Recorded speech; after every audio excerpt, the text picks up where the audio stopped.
Indigenous and cultural tourism. While the UAN represents numerous indigenous cultures, the United States of Kailasa serves as the first indigenous nation specifically for Hindus. Kailasa's mission is focused on the revival of the ancient enlightened Sanatana Hindu civilization with a formal governance structure including a head of state, ministers, and ambassadors. Under the leadership of SPH, Supreme Pontiff of Hinduism, Bhagavan Nityananda Paramashivoham, Kailasa has achieved. Nityanandam, welcome to the Pratama Vinyasa Krama. We are going to perform the 108 asana sequence of Kailasa's Nityananda Yoga. First, let us make sure we have all the components you need for the yoga practice. Have your yoga mat on the ground. Have your Panchapatra and Udani ready. 1 cup with a spoon with some water for the ritualistic cleansing. All the male bodies, please remove your upper cloth and apply the vibhuti on the 16 places over your body, as you can see on our acharyas. All the female bodies, you can apply it on your forehead. Wear the kumkum on your third eye, the Agnya chakra in between the eyebrows, and wear the Rudraksha mala around your neck. You can keep some weights at the side of the mat if you want to intensify the asana practice. And make sure you have 1 energized Shri Yantra on your yoga mat. Gaze at the yantra whenever possible.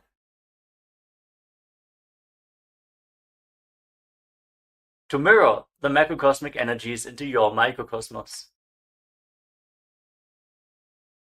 Let us all now settle down into a comfortable cross-legged position with your head, neck, and spine in a straight line. Close your eyes, take a deep breath. Visualize Swamiji in your inner space as you bring your hands into Namaskara Mudra in front of your heart center as we open this session with the Satguru Vandanam.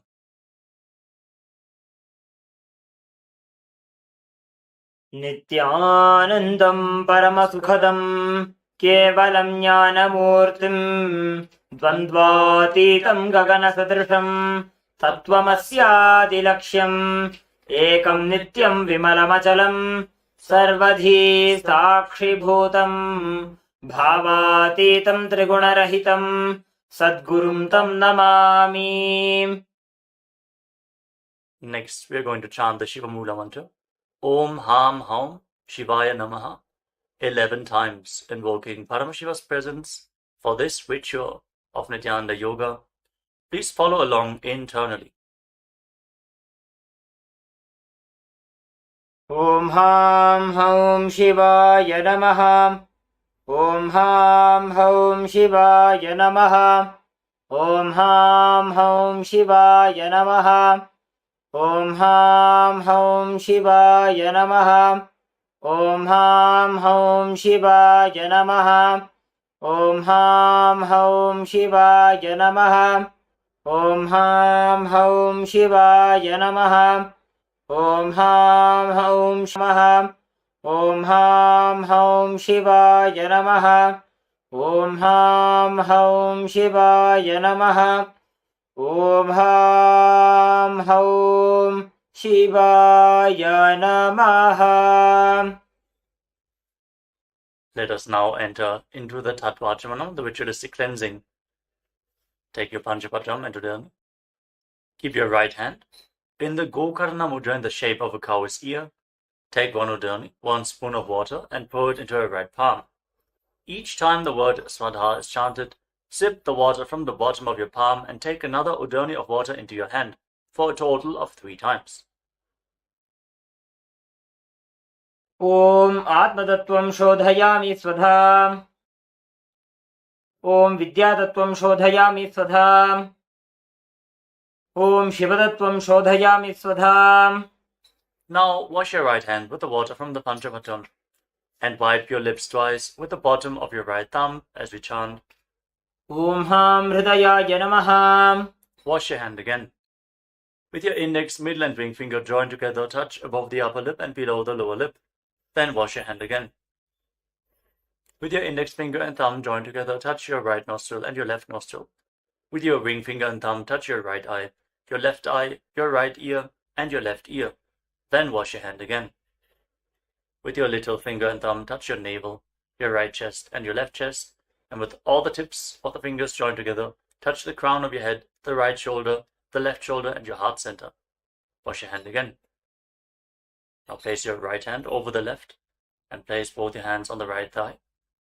Sit straight, close your eyes, and make a conscious resolution. What you want to manifest in today's Nityananda Yoga session.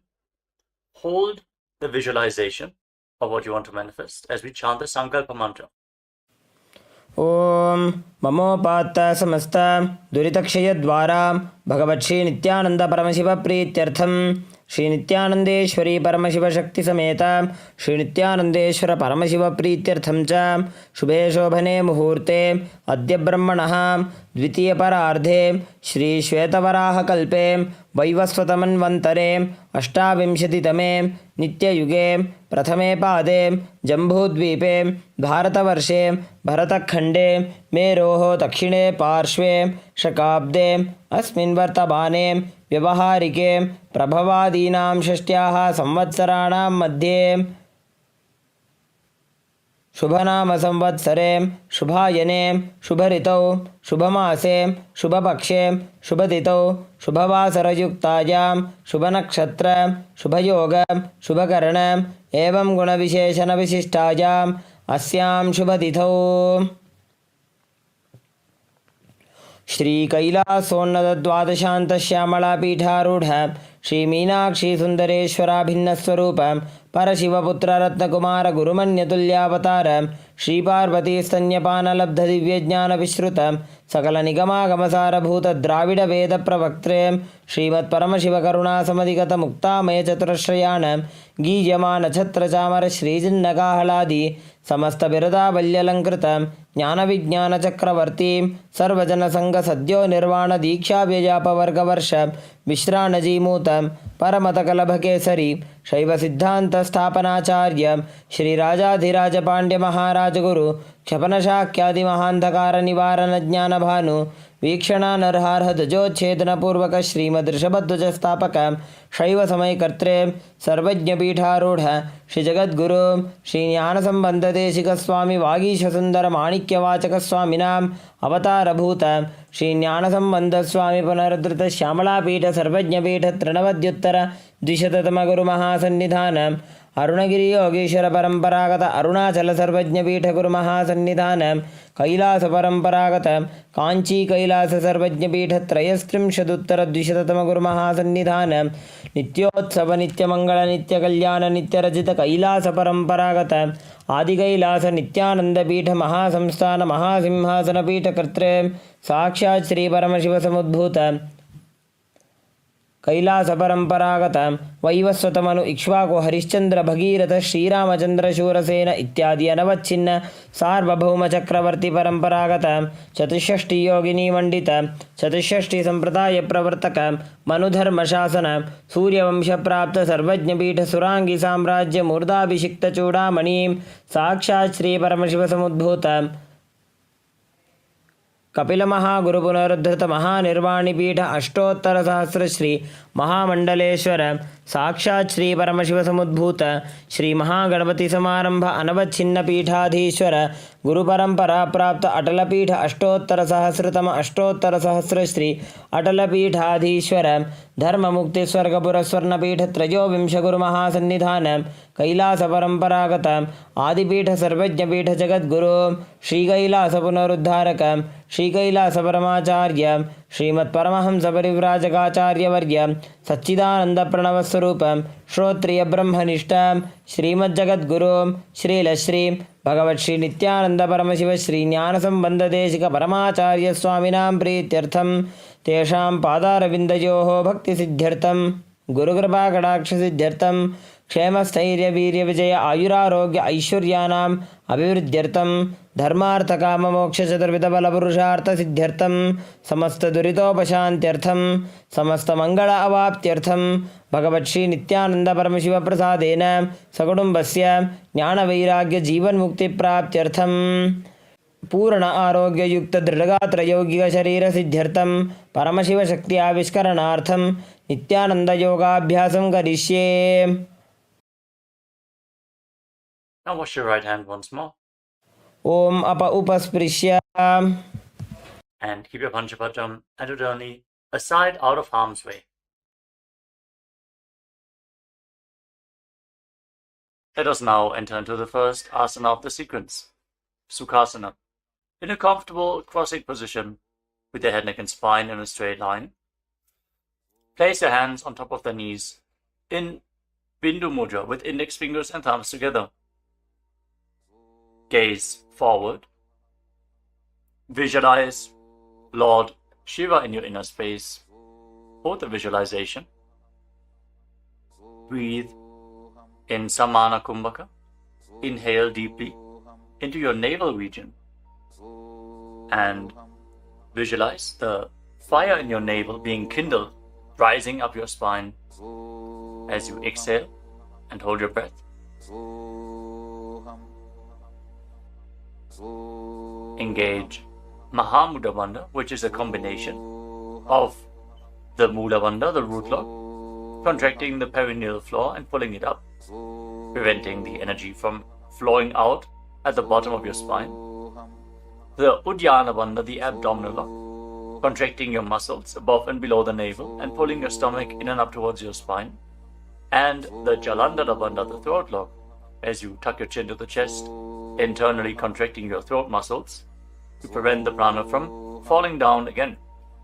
Form all the three bandhas together and form Mahamudra Bandha. Now, internally, chant the japa Soham again and again. Visualize it rotating around your throat in a circular manner, like a prayer wheel. These are the components for the first asana, Sukhasana. तत्सुखासनमित्युक्तमशक्तस्तत्समाचरेत् आसनं विजितं येन जितं तेन जगत्त्रयम्. Now, place one foot. Place your feet on top of opposite thighs into Padmasana, the lotus posture. Join the palms of your hands in front of your chest and raise them up above your head in Anjali Mudra with the elbows straight. Engage all the bandhas as you visualize yourself as Mount Kailash in Parvatasana. अथ वक्षे महादेव पर्वतासनमङ्गलं यत्कृत्वा स्थिररूपी स्यात् षट्चक्रादिविलोपनम्. Now extend your feet away from the body. Bring the soles of the feet together. Interlock your fingers behind your back in Parusha Mudra as you lean forward and down, and place your forehead on the ground behind the heels. Lean down as low as you can. Open up your back. Breathe deeply into your navel region. Feel the stretch in your back as you gaze to your nose. Visualize Swamiji and keep engaging the Mahamudra Bandha in Halipavasana. पूरवविधियाहु मे जानो उभय पगथली संपुट ठानो पृष्ठपछेदो भूकरल्यावो दक्षिण करसो वाम गहावो. Now bring your hands to the front. Keep the soles of the feet together. Cup the palms and place them on the ground in front of the feet. Again, bring your forehead to the ground behind the heels. Fix your gaze at the tip of the nose. Visualize yourself as a snake with Mahamudra Bandha engaged in Nagi Pavasana. Hold the stretch for a moment. पूरवविधि परि आगाने नीचौहौ बीकहूणि फणास्यौ लगायि. Now keep your hands in Dana Mudra. Index and middle fingers together as you hold onto the little and ring fingers with your thumb. Catch a hold of your big toes and extend your legs forward and up. Then cross your legs into Padmasana and lean forward and down onto your elbows. Engage all the bandhas, Mahamudra Bandha, and visualize yourself as a bird in Kokilasana. अथान्यदासनं वक्ष्ये येन सिद्धो भवेन्नरः अकस्माद् वायुसञ्चारं कोकिलाख्यासनेन च. Rise up. Now stack your knees and your ankles. Hold on to opposite elbows in front. and start rotating your arms in a circular motion. Gaze to the tip of the nose, perform Mahamudra Bandha, and visualize Swamiji in your inner space as you mobilize your shoulders, your thoracic spine in Nitya Asana. घोड़ा बावा पाद की आशमा हिली सोज दछ चरण को बार लौता परिगुल्फ समोज वाम पाद को महिलौ बहुरौ Gulf जो जान तापरि घोड़ा दछ की आश बारली ठान. Now place your hands on the ground shoulder width apart and raise your hips up high. Scoop your head and chest forward and down again and again. Pull your stomach in and up towards your spine in Uddiyana Bandha. Visualize yourself as an elephant. Strengthen your shoulders and your upper back. Stretch your hamstrings. Don't forget to breathe in Samana Kumbhaka. Intensify the fire in your navel region in Gajasana. न्युब्जं पादाग्रे भूमौ कृत्वा लम्बी भूयामस्तकाग्रे निधाय नितम्बम् ऊर्ध्वमुन्नमय्य नाभिलक्ष्यं भूमौ नासिकामानीय. Now raise one heel off the ground in the same position and push the other heel down. Alternate the position of your feet again and again. Stretch your hamstrings and push your shoulders through. Straighten your back. Pull your stomach in and up. And visualize yourself as a bear in Rikshasana, the bear posture. एकैकं पादमाकुञ्च्य गजासनं कुर्यात् ऋक्षासनं भवति. Now rise up. Stand on the tips of the toes. Stand on the tips of the toes. If you can, rise up all the way onto your big toes. Bring your hands to your chest in Hridaya Mudra, index, middle and ring fingers joined together. Pull your stomach in and up and visualize Swamiji in your inner space. Find the balance in your center. Feel the strength in your calves. In Vaishyasana. केशेन पादयुगलं बद्ध्वा तिष्ठेदधो मुखः अथ वैश्याः वक्ष्ये यत्कृत्वा सत्यवान् भवेत्. Now let us move into the first Karana of the sequence, starting off with Arimandi posture. Keep your heels together, toes pointing outwards, and bend your knees. Bring your hands in front of your chest. Now raise one knee up along the center of your body in a circular motion and follow along with the respective hand. Repeat the movement on both sides gracefully again and again.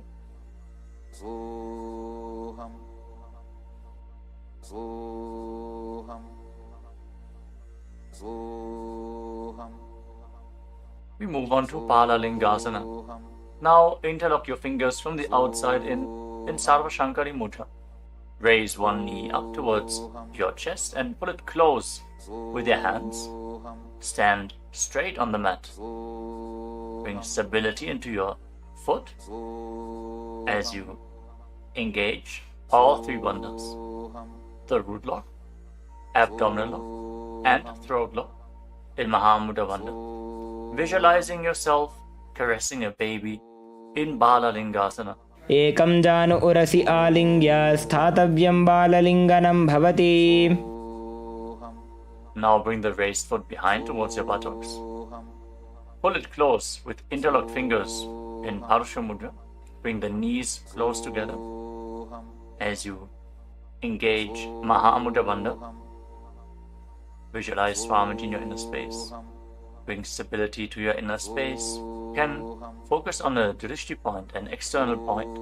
Remove any shaking of the inner space and body. Fix your gaze at a point and gain stability of the body and mind. स्थित्वैकस्मिन् पादतले कराभ्यां वेष्टयेत्तनुं पृष्ठे संस्थाप्य यत्नेन पादपीडनमासनम्. As you now catch the sole of the foot from the inside, kick the leg back and up and extend the other hand forward in Bindu Mudra with index finger and thumb together. Raise the foot up high and visualize yourself as Lord Nataraja in Natarajasana. उत्तानपादं क्रौञ्चं च मरीचिं वीरभद्रकं नटराजं त्रिकोणं च सुप्ताङ्गुष्ठप्रसारणे. Step the foot down and interlock your fingers again from the outside in. Raise the other knee to the chest. Repeat Balalingasana on the other side. Visualize yourself holding a baby. Breathe deeply against the raised thigh. एकं जानु उरसि आलिङ्ग्य स्थातव्यं बाललिङ्गनं भवति. Now bring the raised foot to the back. Pull it close to the buttocks with both hands. Engage all the bandhas. Visualize Swamiji in Padapidanasana. एकं जानु उरसि आलिङ्ग्य स्थातव्यं बाललिङ्गनं भवति. Now hold the sole of the foot, kick the leg back and up, and lean forward with the front hand in Bindu Mudra. Visualize yourself as the cosmic dancer Lord Nataraja in Natarajasana. उत्तानपादं क्रौञ्चं च मरीचिं वीरभद्रकं नटराजं त्रिकोणं च सुप्ताङ्गुष्ठप्रसारणे. Come to the next katana of the sequence. Again, stand in Arimandi. Heels together, toes pointing outwards and knees bent. Bring your hands to the chest. Step the right foot behind the left. And start swinging the right arm back and forth like a pendulum. Gracefully move your fingers one by one. Place your hand over the nose, uncross your ankles. And repeat the movement on the other side as well. Next up is the skeleton dance. Now visualize yourself as a skeleton as you shake your body intensely. Hold the visualization that you are mere bones and shake every bone within your body.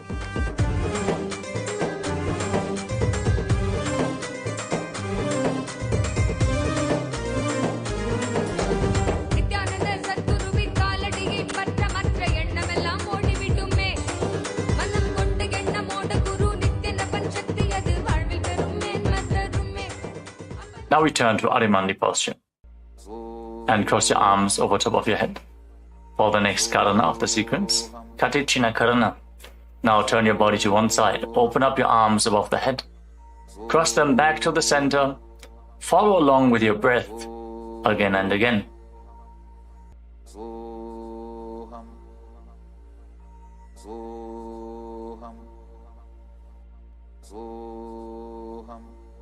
Now raise your arms up parallel above your head and rise up onto the tips of your toes. Engage Mahamudra Bandha and visualize yourself as a palm tree. As you breathe in Samana Kumbhaka, kindle the fire in your navel region. Internally chant the new japa Shivoham in Tadasana. महामुद्राबद्धकोनो ताडासनविभेदकान् विनोत्तानं सदा कुर्यादन्तर्वत्नीपतिप्रिया. Now lean forward and down. Place your hands flat on the ground if you can. Otherwise, just lean down as low as possible. Bring your head towards the knees and engage all the bandhas Mahamudra Bandha as you visualize Swamiji in Uttanasana. महामुद्राबद्धकोनो ताडासनविभेदकान् विनोत्तानं सदा कुर्यादन्तर्वत्नीपतिप्रिया. Now bring your hands flat on the ground and step your feet back. Come to a tall plank position. Take this opportunity to gaze at the Shri Yantra on your mat. Now tuck your chin to the chest and lock your throat. And start rotating your head from side to side as you visualize Swamiji in your inner space in Tarakshvasana. गजासनवस्थित्वा मस्तकं वारं वारं दक्षिणकुक्षिं सव्यकुक्षिं नयेत् तरक्ष्वासनं भवति. Hold the plank position. Engage your core. Now lower your body down onto your stomach. Your hands by the side of your shoulders. And then raise your head and your chest by the strength of your lower back. Curl your upper back up. Open your mouth in Bhujangani Mudra, wide open. Inhaling through the hollow of your throat. as you visualize yourself as a cobra in Bhujangasana. अङ्गुष्ठनाभिपर्यन्तम् अधौ भूमौ विनिन्यसेत् कराभ्यां च धरां धृत्वा ऊर्ध्वशीर्षफणीवहि देहाग्निर्वर्धते नित्यं सर्वरोगविनाशनं जागर्ति भुजगी देवी भुजङ्गासनसाधनात्. Now push your body up back into the plank position and alternate pulling one knee in towards your chest back and forth. Breathe calmly through your nose in Sahadra Kumbhaka, leading the prana along your spine and holding the breath on and off in the various energy centers along your spine. Visualize Swamiji in your inner space in Shashasana. गजासन संस्थितो जानुद्वयमाकुञ्च वारं वारं कर्तव्यं शशासनं भवति. Now step one foot in between your two hands. Simultaneously jump the front foot back and bring the other foot in between the hands. Alternate the position. Jump intensely as you visualize yourself as a chariot in Rathasana. गजासन संस्थितो एकैकं पादं पुरोमार्गेण भ्रामयित्वा कर्तव्यं रथासनं भवति. Remain in this position and rise up. Keep one foot at the back with the toes facing sideways and bend the front knee at a 90-degree angle. Raise your arms up parallel above your head. Intensely engage your legs and your core. Pull your stomach inwards and up in Uddiyana Bandha. Fix your gaze at your third eye as you visualize yourself as Lord Veerabhadra with 8 arms in Veerabhadrasana. वासिष्ठमथ कौण्डिन्यम् ऊर्ध्वकुक्कुटमेव च अष्टावक्रमथोत्तानं मयूरं सेतुबन्धनम् उत्तानपादं क्रौञ्चं च मरीचिं वीरभद्रकं नटराजं त्रिकोणं च सुप्ताङ्गुष्ठप्रसारणे. Now exchange the position of your feet. Bring the other foot to the front and bend the front knee at a 90-degree angle as you turn the back toes facing outwards and bring your arms up above your head. Gaze to your third eye. Pull your stomach in and up and visualize yourself as Lord Veerabhadra. Feel the intense stability this posture brings to your hip. Stand strong and stable in Veerabhadrasana. वासिष्ठमथ कौण्डिन्यम् ऊर्ध्वकुक्कुटमेव च अष्टावक्रमथोत्तानं मयूरं सेतुबन्धनम् उत्तानपादं क्रौञ्चं च मरीचिं वीरभद्रकं नटराजं त्रिकोणं च सुप्ताङ्गुष्ठप्रसारणे. Now stand up straight. Take one foot and pull it up towards the inner opposite thigh with the heel close to your perineum. Join your hands in Anjali Mudra and raise your arms up straight above your head. Engage Uddiyana Bandha. Pull your stomach in and up and visualize yourself as a tree. Fix your gaze at an external point for balance in Vrikshasana, the tree posture. वामोरुमूलदेशे च याम्यं पादं निधायतु तिष्ठेत्तु वृक्षवद्भूमौ वृक्षासनमिदं विदुः. Now bring the raised foot up towards the opposite hip and join your hands in Namaskara Mudra in front of your chest. Visualize yourself as Lord Garuda with heavy wings on your back. Stand strong and stable in Garudasana. गरुडासनमावक्ष्ये येन ध्यानं स्थिरं भवेत् सर्वदोषाद्विनिर्मुक्तो भवतीह महाबली. एकपादमुरो बद्ध्वा एकपादेन दण्डवत् जङ्घपादसन्धिदेशे जानुव्यग्रं व्यवस्थितः. Now step the foot down. Raise the other foot up. Bring your hands together in Anjali Mudra. Raise your arms up above your head. Elbows straight. Perform Uddiyana Bandha and visualize yourself as a tree in Vrikshasana. Stand stable like a tree. Feel the roots growing from the standing foot. वामोरुमूलदेशे च याम्यं पादं निधायतु तिष्ठेत्तु वृक्षवद्भूमौ वृक्षासनमिदं विदुः. Now step one foot back. Now bring the raised foot on top of the opposite hip, and join your hands in Namaskara Mudra in front of your chest. Visualize yourself as Lord Garuda as you repeat Garudasana on the other side. गरुडासनमावक्ष्ये येन ध्यानं स्थिरं भवेत् सर्वदोषाद्विनिर्मुक्तो भवतीह महाबली एकपादमुरो बद्ध्वा एकपादेन दण्डवत् जङ्घपादसन्धिदेशे जानुव्यग्रं व्यवस्थितः. Now step one foot back and keep the other foot at the front. Keep the back toes facing sideways. Extend your arms out parallel to the ground, lean forward and down. Bring one hand to the foot and the other hand up to the sky. Gaze up along the raised arm and visualize yourself as a triangle in Trikonasana, the triangle posture. उत्तानपादं क्रौञ्चं च मरीचिं वीरभद्रकं नटराजं त्रिकोणं च सुप्ताङ्गुष्ठप्रसारणे. Now rise up.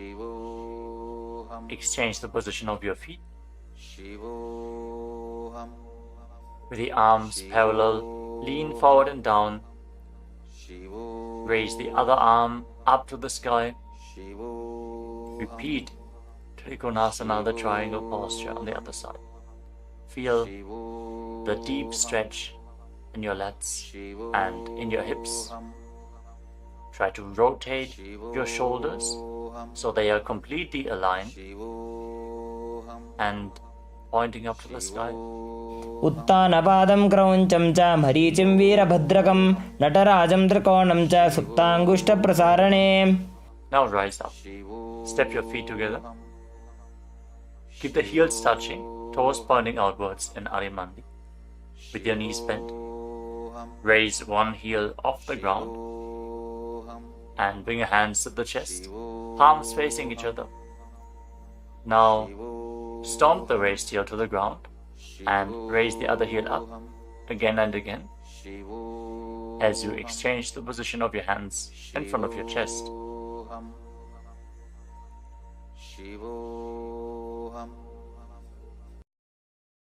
Now lower your body down into Angushtasana. Tuck the toes and sit on raised heels. Join your hands in Namaskara Mudra in front of your heart center. Visualize Swamiji in your inner space as you start buzzing like a bee on the in and exhalation in Brahmari Kumbhaka, and internally chant the new japa Sadashivoham in Angushtasana. कबन्धासनमित्याहुः गोरक्षासनमेव च अङ्गुष्ठमुष्टिकं न्येयं ब्रह्मप्रासादितं तथा. Now extend one leg forward and bring your hands to the side. Keep the palms facing forward in Vara Mudra, with the fingertips barely touching the ground. Be stable in this position as you visualize Swamiji in Saurasana. प्रसार्यैकं पादतलं संस्थाप्य त्वेकपादकम्. Now catch a hold of the big toe of the front foot in Prana Mudra with index and middle finger. Catch the back heel with the other hand and balance in this posture.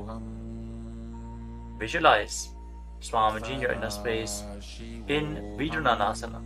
गुल्फस्थितो पादमेकं प्रसार्य तत्पादाग्रं संस्पृशेत् तत्करेण गुल्फं चान्यं धारयेत् तत्करेण धूनं पीठं चाभ्यसेत् चोभयत्र.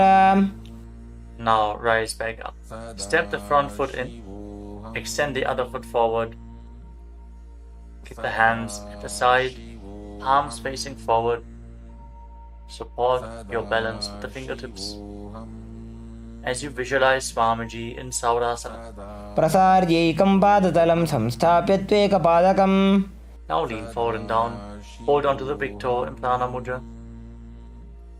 Again, visualize Swamiji in Vidunanasana. Feel the stretch in your calf. Build the balance to hold the back heel with the other hand. गुल्फस्थितो पादमेकं प्रसार्य तत्पादाग्रं संस्पृशेत् तत्करेण गुल्फं चान्यं धारयेत् तत्करेण धूनं पीठं चाभ्यसेत् चोभयत्र. Now rise up and step both feet in. Separate your knees as you place your hands on top of the knees with the palms facing up. Now lock your chin to the chest in Jalandhara Bandha and gaze through the gap between the palms. Hold the balance. Calm your inner space and visualize Swamiji in Brahma Jurankushasana. दो बूफड़ा पानी होए वैसे एड़ी दो गुदानी वैसे कोरपक दलियां की माहिली Ayush माहेरा शेमिली. Now drop your knees down to the ground. Sit on raised heels and fix your gaze at the tip of the nose.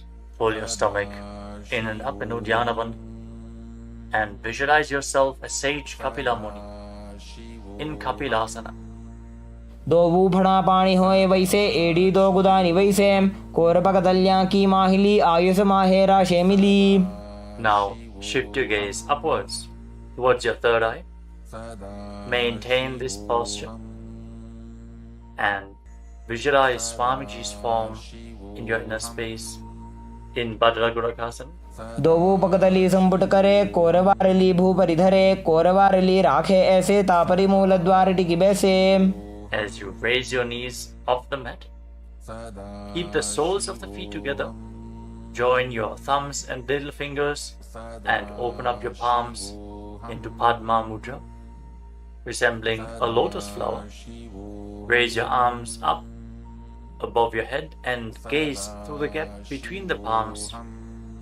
Pull your stomach in and up in Uddiyana Bandha and visualize Lord Surya in your inner space in Suryasana, the sun posture. एड़ी दो वो गुदा तरियाणे फणा पानी बैठक पुनिठाने गोड़ा जंग अधर कर रहे आड़े वाम इसी विधि गहे. Now place your knees on the ground. Bring the top of the feet flat and place your hands on the knees. Gaze upwards towards your third eye. Visualize yourself as a frog and keep your tongue flat against the palate of the mouth in Manduki Mudra. Stop the buzzing sound on the breath. Breathe calmly through your nose in Sahajra Kumbhaka. Don't forget to chant Sadashivoham internally in Mandukasana. पादतलौ पृष्ठदेशे अंगुष्ठे द्वे च संस्पृशेत् जानुयुग्मं पुरस्कृत्य साधयेन्मण्डुकासनम्. From this kneeling position, now bring your hands behind your back. Hold on to opposite shoulders and keep your elbows close to your head. Open up your upper back. Feel the strength in your shoulders. Gaze up towards your third eye as you keep on visualizing yourself as a frog with your tongue up in Manduki Mudra. Pull your stomach in and up in Uddiyana Bandha in Uttana Mandukasana. मंडुकासन मध्यस्थं कूर्पराभ्यां धृतं शिरः एतद्भेकवदुत्तानमेतदुत्तान मंडुकम्. Now cross your ankles and sit on your heel. Push the upper heel against your perineum as you keep your hands on the knees. Gaze to the tip of the nose. Stretch your tongue out and exhale forcefully through your mouth again and again. Lock the Mula Bandha intensely as you visualize yourself as a lion in Simhasana. दक्षिणं सव्यगुल्फेण दक्षिणेन तथेतरं हस्तौश्च जान्वो संस्थाप्य स्वाङ्गुलीश्च प्रसार्य च. Now join the soles of your feet together behind your back with the toes pointing backwards and sit on the heels. Separate your knees widely and cross your arms behind your back. Catch the big toes in Prana Mudra, index and middle fingers together. As you lock your chin to the chest in Jalandhara Bandha, gaze to the tip of your nose and visualize Swamiji in your inner space returning to Brahmani Kumbhaka, buzzing like a bee on the inhalation and exhalation in Bhadrasana. गुल्भौ च वृषणस्याधो व्युत्क्रमेण समाहितः पादाङ्गुष्ठौ कराभ्यां च धृत्वा च पृष्ठदेशतः. Now step your feet flat on the ground. Keep the knees raised and lean forward.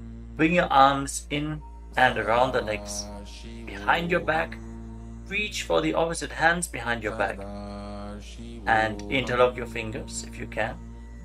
In Parasha Mudra, gaze to the tip of your nose and visualize yourself as a crow in Kakabhushandi Asana.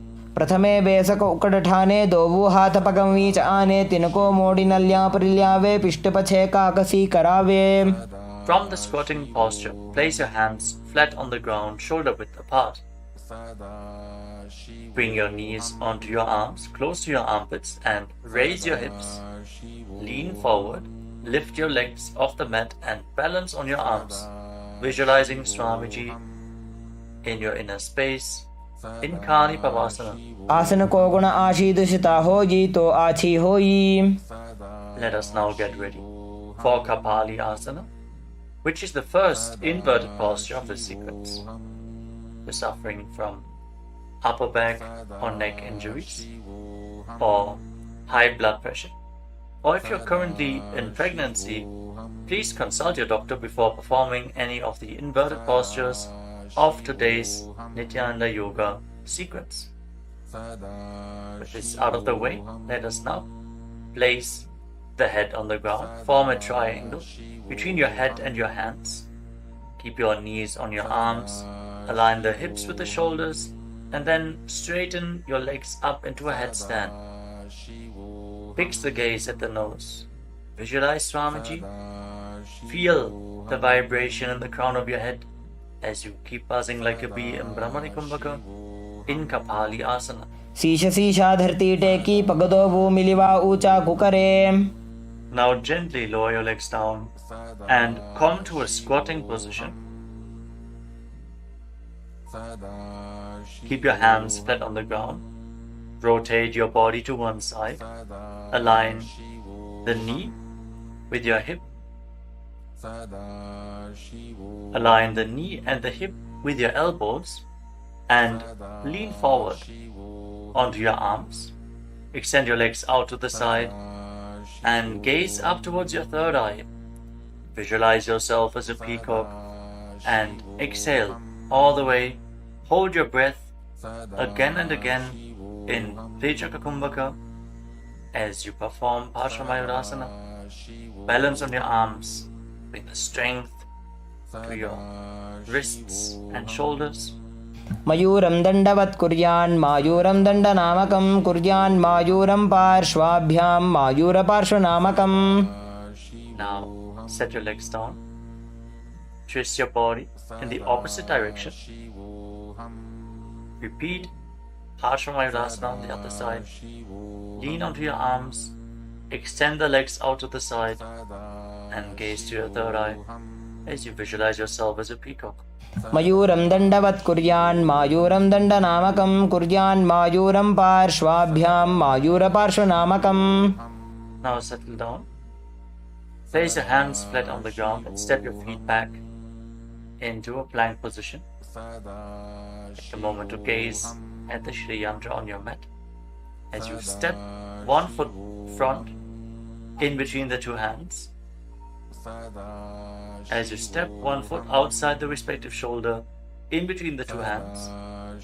Fix your gaze at your third eye and visualize yourself as Lord Kala Bhairava in Bhairaganathasana. आसन को गुण पीती जाई. Now step the front foot back and bring the other foot to the front in between the two hands. Feel the stretch in your legs. Open up your hips. Push your hip forward as you engage the Mula Bandha and visualize yourself as Lord Kala Bhairava in Bhairaganathasana on the other side. आसन को गुण पीती जाई. Now step the front foot back and bring your forearms on the mat. Raise your hips up high. Slightly walk your feet forward. Open up your shoulders. Try to bring your heels to the mat. Intensely stretch your hamstrings. As you gaze towards your third eye, visualize Swamiji in Unmukha Pitas. भून्यस्तौ जानुनीहस्तौ चतुष्पदमवाङ्मुखम् उत्थापिताङ्घ्रियुगलकटिस्थलमभिरुकाम्. Now raise back onto your arms and rotate your body. Lift one arm up towards the sky. Keep your body completely straight, your core tightly engaged, and gaze up along the raised arm as you visualize yourself as sage Vashishta in Vashishthasana.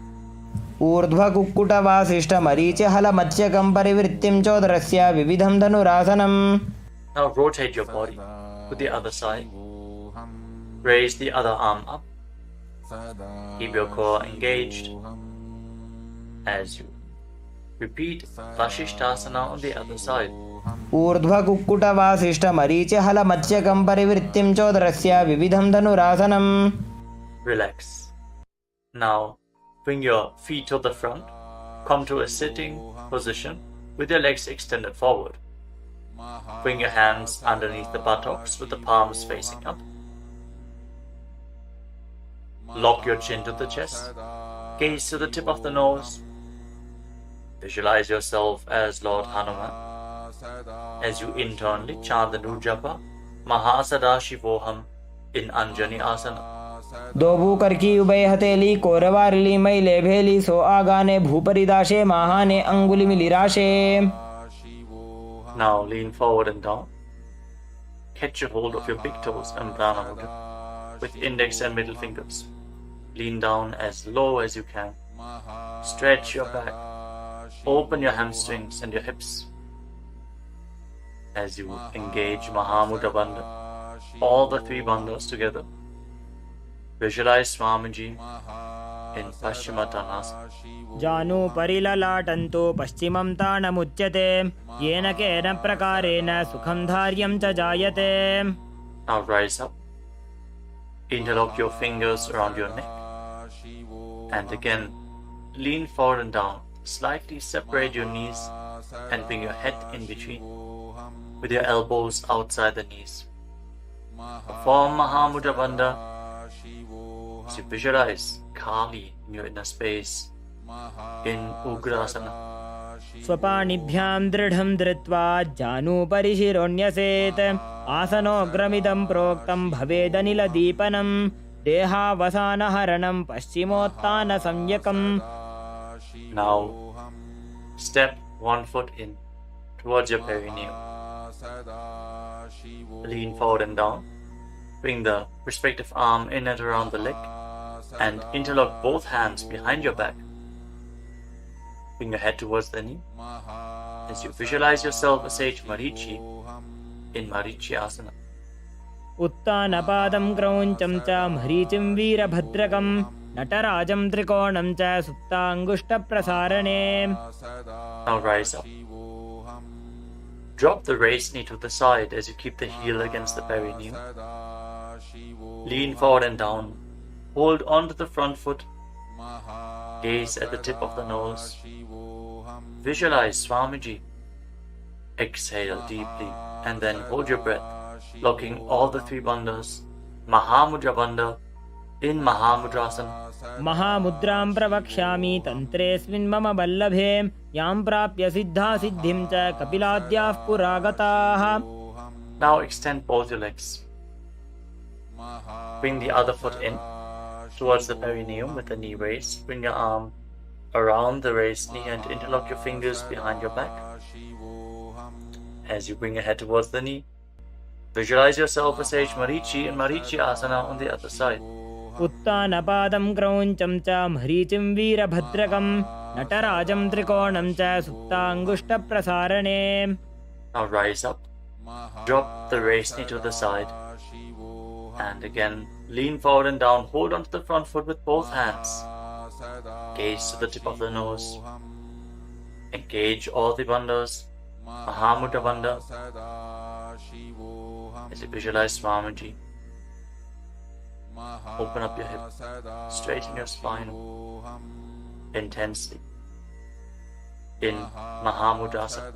महामुद्रां प्रवक्ष्यामि तन्त्रेऽस्मिन् मम वल्लभे यां प्राप्य सिद्धा सिद्धिं च कपिलाद्याः पुरागताः. Now rise up. Bring the soles of your feet together in front. Interlock your fingers around the toes. Pull your heels in towards your perineum. Try to keep your heels down on the ground as much as possible as you gaze up towards your third eye. And visualize Swamiji in your inner space in Bhadradasana too. गुल्भौ तवृषणस्यादः सीवन्त्याः पार्श्वयोः क्षिपेत् पादपार्श्वे तु पाणिभ्यां दृढं बद्ध्वा सुनिश्चलम्. Now extend your feet away from the body. Keep your hands on the respective knees. And lock your chin to the chest. Gaze to the nose as you visualize Swamiji in Gvali Bhavasana. पूरब चरपट चौक कख्यो सोजी वाही विधि जो कीजे सो ये जामे AD भिन्न जराशे अंगुल 8 अंतरो राशे. Now bring your feet back in towards the perineum. Hold the soles of your feet with all the 10 fingers and lean forward and down. Place your head on the mat. Fix your gaze at the tip of the nose and visualize Yoni Mandala, the visual representation of Devi Paramashiva Shakti herself. We are projecting the Yoni Mandala in the top right corner of the screen. If you don't know how the Yoni Mandala looks, exhale deeply and hold your breath in Rechaka Kumbhaka in Joni Asana. दोबू पकदली संपुट करे AD मेड़ के ढिंग दरे अर्धहात को अंतर राशे लीलाट पकथलियां उपरदाशे. Rise up and again extend your feet away from the body. Extend your arms out to the side and lean forward and down from the waist. Try to keep your back as straight as possible as you bring your forehead on the ground behind your heels.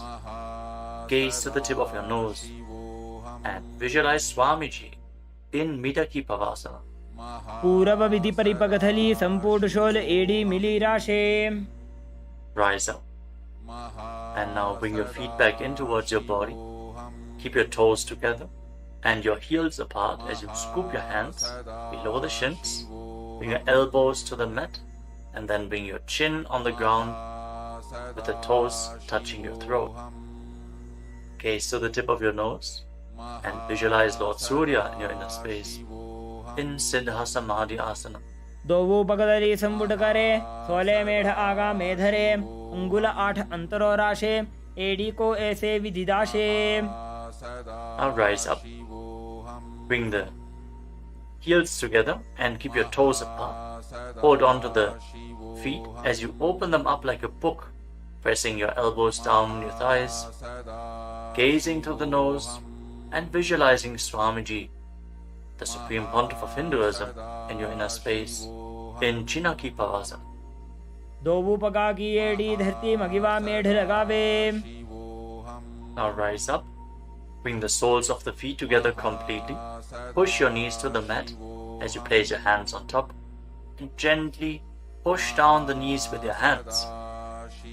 Fix your gaze at your third eye and pull your stomach in and up in Uddiyana Bandha. Visualizing Swamiji in your inner space in Charapata Chokasana. दोबू पकदली संपुट धारे आगा ने कय जारे पसारे गोड़ा भूसो लगता राशे हाथ दो वो गोड़ा परिदाशे. Now rotate your feet. Raise the heels and bring the toes down to the mat. You can use the support of your hands if needed. Then push your knees to the ground and place your hands on top of the knees in Bindu Mudra. As you pull your stomach in and up, gaze to your third eye and visualize yourself as Lord Kala Bhairava in Bhairavasana. गुल्भौ संपीड्य चान्योन्यं व्युत्क्रमेणोत्थितं शनैः जान्वोः पार्श्वगतौ हस्तौ दण्डवद् भैरवासनम्. Relax and twist your feet and keep one heel against the perineum as you lift the other foot up against your chest with both hands. Fix your gaze at your third eye. Visualize Swamiji. Exhale all the way and hold your breath in the Muladhara chakra. And don't forget to internally chant the japa Mahasadashivoham in Samanasana. समानासनमावक्षे सिद्धमन्त्रादिसाधनात् एकपादमरो दत्वा गुह्योऽन्यलिङ्गवक्त्रके. Now raise the foot over top of the respective shoulder. Place your hands at the side and extend the opposite leg forward and up. Gaze up towards your third eye and visualize Swamiji in Apanasana. केवलं पादमेकञ्च स्कन्धे चारोप्य यत्ततः एकपादेन गगने तिष्ठेत दण्डवत् प्रभो. Now lower your legs down. Bring the other heel against your perineum and lift the opposite foot against your chest. Breathe deeply. Exhale all the way and hold your breath in Rejaka Kumbhaka. As you gaze to your third eye, visualize Swamiji in Samanasana. समानासनमावक्षे सिद्धमन्त्रादिसाधनात् एकपादमरो दत्वा गुह्योऽन्यलिङ्गवक्त्रके. Now lift the raised foot over your shoulder. Keep your hands at the side. Extend the opposite leg forward and up. And gaze to your third eye as you visualize Swamiji in Apanasana on the other side. Hold this posture. To straighten your legs, point the toes. Be stable in this posture.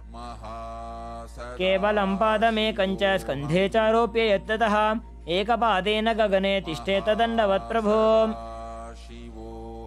Now lower your legs and stack the knees in front of your body, keeping the heels at the outside of the opposite hips.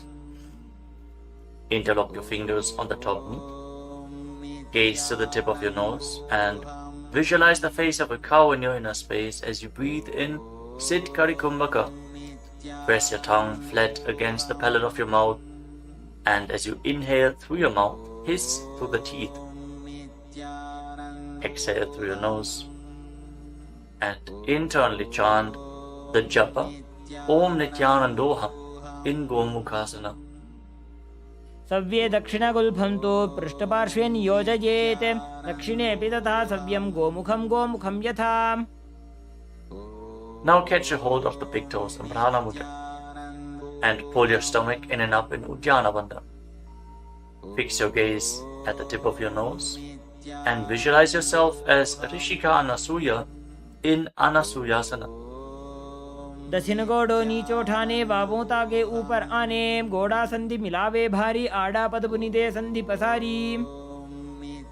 With your gaze fixed at the nose, lean forward and down and interlock your fingers behind your back. Bring your chin over the knees. Lean down as low as possible. Visualizing Rishika Anasuya in Anasuyasana too. जीमणा गोदा की संधि उपरिड़ा बागोड़ा की संधि मिलाई राशे गोड़ा सेवले पकतल्यालो आड़वाई सोधा राशे. Now rise back up. Place the right foot flat on the mat with the right knee against your chest and keep the left heel against your perineum with the knee on the ground. Place your hands on the respective knees. Gaze to the tip of the nose and visualize yourself as Lord Garuda in Garudasana too. डाबो पकमोड़ी एडी माहिलो गुल्फमूल द्वारनी चैदे. From the same posture, now raise your perineum onto the heel. Interlock your fingers around your neck and twist your elbows outside the raised knee. As you gaze up towards your third eye, visualize yourself as sage Narada in Naradasana. पिष्टिजो वाम पगदली केरी भूपरिदा ही लगा वे फेरी गोड़ा सुदो फणो है जो जीत छिपा शतीरा शेषो जी.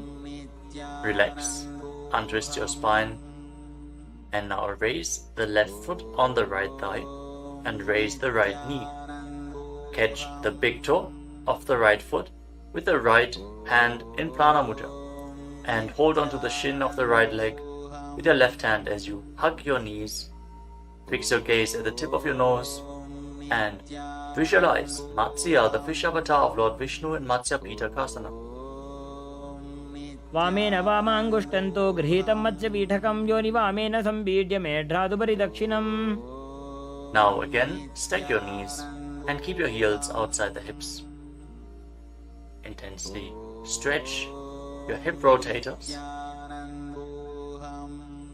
Keep your hands on your knees. In Parashamudra, gaze to the tip of your nose and visualize the face of a cow in Gomukhasana.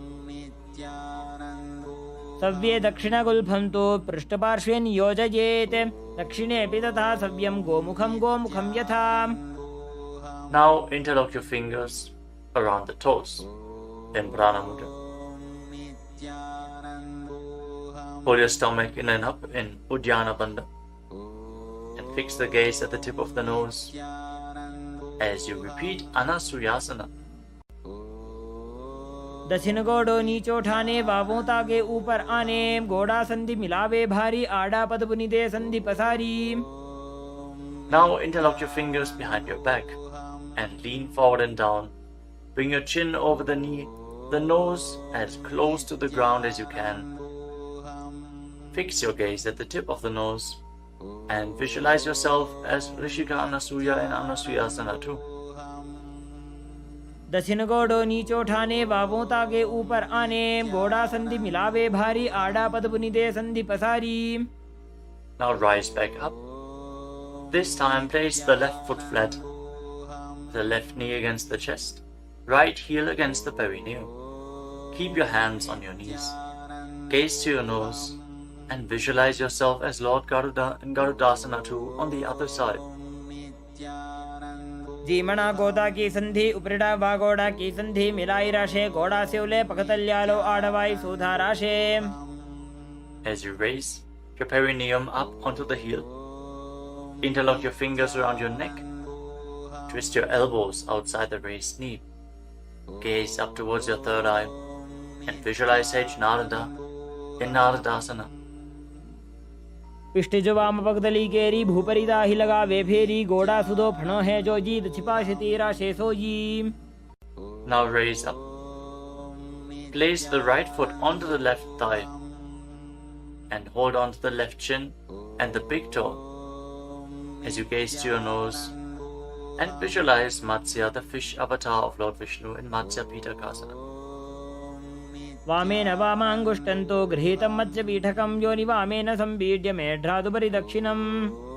The next asana is Matsyendrasana. Now extend your legs forward.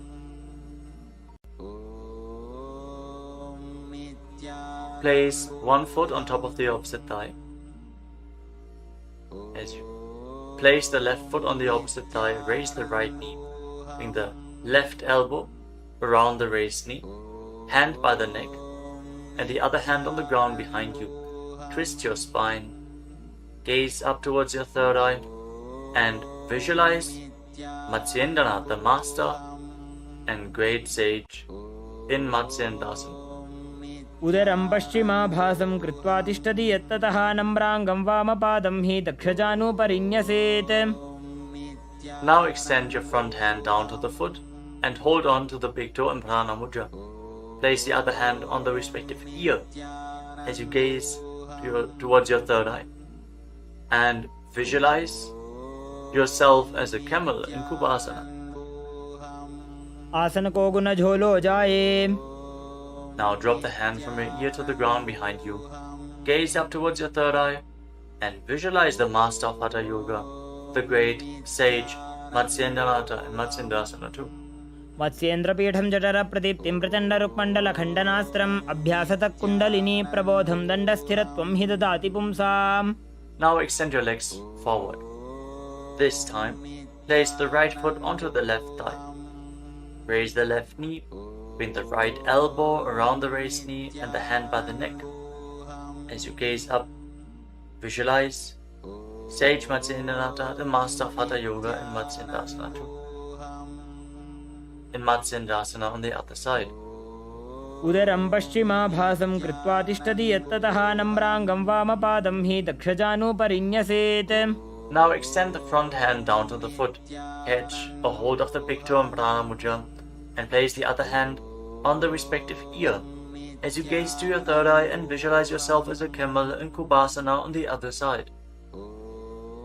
आसन को गुण झोलो जाए. Now drop the hand from your ear on the ground behind you. keep twisting your spine intensely as you visualize Sage Matsyendranath, the master of Hatha Yoga, in Matsyendrasana too. मत्स्येन्द्रपीठं जठरप्रदीप्तिं प्रचण्डरुक्मण्डलखण्डनास्त्रम् अभ्यासतः kundalini प्रबोधं दण्डस्थिरत्वं हि ददाति पुंसाम्. Untwist your spine and now place your feet on top of opposite thighs into Padmasana, the lotus posture. As you fix your gaze at the tip of the nose, place your hands on top of the knees. Engage all three wonders intensely, sincerely. Visualize yourself as Lord Shiva and perform the Shitali Kumbhaka. Press your tongue against the back of the teeth as you hiss through your teeth on the inhalation. Engage all three bandhas and internally chant the new japa Om Nityananda Mahasadashivoham in Padmasana. आसनं द्विधं प्रोक्तं पद्मं वज्रासनं तथा ऊर्ध्वोरुपरि चेत् धत्ते उभे पादतले यथा. Now cross your hands in front of the body and keep your hands in Prana Mudra. Hold on to the big toes, gaze to the tip of your nose, and visualize yourself as Goddess Parvati, the consort of Lord Shiva, in Padmasana too. उत्तानौ चरणौ कृत्वा ऊरु संस्थौ प्रयत्नतः ऊरु मध्ये तथोत्तानो पाणी कृत्वा तु तादृशौ. From Padmasana, now bring your hands through your legs. Place your palms flat on the ground and straighten your arms. Pull your knees up, lift your body off the ground and balance. As you visualize yourself as a rooster, breathe calmly through your nose in Sahadra Kumbhaka in Kukutasana. पद्मासनं सुसंस्थाप्य नान्वोरौरन्तरे करौ निवेश्य भूमा वासिष्ठे व्योमस्थः कुक्कुटासनः. Now from Padmasana, rise up onto your knees. Place your hands in such a way that the fingers are pointing towards your body. Now bend the elbows and bring them towards your navel. Lean forward, find balance and lift your legs off the ground. With your legs in Padmasana, visualize Swamiji in Baddhakikyasana. धरामवष्टभ्यकरद्वयेन तत्कूर्परिस्थापिता नाभिपार्श्वः उच्चासनो दण्डवदुत्तितर्खे मायूरमेतत् प्रवदन्ति पीठं मयूरं पद्मकं कुर्याद् बद्धकेकीति कथ्यते. Now extend your legs back into Mayurasana. From the kneeling position, lean your navel onto your elbows and lift your legs up straight as you visualize yourself as a peacock in Mayurasana. अथ वक्ष्ये महादेव मयूरासनमुत्तमं भूमौ निपात्य हस्तौ द्वौ कूर्परोपरि देहकम्. Now relax. Lay down on your stomach after intensely engaging the muscles of your body. Interlock your fingers around your neck. Place your forehead on the ground. Turn your feet outwards so the toes are pointing to the side and the heels are touching the ground. Visualize yourself as a crocodile in Makarasana. अध्यासशेते हृदयं निधाय भूमौ च पादौ च प्रसार्यमानौ शिरश्च धृत्वा करदण्डयुग्मे देहाग्निकारं मकरासनं तत्. Now keep your hands at the side of your shoulders and raise your legs off the ground. Engage your lower back as you visualize yourself as a locust in Shalabhasana. अध्यासशेते करयुग्मवक्षो भूमिमवष्टभ्यकरयोस्तलाभ्यां पादौ च शून्ये च वितस्ति चोर्ध्वं वदन्ति पीठं शलभं मुनीन्द्राः. Next, bend your knees and hold onto the feet with your hands, pulling your feet outside of the hips onto the ground as low as possible. Visualize yourself as a camel in Ushtrasana. अध्यासशेते पदयुग्मव्यस्तं पृष्ठे निधायापि धृतं कराभ्याम् आकुञ्चयेत् सम्यक् उदरास्य गाढमुष्ट्रं च पीठं योगिनो वदन्ति. Now, as you hold onto the feet, kick your legs back and up and raise your head and chest. Bend your back and gaze up. Visualize yourself as Lord Shiva's bow in Dhanurasana. प्रसार्य पादौ भुवि दण्डरूपौ करौ च पृष्ठे धृतपादयुग्मं कृत्वा धनुस्तुल्यविवर्तिताङ्गं निगद्य योगी धनुरासनं तत्. Now lower your body down. Rise up and come to a comfortable kneeling position. Keep your heels outside the hips with the toes touching behind your back. Keep your hands on your knees or on your thighs. Gaze upwards towards your third eye. And breathe deeply through your nose.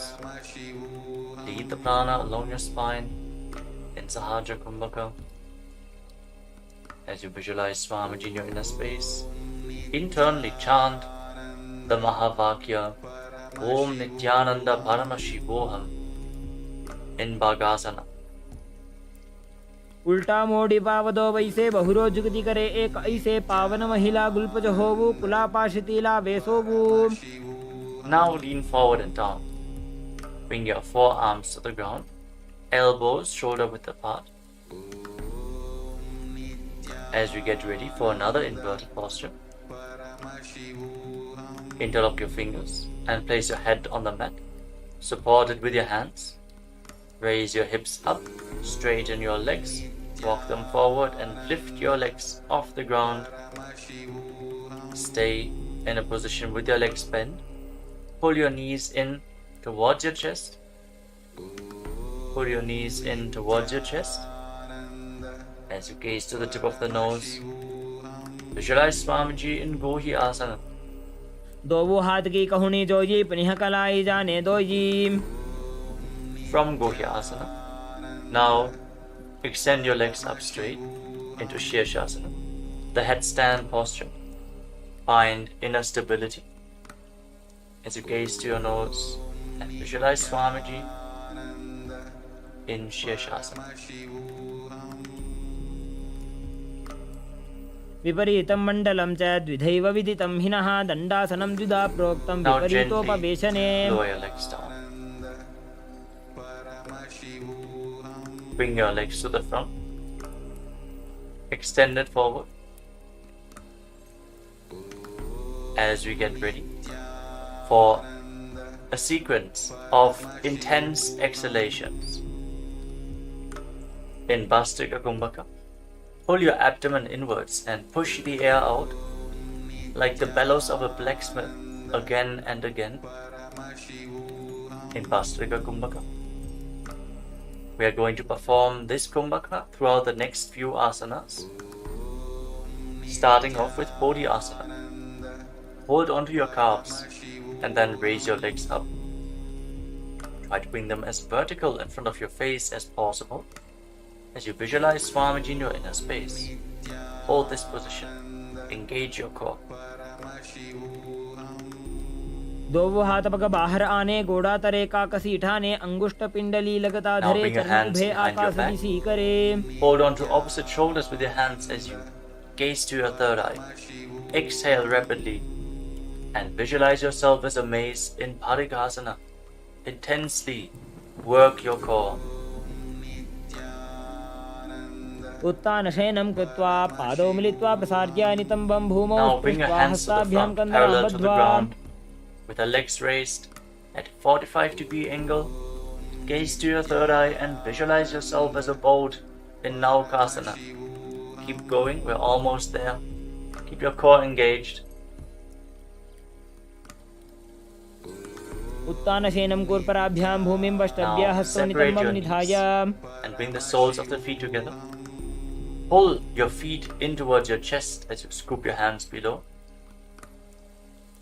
Keep breathing rapidly as you visualize yourself as Lord Rudra. Gaze to the tip of the nose in Rudrasana. पगदली संपूट करी हाथस्य उपक उचाई पगा का अंगूठा दो बोलेबु Now Parnika relax. नीतालवे. Place your feet flat on the ground as you lay down on your back. Keep your knees raised and place your palms on the ground just behind the heels. Push your hips up high off the ground. Lock your perineum and lock your throat in the Mula Bandha and the Jalandhara Bandha. Push the air upwards against the throat lock. Prevent it from escaping your body in Murcha Kumbhaka. Push the prana upwards as you gaze to your nose and visualize Swamiji in Unmukha Pitasana too. ऊर्ध्वे च जानुनी कृत्वा शवित्वोर्ध्वमुखं तथा उत्थाप्य हस्तौ तिष्ठेत्तु पीठ उन्मुखनामके. Now lay down on your back. Keep your hands flat at the side of your body with your palms facing up. Unclutch from any micro movements of the body and the mind. Be completely still in your body. Feel the Kundalini Shakti rising up along your spine in Shakti Charan Mudra from the Muladhara Chakra all the way to the Sahasrara, from the root center to the top of your head to the crown center. Visualize your body is dead.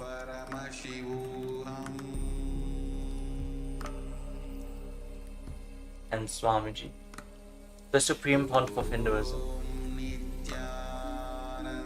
is liberating you.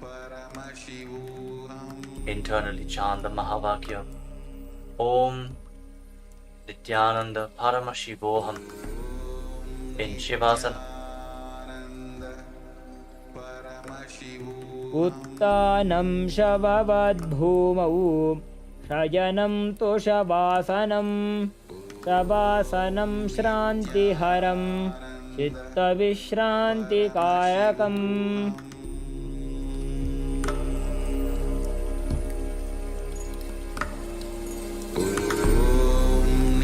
Nityanand परमशिवोऽहम्.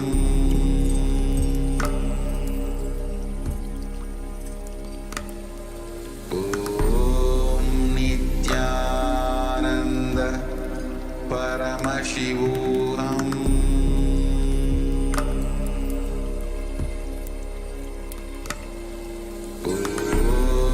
नित्यानन्द परमशिवोऽहम्.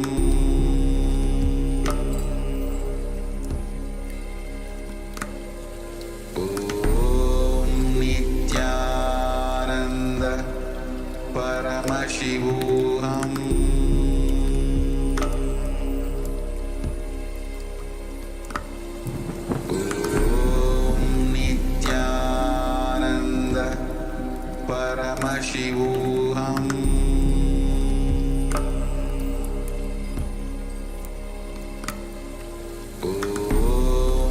नित्यानन्द परमशिवोऽहम्.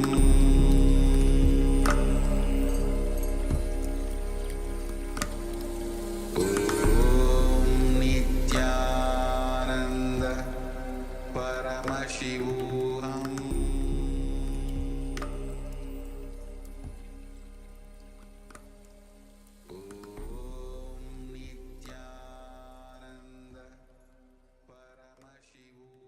Now, slowly, return to your physical body. Wiggle your fingers and toes and rotate your wrists and your ankles. Bend and stretch your elbows and knees. Pull the legs up against your chest. Squeeze your body into a ball. And slowly return to a comfortable seated position.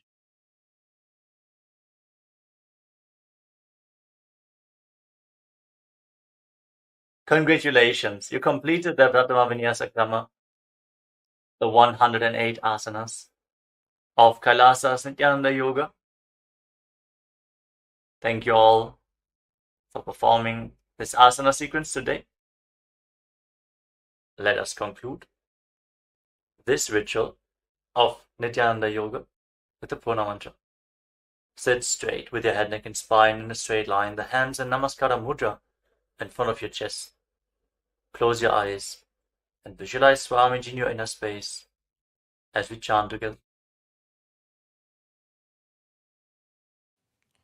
ॐ पूर्णमदः पूर्णमिदं पूर्णात् पूर्णमुदच्यते पूर्णस्य पूर्णमादाय पूर्णमेवावशिष्यते ॐ शान्तिः शान्तिः शान्तिः हरिः ॐ तत्सत् सर्वं भगवत् श्रीनित्यानन्दपरमशिवपादुकार्पणमस्तु ॐ नित्यानन्दम्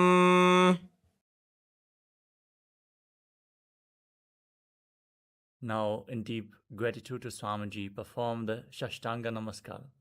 Lie down onto your chest and bring your hands forward in the Namaskara Mudra above your head, surrendering yourself to Swamiji's feet. Hope to see you all again tomorrow for another round of the Pratama Vinyasa Krama. Step by step into the next set of asanas. So now we are all going to be performing the N Kriya that Bhagavan has revealed for every one of us, which is going to be a combination of various very powerful pranayamas and bandhas. It will be a guided meditation for every one of you. So sit straight and sit comfortably.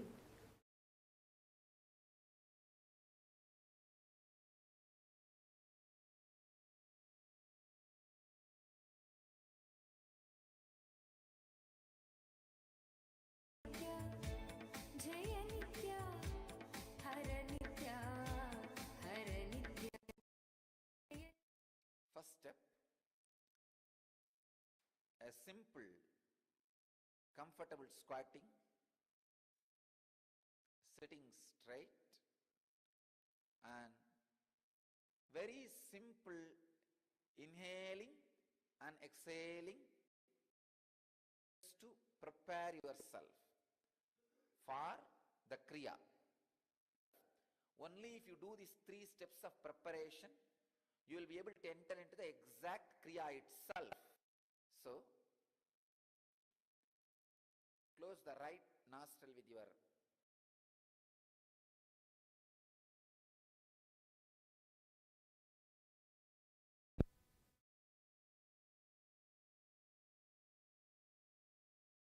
Sit straight. Inhale and exhale.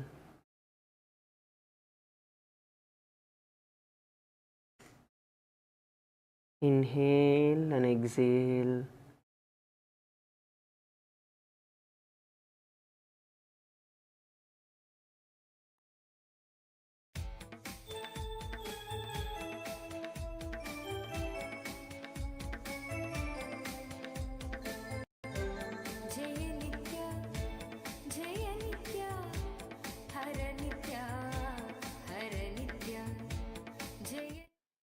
first step, a simple, comfortable squatting, sitting straight, and very simple inhaling and exhaling 11 times just to prepare yourself for the Kriya. Only if you do these 3 steps of preparation, you will be able to enter into the exact Kriya itself. So, close the right nostril with your thumb, right hand thumb.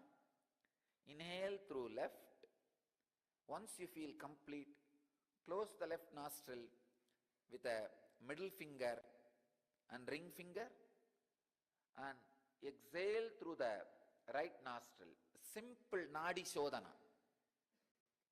Nadi Shodhana means just cleaning the nostrils, cleaning the basic nadis.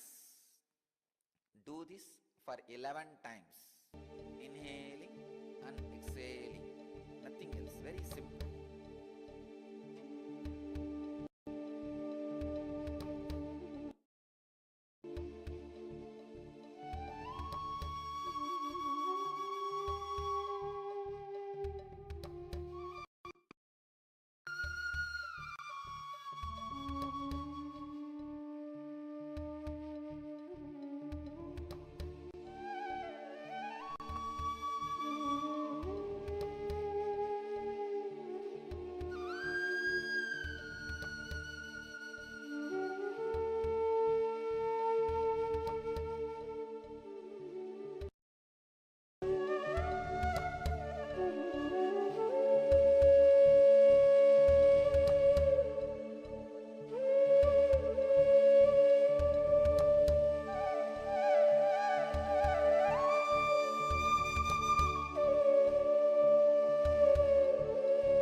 Second step, the Bastrika Pranayama. Please understand.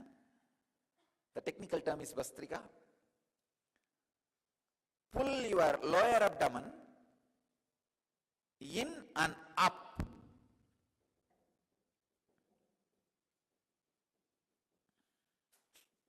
Please understand. Don't lift your shoulder. Don't move the whole body. No. No. Just the lower abdomen should be pulled in and up.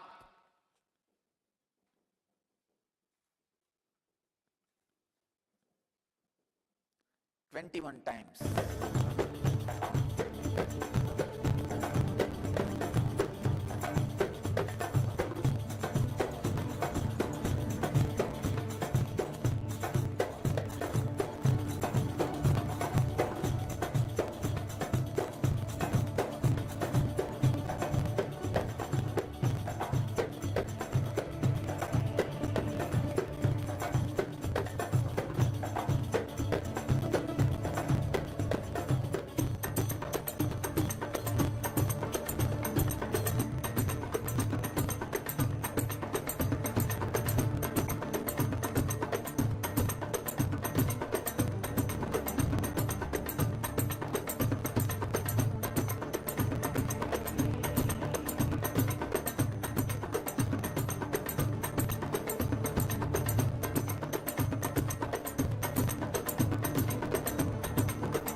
Third step, inhaling as slowly as possible, holding as long as possible, exhaling as slowly as possible, holding the lungs empty without breathing as long as possible. So, this 4 action is one cycle. Like this, 21 cycle. This 4 action can be called as one pranayama. So 21 pranayama. This is the third step. All these 3 steps are only preparation for the kriya.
Now we are entering into the exact Kriya itself.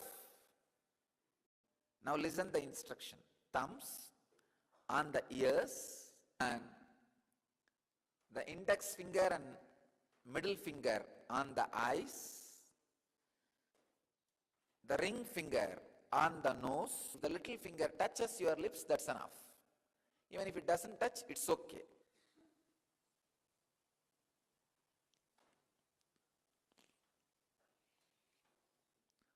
All 5 senses are in your face itself.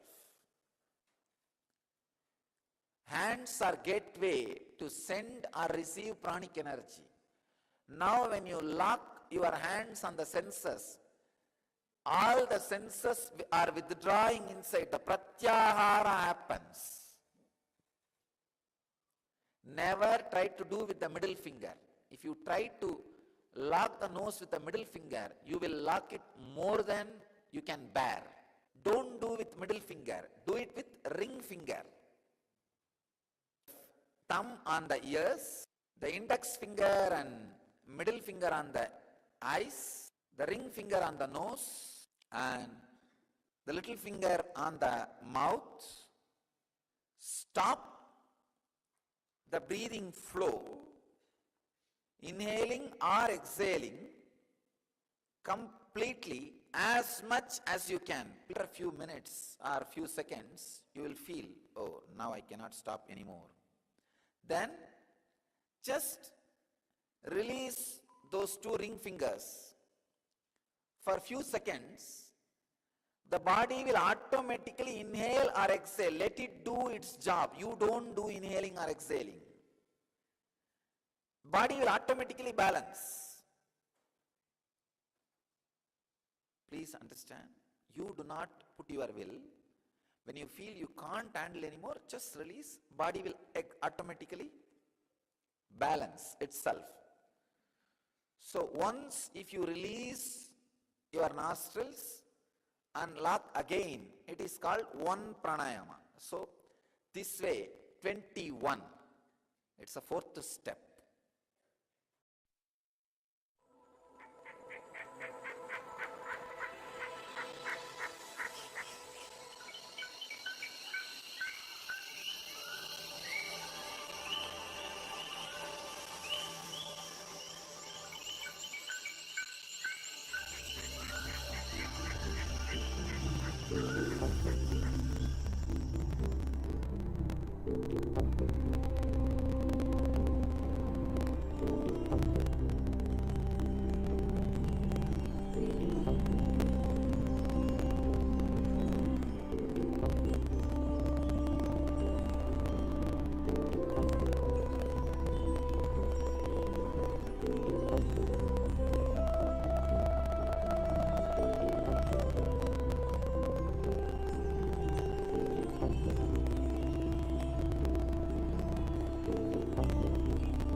part. The fifth part is settling with your body, means balancing the body. The settling or balancing can be done by intense humming. 7 minutes.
sixth part is 7 times receiving the energy, connecting with the cosmos, sky, and surrendering to the cosmos, earth, becoming part.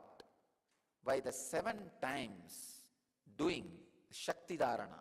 Shakti Dharana means raising your hands towards the sky and visualize the Master's presence and energy intensely landing on you, awakening your Kundalini on the whole body, and bow down to the cosmos, surrender to the cosmos 7 times. The whole thing will take less than 7 minutes. The 7 times of Shakti Dharana.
And the last but not least, sit for a few minutes and send an intense, loving, compassionate, blissful vibrations to all over the world with a proper Swasti mantra.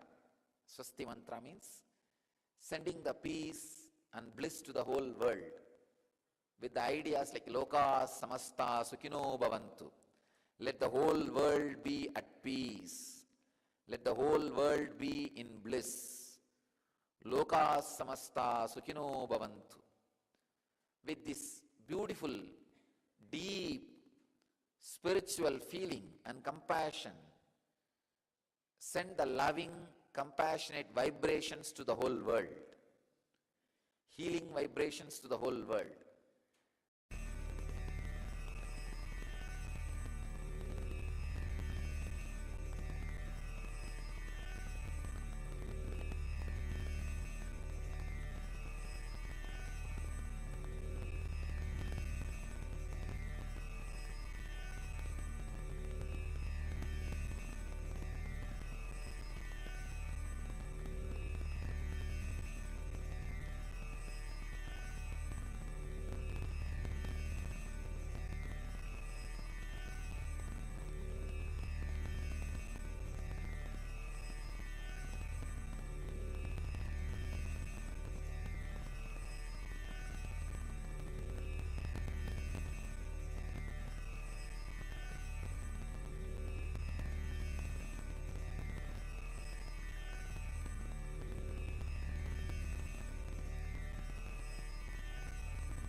through this initiation, I add Master's grace and blessings to this Kriya and to all of you.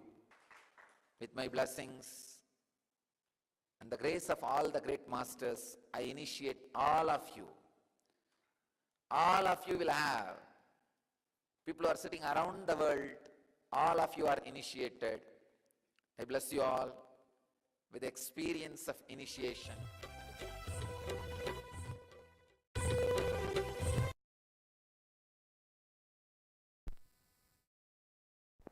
Please bring your hands in front of your heart and let us end the session with the Purna Mantra. Om Purnamadav Purnamidam Purnat Purnamudachyate Purnasya Purnamadaya Purnamevavashishyate. Om Shanti Shanti Shantihi. Harihi Om Tatsat. Sarvam Bhagavat Shri Nityananda Paramashivopadukarpanamastu. Om Nityanandam. In the heart of St. Kitts and Nevis, where the ocean meets the sky, a historic gathering is unfolding. The United Ancient Nations, a global forum where the world's first and ancient nations unite to share wisdom, confront challenges, and co-create solutions rooted in ancestral knowledge. The United Ancient Indigenous Enlightened Nations represents over 160 indigenous member nations and communities, advocating for more than 300 million people across all continents. Here, ancient wisdom meets modern action, fostering international cooperation, cultural preservation, and sustainable development through indigenous leadership. Beyond dialogue, the UAN experience nurtures the mind, body, and spirit. Sunrise meditation, yoga by the ocean, and cultural celebrations reconnect us to ourselves, each other. Established since 2002 in the United States of America, the United Ancient Nations is an intergovernmental organization currently made up of 160+ members and indigenous nations. The UAN and its work are guided by the purposes and principles contained in its founding charter. The UAN is a manifestation of the profound connection amongst indigenous peoples across the world, including African, Andean, American, European, Caribbean, Oceanic, and Asian regions, rooted in shared wisdom, sustainable practices, and deep reverence for the earth. The United Ancient Nations serves as an international cultural and diplomatic organization focused on uniting indigenous cultures globally. Our governance structure is council-based without territorial claims, led by a collective leadership through our General Secretariat. As a non-state entity with UN-style advocacy, we focus on several key areas: cultural and digital heritage preservation, indigenous diplomacy, revival of indigenous knowledge systems to solve humanity's problems, global peace, environmental preservation, health and wellness, sustained economic development, indigenous and cultural tourism. While the UAN represents numerous indigenous cultures, the United States of Kailasa serves as the first indigenous nation specifically for Hindus. Kailasa's mission is focused on the revival of the ancient enlightened Sanatana Hindu civilization with a formal governance structure including a head of state, ministers, and ambassadors. Under the leadership of SPH, Supreme Pontiff of Hinduism, Bhagavan Nityananda Paramashivoham, Kailasa has achieved recognition as a sovereign subject of international law, possessing distinctive attributes of juridical statehood. The United States of Kailasa is the main sponsor of the proposed UAN headquarters. This initiative would bring forth an estimated $100 million in revenue for the host country through summits, conferences, tourism, and development projects. The proposed UAN headquarters would represent the world's indigenous nations and peoples through its architectural design. It would blend the best of all worlds, featuring top modern architecture, the highest green building standards, and ancient Vastu architectural principles. This headquarters would serve as a central hub for indigenous diplomacy, cultural preservation, and collaborative efforts towards sustainable development and global peace. Through this initiative, we aim to create a dignified platform for indigenous leadership rooted in ancestral wisdom, cultural legitimacy, and collaborative innovation, enhancing global dialogue and regional stability. The establishment of the UAN headquarters would position a host country at the forefront of a global movement promoting indigenous wisdom while creating significant economic opportunities for the nation and its people.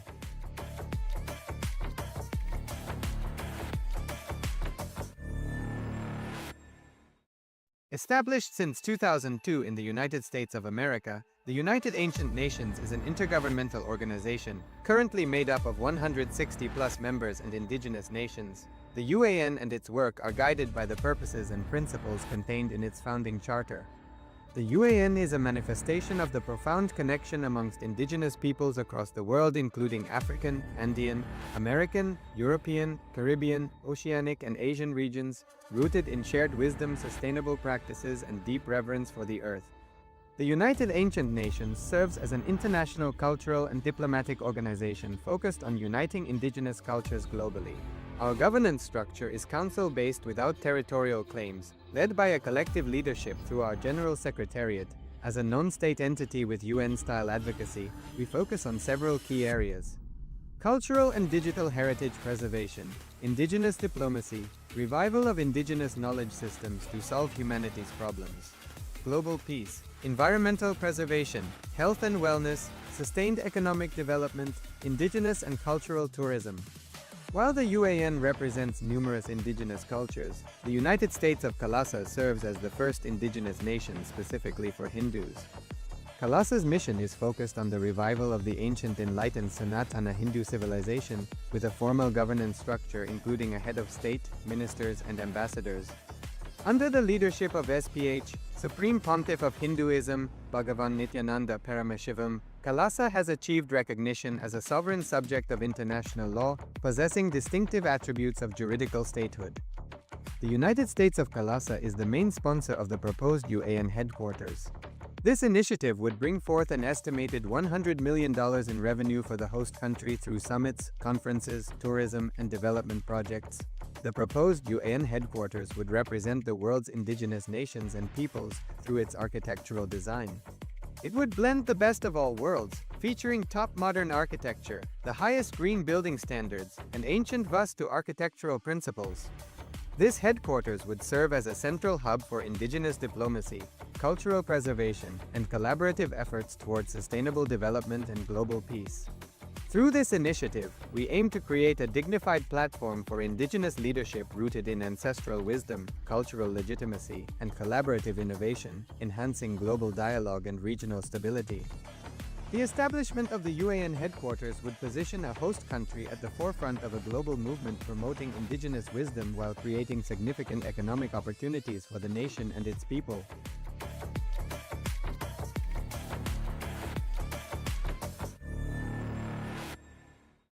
Established since 2002 in the United States of America, the United Ancient Nations is an intergovernmental organization currently made up of 160+ members and indigenous nations. The UAN and its work are guided by the purposes and principles contained in its founding charter. The UAN is a manifestation of the profound connection amongst indigenous peoples across the world, including African, Andean, American, European, Caribbean, Oceanic, and Asian regions, rooted in shared wisdom, sustainable practices, and deep reverence for the earth. The United Ancient Nations serves as an international cultural and diplomatic organization focused on uniting indigenous cultures globally.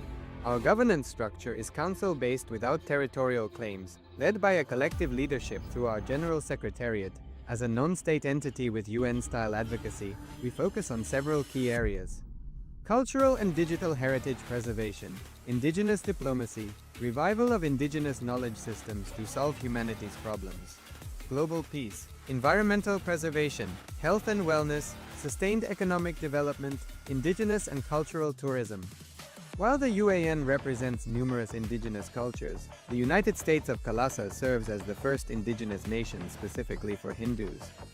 Kailasa's mission is focused on the revival of the ancient enlightened Sanatana Hindu civilization with a formal governance structure including a head of state, ministers, and ambassadors. Under the leadership of SPH, Supreme Pontiff of Hinduism, Bhagavan Paramashivoham, Kailasa has achieved recognition as a sovereign subject of international law, possessing distinctive attributes of juridical statehood. The United States of Kailasa is the main sponsor of the proposed UAN headquarters. This initiative would bring forth an estimated $100 million in revenue for the host country through summits, conferences, tourism, and development projects. The proposed UAN headquarters would represent the world's indigenous nations and peoples through its architectural design. It would blend the best of all worlds, featuring top modern architecture, the highest green building standards, and ancient Vastu architectural principles. This headquarters would serve as a central hub for indigenous diplomacy, cultural preservation, and collaborative efforts towards sustainable development and global peace. Through this initiative, we aim to create a dignified platform for indigenous leadership rooted in ancestral wisdom, cultural legitimacy, and collaborative innovation, enhancing global dialogue and regional stability. The establishment of the UAN headquarters would position a host country at the forefront of a global movement promoting indigenous wisdom while creating significant economic opportunities for the nation and its people.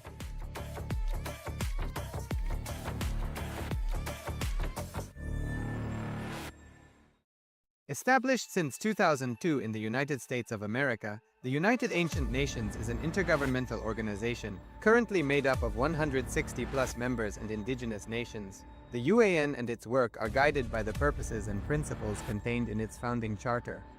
The UAN is a manifestation of the profound connection amongst indigenous peoples across the world, including African, Andean, American, European, Caribbean, Oceanic, and Asian regions, rooted in shared wisdom, sustainable practices, and deep reverence for the earth. The United Ancient Nations serves as an international cultural and diplomatic organization focused on uniting indigenous cultures globally. Our governance structure is council-based without territorial claims, led by a collective leadership through our General Secretariat. As a non-state entity with UN-style advocacy, we focus on several key areas: cultural and digital heritage preservation, indigenous diplomacy, revival of indigenous knowledge systems to solve humanity's problems, global peace, environmental preservation, health and wellness, sustained economic development, indigenous and cultural tourism. While the UAN represents numerous indigenous cultures, the United States of Kalasa serves as the first indigenous nation specifically for Hindus. Kalasa's mission is focused on the revival of the ancient enlightened Sanatana Hindu civilization, with a formal governance structure including a head of state, ministers, and ambassadors. Under the leadership of SPH, Supreme Pontiff of Hinduism, Bhagavan Nityananda Paramashivoham, Kalasa has achieved recognition as a sovereign subject of international law, possessing distinctive attributes of juridical statehood. The United States of Kalasa is the main sponsor of the proposed UAN headquarters. This initiative would bring forth an estimated $100 million in revenue for the host country through summits, conferences, tourism, and development projects. The proposed UAN headquarters would represent the world's indigenous nations and peoples through its architectural design. It would blend the best of all worlds, featuring top modern architecture, the highest green building standards, and ancient Vastu architectural principles. This headquarters would serve as a central hub for indigenous diplomacy, cultural preservation, and collaborative efforts towards sustainable development and global peace. Through this initiative, we aim to create a dignified platform for indigenous leadership rooted in ancestral wisdom, cultural legitimacy, and collaborative innovation, enhancing global dialogue and regional stability. The establishment of the UAN headquarters would position a host country at the forefront of a global movement promoting indigenous wisdom while creating significant economic opportunities for the nation and its people.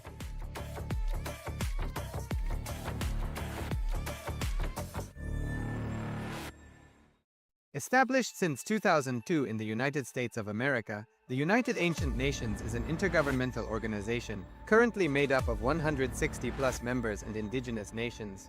The UAN and its work are guided by the purposes and principles contained in its founding charter.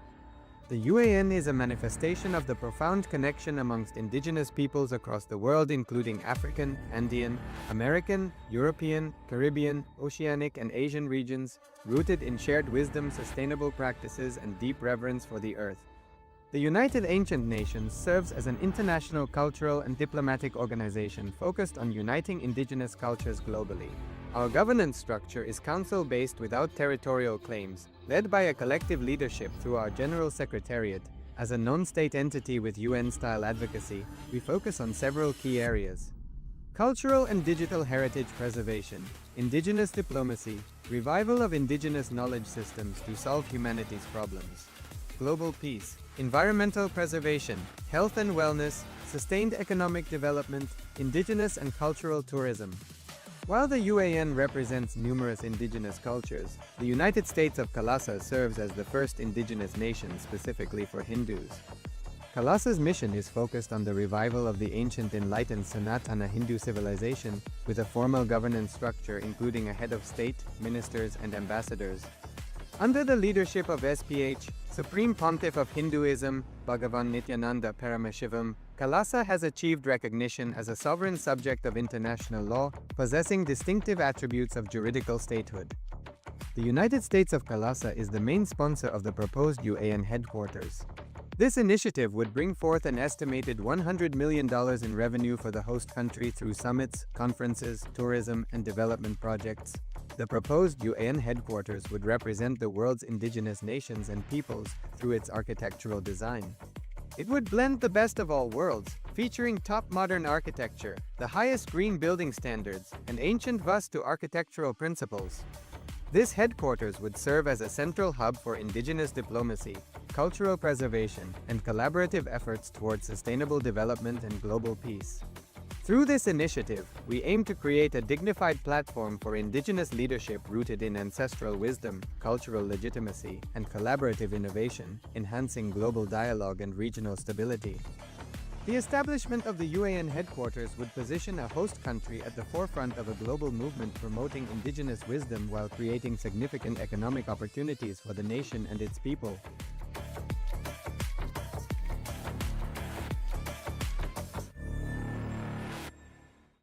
Established since 2002 in the United States of America, the United Ancient Nations is an intergovernmental organization. Nityanandam, welcome to the Pratama Vinyasa Krama. We are going to perform the 108 asana sequence of Kailasa's Nityananda Yoga. Step by step into the next. In the heart of St. Kitts and Nevis, where the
Please sit in a space of deep gratitude.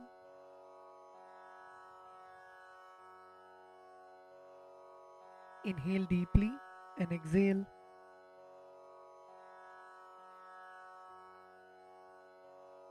Feel the presence of the Master in your inner space. Feel the presence of Swamiji seated in front of you. Feel the presence of Swamiji in the Guru Padukas, alive, radiating.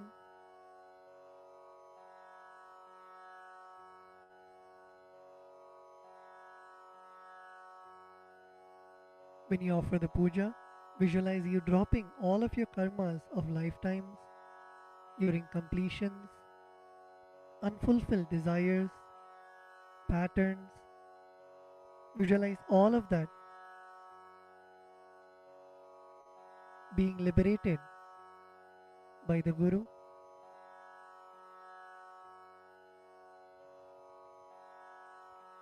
Come to a space of deep Guru Bhakti. the feeling connection with the Master.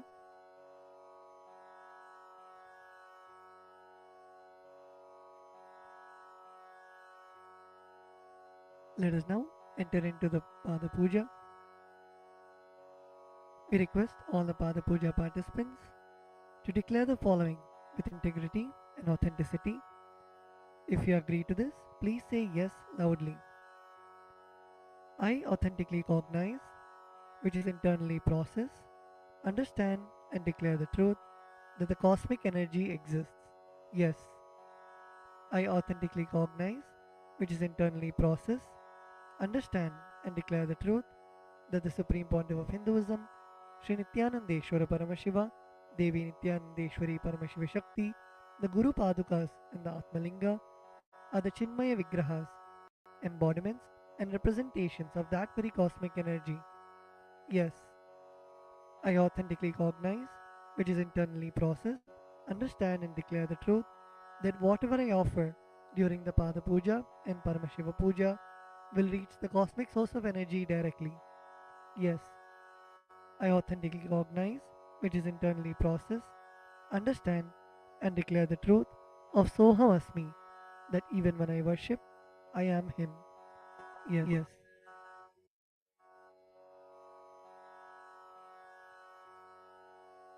Let us now enter into the Pada Puja. We begin with the Sadguru Vandanam, in which we offer our gratitude to our Guru, our beloved Swamiji. The meaning of the mantra we will now chant is, I surrender to that Sadguru who is the eternal bliss, the bestower of supreme happiness, the one who is the embodiment of wisdom, who is beyond duality, who is omnipresent, to whom the supreme goal is giving the enlightenment experience, who is eternal, pure, and unshakable, who is the silent spectator of all thought processes, who is beyond emotions, and the one who is without the three qualities called Sattva, Rajas, and Tamas. Now please take some flowers in your hands and close your eyes. Place your hands in the Atmanjali Mudra and offer the flowers at Swamiji's Padukas at the end of the mantra.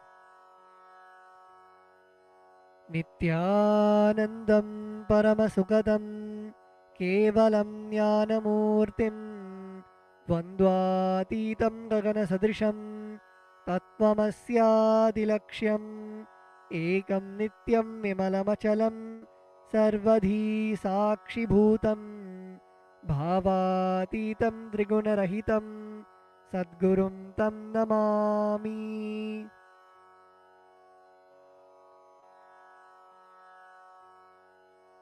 The next offering is the Guru Parampara Vandanam, where we offer our gratitude to the eternal lineage of all the Gurus, the enlightened masters. The meaning of the mantra we are now going to chant is, I surrender to the lineage of all the enlightened masters, which has Bhagavan Nityanandeshwara Paramashiva as the beginning, Devi Nityanandeshwari Paramashiva Shakti as the middle, and my master, Bhagavan Nityananda Paramashivam as the end.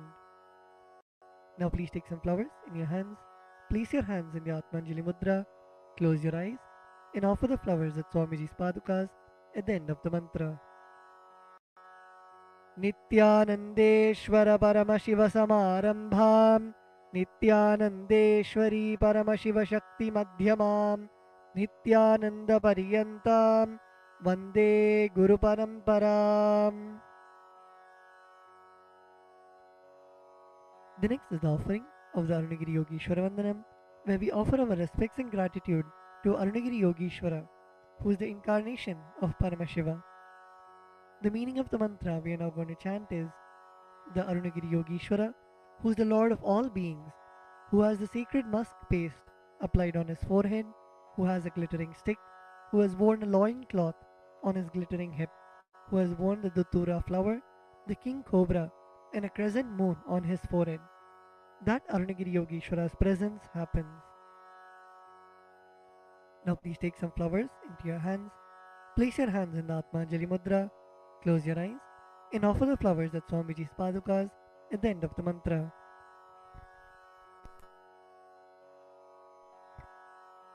ललाटे त्रिपुण्ड्री निटिलकृतकस्तूरी तिलकः स्फुरन्मालाधारस्फुरितकटिकौपीनसनः दधानो दुस्तारं शिरसि फणिराजं शशिकलां प्रदीपः सर्वेषाम् अरुणगिरियोगी विजयते.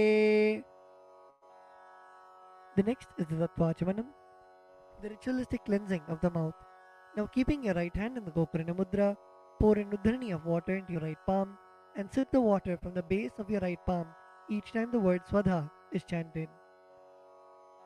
Om Atmatattvam Shodhayami Swadha. Om Vidyatattvam Shodhayami Swadha. Om Shivatattvam Shodhayami Swadha. Now at the base of your right hand thumb, wipe your lips twice from the right to the left. Om Ham Mridayaya Namaha. Wash your hands with an Uddharani of water. With the tips of your right hand index, middle and ring fingers touch above the upper lip and below the lower lip. Wash your hands. With the tips of your right hand index finger and thumb joined together, touch your right nostril and the left nostril. With the tips of your ring finger and thumb joined together, touch your right eye, right ear and left ear. Wash your hands with an Uddharani of water. With the tips of your little finger and thumb joined together, touch your navel center, the right chest and left chest. With all 5 fingers joined together, touch the top of your head, right shoulder, left shoulder and the heart center. Wash your hands with an Uddharani of water. The next mantra is Shuklam Varadaram. We chant this mantra invoking the energy of Mahaganapati, the remover of obstacles. The meaning of the mantra we are now going to chant is, I meditate upon the Lord Ganesha, who is clad in white garments, who is all-pervading, who is as bright colored as the moon, who has a smiling, pleasant face, having 4 shoulders and hands, and who is the remover and pacifier of all obstacles. Now please take the akshata, the turmeric mixed rice in your hands, and a flower in your right hand. Keeping both your hands as fists, tap the sides of your forehead along with the mantra.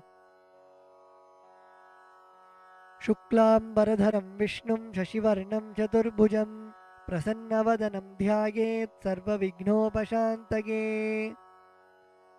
The next is the pranayama, the regulation of the prana, the life energy. Now keeping the akshata in your right hand, open your little finger, ring finger and your thumb. Inhale through the left nostril while closing your right nostril.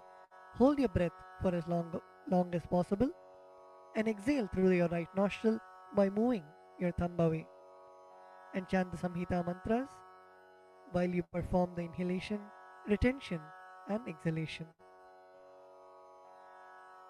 Om Hom Ishanamurdhaya Namaha, Om Him Tatpurushavatraya Namaha, Om Hum Bhagavadhidaya Namaha, Om Him Vamdevuhyaya Namaha, Om Hum Satyojatmurteye Namaha, Om Ham Mridayaya Namaha, Om Him Shirase Namaha, Om Hum Shikaya Namaha, Om Him Kavachaya Namaha, Om Hum Netrebhyo Namaha, Om Hastraya Namaha, Om Hom Ishanamurdhaya Namaha, Om Him Tatpurushavatraya Namaha, Om Hum Bhagavadhidaya Namaha, Om Him Vamdevuhyaya Namaha, Om Hum Satyojatmurteye Namaha, Om Ham Mridayaya Namaha, Om Him Shirase Namaha, Om Hum Shikaya Namaha, Om Him Kavachaya Namaha, Om Hum Netrebhyo Namaha, Om Hastraya Namaha, Om Hom Ishanamurdhaya Namaha, Om Him Tatpurushavatraya Namaha, Om Hum Bhagavadhidaya Namaha, Om Him Vamdevuhyaya Namaha, Om Hum Satyojatmurteye Namaha, Om Ham Mridayaya Namaha, Om Him Shirase Namaha, Om Hum Shikaya Namaha, Om Him Kavachaya Namaha, Om Hum Netrebhyo Namaha, Om Hastraya Namaha.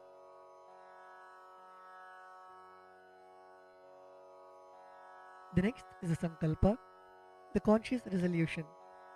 When you make a conscious resolution in the presence of the Master, the power of the Master's presence itself will simply manifest it as reality. Please close your eyes. Visualize the intention, the Sankalpa that you want to keep in your inner space.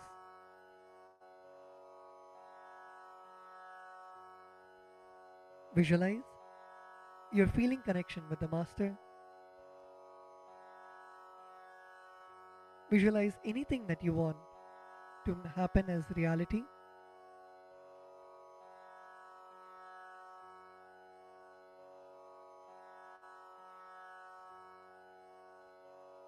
Visualize it already happening in your inner space.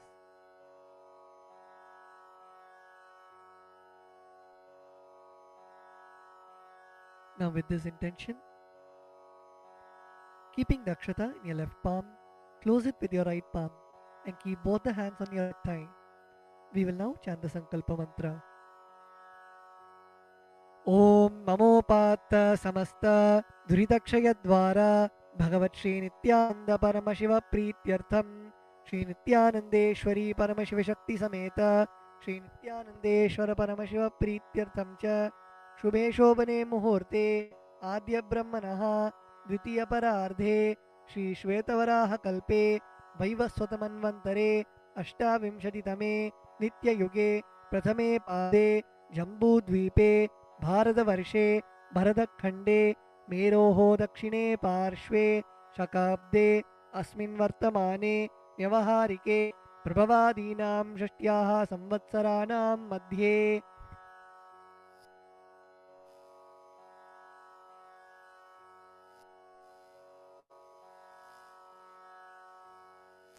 Vishvavasu नाम संवत्सरे दक्षिणायने लक्ष्मीवेङ्कटेश्वर ऋतौ सिंहमासे कृष्णपक्षे अमावास्यां शुभतिथौ स्थिरवासरयुक्तायां मघानक्षत्र परिघयोग किंस्तुग्नकरण एवं गुणविशेषणविशिष्टायाम् अस्यां शुभतिथौ श्रीकैलासोन्नतद्वादशान्तश्यामलापीठारूढ श्रीमीनाक्षीसुन्दरेश्वराभिन्नस्वरूप परशिवपुत्ररत्नकुमार गुरुमण्यतुल्यावतार श्रीपार्वतीस्थन्यपानलब्धदिव्यज्ञानविश्रुत सकलनिगमाकमसारभूतद्राविडवेदप्रवक्त्रे श्रीमत्परमशिवकरुणासमधिगतमुक्तामयचतुरश्रयान् गीयमानछत्रचामर श्रीचिन्नकाहलादि समस्तबिरडावल्यलङ्कृत ज्ञानविज्ञानचक्रवर्ती सर्वजनसङ्गसद्यो निर्वाण दीक्षा व्यापवर्गवर्ष विश्रानजीमूत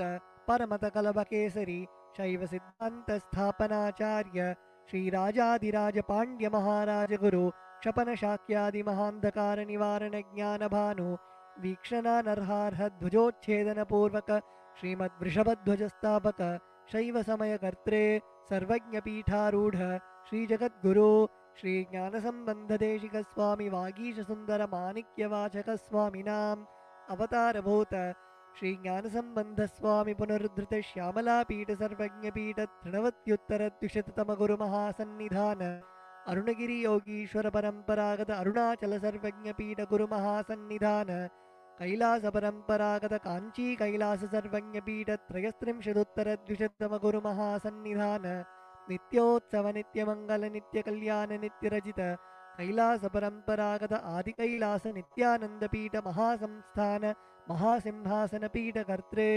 साक्षात् श्री परमशिव समुद्भूत कैलास परंपरागत वैवस्वतमनु इक्ष्वाकु हरिश्चंद्र भगीरथ श्रीरामचंद्र शूरसेन इत्याद्यनवच्छिन्न सार्वभौम चक्रवर्ती परंपरागत चतुष्षष्टि योगिनी मंडित चतुष्षष्टि संप्रदाय प्रवर्तक मनुधर्मासन सूर्यवंश प्राप्त सर्वज्ञपीठ सुरांगी साम्राज्य मूर्धाभिषिक्त चूड़ामणि साक्षात् श्री परमशिव समुद्भूत कपिल महागुरु पुनरुद्धृत महानिर्वाणि पीठ अष्टोत्तर सहस्र श्री महामंडलेश्वर साक्षात् श्री परमशिव समुद्भूत श्री महागणपति समारंभ अनवच्छिन्न पीठाधीश्वर गुरुपरंपरा प्राप्त अटलपीठ अष्टोत्तर सहस्र श्री अटलपीठाधीश्वर धर्म मुक्ति स्वर्गपुर स्वर्णपीठ त्रयोविंश गुरु महानिधान कैलास परंपरागत आदिपीठ सर्वज्ञपीठ जगद्गुरु श्री कैलास पुनरुद्धारक श्री कैलास परमाचार्य श्रीमत्परमहंस परिव्राजकाचार्य वर्य सच्चिदानंद प्रणव स्वरूप श्रोत्रिय ब्रह्मनिष्ठ श्रीमज्जगद्गुरु श्रील श्री भगवत् श्री नित्यानंद ब्रह्मशिव श्री ज्ञानसंबंधदेशिक परमाचार्य स्वामिनां प्रीत्यर्थं तेषां पादारविन्दयोः भक्तिसिद्ध्यर्थं गुरुकृपाकटाक्षसिद्ध्यर्थं क्षेमस्थैर्यवीर्यविजय आयुरारोग्य ऐश्वर्याणाम् अभिवृद्ध्यर्थं धर्मार्थकाममोक्षचतुर्विध फलपुरुषार्थसिद्ध्यर्थं समस्तदुरितोपशान्त्यर्थं समस्तमङ्गलावाप्त्यर्थं भगवत् श्रीनित्यानन्द परमशिवप्रसादेन सकुटुम्बस्य ज्ञानवैराग्य जीवन्मुक्तिप्राप्त्यर्थं श्रीनित्यानन्देश्वरी परमशिवशक्ति समेत श्रीनित्यानन्देश्वर परमशिव अवतारभूत श्री सर्वदेवदेवी स्वरूप भगवत् श्रीनित्यानन्द परमशिव प्रत्यक्षपादपूजां करिष्ये Shri Nityanandeshwari Paramashiva Shakti Sameta Shri Nityanandeshwara Paramashiva Pujam Jakarishye. Om Apaupasprisya. Wash your hands with an udrani of water. The next is the Gantanada. Now please take the bell in your left hand and hold it above your heart center and ring the bell as you chant the following mantra. Om Agamarthantu Devanam Gamanarthantu Rakshasam Gantanadam Karomyado Devata Hvanalanchanam Ganta Devatabhyo Namaha. The next is the Manasa Puja, the internal worship. Now please close your eyes. Visualize the meaning of the mantra in your inner space.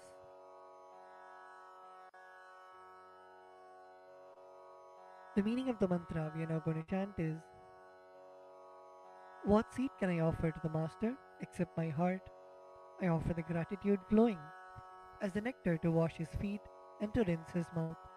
I offer my mind itself as the arghya, the bouquet.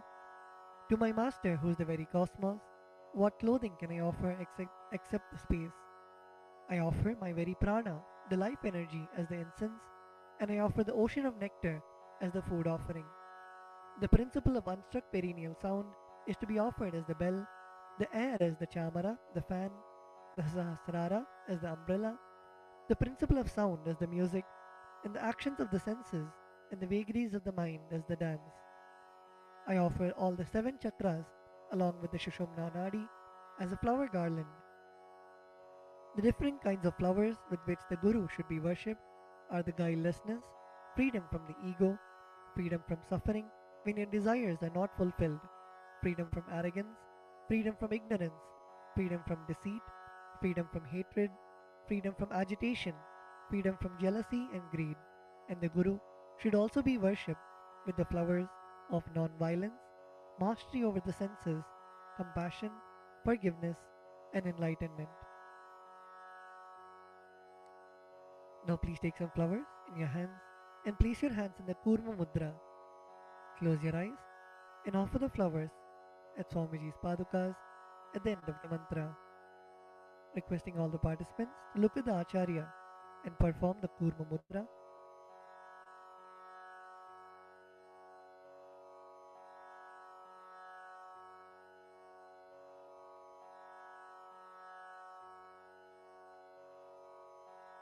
Om Hridpadmamasanam dadyat Sahasrarachyutamritaihi Padyam Sharanayor dadyat Manastu Argyam Nivedayet Tena Amritena Achamaniyam Snaniyam Tena Chasmritam Akashatattvam Vastram Syat Gandhasyat Gandhatatvakam Chittam prakalpayet pushpam dhupam pranan prakalpayet tejastattvam cha deepartham naivedyam syat sudham buddhihi anahatadhvanirghanta vayutattvam cha chamaram sahasraram bhavet chhatram shabdatattvam cha geetakam nrityamindriya karmani chanchalyam manasastatha Sumekhalam Padmamalam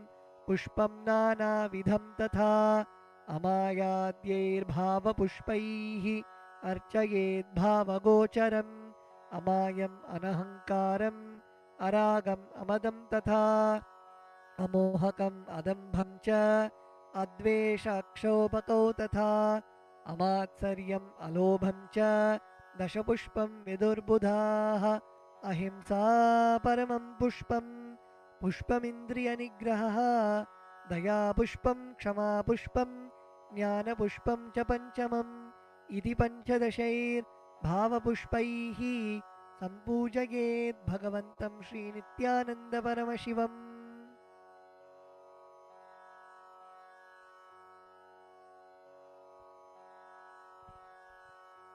The next offering is the Upachara Puja, the external worship.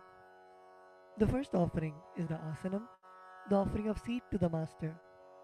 The meaning of the mantra we are now going to chant is: O the One who resides in all the beings, the one who is the very soul of all beings. I offer this seed to you. I surrender, I surrender. Now please take some flowers and akshata in your hands and offer it at Swamiji's padukas along with the mantra. Asanam Om Sarvabhutantarasthaya Sarvabhutantaratmane Kalpayamyupaveshartham Asanam Te Namo Namaha. Om Hrim Idam Suvarnasanam Sarvadevadevi Swarupaya Bhagavate Shri Nityananda Paramashivaya Namaha. The next offering is Swagatam, the offering of welcoming the Master. The meaning of the mantra we are now going to chant is, because of being in the everlasting calmness and because of remaining free from the attitude of performing all actions related to the fivefold cosmic function for a short duration known as the cosmic sleep, Lord Sadashiva is called Shiva by the experts in the mantras and the tantras. Salutations to such Shiva who is the Guru and who is eternally free from the desire and the aspects related to embodiment. Because of his immeasurable greatness and because of his quality of being eternally unborn, this Lord is well placed as Ananta. O the Lord of all gods, O the one whose darshan is awaited by gods for the fulfillment of their desires, welcome, welcome. Today my birth, life, and all deeds are fructified. The fruits of all my tapas is materialized just by welcoming you. Now please take some flowers in your hands, close your eyes, and offer the flowers at Swamiji's padukas at the end of the mantra. Swagatam Om Shantatvat Sarvakartritvat Bhavo Paratikaranat Shiva Ukto Mahatantra Mantra Vidbhis Sada Shivaha Tasmai Shivaya Gurave Vitaragakalaya Vai Ameyatvat Anantoyam Majatvacha Prakirtitaha Yasya Darshanamichanti Deva Swabhishta Siddhaye Tasmai Te Parameshana Swagatam Swagatam Prabho Adya Me Saphalam Janma Jivanam Sapala Kriyaha Swagatam Yatvaya Tanme Tapasam Phalamagatam Om Hrim Sarvadeva Devi Swarupa Bhagavat Shri Nityananda Paramashiva Swagatam Suswagatam Te. The next offering is Padyam, the offering of water for washing the feet of the Master. The meaning of the mantra we are now going to chant is, I offer Padyam, that is the water for washing the feet of the Supreme God, the very devotion on whom brings about the ultimate bliss.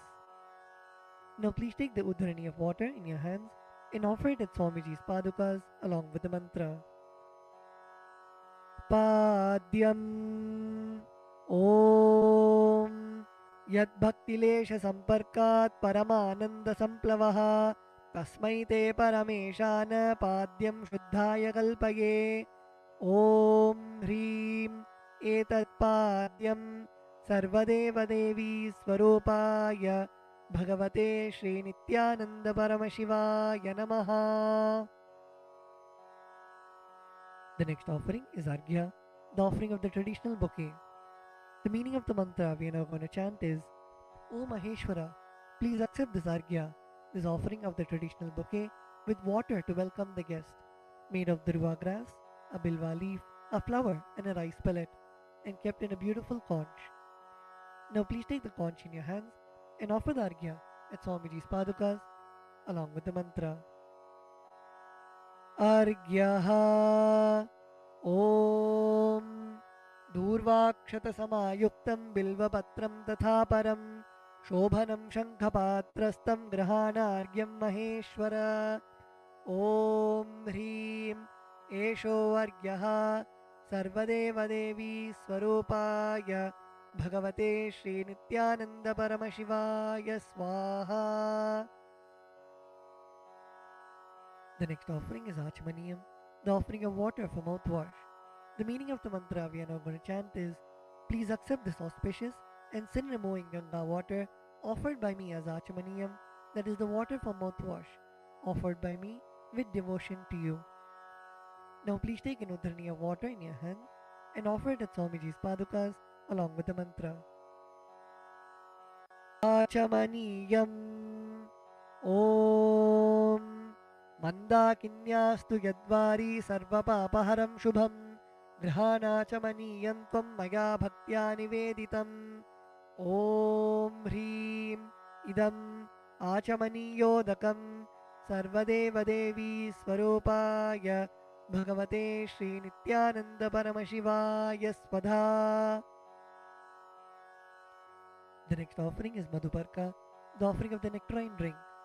The meaning of the mantra we are now going to chant is, for the destruction of all negativities, I offer this Madhuparka, this drink which is full of nectar. Be pleased towards me, O Lord. Now please take the Madhuparka in your hands and offer it at Swamiji's padukas along with the mantra. Madhuparkaha Om Sarvakalmashanashaya Paripurna Sudhatmakam Madhuparkamimam Deva Kalpayami Prasidame Om Hrim Esha Madhuparkaha Sarvadeva Devi Swarupaya Bhagavate Shri Nityananda Paramashivaya Swadha. The next offering is Gandhate to you, O healer of all the worlds. You are the purest among all the worlds. Now please take the Gandhatailam, the scented oil in your hands. Om Sneham Grihana Snehena Lokanam Hitakaraka Sarvalokeshu Shuddhastvam Dadami Sneham Om Hrim Idam Gandhatailam Sarvadeva Devi Swarupaya Bhagavate Shri Nityananda Paramashivaya Nivedayami. The next offering is Naniyam, the offering of water for the sacred bath. The meaning of the mantra we are now going to chant is, please accept this cool, pure and clear water which is capable of seizing my mind for your sacred bath offered by me with devotion to you. Now please take an udharani of water in your hands and offer it at Swamiji's padukas along with the mantra as ring the bell as you do so. Snaniyam Om Idam Shushitalam Vari Shvacham Shuddham Manoharam Snanartham Te Maya Bhaktya Kalpitam Pratirihyatam Om Hrim Idam Snaniyodakam Sarvadeva Devi Swarupaya Bhagavate Shri Nityananda Paramashivaya Nivedayami. The next offering is Vastram, the offering of the sacred cloth. We will now be repeating the meaning of the mantras and the mantras together, requesting all the participants to please sit straight. Sit with your head, neck and spine in a straight line. And when you chant, chant from your stomach as loudly as you can.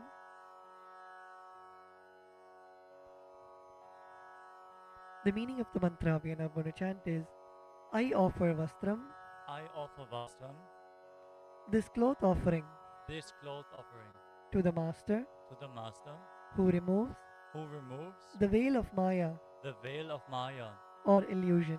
or illusion, The Master, the Master, who is the true who is the true light of enlightenment, light of enlightenment, who does not have a veil of Maya, a veil of Maya, and has has the very space the very space as the dress. as the dress. Now please take the offering of clothes in your hands and offer it at Swamiji's padukas along with the mantra.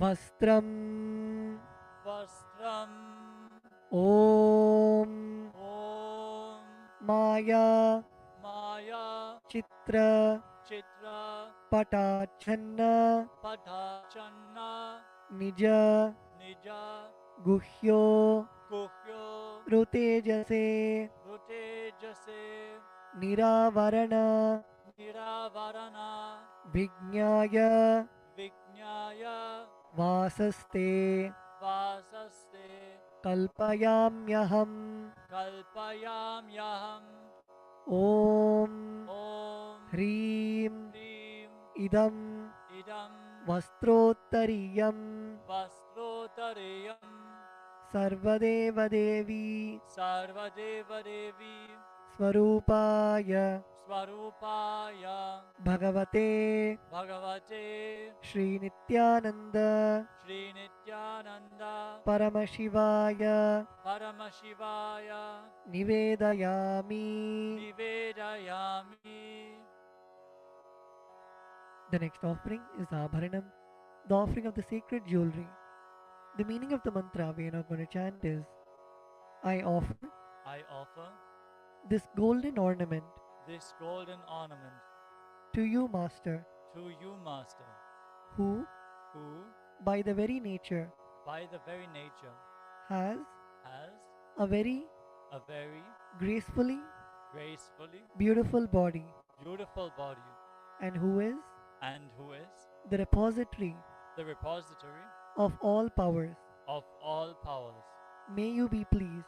May you be pleased.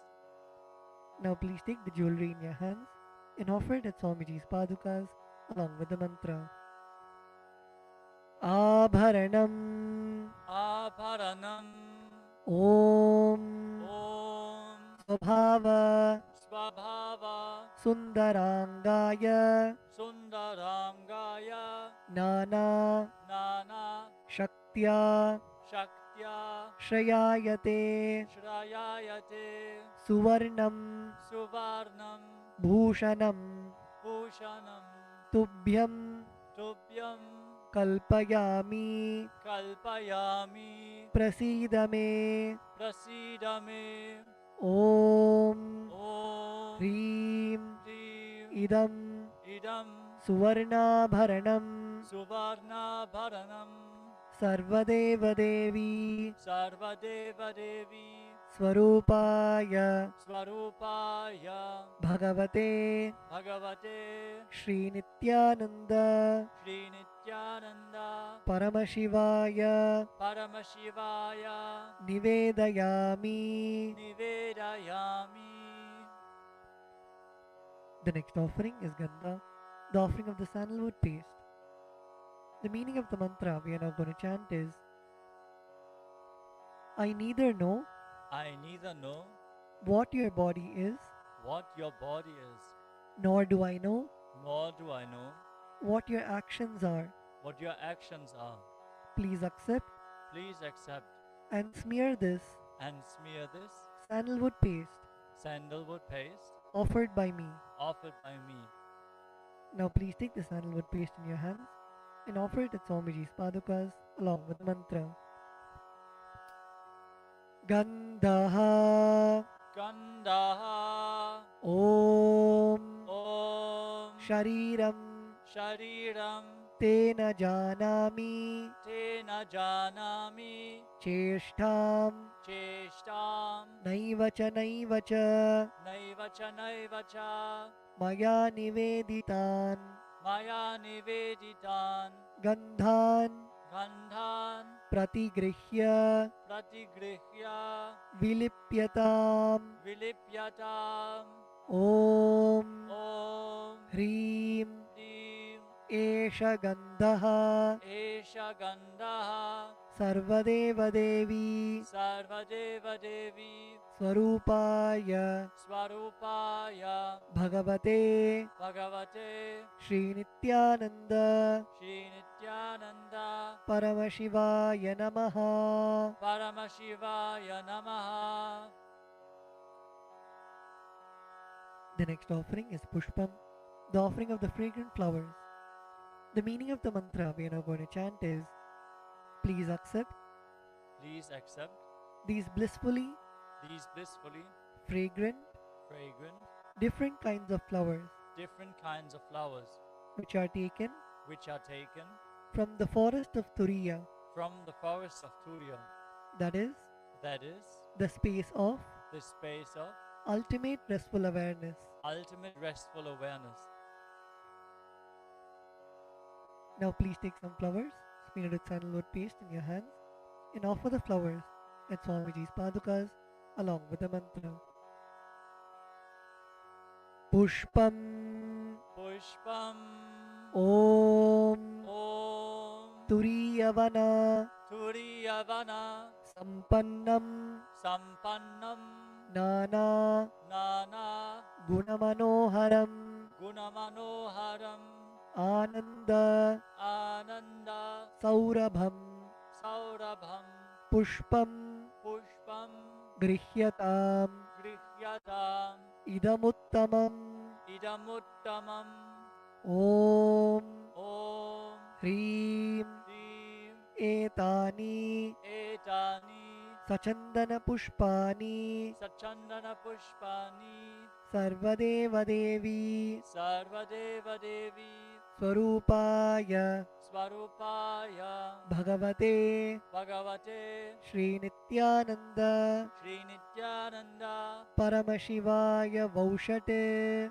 Paramashivaya Vaushat. The next offering is Bilva Patram, the offering of the Bilva leaves.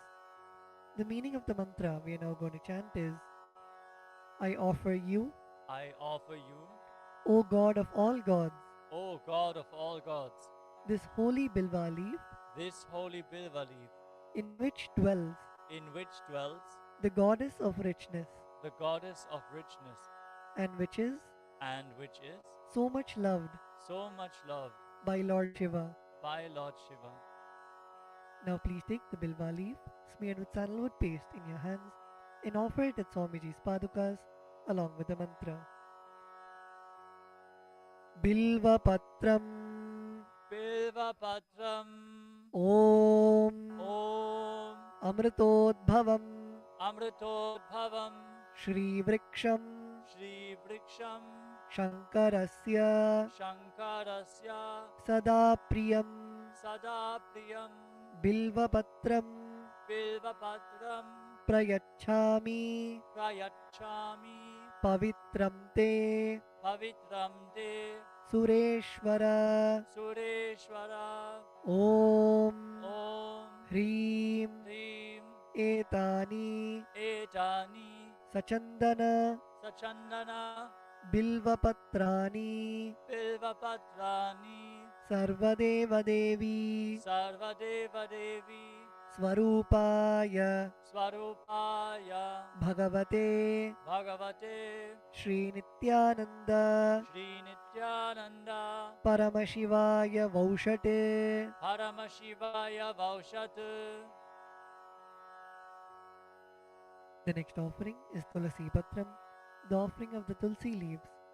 The meaning of the mantra we are now going to chant is let this offering Let this offering of Tulsi leaf of Tulasi leaf be unto the be unto the Supreme Soul Supreme Soul who has who has unlimited forms unlimited forms and who is and who is the bestower the bestower of all boons. of all boons. Now please take the Tulsi leaf smeared with sandalwood paste in your hands and offer it at Swamiji's padukas along with the mantra.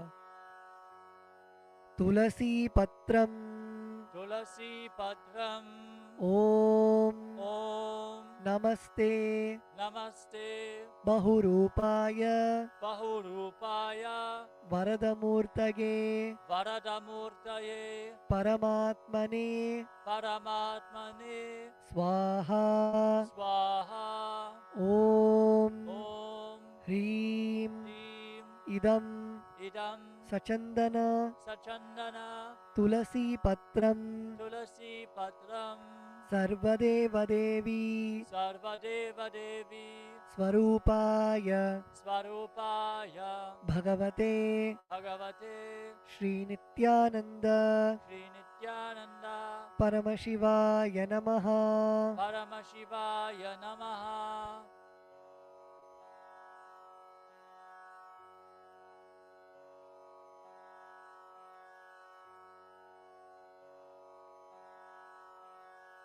We will be continuing with the repetition from tomorrow. The next offering is Dhupa, the offering of the lit incense.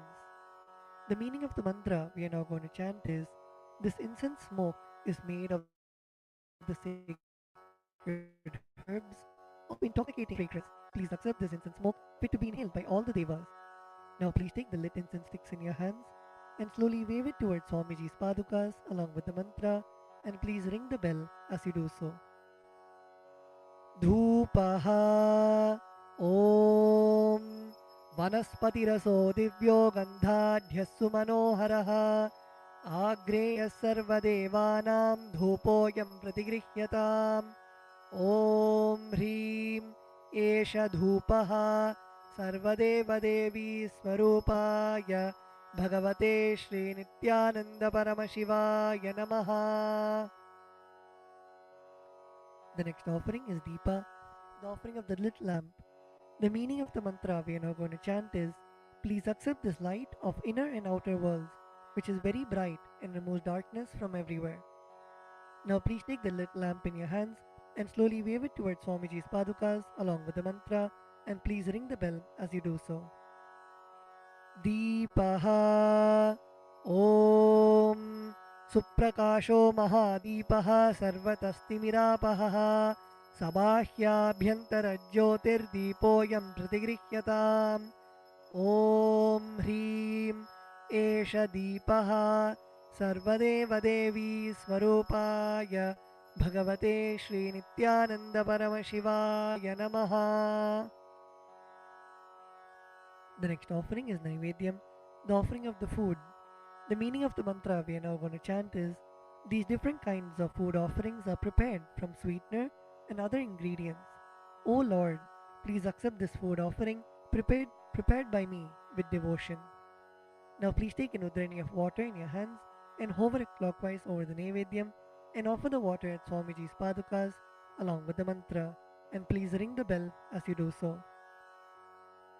Naivedyam Om Naivedyam Vividham Deva Sharkaradi Vinirmitam Maya Niveditam Bhaktya Grahana Parameshwara Om Hrim Idam Shopakarna Naivedyam Sarvadeva Devi Swarupaya Bhagavate Shri Nityananda Paramashivaya Nivedayami.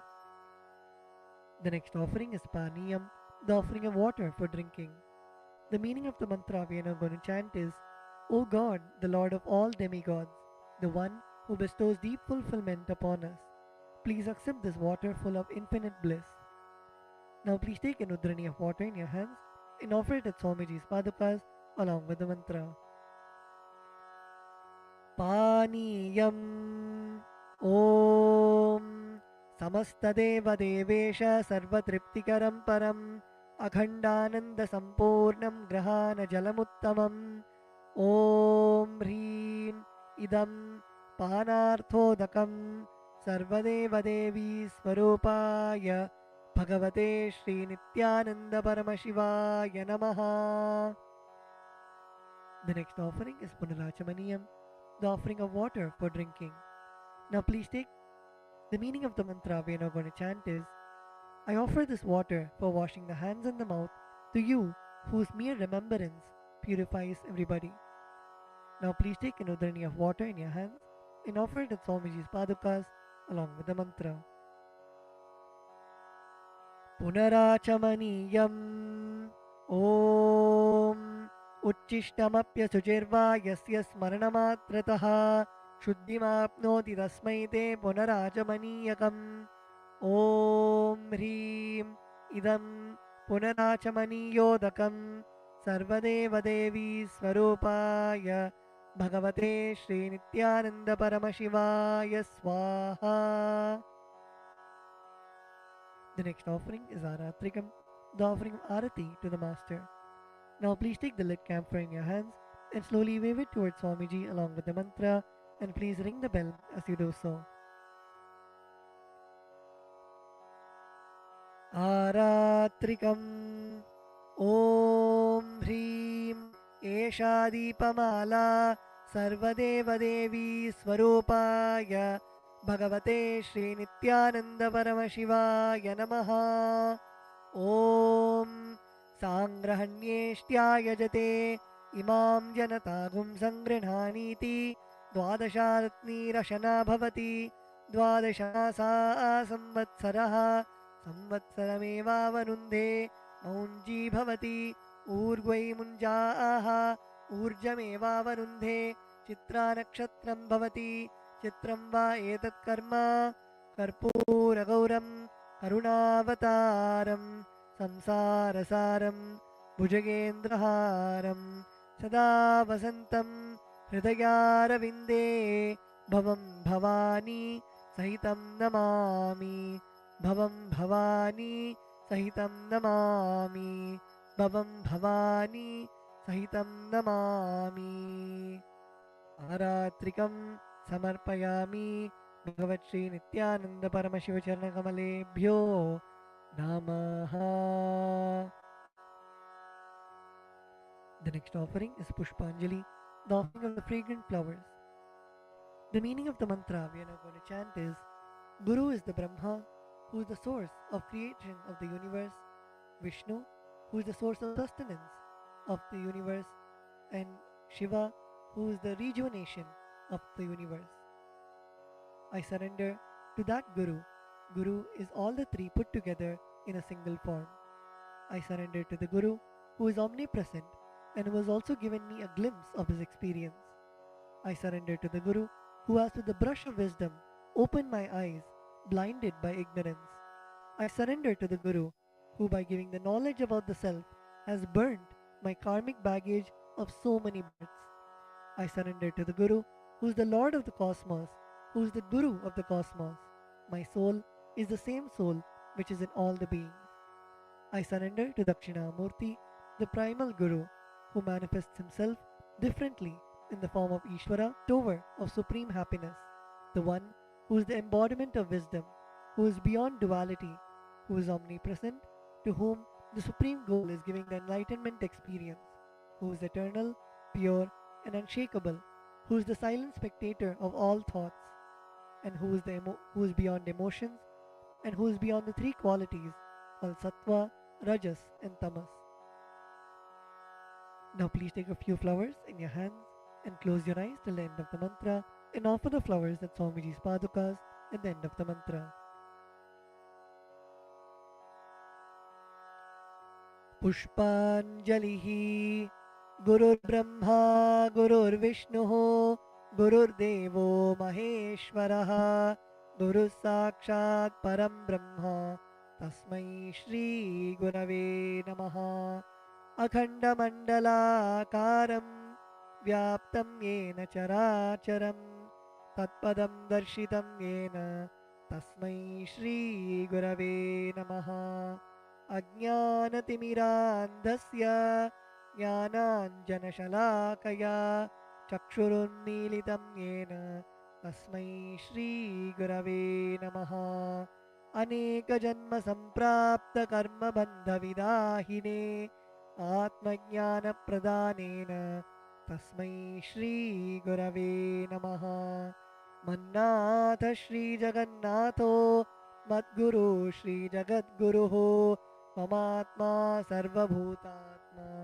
Tasmai Shri Gurave Namaha Ishvaro Gururatmeti Murti Bheda Vibhagine Vyomavadvyapta Dehaya Dakshinamurtaye Namaha Nityanandam Paramasukadam Kevalam Jnanamurtim Dvandvatitam Gaganasadrisham Tattvamasyadilaksham Ekam Nityam Vimalamachalam Sarvadi Sakshibhutam Bhavatitam Trigunarahitam Sadgurum Tam Namami Pushpanjalim Samarpayami Bhagavatshri Nityananda Paramashiva Charnakamaleebhyo Namaha Om Nityanandam.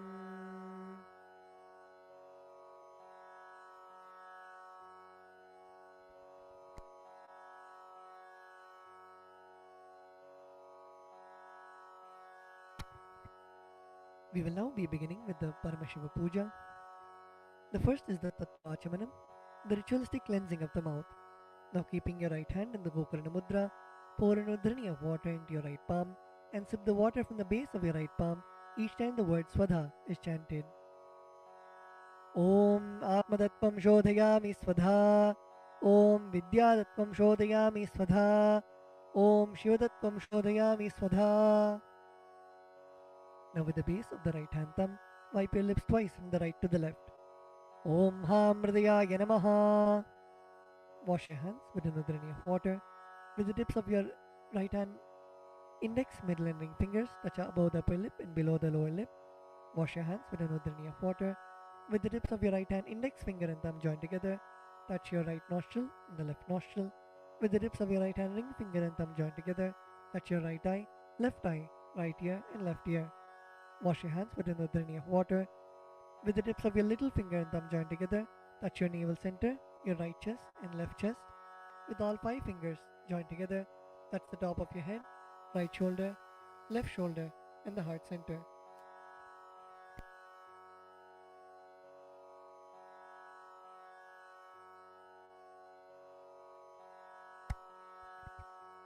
The next is Sakalikaranam, invoking Bhagavan Paramashiva inside our own body. Please close your eyes. Visualize Bhagavan Paramashiva's energy radiating throughout your body. Visualize Swamiji's presence in your inner space.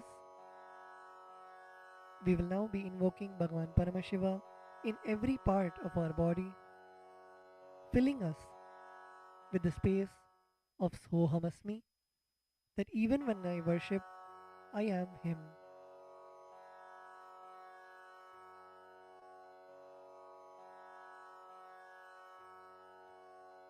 Now, using your left hand, wipe the front and back side of your right hand once, and using your right hand, wipe the front and back side of your left hand twice. Om Hastraya Namaha. Now bring your hands in a Namaskara Mudra in front of your third eye. Om Ham Shaktaye Vaushate. Now keeping your palms together, bring your thumbs to the center of your palms. Om Ham Shivasanaya Namaha. Om Ham Shivamurtaye Namaha. Now with the tips of your thumbs, touch the tip of your little finger and move your thumbs down towards the base of your little finger. Om Ham Satyojatamurtaye Namaha. With the tip of your thumbs, touch the tip of your ring finger and move your thumbs down towards the base of your ring finger. Om Him Vamadevuhyaya Namaha. Now your middle finger. Om Hum Agora Hridayaya Namaha. Now your index finger. Om Him Tat Purushavakraya Namaha. Now your thumbs. Om Hom Ishanamurdhaya Namaha. Now bring your palms in front of you. Bring your thumbs touching the center of your palms. Om Ham Hom Vidyadehaya Namaha. Now bend your index, middle and ring fingers such that they touch the center of your palms. Om Hom Netrebhyo Namaha. Now bend your thumbs inwards and now with the tip of your thumbs, touch the tip of your lip. Murtaye Namaha. Now your ring finger. Om Him Shirase Namaha. Now your middle finger. Om Hum Shikhaye Namaha. Now your index finger. Om Haim Kavachaya Namaha. Now with the base of your index finger. Now your thumbs. Om Hastraya Namaha. Now bring your hands into the Mushti Mudra and roll them around each other once. Om Haim Kavachaya Hum. Now bring your hands in the Namaskara Mudra in front of your third eye. Om Ham Shivaya Vaushate. Now bend your thumbs inwards and touch the center of your palms. Om Ham Hom Shivaya Namaha. Now with the right hand, ring finger and thumb joined together, touch Ananda Gandha. Om Ham Shivasanaya Namaha. Om Ham Shivamurtaye Namaha. Now keeping your thumbs and little finger together, touch your respective knees. Om Ham Satyojatamurtaye Namaha. Now with the right hand thumb and ring finger joined together, touch your navel center. Om Him Vamadevaguhyaya Namaha. Now with your right hand thumb and middle finger joined together, touch your heart center. Om Hum Agora Hridayaya Namaha. Now with your right hand thumb and index finger joined together, touch above your upper lip. Om Him Tat Purushavakraya Namaha. Now with the tip of your right hand, thumb touch the top of your forehead. Om Hom Ishanamurdhaya Namaha. With your right hand thumb and ring finger joined together, touch your Anandagandha. Om Ham Hom Vidyadehaya Namaha. With the tip of your right hand index, middle and ring finger, touch your right eye, third eye and left eye respectively. Om Hom Netrebhyo Namaha.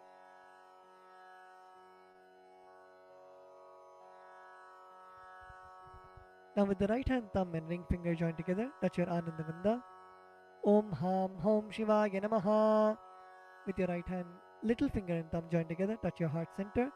Om Ham Hridayaya Namaha. With your right hand thumb and ring finger joined together, touch your head. Om Him Shirase Swaha. With the right hand thumb and middle finger joined together, touch the back of your head. Om Hum Shikhaye Voshate. Now cross your left hand over your right hand in front of your chest, keeping your index finger in form of a hook, and uncross your arms, moving them around of your head and bringing them till your chest. Om Haim Kavachaya Hum. Now strike your right thumb onto your left palm and the left thumb onto your right palm. Om Hastaya Bate. Now with your right hand index finger and middle finger, strike your left palm thrice. Om Hastraya Humpate. Using your right hand index finger and thumb, snap in all the 10 directions around you, the 8 directions and down and up. Om Hastraya Pate.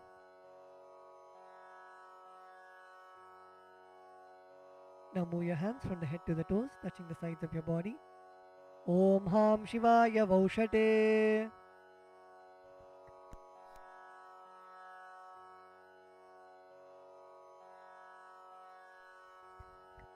The next is Samanya Arghya Stapana, energizing the water with which you worship Bhagavan Paramashiva. Now please mix some akshata, flowers and sandalwood paste into the water in the Panchapatram. Cover the mouth of the Panchapatram with your palm and chant Om 7 times internally. Om Om Om Om Om Om Om. Now snap your index finger and thumb around the Panchapatram in all the 10 directions. Om Hastraya Pate.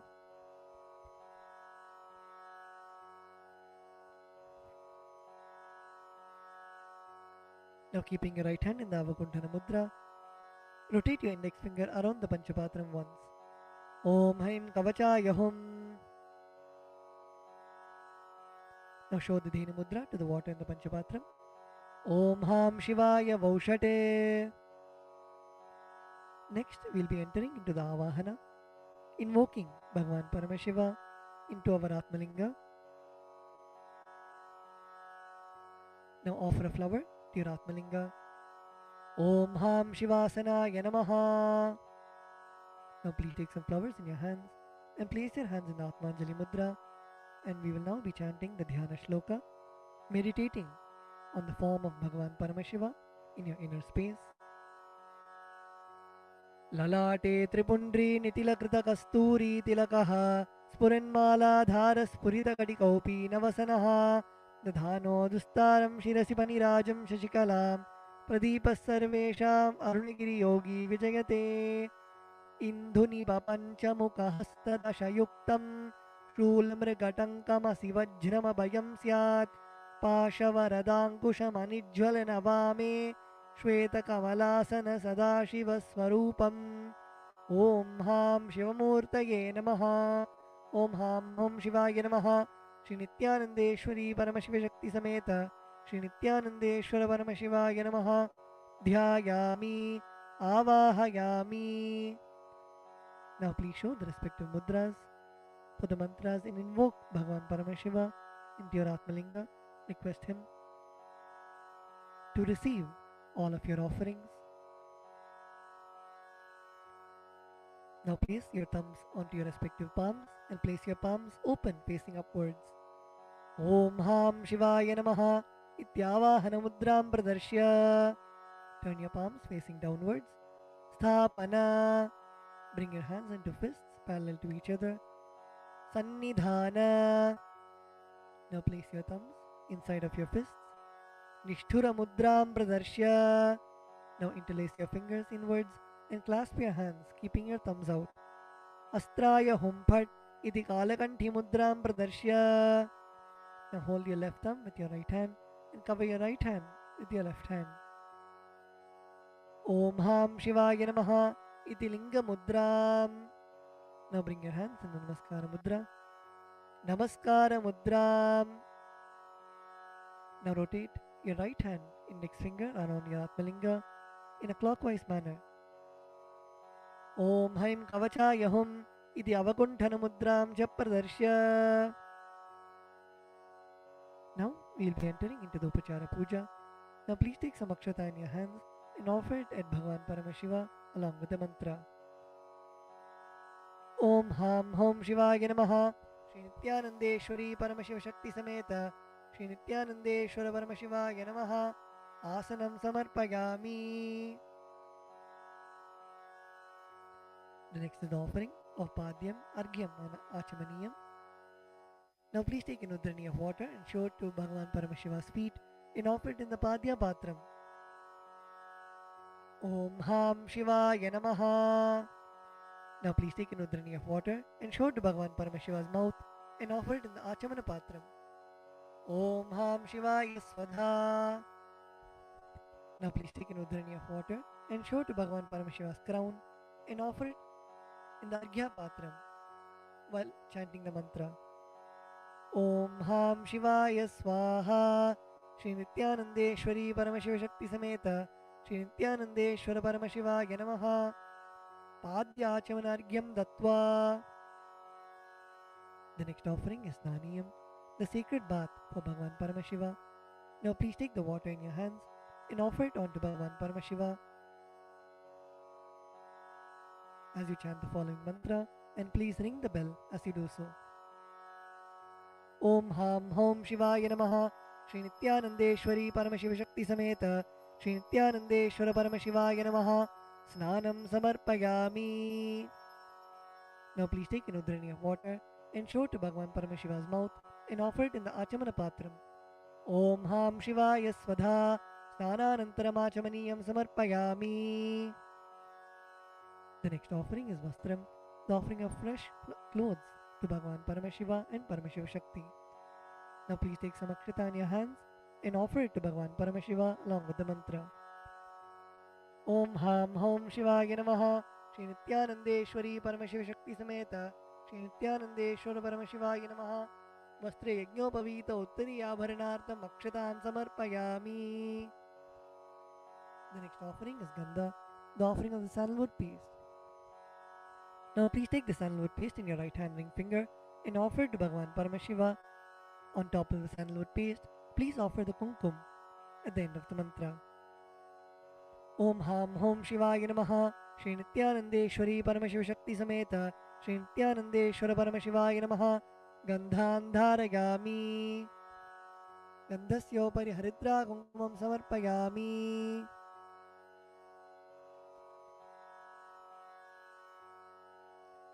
The next offering is Ashtapushpa Puja, the offering of flowers to Bhagavan Paramashiva. Now please take some flowers in your hands and offer the flowers to Bhagavan Paramashiva each time the word Namaha is chanted. Om Bhavaya Devaya Namaha. Om Bhavasya Devasya Patne Namaha. Om Sharvaya Devaya Namaha. Om Sharvasya Devasya Patne Namaha. Om Ishanaya Devaya Namaha. Om Ishanasya Devasya Patne Namaha. Om Pashupate Devaya Namaha. Om Pashupate Devasya Patne Namaha. Om Ugraya Devaya Namaha. Om Ugrasya Devasya Patne Namaha. Om Rudraya Devaya Namaha. Om Rudrasya Devasya Patne Namaha. Om Bhimaya Devaya Namaha. Om Bhimasya Devasya Patne Namaha. Om Hater Devaya Namaha. Om Hatto Devasya Patne Namaha. Om Ham Hom Shivaya Namaha. Shri Nityanandeshwari Paramashiva Shakti Sameta Shri Nityanandeshwara Paramashivaya Namaha. Ashtapushpa Pujam Samarpayami. The next is the offering of Bilva Patram, the offering of the Bilva leaf. Now please take the Bilva leaf, smear with sandalwood paste in your hands, and offer it to Bhagavan Paramashiva. Om Ham Hom Shivaya Namaha. Shri Nityanandeshwari Paramashiva Shakti Sameta Shri Nityanandeshwara Paramashivaya Namaha. Bilvapatram samarpayami. The next is the offering of dhupa, the offering of incense to Bhagavan Paramashiva. Now please offer a flower on the bell. Om Hastraya Namaha. Now sprinkle some water on the incense stick stand. Om Hastraya Pate. Now offer a flower on the incense stick stand. Om Hamridaya Namaha. Now please take the lit incense sticks in your hands and slowly wave it towards Bhagavan Paramashiva along with the mantra, and please ring the bell as you do so. Om Ham Hom Shivaya Namaha. Shri Nityanandeshwari Paramashiva Shakti Sameta Shri Nityanandeshwara Paramashivaya Namaha. Dhupam Agrapayami. Now please take an udharani of water and show it to Bhagavan Paramashiva's mouth and offer it in the Achamana Patram. Om Ham Shivaya Swadha. The next offering is Deepa, the offering of the lit lamp for Bhagavan Paramashiva. Now please sprinkle some water on the Deepa. Om Hastra Yapate. Offer a flower on the Deepa. Om Hamridaya Namaha. Now please take the lit lamp in your hands and slowly wave it towards Bhagavan Paramashiva along with the mantra, and please ring the bell as you do so. Om Ham Hom Shivaya Namaha. Shri Nityanandeshwari Paramashiva Shakti Sameta Shri Nityanandeshwara Paramashivaya Namaha. Deepam Darshayami. Now please take an udharani of water and show it to Bhagavan Paramashiva's mouth and offer it in the Achamana Patram. Om Ham Shivaya Swadha. The next offering is Naivedyam, the offering of food for Bhagavan Paramashiva. Now please sprinkle some water on the Naivedyam. Om Hastra Yapate. Please offer a flower on the Naivedyam. Om Hamridaya Namaha. Now please take an udharani of water and hover it clockwise over the Naivedyam and offer the udharani of water in front of Bhagavan Paramashiva at the end of the mantra. Om Ham Hom Shivaya Namaha. Shri Nityanandeshwari Paramashiva Shakti Sameta Shri Nityanandeshwara Paramashivaya Namaha. Naivedyam Nivedayami. Now please take an udharani of water and show it to Bhagavan Paramashiva's mouth and offer it in the Achamana Patram. Om Ham Shivaya Swadha. The next offering is Tambulam, the offering of betel leaves. Now please take some akshata in your hands and offer it to Bhagavan Paramashiva along with the mantra. Om Ham Hom Shivaya Namaha. Shri Nityanandeshwari Paramashiva Shakti Sameta Shri Nityanandeshwara Paramashivaya Namaha. Tambulam Samarpayami. The next offering is Aratrikam, the offering of Arati to Bhagavan Paramashiva and Paramashiva Shakti. Now please sprinkle some water on the Karpura Arati plate. Om Hastra Yapate.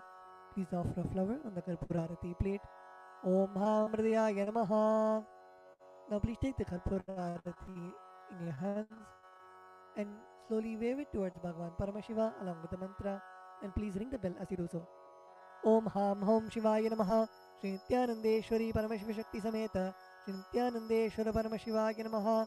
Karpura Nirajanam Sandarishayami. Now please take a flower in your hands and hover it clockwise over the flame and offer it to Bhagavan Paramashiva along with the mantra. Rakshandharayami. The next offering is Pushpanjali, the offering of fragrant flowers. Now please take some flowers, durva grass and akshata in your folded hands and offer it to Bhagavan Paramashiva at the end of the mantra. Om Ham Hom Shivaya Namaha. Shri Nityanandeshwari Paramashiva Shakti Sameta Shri Nityanandeshwara Paramashivaya Namaha. Pushpanjalim Samarpayami. The next is the Gayatri Mantra. Now please hold the Yajnopavita with your right hand and chant the Gayatri Mantra 11 times internally.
The next is the Mula Mantra Japa.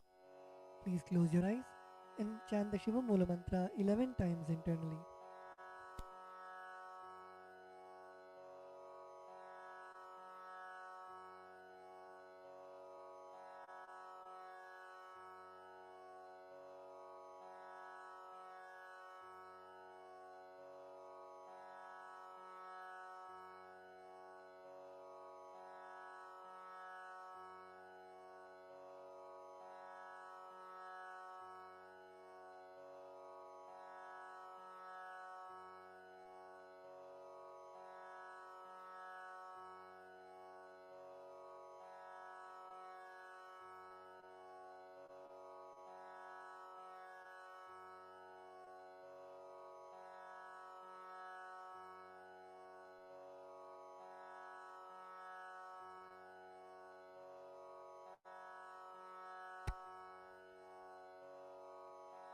The next is the Kshama Prarthana. Now please take some flowers, durva grass and akshata into your right hand. Om Ham Hridayaya Namaha. Om Haim Kavachaya Hum. Om Ham Shivaya Vaushate. Now please keep your hands in Dodbhava Mudra and pour some Samanya Arghya water on your hand and let the water flow through your index finger onto the left side of Bhagavan Paramashiva at the end of the mantra. Om Yat Kinchit Karma Devesha Sada Sukrita Dushkritam Tanme Shivabadasthasya Bhunkshakshabaya Shankara Shivo Data Shivo Bhokta Shiva Sarvam Idam Jagate Shivo Yadati Sarvatra Yashiva Sohamevatu. Om Ham Hom Shivaya Namaha. The next is the Twachanam, the ritualistic cleansing of the mouth. Now keeping your right hand in the Gokarna Mudra, pour an udhrani of water into your right palm and sip the water from the base of your right palm each time the word Swadha is chanted. Om Atmadattvam Shodhayami Swadha. Om Vidyadattvam Shodhayami Swadha.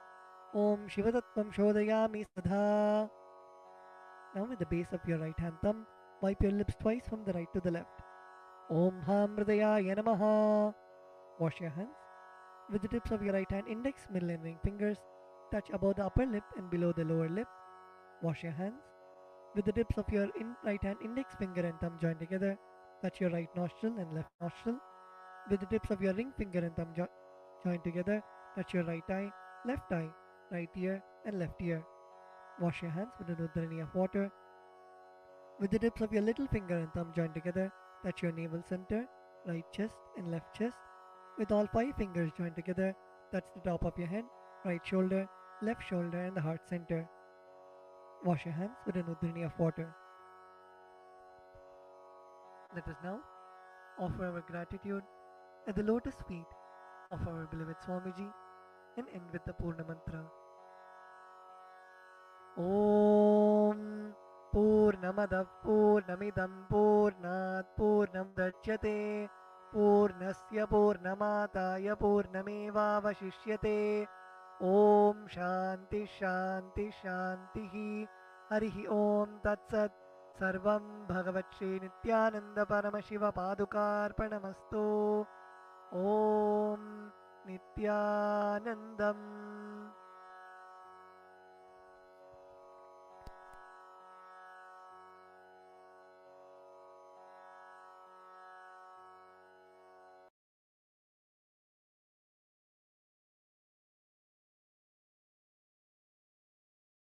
Established since 2002 in the United States of America, the United Ancient Nations is an intergovernmental organization currently made up of 160+ members and indigenous nations. The UAN and its work are guided by the purposes and principles contained in its founding charter. The UAN is a manifestation of the profound connection amongst indigenous peoples across the world, including African, Andean, American, European, Caribbean, Oceanic, and Asian regions, rooted in shared wisdom, sustainable practices, and deep reverence for the earth. The United Ancient Nations serves as an international cultural and diplomatic organization focused on uniting indigenous cultures globally. Our governance structure is council-based without territorial claims, led by a collective leadership through our General Secretariat. As a non-state entity with UN-style advocacy, we focus on several key areas: cultural and digital heritage preservation, indigenous diplomacy, revival of indigenous knowledge systems to solve humanity's problems, global peace, environmental preservation, health and wellness, sustained economic development, indigenous and cultural tourism. While the UAN represents numerous indigenous cultures, the United States of Kalasa serves as the first indigenous nation specifically for Hindus. Kalasa's mission is focused on the revival of the ancient enlightened Sanatana Hindu civilization with a formal governance structure including a head of state, ministers, and ambassadors. Under the leadership of SPH, Supreme Pontiff of Hinduism, Bhagavan Paramashivoham, Kalasa has achieved recognition as a sovereign subject of international law, possessing distinctive attributes of juridical statehood. The United States of Kalasa is the main sponsor of the proposed UAN headquarters. This initiative would bring forth an estimated $100 million in revenue for the host country through summits, conferences, tourism, and development projects. The proposed UAN headquarters would represent the world's indigenous nations and peoples through its architectural design. It would blend the best of all worlds, featuring top modern architecture, the highest green building standards, and ancient Vastu architectural principles. This headquarters would serve as a central hub for indigenous diplomacy, cultural preservation, and collaborative efforts towards sustainable development and global peace. Through this initiative, we aim to create a dignified platform for indigenous leadership rooted in ancestral wisdom, cultural legitimacy, and collaborative innovation, enhancing global dialogue and regional stability. The establishment of the UAN headquarters would position a host country at the forefront of a global movement promoting indigenous wisdom while creating significant economic opportunities for the nation and its people.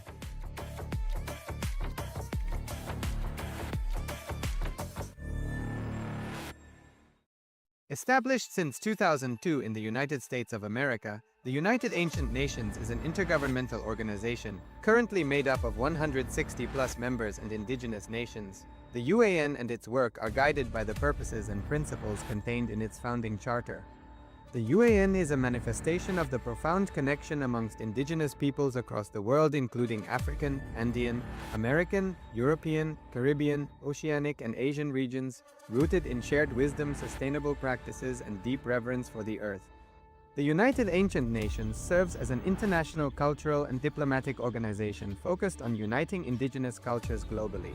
Our governance structure is council-based without territorial claims, led by a collective leadership through our General Secretariat. As a non-state entity with UN-style advocacy, we focus on several key areas: cultural and digital heritage preservation, indigenous diplomacy, revival of indigenous knowledge systems to solve humanity's problems, global peace, environmental preservation, health and wellness, sustained economic development, indigenous and cultural tourism. While the UAN represents numerous indigenous cultures, the United States of Kalasa serves as the first indigenous nation specifically for Hindus. Kalasa's mission is focused on the revival of the ancient enlightened Sanatana Hindu civilization with a formal governance structure including a head of state, ministers, and ambassadors. Under the leadership of SPH, Supreme Pontiff of Hinduism, Bhagavan Paramashivoham, Kalasa has achieved recognition as a sovereign subject of international law, possessing distinctive attributes of juridical statehood. The United States of Kalasa is the main sponsor of the proposed UAN headquarters. This initiative would bring forth an estimated $100 million in revenue for the host country through summits, conferences, tourism, and development projects. The proposed UAN headquarters would represent the world's indigenous nations and peoples through its architectural design. It would blend the best of all worlds, featuring top modern architecture, the highest green building standards, and ancient Vastu architectural principles. This headquarters would serve as a central hub for indigenous diplomacy, cultural preservation, and collaborative efforts towards sustainable development and global peace. Through this initiative, we aim to create a dignified platform for indigenous leadership rooted in ancestral wisdom, cultural legitimacy, and collaborative innovation, enhancing global dialogue and regional stability. The establishment of the UAN headquarters would position a host country at the forefront of a global movement promoting indigenous wisdom while creating significant economic opportunities for the nation and its people.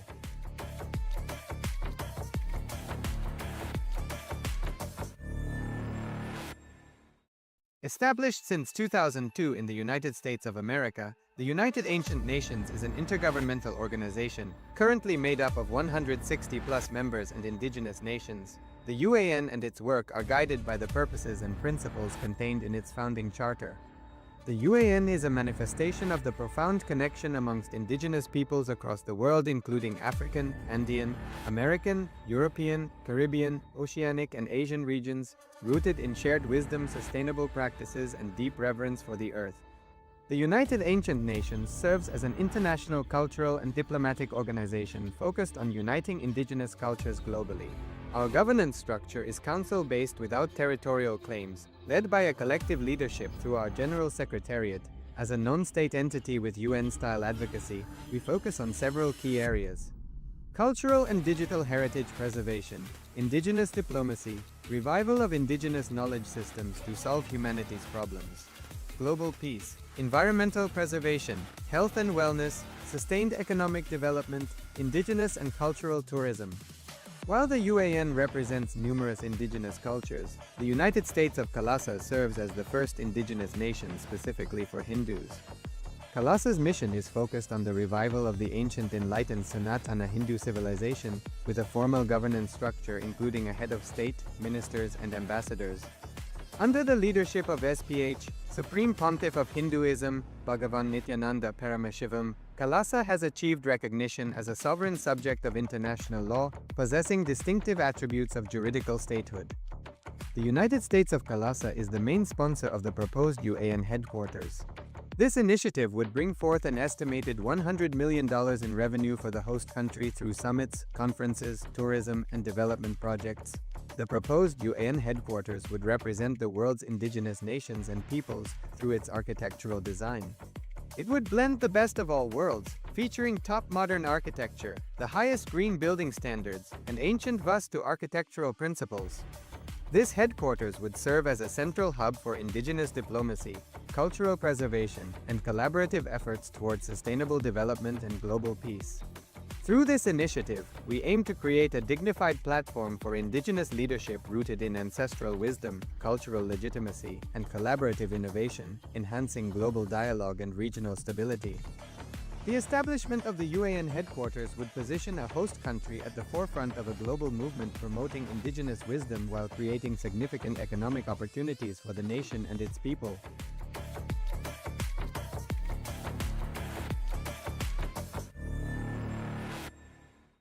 Established since 2002 in the United States of America, the United Ancient Nations is an intergovernmental organization, currently made up of 160+ members and indigenous nations. The UAN and its work are guided by the purposes and principles contained in its founding charter. The UAN is a manifestation of the profound connection amongst indigenous peoples across the world, including African, Andean, American, European, Caribbean, Oceanic, and Asian regions, rooted in shared wisdom, sustainable practices, and deep reverence for the earth. The United Ancient Nations serves as an international cultural and diplomatic organization focused on uniting indigenous cultures globally. Our governance structure is council-based without territorial claims, led by a collective leadership through our General Secretariat. As a non-state entity with UN-style advocacy, we focus on several key areas: cultural and digital heritage preservation, indigenous diplomacy, revival of indigenous knowledge systems to solve humanity's problems, global peace, environmental preservation, health and wellness, sustained economic development, indigenous and cultural tourism.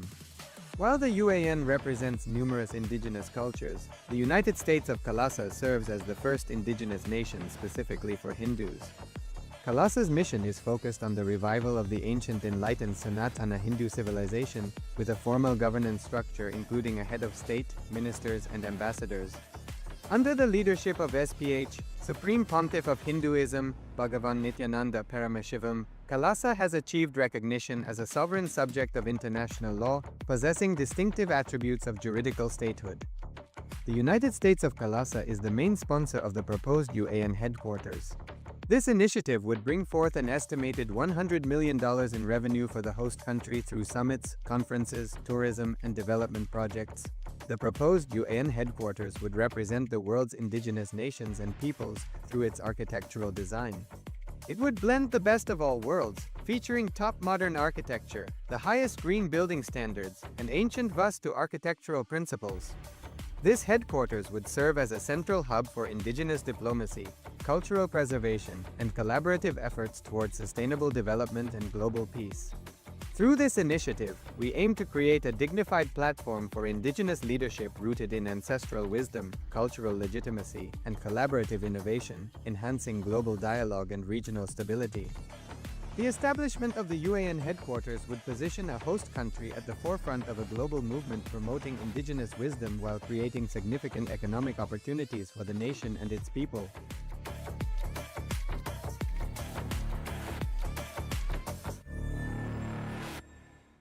Established since 2002 in the United States of America, the United Ancient Nations is an intergovernmental organization, currently made up of 160+ members and indigenous nations. The UAN and its work are guided by the purposes and principles contained in its founding charter. The UAN is a manifestation of the profound connection amongst indigenous peoples across the world, including African, Andean, American, European, Caribbean, Oceanic, and Asian regions, rooted in shared wisdom, sustainable practices, and deep reverence for the earth. The United Ancient Nations serves as an international cultural and diplomatic organization focused on uniting indigenous cultures globally. Our governance structure is council-based without territorial claims, led by a collective leadership through our General Secretariat. As a non-state entity with UN-style advocacy, we focus on several key areas: cultural and digital heritage preservation, indigenous diplomacy, revival of indigenous knowledge systems to solve humanity's problems, global peace, environmental preservation, health and wellness, sustained economic development, indigenous and cultural tourism. While the UAN represents numerous indigenous cultures, the United States of Kalasa serves as the first indigenous nation specifically for Hindus. Kalasa's mission is focused on the revival of the ancient enlightened Sanatana Hindu civilization, with a formal governance structure including a head of state, ministers, and ambassadors.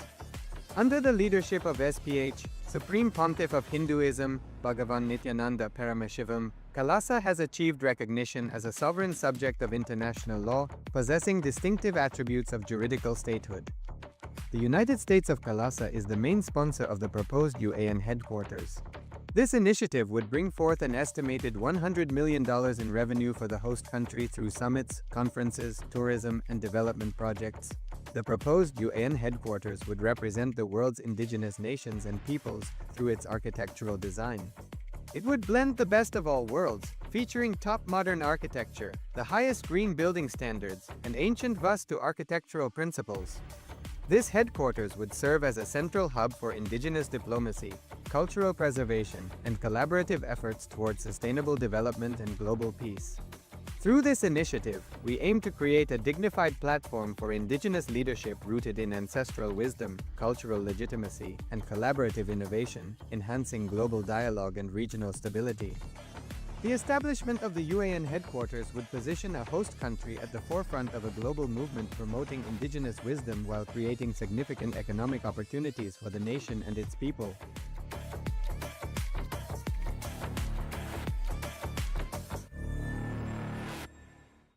Established since 2002 in the United States of America, the United Ancient Nations is an intergovernmental organization, currently made up of 160+ members and indigenous nations. The UAN and its work are guided by the purposes and principles contained in its founding charter.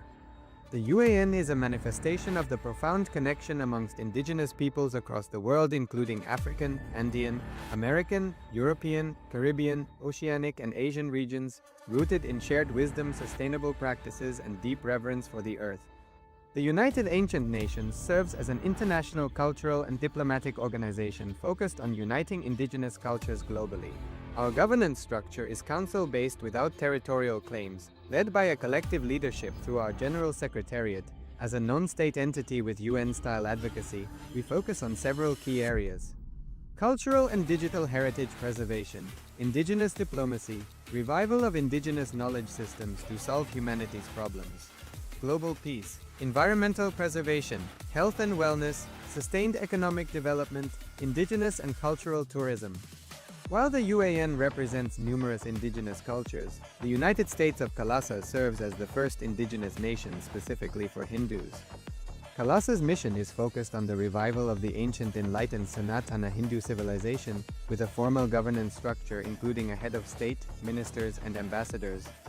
Under the leadership of SPH, Supreme Pontiff of Hinduism, Bhagavan Nityananda Paramashivoham, Kalasa has Welcome to a journey of discovery, where ancient wisdom meets modern science. Today, we explore the profound impact of energy and consciousness on our lives. Through the insights of spiritual luminary, SPH Bhagavan Nityananda Paramashivoham, and groundbreaking scientific research, we uncover the mysteries that shape our understanding of existence.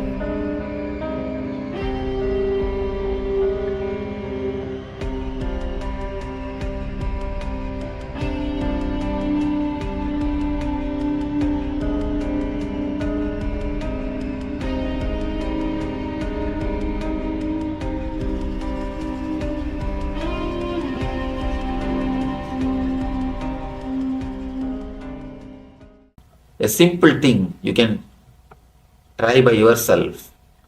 Hold a pendulum and put your left hand under the pendulum. If your hands are free, the pendulum will run clockwise.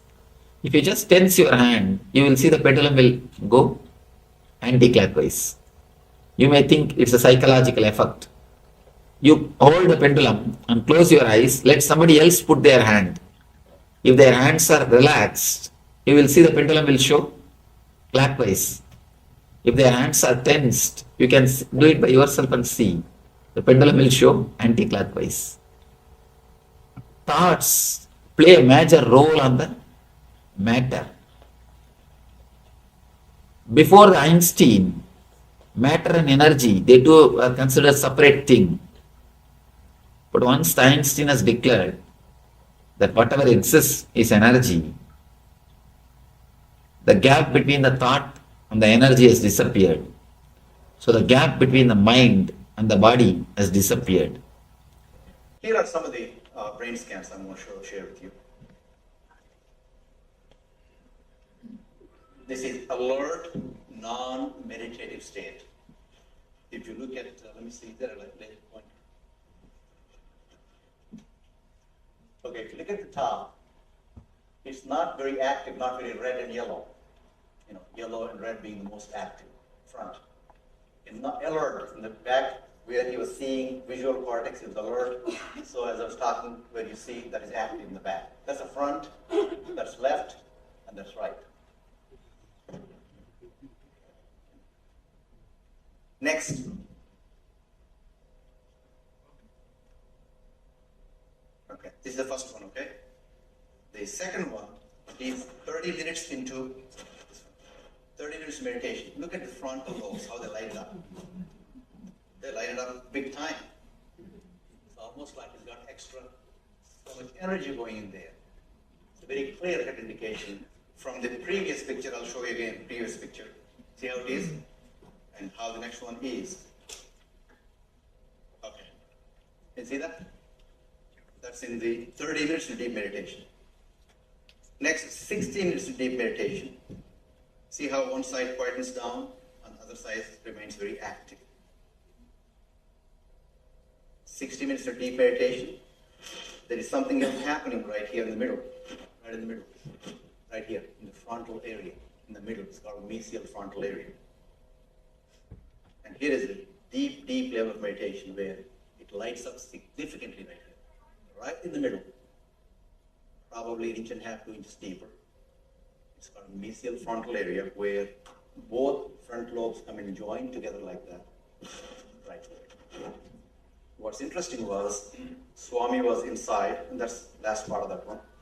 See that light right here? Lighting up right here in this area.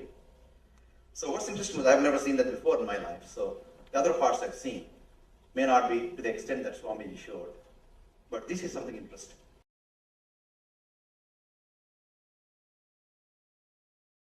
SPH Bhagavan Nityananda Paramashivoham, a beacon of spiritual enlightenment, offers teachings that transcend time and culture.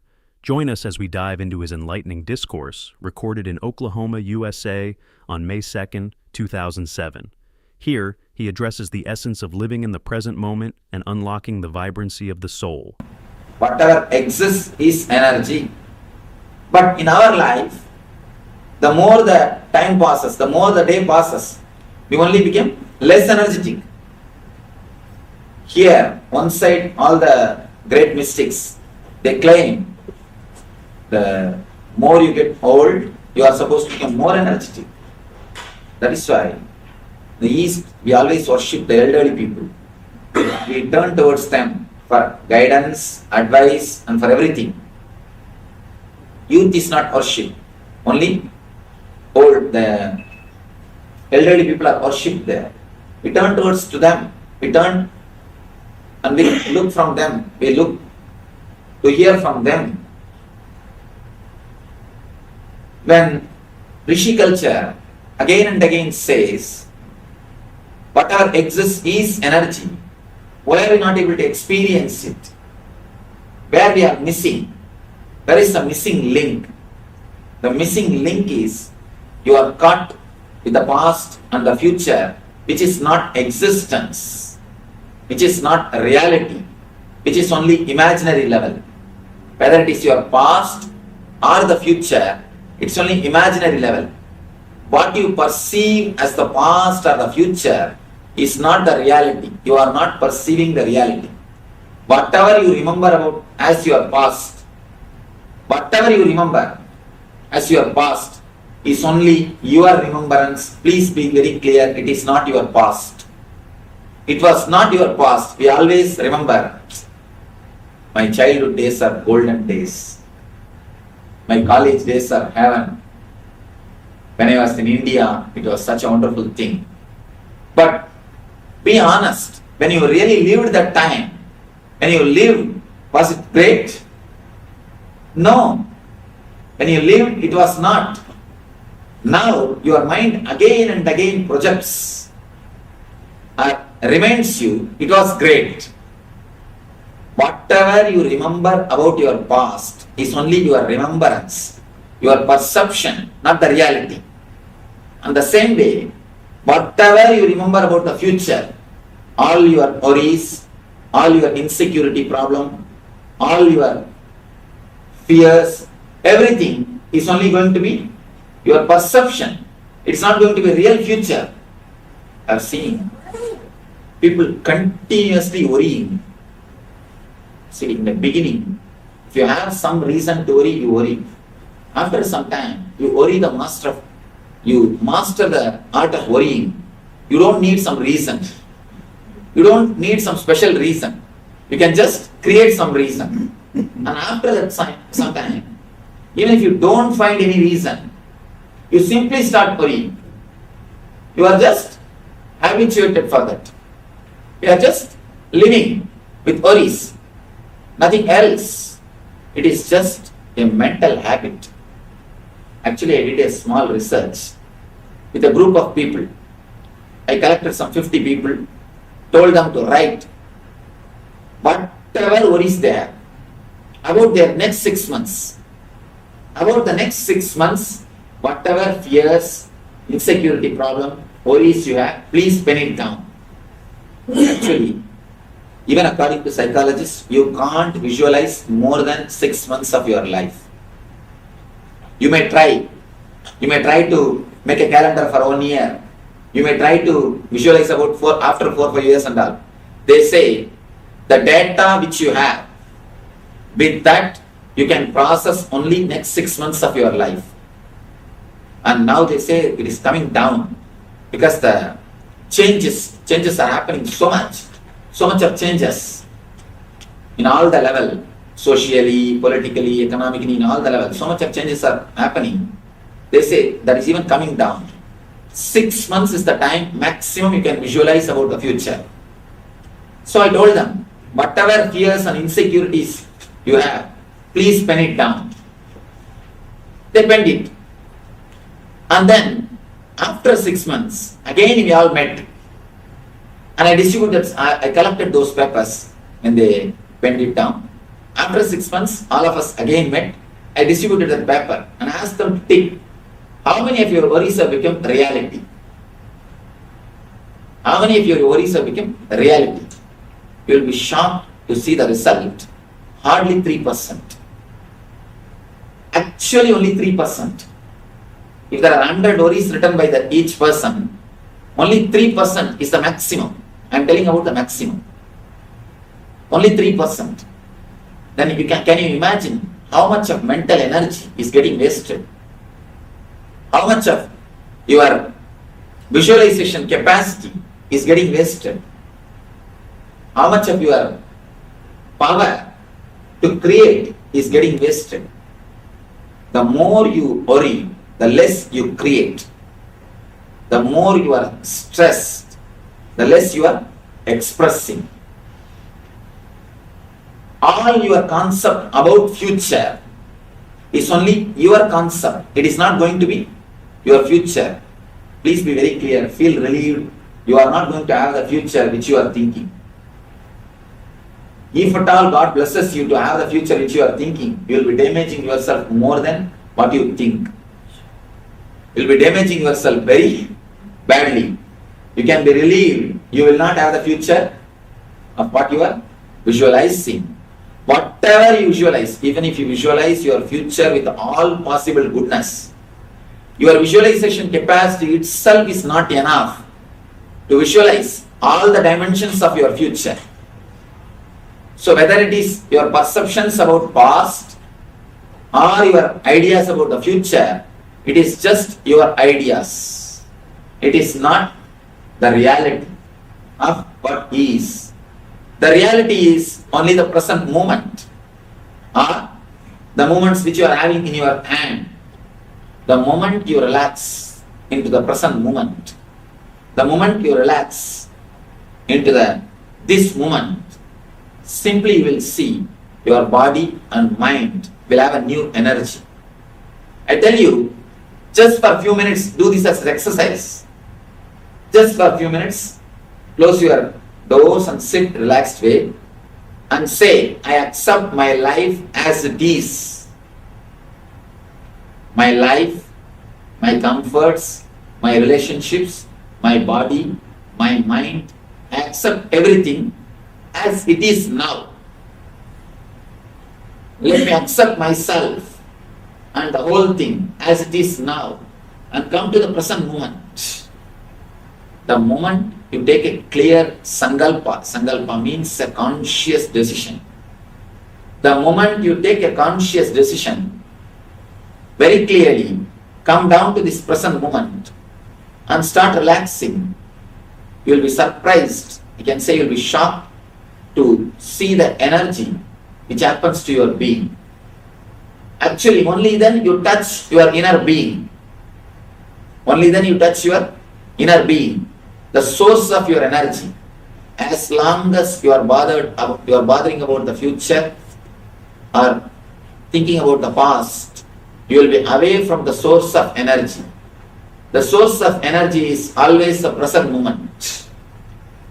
When you come to the present moment, only then you are rejuvenated, you are fresh, you are alive, you start living. Physically, the concept of time makes you old, sick, uneasy. Mentally, the concept of time gives you stress, load and boredom. That's one more problem.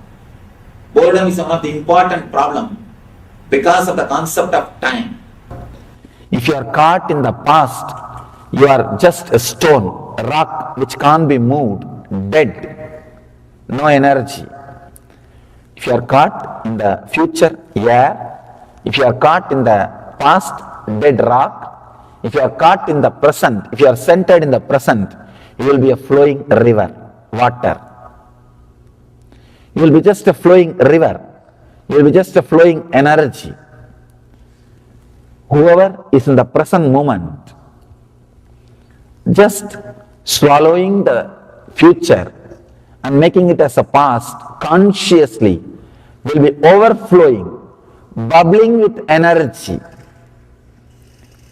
the Mahadeva, Shiva, who represents the rejuvenation process or creating space for new things to happen. He is causeless auspiciousness. If you are centered in the present moment, you will be beyond fear, your Kundalini will be awakened, you will be radiating the causeless auspiciousness. The person who achieved that state, who is centered in the present, only he is worshipped. That is why in Vedic temples, behind every deity that arch will be there. Means he is in the present. You also be in the present. You also be like him. That is what is told.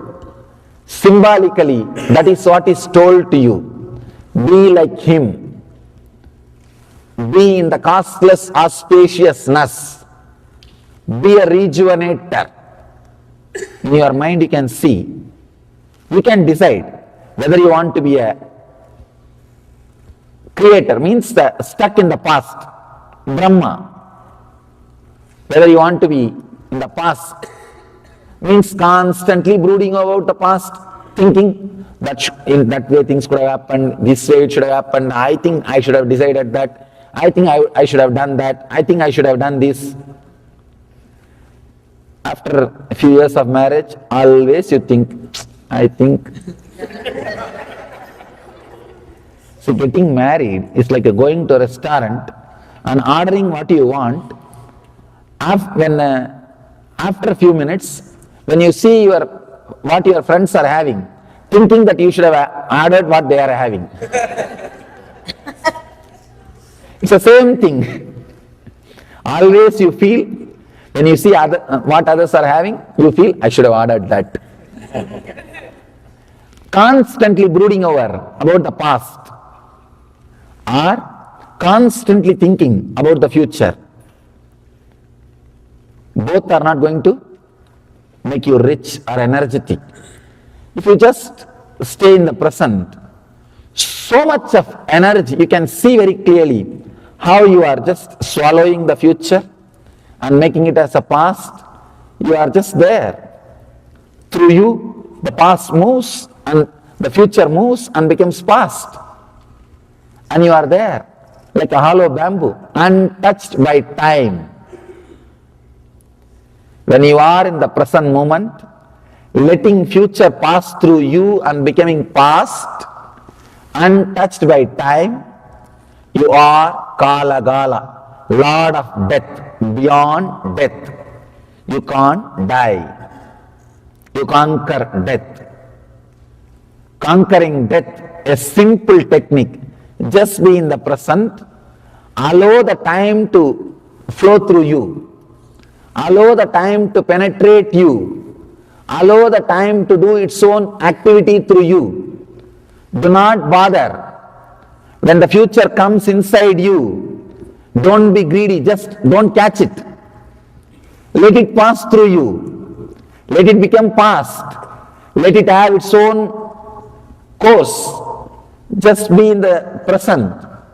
You will see you are living in eternity. What do I mean by the word eternity?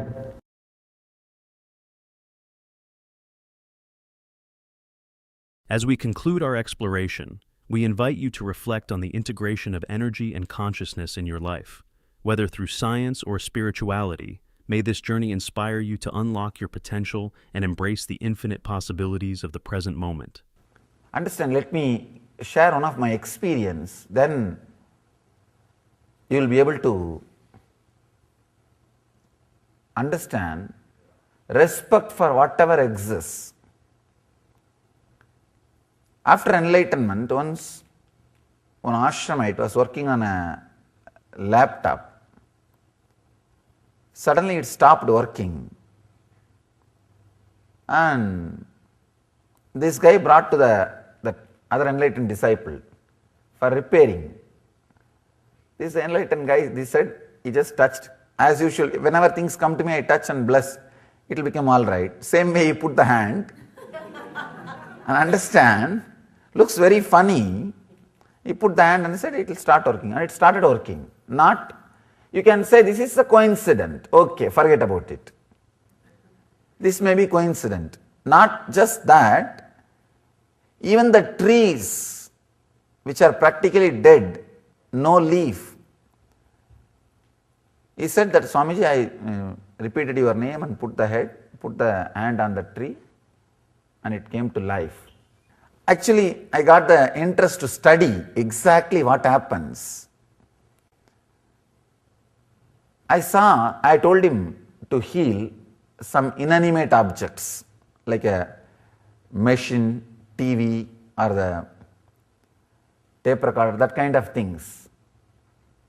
When I asked him to heal and I studied the energy flow, suddenly I understood everything. It was like a revelation. Everything exists is living energy, only different degree of life. Even Himalayas are growing. Even hills are living energy. Understand? Different frequency of life, but whatever exists is life, is energy. When you start respecting, when you start living with that respect, whatever exists is energy, suddenly you will see the whole nature reciprocates. The whole nature lives with you.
This is the subject. Actually, all the mystics, all the masters, all the saints, all the sages who walked on this planet Earth spoke about. Whatever they spoke about is nothing but this one single subject. Whatever words they might have used, whatever name you may give for that words, you may call that as Sermon on the Mount, or you may call that as a Bhagavad Gita, or you may call that as a Quran, or you may call that as a Saint Avesta, or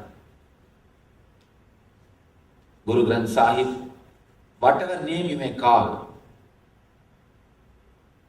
all words from all the masters talk only on this one subject, from subconsciousness to superconsciousness.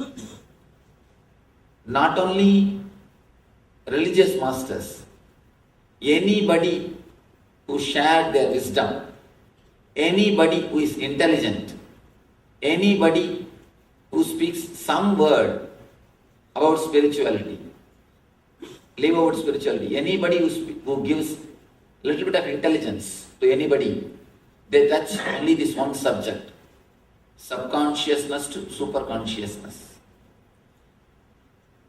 Life solutions are problems to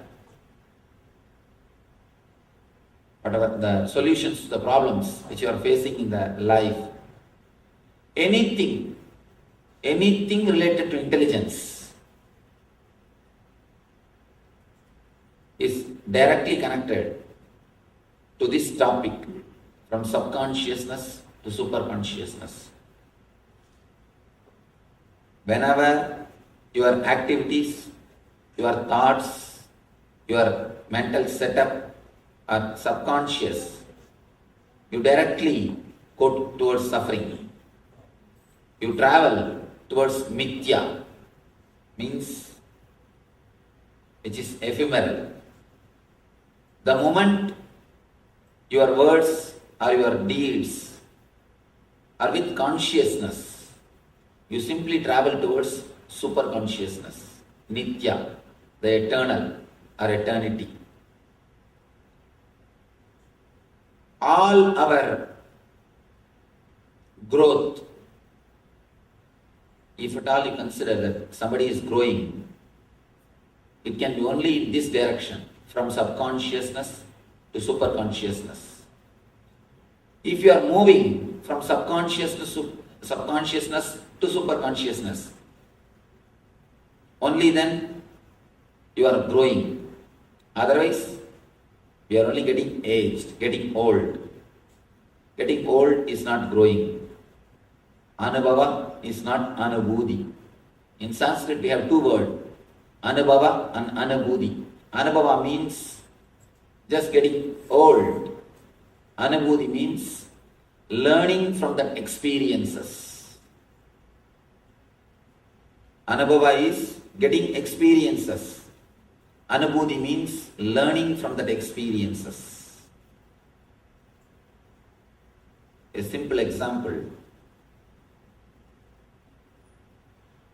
There are people who learn from experiences. First they touch the cigar fire and then they understand, oh, cigar fire will burn. Then they touch the matchbox fire. They say, oh, matchbox fire burns. Then they touch the oven fire. Oh, oven fire burns.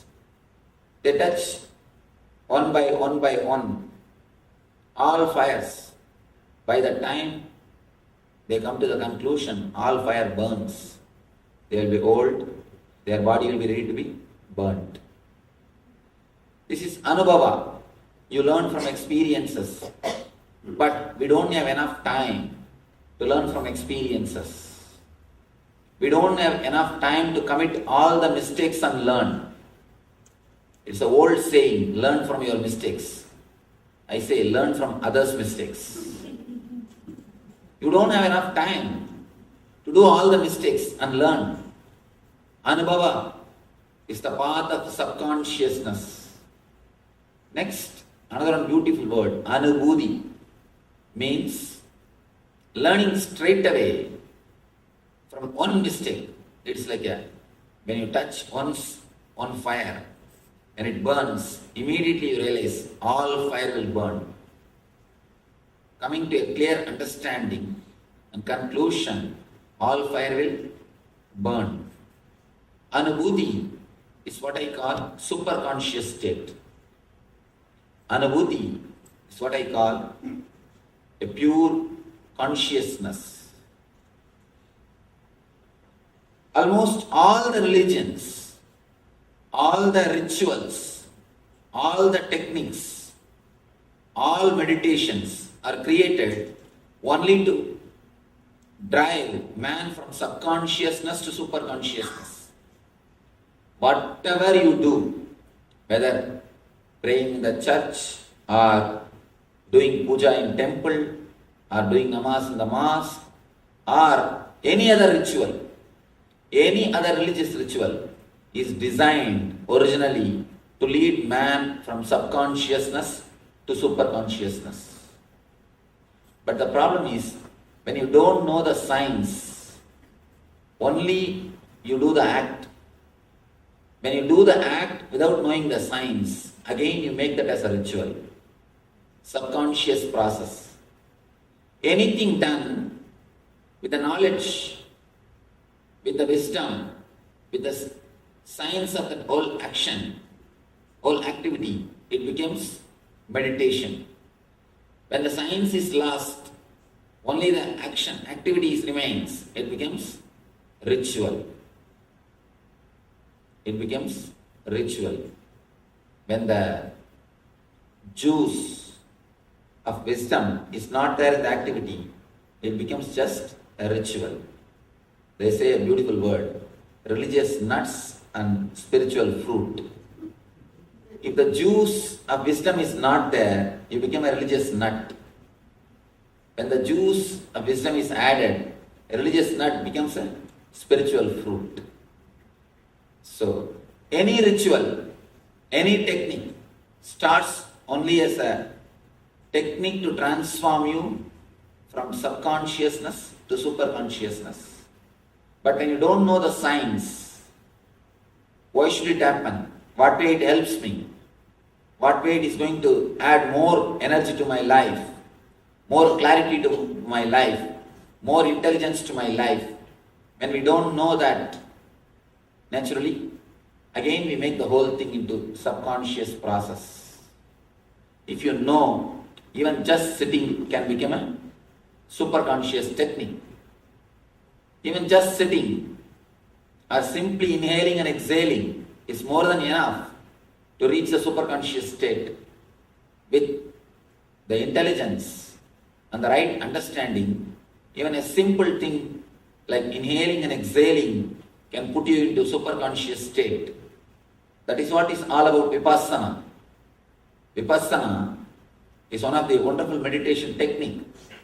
I think the greatest gift given to the planet Earth by East is this vipassana technique.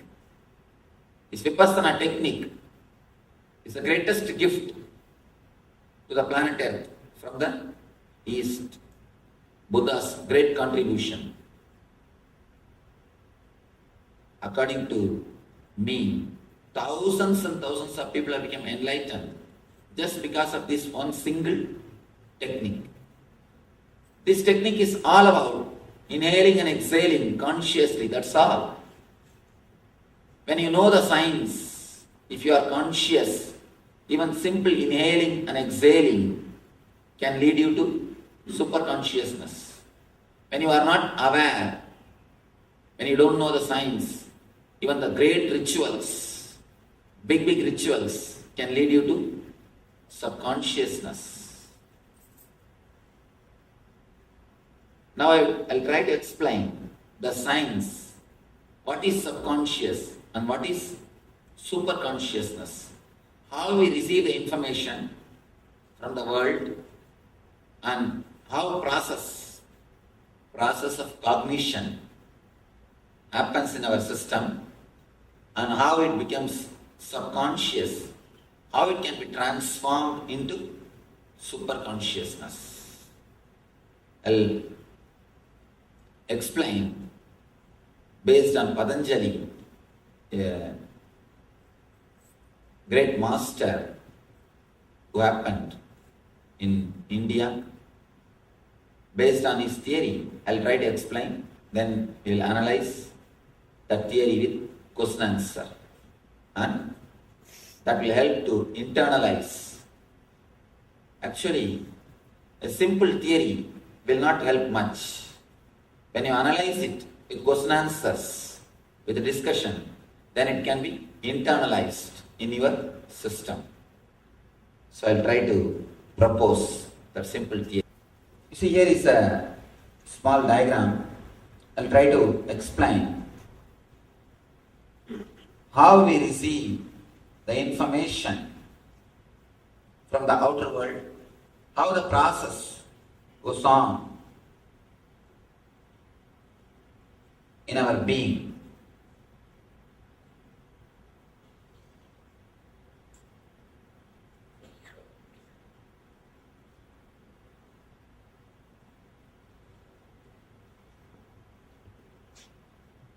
I have used Sanskrit words. I'll try to give you the English explanation. For example, you are seeing something through the eye. You are seeing me. Let us take this example. The moment you see me, there is an energy called chakshu, which converts the information like a digital processing. If you want to process any information in the computer, you have to digitize it. It has to be converted. So the conversion happens by chakshu. Actually, chakshu only sees the whole thing. Chakshu means the energy which sees. The energy which sees. Chakshu takes the information to manas. The moment the information is received, chakshu is like a file. In that the information is put, and it takes to manas. Immediately manas is the place, we can say, the first step of our being. Manas analyzes. Manas completely analyzes, and it starts classifying. It will first say, a broad outline will be given. And he is a man, or he is a human being. A broad outline will be given. Then that file will go to Chitta. Chitta immediately starts analyzing. Have I seen him somewhere? Have I seen him somewhere, here, there? You try to connect whatever you have experienced with this color, or with me, or some other Swami like me. All these memories will come up. You try to connect. You try to connect yourself with the information which you have received. Till this time, till the information comes to manas, it will be only analyzed in a general way. The moment it comes to chitta, you will start. Chitta is the memory. All the memories which you have collected is stored only in chitta. The chitta, with all the old memories, past memories, you connect. You start analyzing the Swamis whom you have met. If they have done some good thing for you, immediately you start associating me also with the good thing. If you had some bad experiences, then you start associating me also with that same bad experiences. So whatever process, whatever you know, with that you connect, and the file goes to buddhi. Now buddhi will decide whether to sit here or leave. The buddhi will decide whether to sit here or leave. And if the process goes like this logically, you are safe. You are safe. But it does not go always logically. It does not go always logically. Even though buddhi decides, the buddhi is not the authority to give command. He decides and the file is moved to ego. to ego. This is the mysterious zone. Still now medical field is not able to penetrate this zone. This zone is still in the hands of meditation and the masters. Still now this zone is in the hands of the mystics and the spiritual masters. The buddhi sends the file to ego, and ego decides. Ego decides. The decision again comes back. It is given to chitta, to manas, chakshu. Then the body starts working the decision. You get the decision from ego. Then ego says, all right, let us sit and see. Let us sit and watch. Then you sit. If the ego says, no, better let us leave, you simply walk. This is the way the information goes inside and comes out. First your eyes sees whatever you see, that is converted as a file, the form of a file on which through which they can do the process. That is done by chakshu. Then next it goes to manas. The manas gives a, you can say, view or an idea about what it is. Then the file goes to chitta. Chitta is the memories which you collected.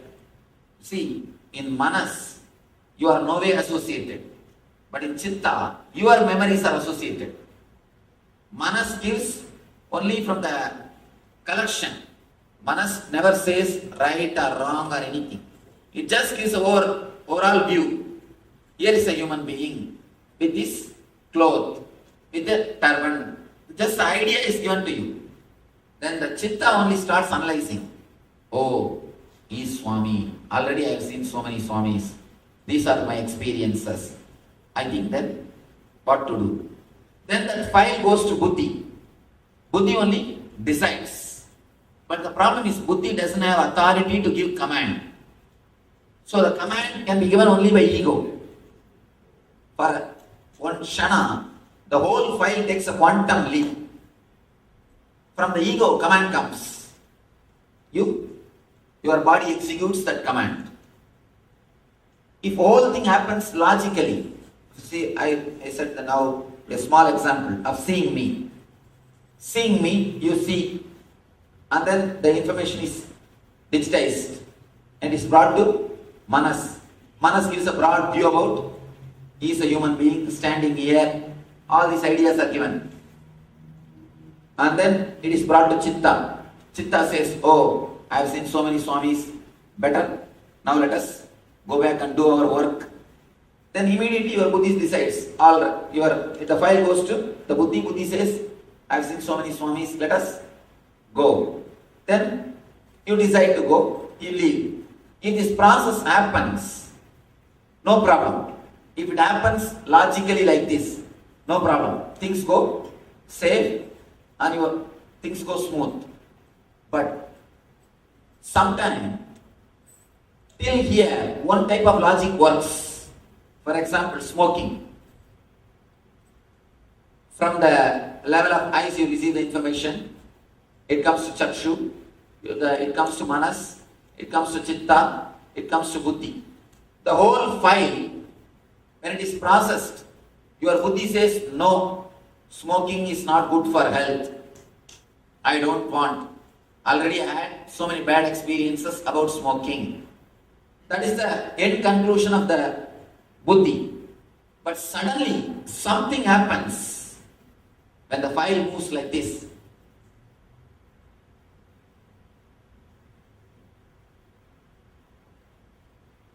When the file moves like this and it takes a quantum leap, suddenly something happens and you decide to smoke. Please understand, if things go logically, if your buddhi's decisions are executed immediately, as it is, you are not in any difficulty. Things are really beautiful, you are safe. But many times, your buddhi's decisions are not executed as it is. The process, your buddhi decides, no, I will not smoke, I should not smoke. Suddenly, You see the urge and you go for smoking. When the file goes to ego and comes back, the relation is changed. You send the file to the top authority with proper note. Finally, the decision comes opposite. You can't do anything. This processing area, actually, this whole thing I call it as TP, processing time. This is TQ, the quantum leap time. This is the time. The whole file takes a quantum leap. In this moment only, all your decisions are changing without your knowledge, without your control. Till this moment, the file goes logically. You analyze very clearly. First you see me, then it is digitized, then it is taken to Manas. Actually, if the Chakshu is not there, you will not even see me. Many times you can see, you will be sitting and listening to music deeply. If somebody walks in front of you, you will not know. Or you will be watching movie. If somebody calls you, you will not know. Means that Chakshu or the energy behind the sense is not associated with that sense. Only with the Chakshu, the information is taken in. The whole file is digitized. When the file is digitized, it goes to Manas. Manas gives an overall view. Manas, the only work of Manas is excluding all other things. The Manas will say, he is not animal, he is not plant, he is not, but all is not. That all will be eliminated. All the excluding will be done. And the file will be brought to Chitta. Then Chitta will start analyzing. Oh, he is Swami. I have seen so many Swamis. Or I have seen him earlier in Los Angeles. What is my experience with him? It's good. Okay. Then the idea, yes, it is good. I had a wonderful experience with him. That file will go to Buddhi. Then Buddhi will decide. Oh, I had a wonderful experience with him last time. So naturally I will have a wonderful experience this time also. That file will be sent to ego. But ego only can decide. Alright, sit and listen. Or get out and go. That decision will be done only by ego. The problem is, if the ego decides according to Buddhi, you are a Buddha. If ego decides against the Buddhi, you are a Buddhu. That's all. Whole process, when the quantum leap process takes place, the whole decision changes. How it changes? Let us see. How it changes? Why it changes? For the informations to come to the sense and to reach the Buddhi, it happens step by step. It takes its own time. So you have enough of awareness. Enough of awareness is there. Naturally, the process takes, with enough of awareness, it goes logically step by step. But this quantum leap happens in no moment. Actually, literally no time is taken for the quantum leap. Because there is no time, less awareness. Any decision taken with less awareness always leads to confusion. Here, the quantum leap happens with lot less awareness. If the TQ time is more than TP time, then you are a Buddha. You will take decisions with awareness. All your word, all your mental thinking, all your actions will be superconscious.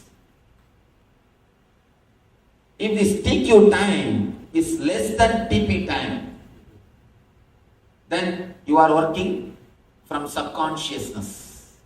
Your decisions are not logical. Your decisions are not clear. You are not tuned.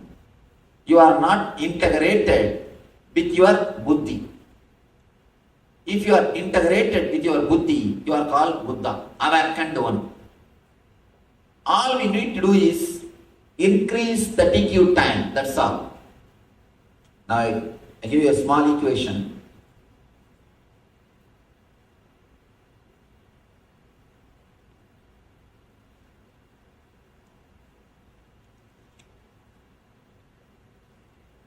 If TQ is less and TP is more, you are in subconsciousness. If TP is equal to TQ, you are in consciousness.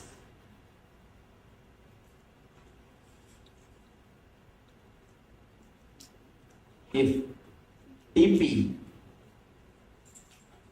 is less than TQ, if the TQ is more, you are in SuperConsciousness.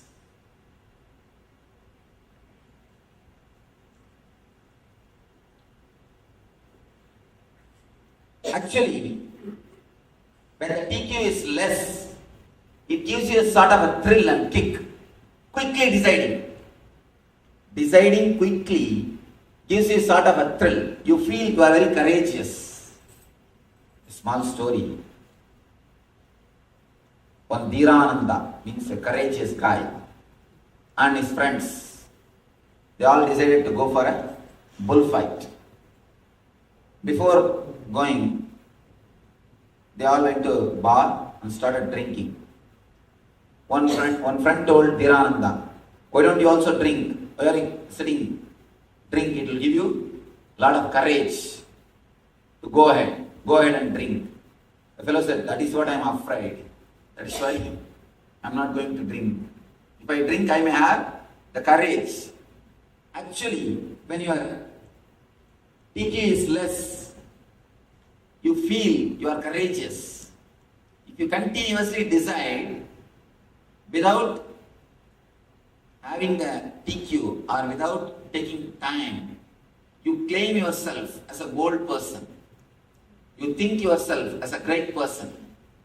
The person who decides, that is what in the social way, if somebody continuously goes on making decision without thinking, what we say? We say he is a great courageous person. We say he can do so many things. He can achieve so many things. But anything great, not only anything great is achieved, satisfaction that I live is achieved only by more TQ. Only by more TQ. See, as long as this time is more than this time, you are in subconscious. Continuously you are in subconsciousness. Because the buddhi gives a different decision and ego gives different command. Tug of war goes on inside your being. Continuously the tug of war goes on. Continuously the tug of war goes on inside your being. See, it is not getting that part.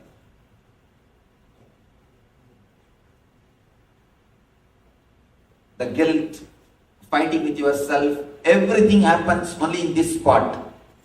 Buddhi gives one decision. Buddhi writes something in the file and ego gives different command. If you understand this one thing little deeply, your whole life can be transformed. Because it's a basic key with which we receive the information, process it and pass the decisions. If you can understand this one thing, that's more than enough to transform your whole life. All we need to do is to increase the TQ time. Increase the TQ time. The file, when it goes to ego and process is done and the command is given to the buddhi, this time, if you can increase, if you can infuse spirit or awareness into this area, this TQ area, your whole life will be transformed. You will never make any wrong decision. Not only that, apart from you will not make wrong decision. Any decision which you make, you will know the consequences.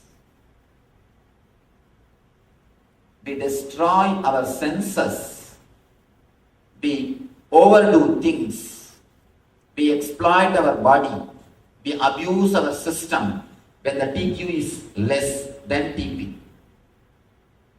You can see in your life, till night 3 o'clock, you sit and watch the football match. Your eyes will be begging, please give me a little sleep. Your eyes will be begging. The moment advertisement comes, your eyes just closes by itself. But you don't leave your body. You just force. Again and again you abuse your body. We abuse our body because we don't have enough of TQ. We don't have enough of awareness in the decision-making system. And anything, if you feel intellectually I am able to understand, but I am not able to practice, the problem is in the TQ. Intellectual understanding means till buddhi things are okay. But emotionally I am not able to experience, or in reality I am not able to practice means the TQ is not sufficient. Almost all our problems is only this subconsciousness. When the TP is more than TQ, you are working subconsciously. Even you are inhaling and exhaling, if it is done subconsciously, you are not completely doing it. Please be aware. When you are not aware of your inhaling and exhaling, your lungs are not completely filled. Just this moment you can experience. Just become aware of your inhaling and exhaling. You will start doing deeply. You will feel your whole lungs. This moment, just become aware of your inhaling and exhaling. It will be at least 1.5 times more. You will be inhaling.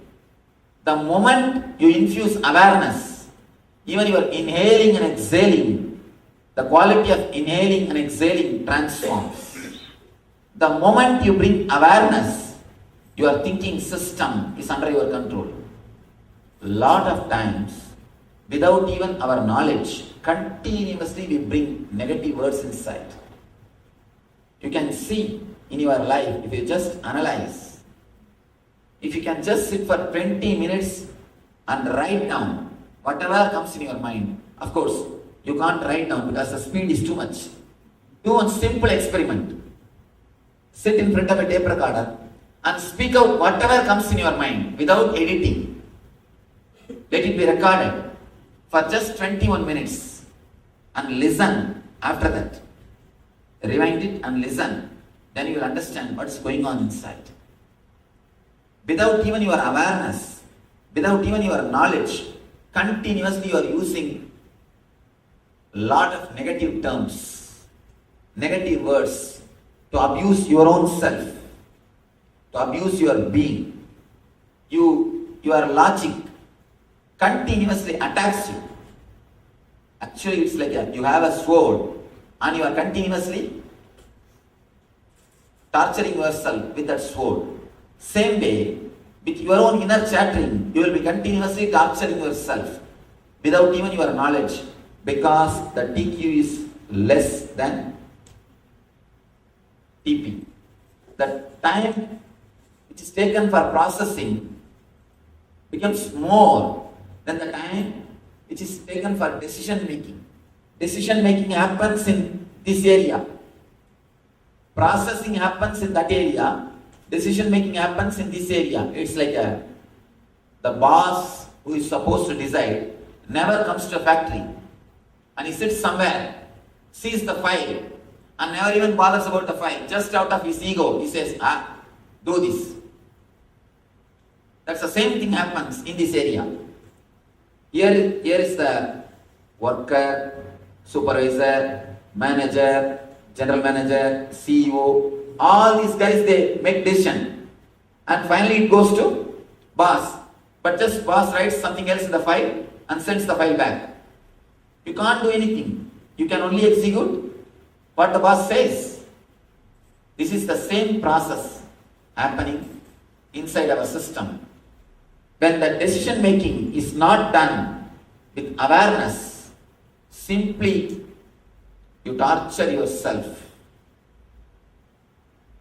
the words which you use with yourself, the words which you use with others, the mental setup with which you work, and the activities or the actions which you are doing, everything is straight away connected to this TQ.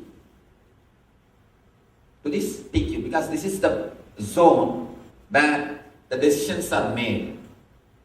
This is the zone where you create an image about yourself, you create an image about the world, you create an idea about the society, you create an idea about persons.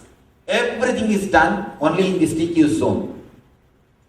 Infusing spirit in this TQ zone is what we call spirituality. Infusing spirit in this zone is what we call spirituality. Infusing consciousness in this zone only makes you super conscious. A simple inhaling and exhaling, infuse your awareness. You will start doing deeply. You will start doing deeply. And infusing awareness into your simple breathing can transform your breathing. Same way, if you can infuse the awareness into your thinking, it can totally transform your thinking. If you can infuse awareness into your activities, into your actions, simply you are transformed from subconsciousness to superconsciousness. A small example.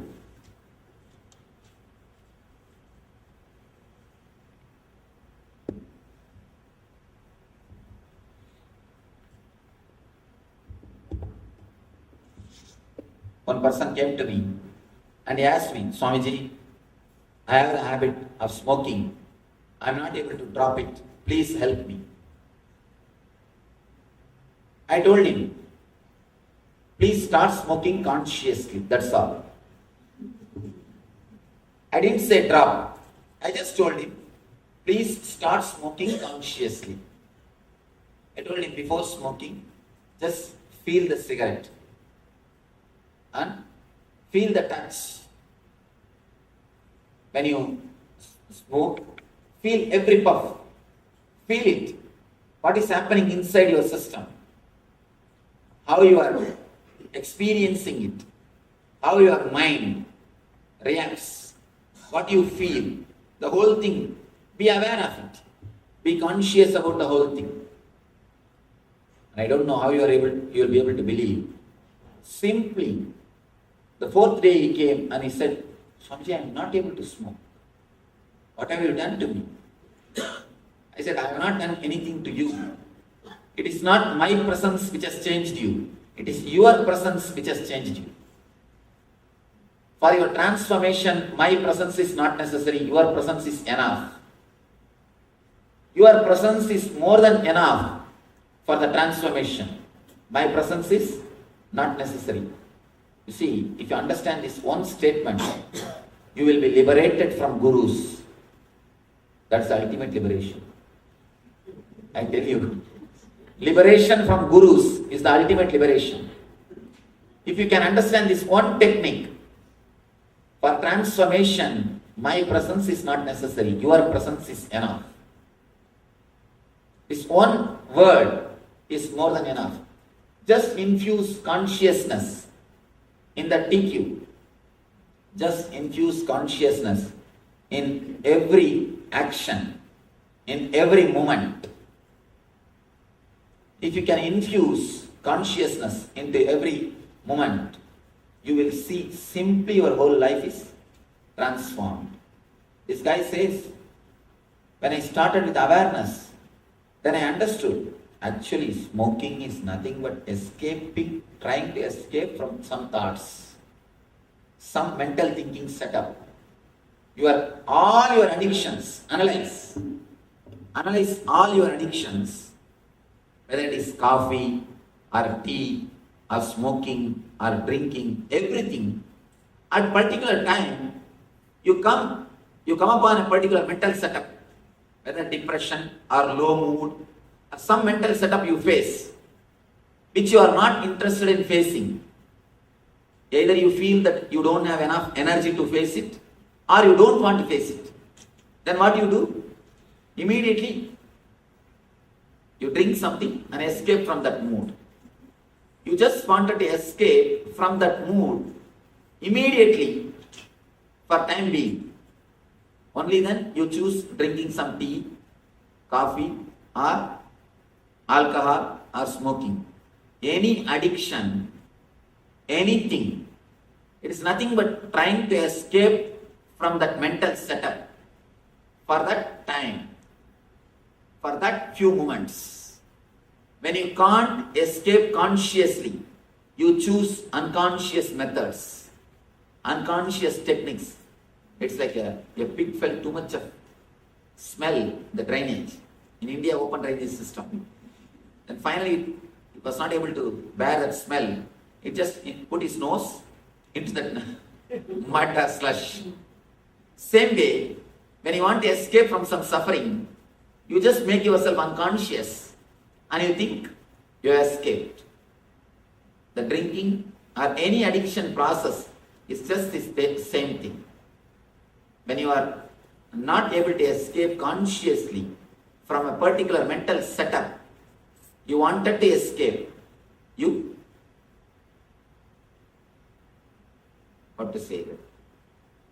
use some outside things to make you unconscious, alcohol or drinking or anything. Anything which makes you unconscious is dangerous for the TQ. For TQ, you will not be able to make right decisions. Anything which makes you unconscious will naturally lead you to more and more dullness. You will be abusing your body, your mind and your whole system continuously when you use methods and techniques to reduce the TQ, means putting yourself into unconsciousness. Naturally, you are traveling towards the path of suicide. It's like a slow suicide. Actually, in a big bar, one person from a missionary went there. From table to table, he was going and sitting and talking with people and trying to convince them how bad the drinking is. Table to table, he was going. One guy, young guy, he was trying his best to avoid eye contact with that missionary. He wants to escape. But exactly the person came and sat in front of him, in front of the young guy, started advising him. Don't you feel what you are drinking is a slow poison? The young guy immediately replied, yes, I know, because I am not in a hurry, I am taking this. I am taking this because I am not in a hurry. You can't drink if you are not in a hurry to die. It is just a slow suicide process. It can make you dull and the awareness rate will be brought down. You will be traveling towards subconsciousness. Not only drinking, please understand, not only drinking, there are so many things which makes you unconscious, which makes you subconscious.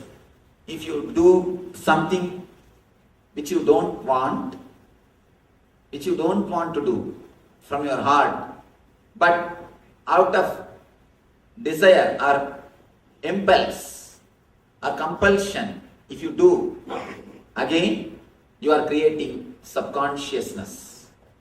Again, the depth of the subconscious is getting increased. You are getting caught. You are creating a mental setup which is more and more going to give or create trouble for you, which is going to be more and more unconscious. Your whole life structure needs to be flooded with this single idea, with this single understanding. If you flood your whole life, it will be simply transformed. If you can understand this one key sutra, this one key mantra, infusing awareness into your TQ zone, infusing awareness into the area in which you are making the decisions. If you can infuse awareness into the TQ zone,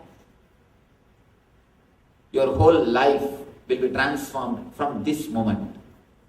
Transformation does not need years, months, not even weeks. Not even weeks. It is just a conscious choice, a simple decision. From today, I decide to transform my life. From today, I decide to transform my life. If you are in subconscious level, the moment you choose, you will move towards the conscious level. If you are in conscious level, the moment you choose, you will move towards the superconscious level. It's the ultimate technique, not only for the spiritual progress, even to live life happily. This is the master key.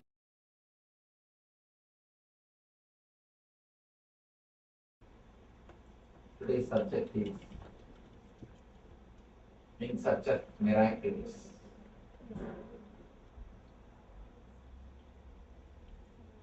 From the time immemorial,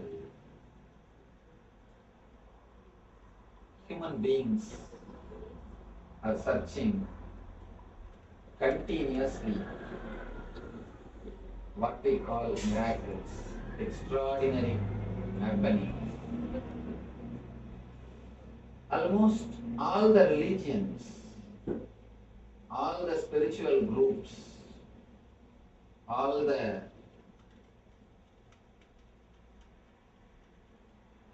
spiritual societies are answers for the great happenings in the planet Earth which can't be explained logically.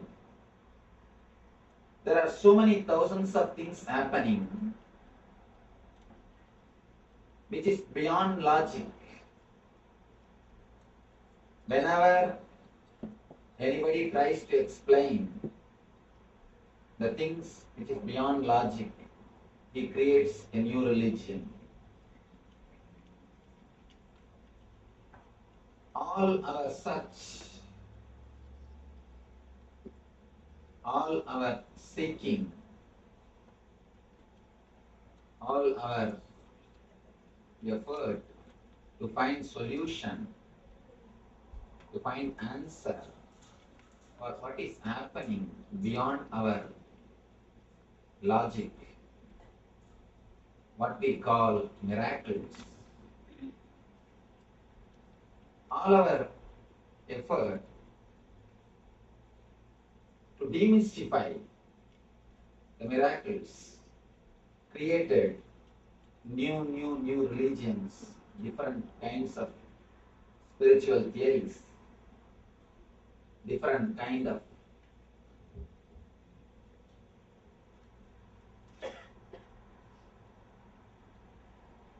understanding about these energies. First, let us understand the word miracle. There is nothing on this planet Earth which is miracle actually. Patanjali declares very clearly, the greatest spiritual navigator ever born on the planet Earth. Patanjali is a person who declared first time there is no such thing as miracle happens in the planet Earth.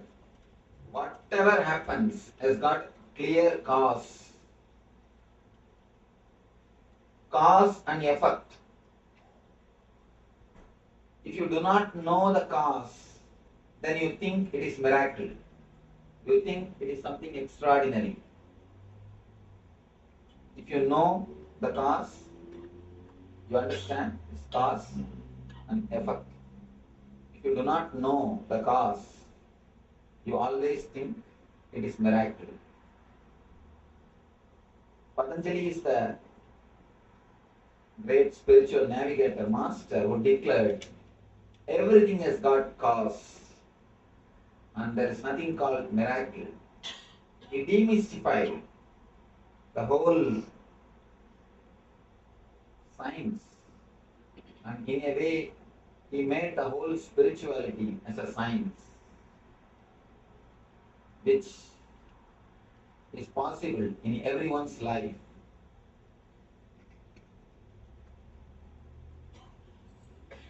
By nature, man has got inquisitiveness, the curiosity to search in extraordinary things. That is why,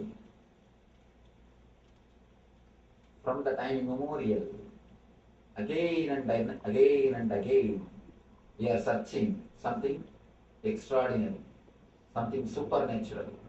We don't keep quiet, just living the basic life. We want something more, something more, something more.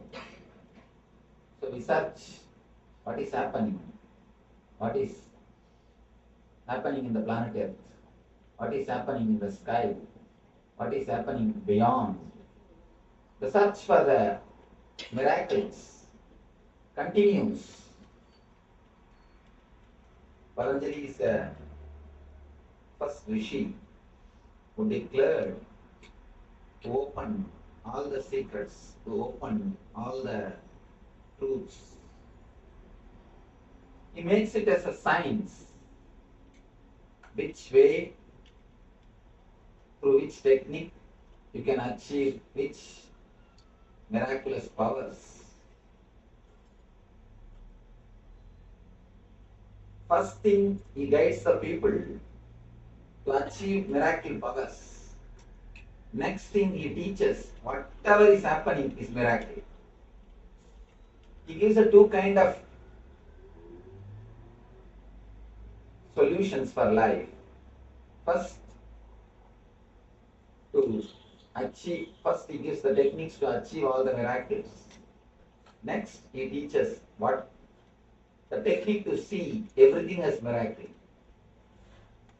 According to me, there is only two kind of lifestyle. One is living as though nothing is miracle, or as though everything is miracle. There is only two kind of lifestyle.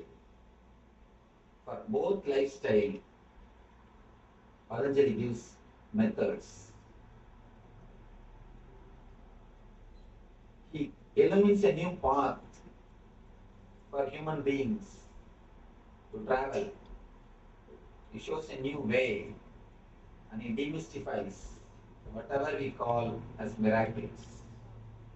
Step by step, he explains the different kind of miracles and how those energies can be achieved, how you can penetrate.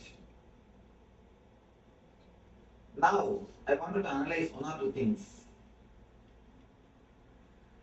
Search for miracles, is it going to help us?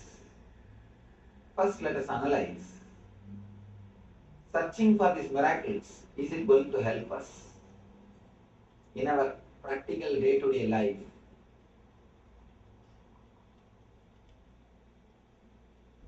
In a way, it can create inquisitiveness, it can create curiosity, it can give you the idea there is something beyond what you see with the five senses. It can give you an inspiration that there is something more than what you see on the planet Earth. As an inspiration to search the extraordinary thing, it is surely a big help. But just searching for miracles itself is no way going to help you. As a starting step, it can be a big inspiration to go towards the higher dimensions of life. That is what Patanjali says. When you start searching for extraordinary things, naturally you understand there is one more dimension for your life. There is something more in your life than what you understand. But slowly, you come to a clear understanding, you come to a clarity, you come to a realization that even miracles are not enough. You need to go beyond the miracles. I always tell people, there are two things. One is Shakti to make your dreams into reality. That is what is miracle powers. Miracle power means you will have power to make your dreams into reality. That is Shakti. That's next thing, Buddhi, means realizing whatever is reality is nothing but your dream. Making your dreams into reality is Shakti. Realizing that your reality is nothing but dream is Buddhi, intelligence.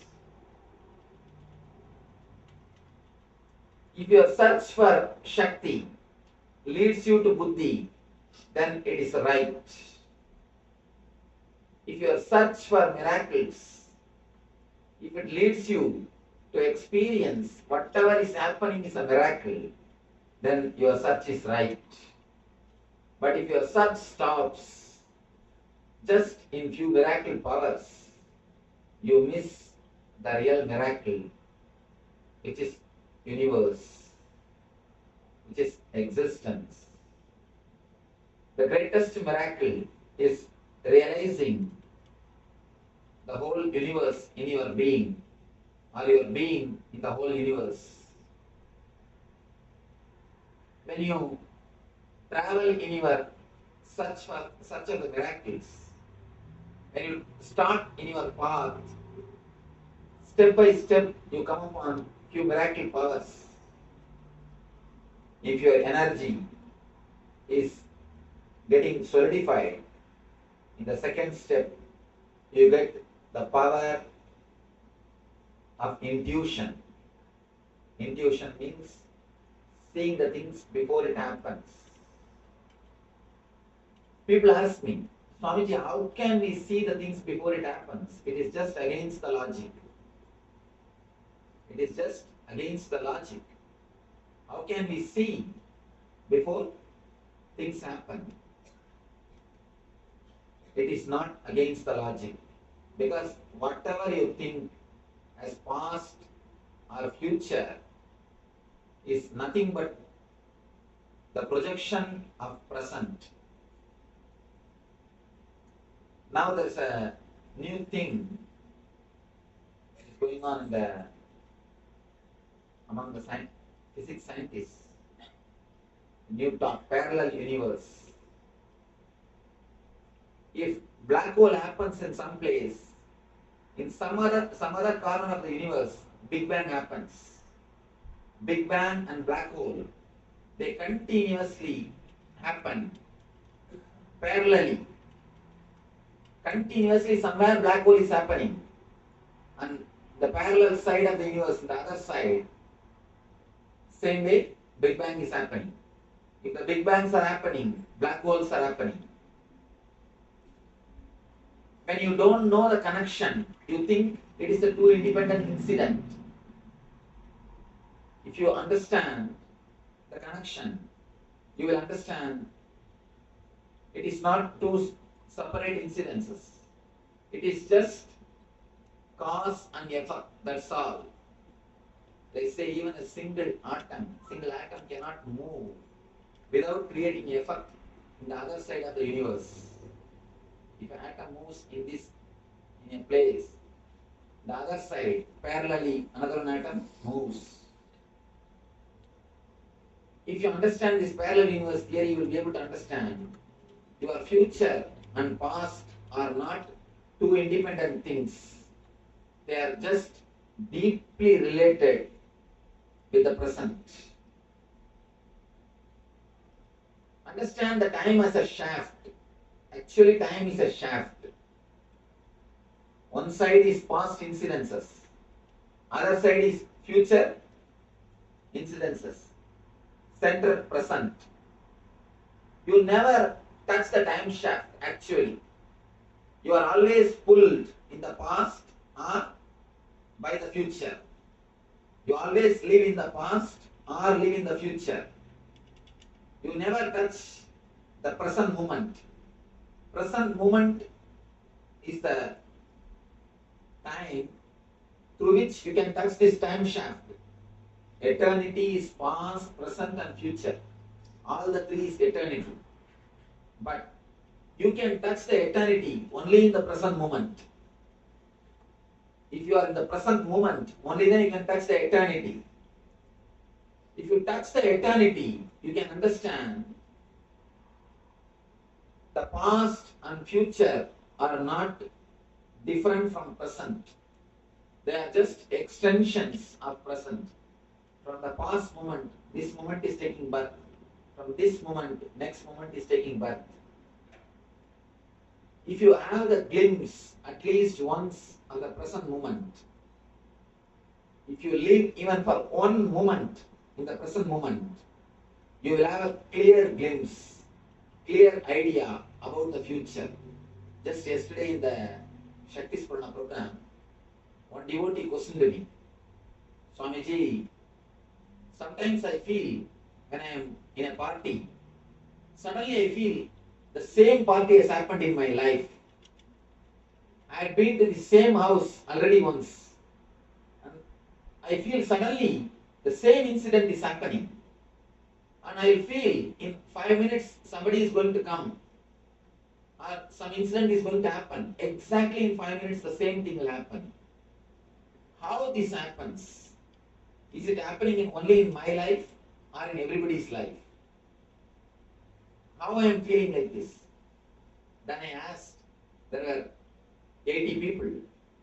I asked, how many of you have experienced the same thing in some time of your life, one or other time of your life? You will be surprised. More than 70% of the people raise their hands. And they say, all of us had this experience in some time in our life. If you enter into some house, suddenly you feel, I came to the same house. And you know which side, which room is. And you straight go there. The same incident. Yesterday I was surprised, in 80 people, majority of the people had this experience in their life at least more than once. When you experience the present moment at least once, by mistake, actually by mistake only we fall in the present. We never enter into present consciously. Because if you enter into present consciously, you will never move out of the present moment. By mistake, sometimes you suddenly fall into present moment. Your consciousness drops into present moment. You have nothing to bother, nothing to worry, or nothing to think. In those moments only, you feel the glimpse of the future, and you feel the same thing has happened already. In that moment, you touch the time shaft. You experience the glimpse of the time shaft. When you touch the time shaft, you experience the whole universe is nothing but the projection from present moment. Your past and your future is not two independent things. It is just deeply dependent on your present moment. You will understand the bridge between your past and future, but we always miss. We always miss. We always miss the present moment. And not only that, not only we miss the present moment, we miss actual problem. Why we miss the present moment? We never look into the present moment. We always we try to find solution to wrong method. A small story. One American guy was traveling in London with a British gentleman and British lady. Both of them were sitting next to him in the train. The lady had a pet dog. Suddenly the dog jumped on him and pissed. Made the whole area mess, dirty. Instead of apologizing, this British lady, she started patting the dog. Oh, you have cold bladder. I should take care of you. I should do something to you. After a few minutes, this dog jumped again on that American guy and vomited. Again, this lady, instead of apologizing, she started patting the dog. Oh, I should take you to the doctor immediately. You have some serious stomach trouble. After 5 minutes, again the dog jumped on him, and now you know what it would have done. It has done whatever it can do. Again, this lady, instead of apologizing, she started patting the dog. Now it is too much. The American guy simply got up, picked the dog, threw it out of the window. Simply threw it out of the window. Till this moment, the gentleman, British gentleman, was keeping quiet. Now he started talking. You American guys drive in the wrong side, measure with the wrong scale, now threw the wrong bitch out of the window.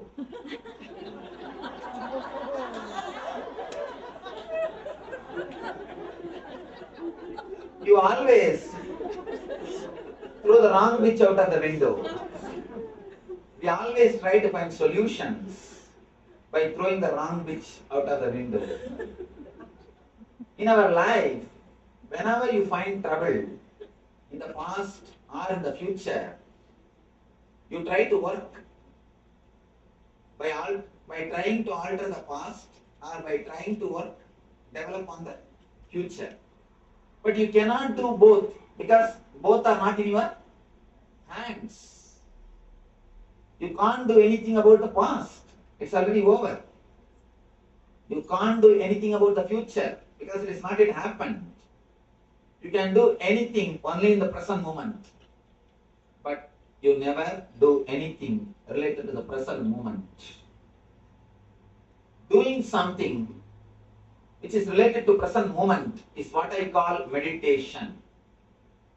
Meditation does not mean you will close your eyes and sit silently, chant some mantra. No. That's also one kind of meditation. But if you try to touch the present moment by any method, that is meditation. Any technique, any method which brings you to the present moment is meditation. If eating can bring you to the present moment, if you can eat staying in the present moment, that can become meditation. Simply walking, if it can bring you to the present moment, if you can be in the present moment when you walk, walking is meditation. Just sitting, if you can bring yourself to the present moment, it is meditation. Anything which brings you to the present moment only can solve your problems. But we always throw wrong bitch out of the window. Again and again we miss the right pitch. In your life, when you fall into the present moment by mistake, you always fall in the present moment only by mistake. If you fall, you get the power of intuition. Whenever you feel, suddenly, same incident happens. Next, this is what is going to happen.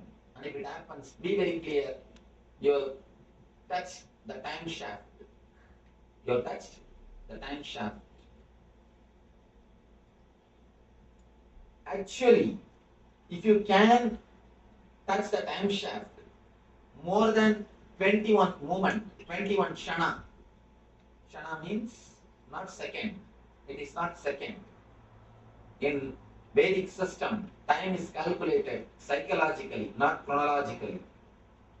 There is two kinds of times. One is chronological time, what best follows. Another one is psychological time, what east follows. Chana does not mean second, please be very clear. Chana means the gap between one thought and the other thought. Chana means gap between one thought and the other thought. Let me explain the difference between psychological time and chronological time. Sometimes when you sit with somebody whom you really love and whose company you enjoy, you do not even know that 5 hours is gone. You do not even know how the time is flying.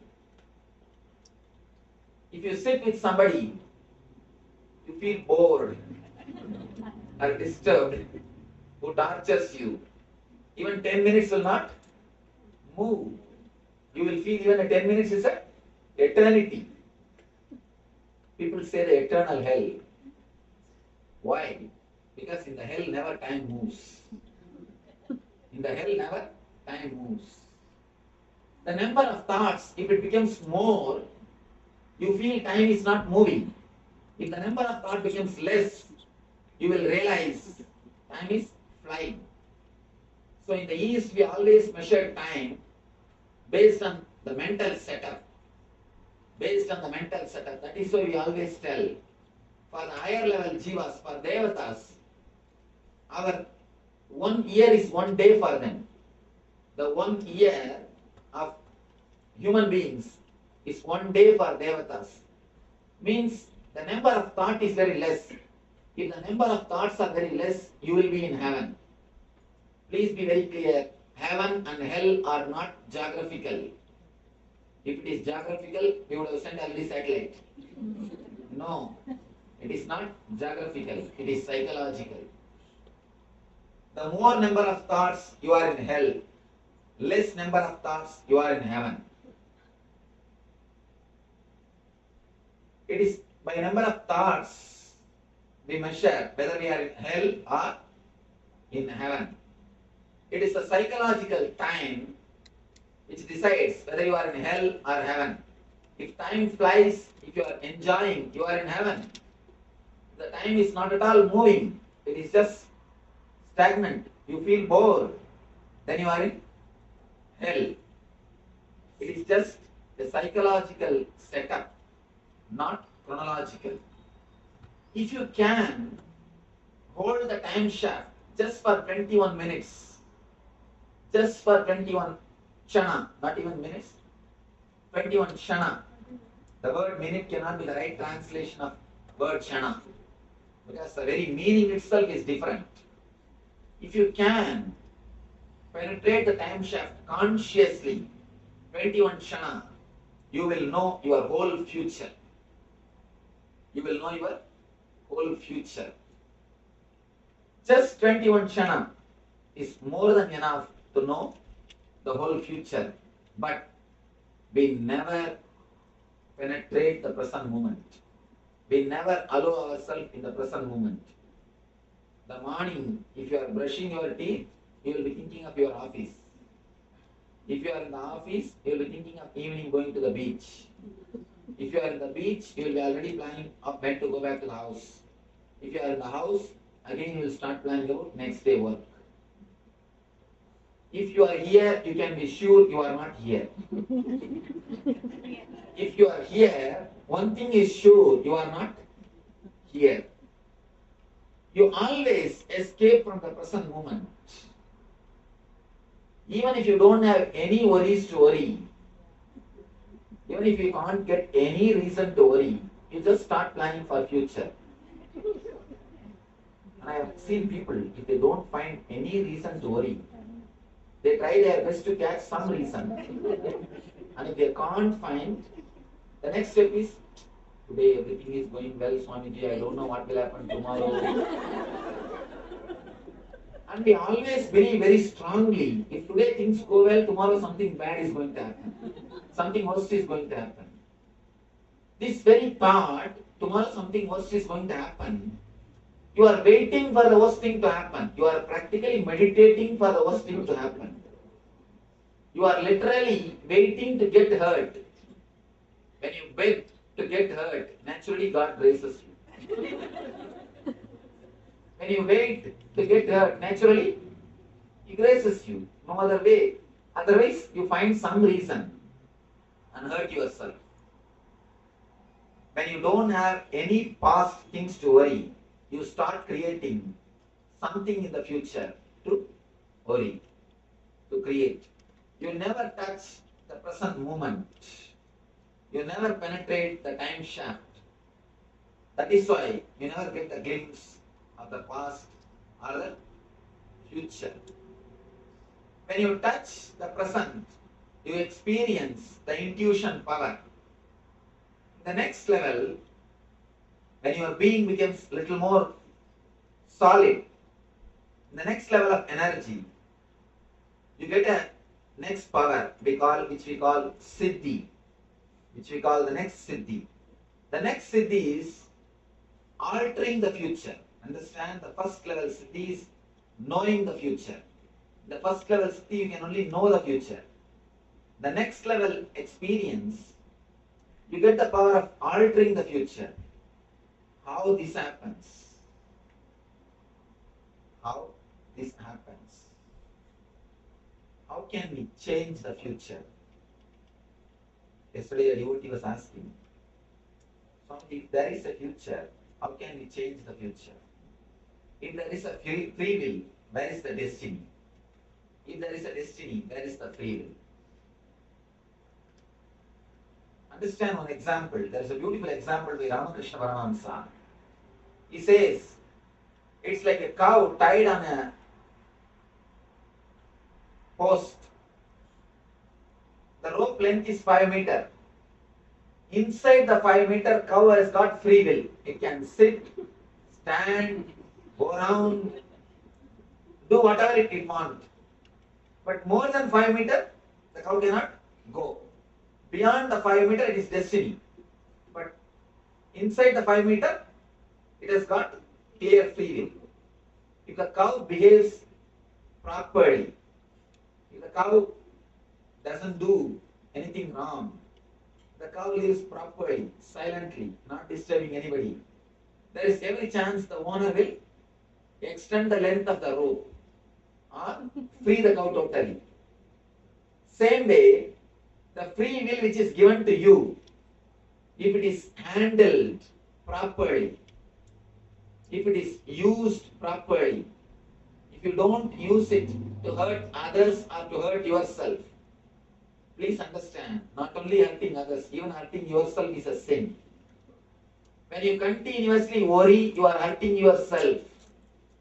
There is Upanishad Sutra, Anandam Brahmedi Navyajanat.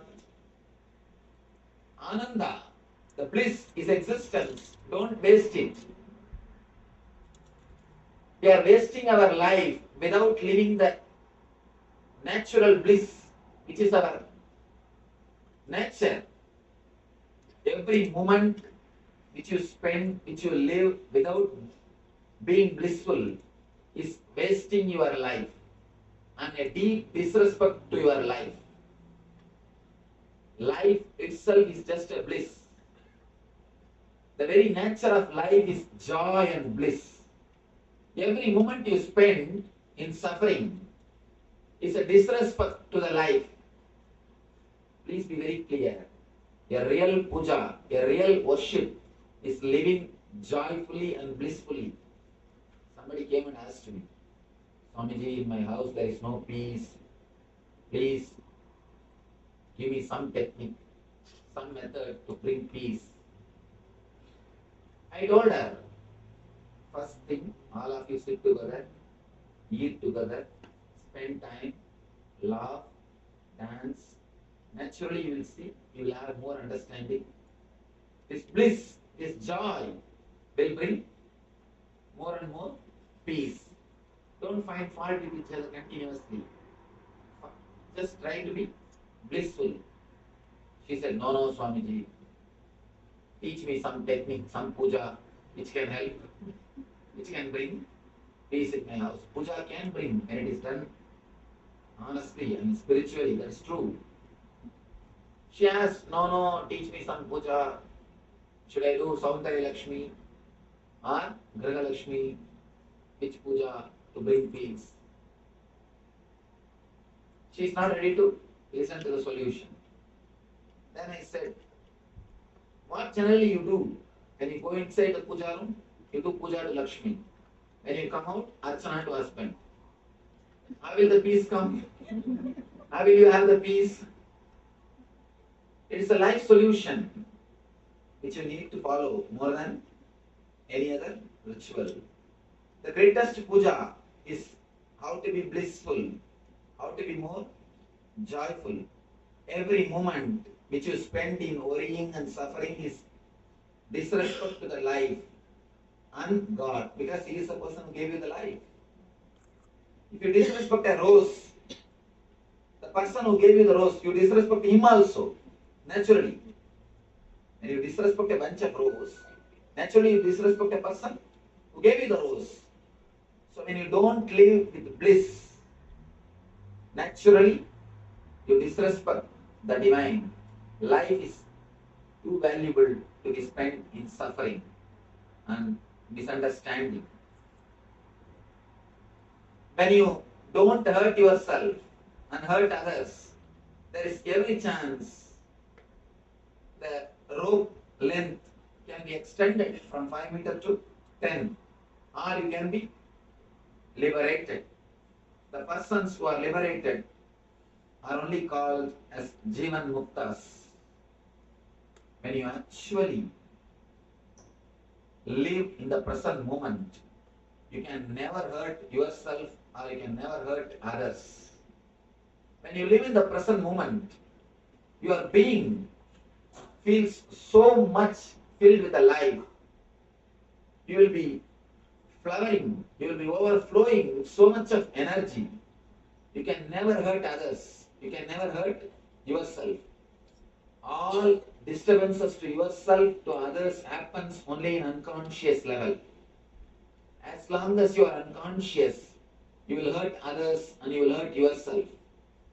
The moment you become conscious of what is happening inside your being, naturally you will stop hurting yourself and you will stop hurting others. Masochism and sadism is one and the same. If you hurt yourself, naturally you will hurt others. If you hurt others, naturally you will hurt yourself. Because you have only one mind, you don't have two minds. You have only one mind. It's like a double-edged sword. If you kill others, you will naturally commit suicide. If you try to commit suicide, you will naturally kill others. It is a double-edged sword. When you come to the present moment, when you start living in the present moment, you will see a new dimension of your being opens. You experience the new taste, new space of your being. When you experience the new space of your being, your past stops binding you. Your future starts listening to you. As long as your past binds you, your future will never listen to you. People come and ask me, Swamiji, I want to stop smoking. Please tell me something. I tell them, first thing you have to do is drop the guilt. They get surprised. They tell me, what is this, Swamiji? If I drop my guilt, I will start smoking more. What are you talking? You say, drop my guilt. No. Only when you drop your guilt, only when you are free from your past. Guilt is from past. Only when you are free from your past, you will have enough of energy to change your future. As long as you carry the guilt, you will project only your past into future. Understand? When you carry the guilt, you already decide you can't change your future. If you have the confidence that you can change your future, you will not carry the guilt. The moment you carry the guilt, you decide, you take it for granted, I can't change my future, I am going to go only in this way. That is why you carry the guilt. There is a beautiful character described in Ramayana, Vali. The story says, anybody who faces the Vali will lose half of their power and the half of the power will go to the Vali. If you stand in front of him to oppose him, half of your power will go to Bali. Same way, if you stand in front of your past to fight with him, half of your power will go to him. Your guilt will suck half of your energy. Understand? All your negativity has got only one power, which is supplied by you by having faith on that negativity. That's all. All your negativity has got only one power, that is supplied by you by having faith on that negativity. When you decide, I have to fight to drop my smoking, you give power to smoking to fight with you. You give half of your power, then you start fighting. It's almost like you fight with your shadow. You will never win. You will never win.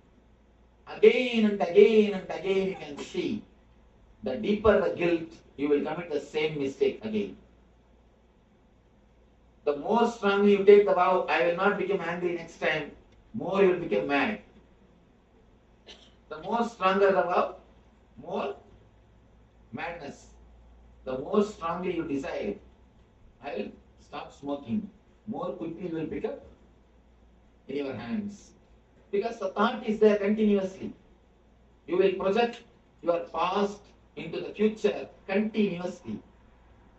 As long as you try to fight with your past, you are in unconsciousness and you will project the same past into the future. Be very clear. More the guilt, same mistake. You can see by guilt you will never be able to overcome any mistake. Any mistake you can never overcome by guilt. Because when you are having the guilt, you are under the clutches of the past. So naturally, future will not listen to you. Future will not listen to you. Drop from the past. Come to the present moment. Come to the present moment. When you come to the present moment, naturally you will see your future is available to you.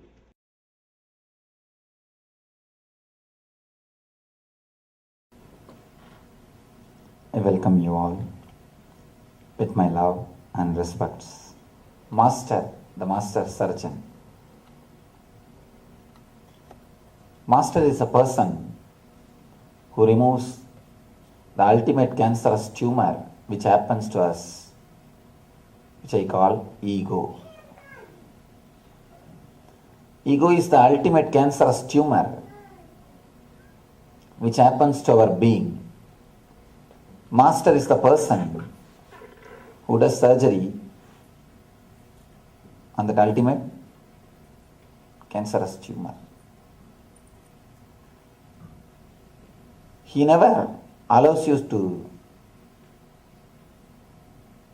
stuck or be comfortable with anything less than enlightened state. Usually, not only in the normal level, even when we start progressing spiritually, after some time, in some layers we get caught, we get stuck, we don't move further. Somewhere we will be caught, stuck, and we will not even know that we are stuck. In all these kind of situations, in all these kind of moments, again and again and again, Master helps us to awaken, or he pushes us. Go ahead. Don't stop. Go ahead.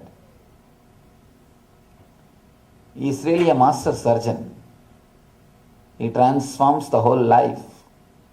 Of course, whenever surgeon comes with a knife, we always feel he is going to cut us. He is going to hurt us. He is going to disturb us. But the knife of a surgeon is not for killing, it is for healing. It is not for killing, it is for healing. In the India, they worship the gods with a big knife, sword, and all those weapons. People always ask me, why do you worship the gods with a big sword? Why do you worship gods with a big knife in their hand? Why gods need all these weapons? I tell them it is a symbol. Symbolically they represent that they are surgeons. They are going to straight away cut your ego. They are going to straight away remove the cancerous tumor. It's a metaphysical representation that they are the master surgeons.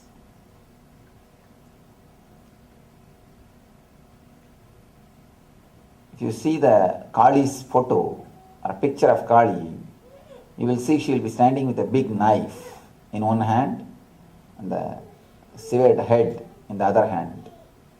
The severed head is a representation of ego. The sword is the representation of knowledge or wisdom.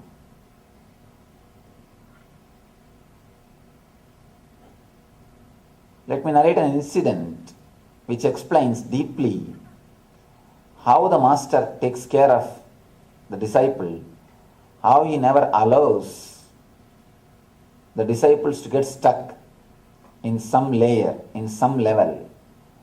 Even if the disciples feel very cool, cozy, happy, settled, the masters shake and make you aware what you think as security is not allowed. You can't get stuck. You have to move further. You have to go ahead. This is one of the beautiful incident from Sri Ramakrishna's life. Sri Ramakrishna is a great spiritual master who happened in India in last century. He had a master. The master's name is Totapuri. Ramakrishna used to worship the form of goddess Kali. He used to meditate on a particular form. He had the darshan of that form. He used to live happily with that form. He was just living his life beautifully, happily with that form.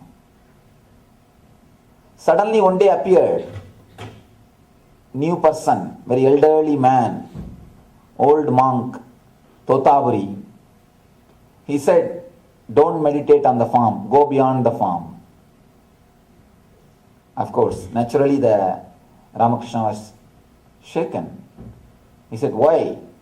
The form is so beautiful. I am so happy with it. I feel my whole life is this goddess Kali. I feel I am totally connected to her. Why should I go beyond this form? What is wrong with the form? Totapuri says, no. No form is eternal. Forms are always ephemeral. Only when you go beyond the forms, you will be able to experience the eternal bliss or the eternal consciousness. Ramakrishna was happy with that form. Actually, when you meditate on some form, you feel very comfortable, soothing. You can project all your ego on that form and feel satisfied. If you wanted to have a caring, loving mother, if you are missing a caring, loving father, you can always project that into that, your God. You can always think your God is a loving, caring father. Your God is a loving, caring mother. And the more strongly you visualize, more strongly, naturally you are going to have a vision. Because the strong visualization will come to reality. That is the same thing happened in Ramakrishna's case. Ramakrishna felt what he was strongly visualizing is a reality. He was happy, but it is not ultimate truth. Here is Totapuri, who is not ready to allow the disciple to get stuck in any level. Almost it is nothing but his ego projection. It is nothing but his ego projection. So naturally, Totapuri inspires him, go beyond the form. And he advises him to cut the form visually in your meditation. Just visualize you are cutting that form, destroying it and going beyond the formless experience. Ramakrishna does that and reaches the ultimate bliss or the eternal bliss. Master again and again sees that you are reaching the ultimate. You are not stuck with anything. That is why in the Eastern mysticism or in Vedanta, so much of importance is given to the master. For the West, it is very difficult to understand the concept of master. West knows only the teachers. Here, the very idea of master doesn't exist. From the beginning, all you know is university, schools, colleges, your teachers. The idea of master doesn't exist. In the East, even the regular education is only from masters, not from teachers. Even the so-called regular education for your day-to-day life, for your profession, even that was received only from masters, not from teachers. Of course, today modern day it has become West. Again, the modern day universities, all these things have come, that is different. But in the original Eastern Gurukulam style, they always emphasized on master. The difference between master and the teacher is a person who knows intellectually, who has got the intellectual knowledge.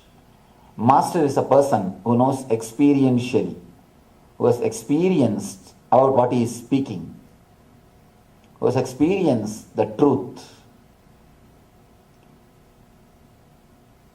The Indian education system is always dependent on masters.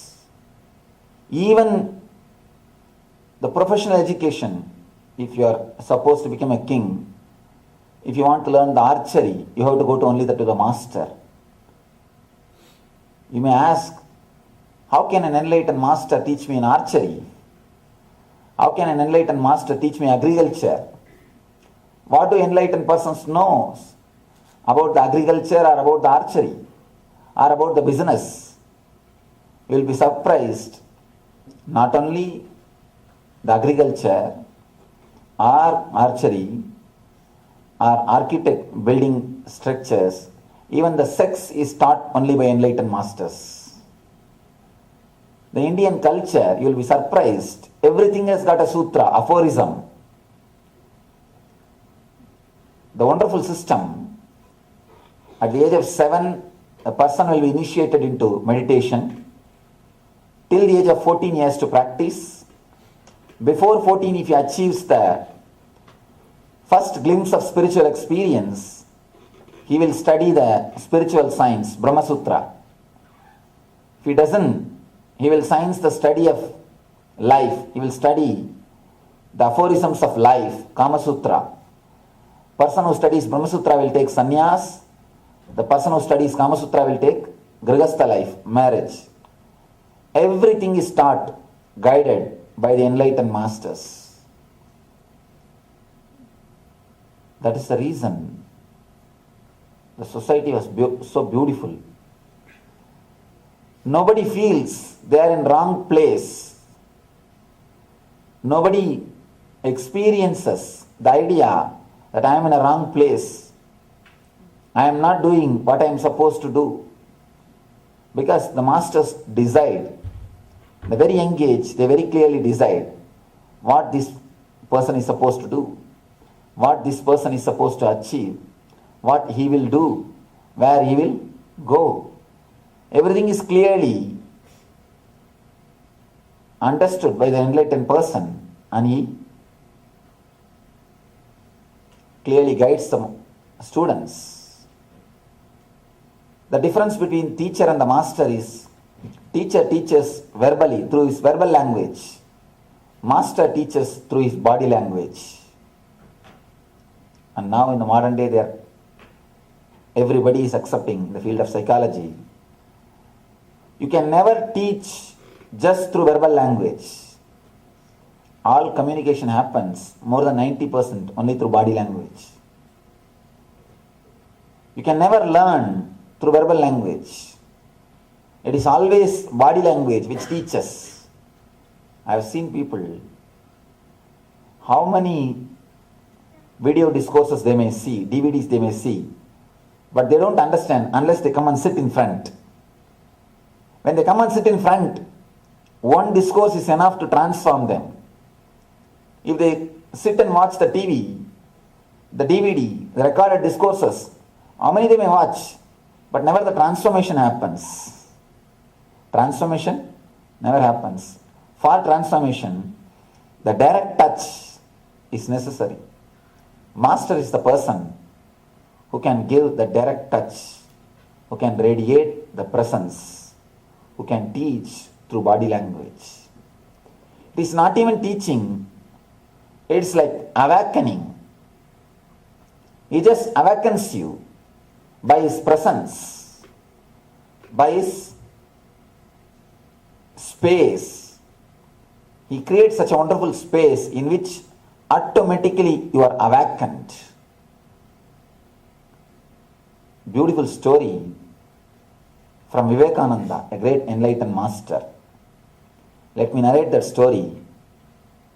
That will give you an idea how Master awakens the disciple just by his presence.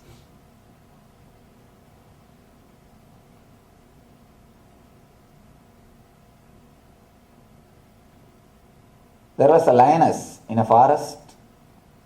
It was pregnant, about to give birth. One day it was searching for food. It was going around the forest, trying to catch some animal. It saw the sheep of flock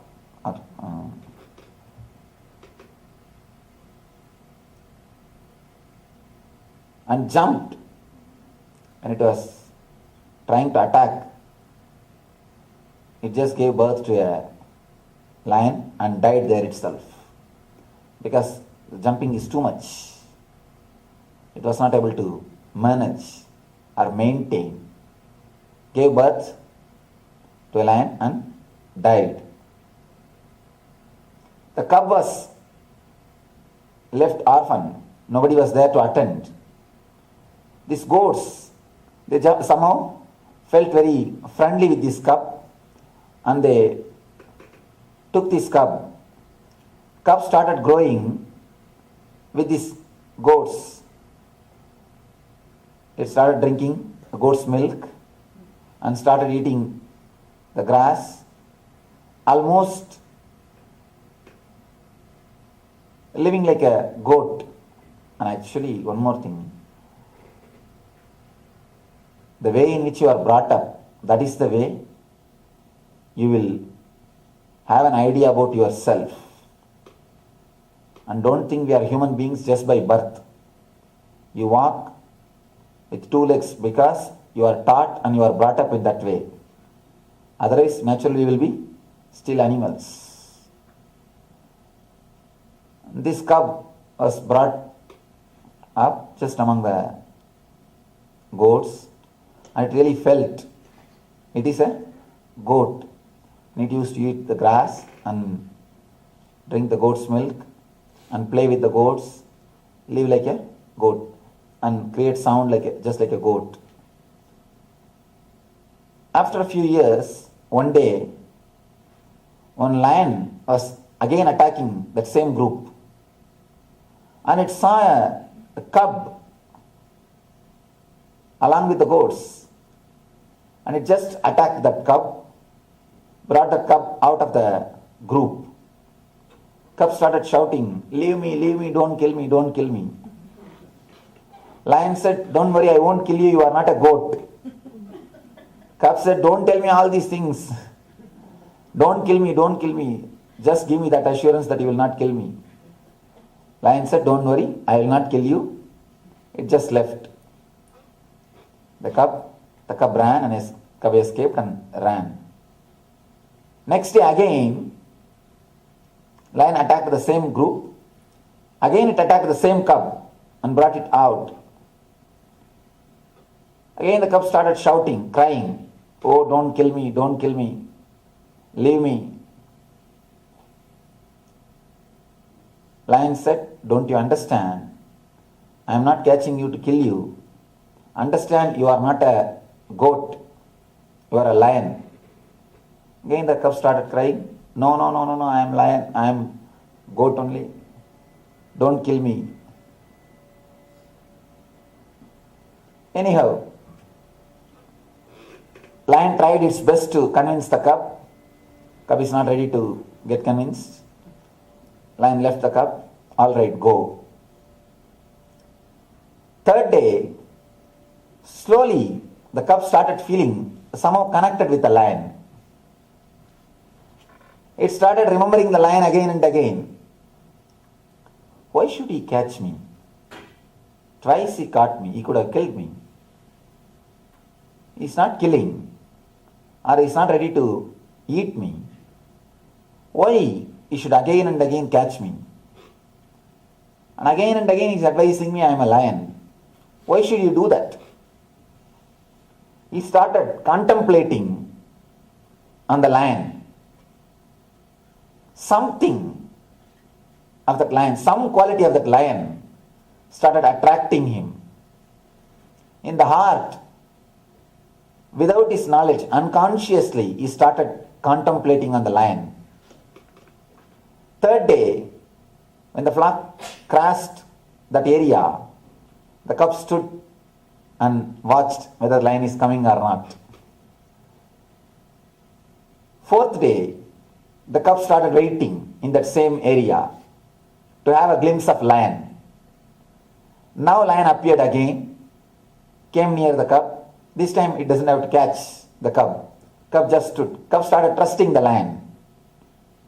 Just stood. Lion said, how are you? How you are doing? After a few words, lion called the cub. Why don't you come and spend some time with me? The moment cub heard this word, got frightened. You can see and spend few minutes, but he is not courageous enough to go with the lion. Again the cub escaped. After a few days, again the cub saw the lion. Now he has got some courage. And not only that, slowly he has developed a little bit attachment towards the lion. This time he brought a little bit of grass to the lion to offer. Sir, why don't you eat this? Lion also has to act as if it is a goat. It has to show to the cub that he is not somebody superior, he is not somebody away, he is not somebody different. So he acted as if he is eating the grass. Now slowly the cub has started trusting the lion. Now lion started acting, instead of telling the cub that you are the lion, lion started acting as if it is goat, so that the trust can happen between the cub and lion. Slowly, cub started trusting the lion. One day cub was ready to go with lion to the nearby river, a picnic.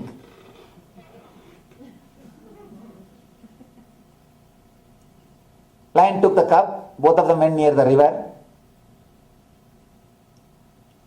When they were standing near the water, suddenly lion grabbed the face of the cub, head of the cub, neck, and said, look at the river. Cub said, yes, I am seeing. What you are seeing? Cub said, our faces. Do you see my face? Yes, I am a lion. Yes. Do you see your face? Yes, I am seeing. You are also a lion. Again, the fear came up. Cub said, no, no, no, no, no, leave me, leave me. Started shouting. Now it is too much. The lion had little meat. It just took the meat and forcibly put inside the mouth of a cub. Cub slowly started chewing.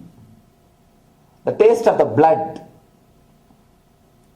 When the cub started tasting the blood, slowly he started feeling, yes, I could eat the meat. I am not just a goat. If I am a goat, how can I eat the meat?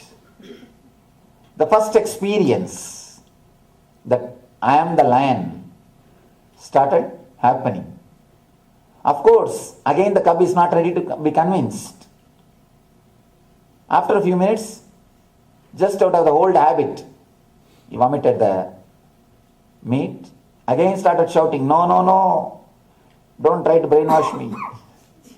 Don't try to teach me. I am goat. He started running. After a few days, again somehow lion managed. The cub brought him to the river. This time he decided he has to realize. He has to experience. This time when he brought the cub, it showed him very clearly, look at your face, look at my face in the river. Both are one and the same. And eat this fresh meat. He gave him the fresh meat to eat, to taste. And naturally, taste of the blood made the cub to realize it is not a goat. It is lion. And he removed him. He removed the cub, left him in the forest. He didn't let him to stay with the goats. When he has to live in the forest, naturally, he has to search for his food. He has to hunt. He has to go around. He started hunting. He experienced completely who he is and started living as a lion. Beautiful story. I don't know how Vivekananda came up with this story. This is exactly the same thing happens between you and the master. Exactly same thing. When you see the master and when he says, you are not as you think, you are not human being with spiritual experience, you are a spiritual being with human experience. We always think we are a human being having a spiritual experience. Master says, no, you are a spiritual being having human experience. But you are not ready to believe. Not only you are not ready to believe, you felt little uncomfortable. You feel he is preaching his ideas or he is trying to convert you. You get frightened. You try to run away. And you go and be happy with your goats. And you are happy with your cozy life. You are stuck with your regular life. After some time, again, the master tries to infuse the same idea into your being. With a little force, he catches you and tries to give you the same idea. This time, you stop resisting, but you are not ready to welcome. You just, okay. But after one or two times, beyond your understanding, your unconscious is slowly attracted. You start remembering him. The charisma or the grace or the energy of the master just pulls you. you start remembering him in the daytime, in the night time, in your dreams, automatically he starts appearing in your dreams. Automatically he becomes part of your being. Even then, you are not ready to accept whatever he says. You only play the game of hide and seek. You go a little front and escape. Somehow, at some time, when you are ready to trust him and go with him, he catches you and says, look at your face, look at my face. Both are one and the same. You are me. Again we get frightened. No, leave me. I am not lion. Then lion tries to act like a goat. Master tries to act as you want. He talks good words as you want, and he behaves almost like child as you want. He allows you to think that he is one among yourself, one among your group. He makes you feel comfortable by giving an idea. He is also a goat. He is also one among your species. Once you feel really comfortable, once you feel you are able to relate with him, once you start trusting him, again he waits for the right chance. The moment he gets the right chance, he grabs you. Again, takes you to the river to show, see your face, see my face. You and me are one and the same. And he forces meat into your mouth. That's what I call the initiation, or the first experience, energy darshan. He forces you to experience that you are lion. But even after that experience, even though you feel good about it, people try to escape and say, no.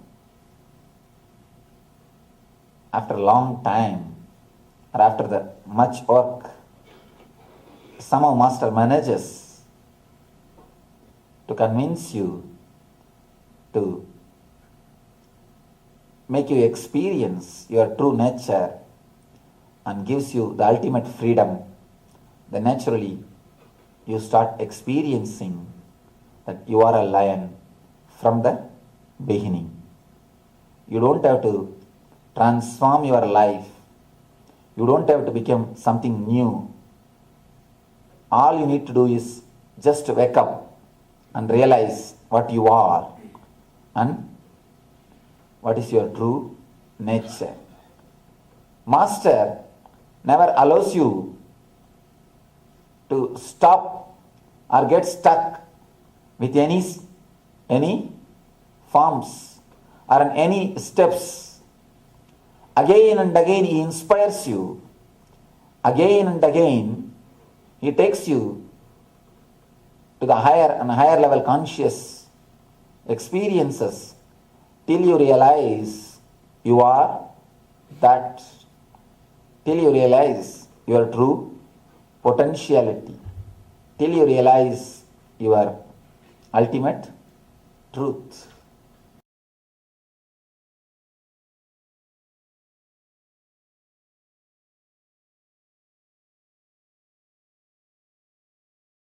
If you know how to be aware of the gaps, silence, you will have my presence. I am here, or you are here only to have the presence, not to have communication. If I don't speak, your mind will start speaking to yourself. That is the only reason I speak. So that if I speak, at least your mind will relax. You will stop speaking. If you really stop speaking and start listening, you will start, not only you will start listening, you will see something more will be happening in you.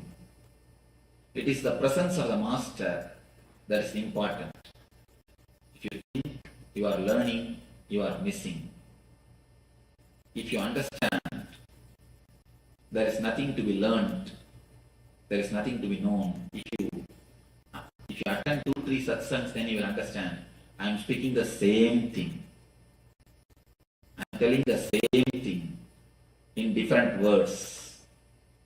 Just I am changing the words. Just I am changing the cloth, overcoat, not even cloth, overcoat. Today one color coat, tomorrow different color coat, day after tomorrow different color coat. But the main message is the same. Of course, main message can never change. The same thing I am speaking. Why I am speaking every day? So that I can make you silent. My speaking is more or less like a technique. It is not philosophy. It is not talking. It is not teaching. Actually, I don't want to teach you anything. If we can do something to forget whatever you have learned, that is the best thing.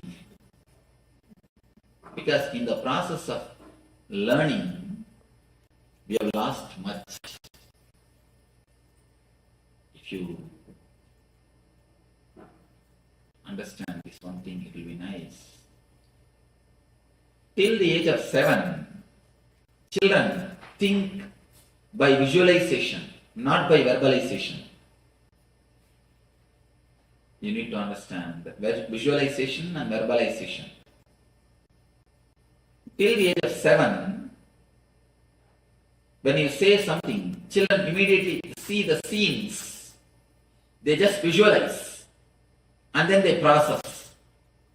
But once you put them into the school, the visualization is reduced to verbalization.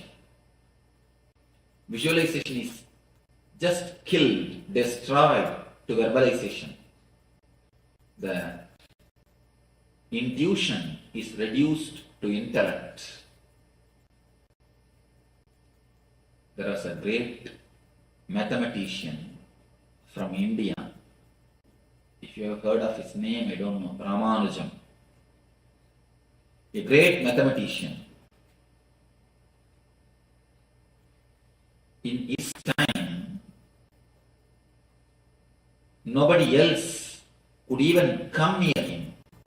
Ordinarily, other senior mathematicians, if they take half an hour for one problem, this man, this Ramanujam, will give the solution just by a second. You tell the problem, there is a solution. Simply solution is there. The poor man doesn't know how he arrived for solution. People used to ask him, please give me the way. He says, no, I do not know. Because I think in visualization. Just I see the problem, next vision is solution, over. The thinking is more like intuitive, not intellectual. He just sees the problem, the next slide, the solution is there. Every kid, not only Ramanujam, everybody, when we came to this earth, we had the capacity of visualization. That is why the eyes of the kids are so alive, so vibrant. If you look at the eyes of the kids, that's a great meditation. Below the age of 7, if you just look at their eyes, that's a great meditation. That is why they say the eyes are the index of the mind. Not only index of the mind, index of the being. Whatever is inside will be shown by the eyes. We never look into each other's eyes. Why? Even if somebody looks into your eyes, after a few seconds you just turn away. Because you are afraid he may find out what is inside.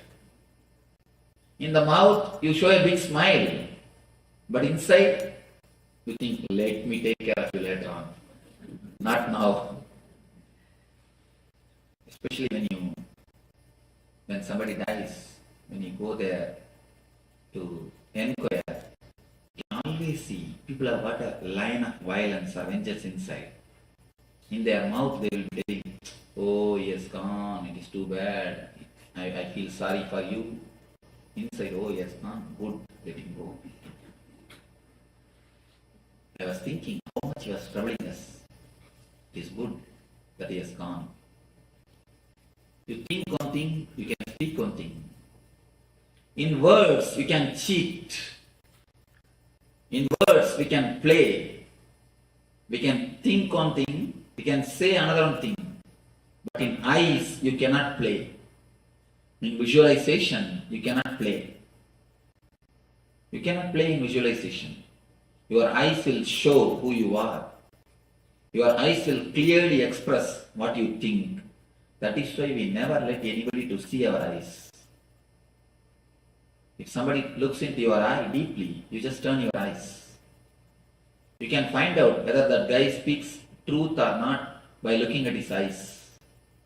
If he is courageous, then he will again look at he will just gaze your eyes. If he doesn't have enough of courage, you can always see, he will turn his eyes. With kids, they just visualize, they don't verbalize. But when you put them in the school, then whole visualization capacity becomes verbalization. They are taught how to read, how to write by force. At least till the age of 7, kids should not be put in the school. Till the age of 7, they should be allowed to learn with the nature. They have their own inbuilt mechanism to learn. They learn from the trees, learn from the nature, learn from the father, learn from the mother. They have their own method to learn. If we let them learn till the age of 7, the visualization will never become verbalization. The capacity to have the intuition will be retained. But when we put them in the school, the visualization turns into verbalization. Then they start thinking in words. The mind starts working with words. With words, you take long time. With words, you take too much of time to come to any solution. That is the difference between Ramanujam and other mathematicians. Ramanujam thought in visualization. The other persons thought in verbalization. The greatness of Ramanujam is he never went to school. Actually, he had never went to formal school. So that he could retain his visualization capacity, his innocence. When that visualization becomes verbalization, you can understand, instead of eyes being vibrant, tongue will become vibrant. Then visualization is turned to verbalization. It is almost like a psychological castration. I'm using a strong word, but it is truth. Psychologically, the man is castrated. The being is castrated. Because with visualization, any problem, you will have immediate solution. With verbalization, you have to go through a long process to come to a conclusion. Verbalization belongs to logic. Verbalization belongs to head. It is easy to have, but visualization is difficult to handle. A man who has got the visualizing capacity will have the tremendous freedom. He will be so ecstatic, joyful, you cannot put up with him. That is why, from the time immemorial, all the enlightened masters are poisoned, crucified, thrown, the stones are thrown, they have been thrown out of the country. Start from Shankara, Buddha, Jesus, Krishna, every master. Of course, when the disciples write the history, they try to change. But if you see the truth, you cannot tolerate a more intelligent person among your society, amidst us. We feel too small in front of them. That is why we even reduce the visualization capacity of the kids to verbalization. Once they become just like us, buffaloes, we feel comfortable. Till we make them buffaloes, we don't feel comfortable. No parents feel comfortable with the energy of the kids.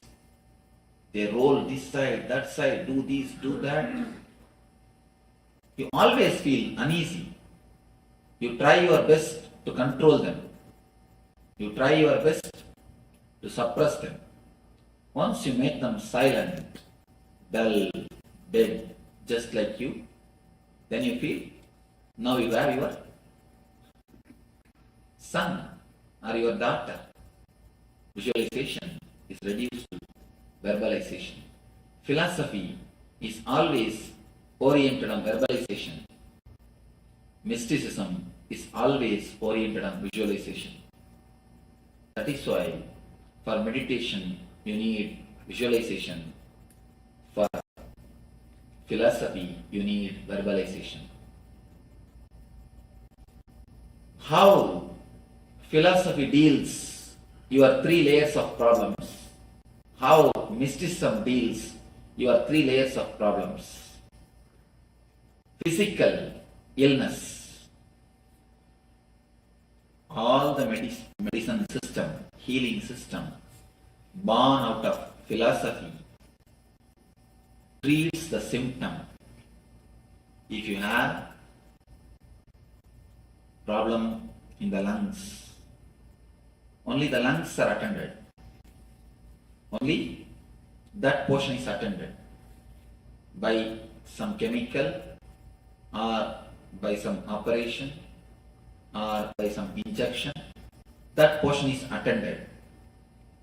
But we forget to understand by giving medicine only to that portion. If you have headache, you are given medicine. What happens? Headache becomes stomach pain. Then immediately some more medicine, that becomes knee pain. Then give some more medicine, that becomes psychological depression. When you attend only the symptom or partly, because according to logic, if you attend that portion, it is more than enough. According to philosophy, if you attend that portion, that's more than enough. Because philosophy continuously cuts into pieces and analyzes. So all the system born out of intellect and philosophy touches only the symptom or that portion. We forget body and mind is one system. The healing system which are given birth by philosophy, by intellect, says body is a biomechanism. But the healing systems which are given birth by the mystics always say body is the covering or the sheath of the soul or energy. These two concepts need to be understood. When you say body is a biomechanism, you can handle the body just like a machine. If one part of the machine is disturbed, you remove that portion, replace it with the same part. That's enough. In a machine, in a lathe machine, if one screw is gone, you just replace that screw. That's enough. With machine, it is perfectly all right. When you say body is a biomechanism, biomachine, you use the same attitude, you handle the body also with the same mind, with the same way. But unfortunately, body is not a biomechanism. body is something more. And according to the philosophical healing systems, logical healing systems, body is separate, mind is separate. Unfortunately, again, that is wrong. That is why, whenever you treat the symptom or only that portion, disease is only transferred or postponed, never cured. Whenever you take medication for symptom or only that particular disease, you can be sure the headache you will see the headache will disappear. But either today or tomorrow it is going to come as a stomach pain. The time which is taken for the headache to become stomach pain, that period only you call it as a period of health. That's all. That gap you think as a healthy time. Either today or tomorrow, the process is going to happen. One more thing, a simple thing. Body continuously is circulated or flooded with the same energy. You cannot say, if you have a problem in the lungs, only lungs has got separate energy and whole other body has got separate energy. No. Even in the physical level, physical plane, you cannot say here separate blood is flowing and there everywhere else separate some other blood is flowing. No. So the medicine healing systems which are born out of intellect or the logic or the philosophy cuts and analyzes, treats only the symptom or that portion. The healing system which are born out of mysticism, especially Ayurveda and the meditation healing, they go to the root of the disease. They say there is no different names for disease. No different names for disease. Only two things, either disease or health, that's all. People come and ask me, Swamiji, what all the disease you can heal?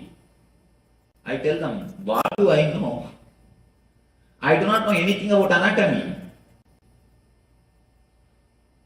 I can heal the disease which you can name and diseases which you can't name. That's all, that much only I can say. Because according to me, according to the meditation healing, only two things. Low energy, high energy. Disease, health, that's all. The root is only one thing, either low energy or high energy. We do not look at the man. The mystics do not look at the man as the biomechanism. They look at him as something more than biomechanism. It is the root which needs to be healed. It is the being which needs to be healed, not the part or the symptom. If you try to cut the trees to destroy if you try to cut the branches and leaves to destroy a tree, can you be successful? If you try to cut only the leaves and the branches to kill a tree, you can never be successful. Now they say if you prune a tree, it grows much better way, in a much more quick way. So by treating the symptom, by treating the outer layer, you will not be touching the disease. In the language of the mystics, they touch the root. Go to the very root of the disease. Go from where disease starts, where your being and mind is not ease with each other. The root of the disease is the uneasiness between your mind and your being. The uneasiness only creates diseaseness in you. The diseaseness only becomes disease. the healing system which are given birth by the mystics looks at the being as a whole. Whenever you are whole, you are holy. Understand this thing. Whenever you are whole, you are holy. They look at the very being, at the very root from where the basic disease is appearing, from where the cure can happen, from where the root is coming out, from which point you can remove the very root. The approach to the body or to the human being itself is totally different from the language of mystics. That is why for any disease, the same healing. You may think how the same healing can work on any disease. Because there is no too many names. How many names you make, it is only one thing. Low energy, high energy, that's all. When the energy is attended, many people come to me for healing. They would have come to get healed some problem in the heart.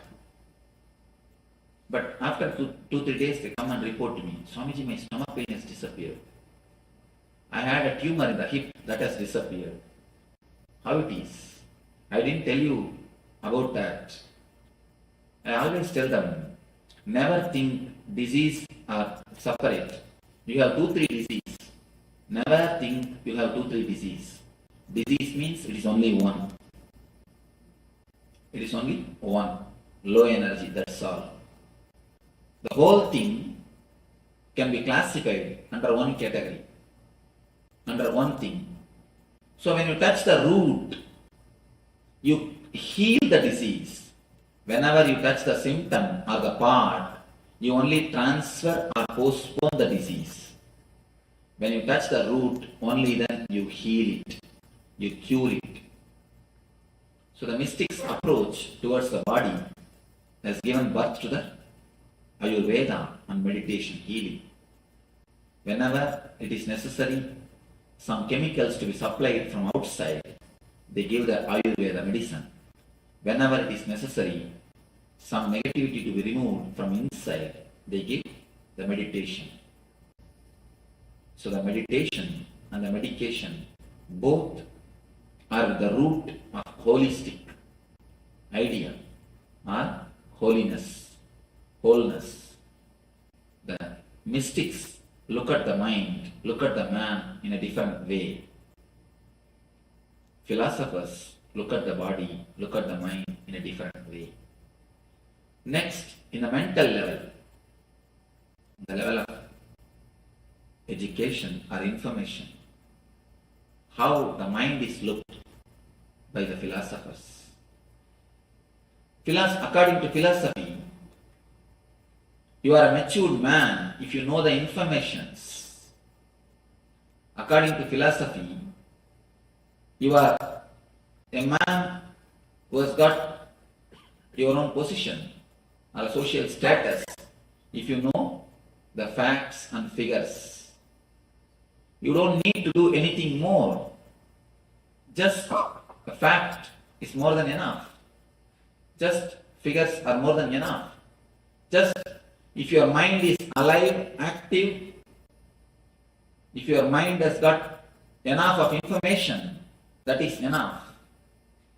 That is why all the schools, all the universities, all the mental education centers, mental training centers created by philosophers, created by logicians, helps you to improve your concentration.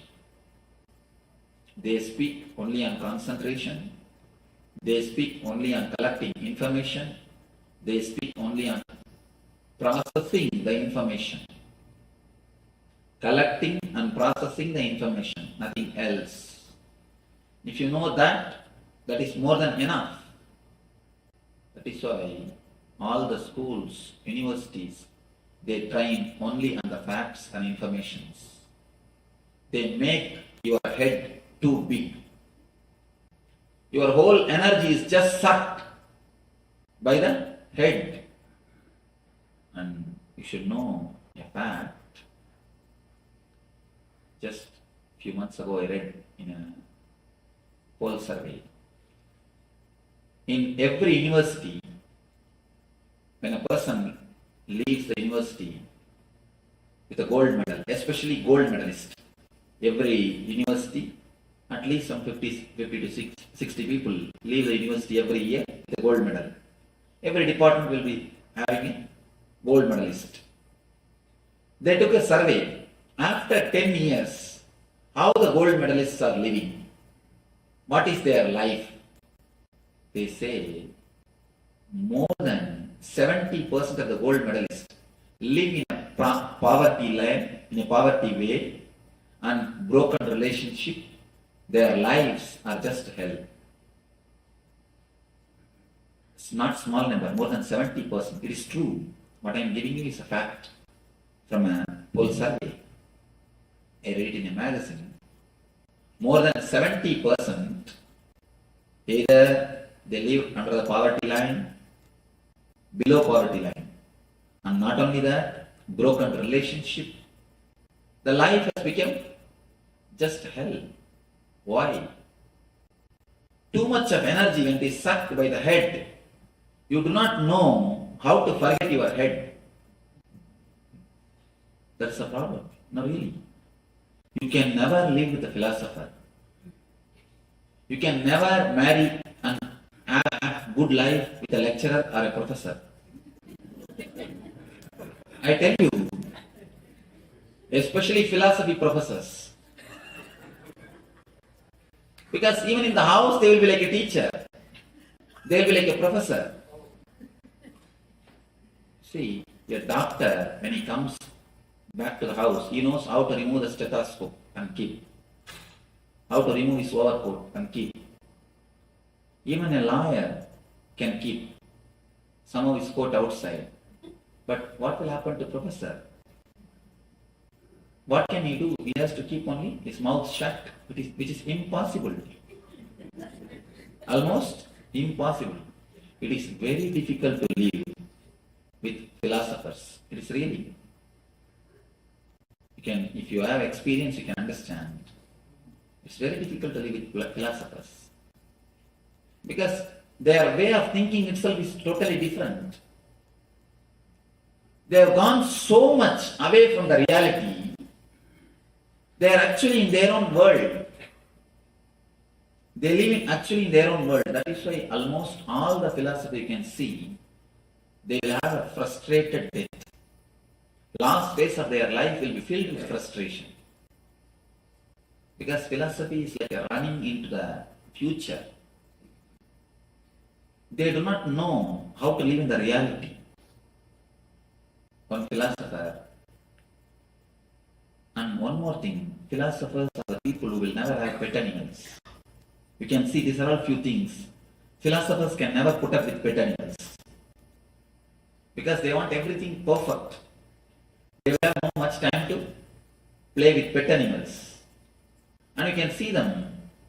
The philosophers cannot spend much time with kids. Because they need too much of perfection. The idea of perfection is nothing but idea of madness. You can see with philosophers, a continuous idea of perfection will be there. For everything, they want the perfection. They know how to cut things. There are too many symptoms. There are many symptoms to find out whether you are a philosopher or not. Philosophers can never laugh. Even if they laugh, at the most they can smile.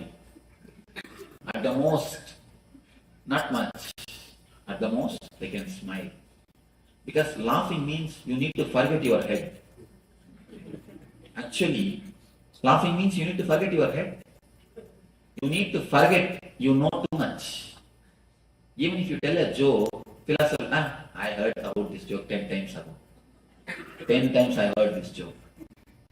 10 years ago I read this joke. But even first time you would not have laughed. Because as soon as you read the joke, you will think, oh, it is from like that joke. Okay. It must be from that book.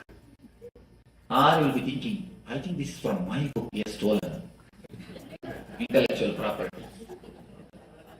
You can always see philosophers can never laugh. Because to laugh, you need to have a little bit of innocence.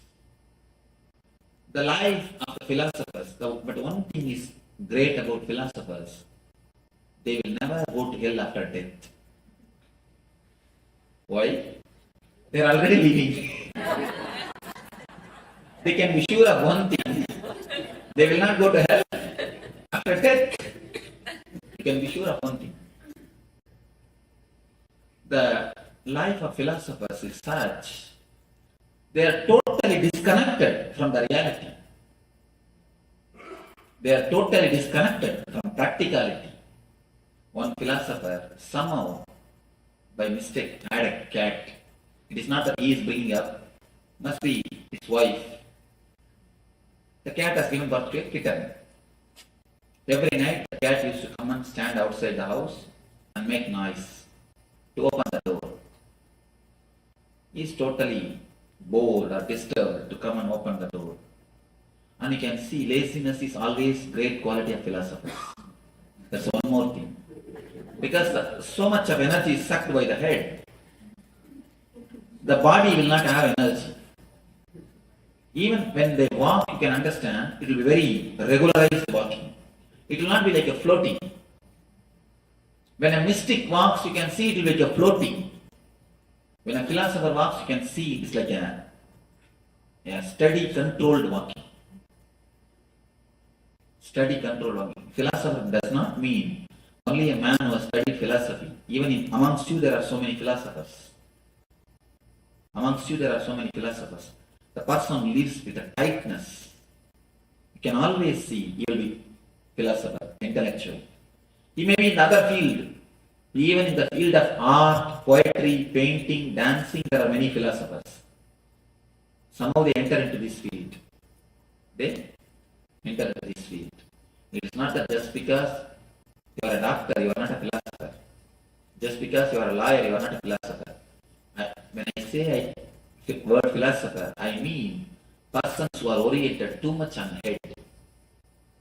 Too much on the head. Too much of idea of perfectionism. Too much of conditioning. Too much of ego. When a mystic walks, you can see it will be like a flower. Flower flowing. It will be more like a floating. It will be more like a floating. When the philosopher walks, you can see it will be very straight.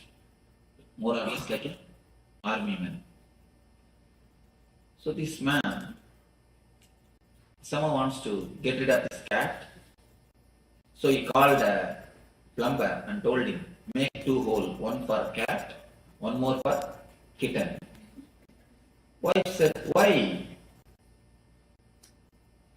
One hole is more than enough. In that itself, cat and kitten both will come. Philosopher said, keep quiet. What logic you know? You do not know anything about logic. I am a philosopher. When I say do it. Yes, philosophers knows the logic. For cat, one is necessary. For kitten, one more is necessary.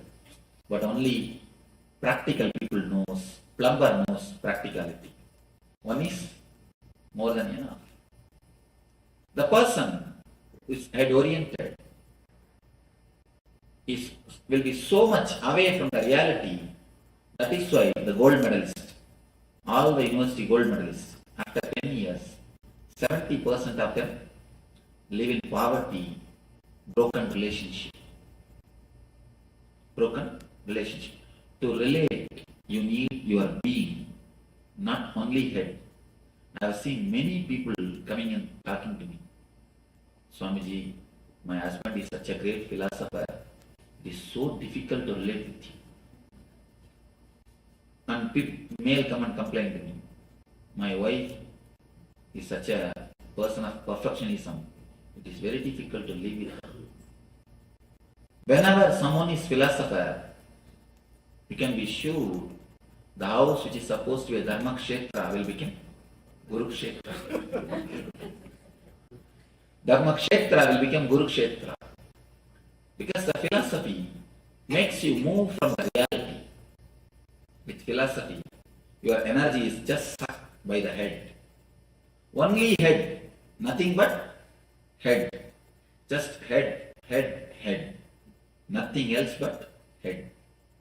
With mystics, the training of the mystics, the mystical education centers, ashrams. Ashrams are the mystical education centers. The philosophical education centers are schools and universities. Education centers for mysticism and mysteries, ashrams. Ashrams are the mystics. They always train a man not to make his logic or the head too big. They always teach him how to switch off and on the mind. Here, in philosophy, how to collect more and more information is taught. With mystics, how to switch off and switch on, how to use your mind is taught. Here, how to expand your mind is taught. With mystics, how to use your mind is taught. That is why in philosophy, nothing more than mind exists. The ultimate thing according to philosophy is mind, that's all. But according to mystics, ultimate thing is something beyond mind. They call it spirit or the self. They say there is something more than mind exists. Mind is nothing but one more component of your being. Just like you can handle the body, you will be able to handle the mind also. Mystics always teach how to handle the mind. Philosophers always teach how to expand the mind. Expansion of the mind needs concentration. Handling the mind needs meditation. That is why in all the philosophical education centers, the concentration is given importance. Mystical education centers, the mystical training centers, meditation is given importance. Here, awareness, there, concentration. Philosophy gives importance to concentration. Mystics give importance to meditation. With meditation, you know how to handle your mind. It is more or less like one more component, one more part of your system. When you want, you can remove, clear it and reuse it. When you don't want, you can switch it off, keep it aside. According to philosophy, mind is ultimate. According to mystics, mind is only second layer. There's something more in it. That is why in the world of mystics, they are always free from mind. Wherever the mystical education centers prevail, you can see depression has never attacked those parts of the world. In America, only in 2003, last year alone, 103 million depression medication prescriptions are issued. Only in 2003. I thought 103 million is too much. But one of our devotees who is in San Diego, he is a person who is doing research on this. He gave me the clear research survey. 103 million depression medication prescriptions are issued only in America. Why? Because according to philosophy, mind is everything. You do not know, we do not learn how to handle the mind. We learn only how to expand the mind. It's like a purchasing car without knowing how to use the brake. You got a new big car, got into the car, started driving in a freeway. Finally, you have come to your house, but you do not know how to stop the car. What will happen? It means, somebody told me, it means we are not driving the car, Swamiji, car is driving us. That is what is true. When you do not know how to stop the car, you are not driving the car. Car is driving you. Whenever you expand the mind without knowing how to stop the mind, be sure you are heading towards depression. It is inevitable you are heading towards depression. Depression is nothing. It is just too much of energy is sucked by the head. You do not have any more energy left in your being. So the whole being just falls into low energy. That is what is called depression. Depression is nothing but too much of head. Here, so much of training to expand the head, expand the intellect is given, but they forgot a major thing, a very major thing. When you purchase a car, you should read the manual how to put the brake. Philosophers gave importance to expand the mind. Mystics gave importance to switch off the mind. Once you know how to switch off and switch on, you will know how to handle the car. Once you know how to put brake, you will know how to use it. The third layer, the problems of the spirit, or problems of the being. How philosophers handle it. Strange thing.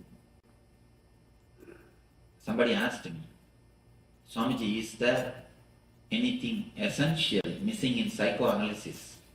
Why? Even after so many years and years and years of analysis, we are not able to find any result.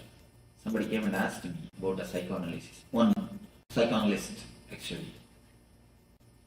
I told her, not something essential. The very essential is missing in psychoanalysis.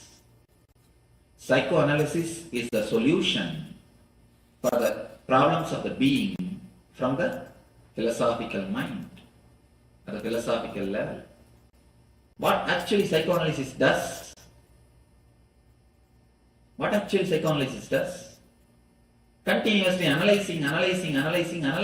That's all. You will be speaking your problems, and the psychoanalyst will be listening to the problems. After a year, he becomes patient, you are freed. And you should know a strange truth. Again, a truth actually. They took a survey in which field people became mad. Architect, or lawyer, or engineer, or contractor, or doctor, or psychoanalyst. They took survey in all the fields. The result says psychoanalyst doctors are the people, only in that profession, too many people become mad. Why? Continuously listening. Everybody vomits on their head. What will happen? They start eating the other's negativities. Not only that, continuously talking, how can you find solution? You'll be only analyzing. Going to the psychoanalyst is a fashion, I think. If you go to a bigger psychoanalyst, you are a rich man. It is nothing but a fashion. You can never get a solution. Except solution, you can get everything. I have not seen a single man who underwent psychoanalysis and got healed. There is a small story. In India, to make the kids sleep, they will put the kid in the cradle and mother will start singing. Once there is a kid, as soon as he was put in the cradle, he will just close his eyes and start sleeping. One day mother asked, "What is this? All the kids make their mother sing, but for you, as soon as I put you in the cradle, you start sleeping." The kid said, "The first day when I listened to your song, immediately I decided, from tomorrow onwards, just I'm going to go to the sleep as soon as you put me in the bed."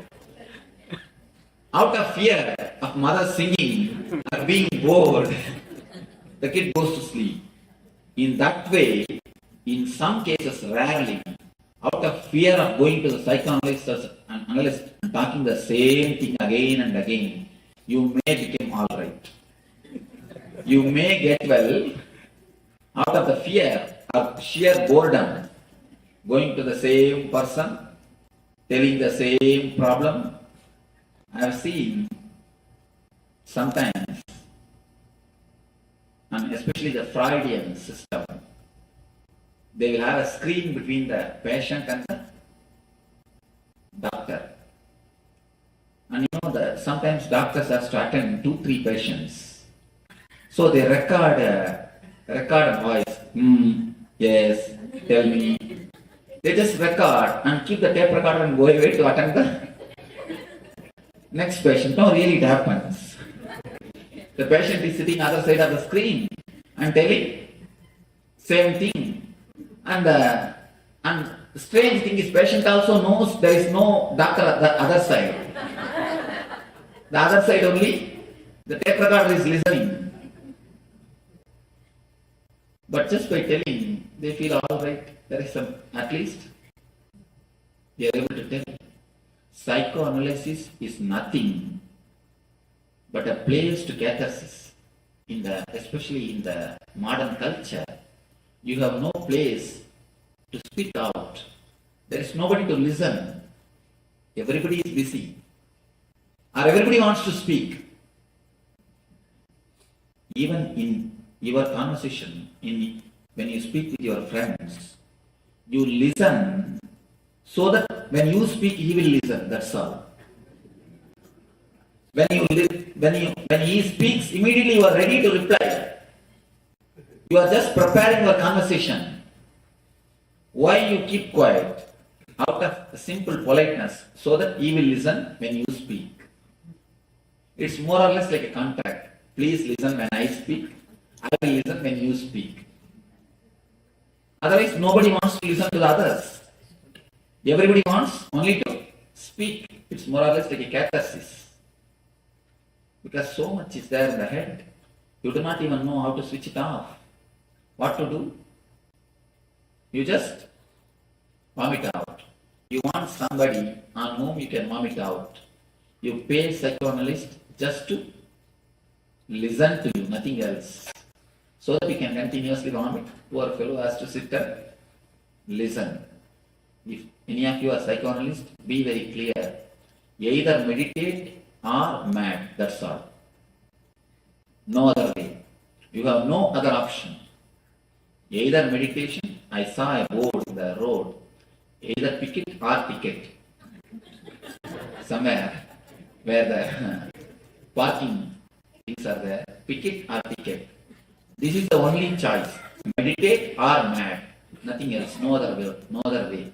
Because continuously people are vomiting on you. What will you do?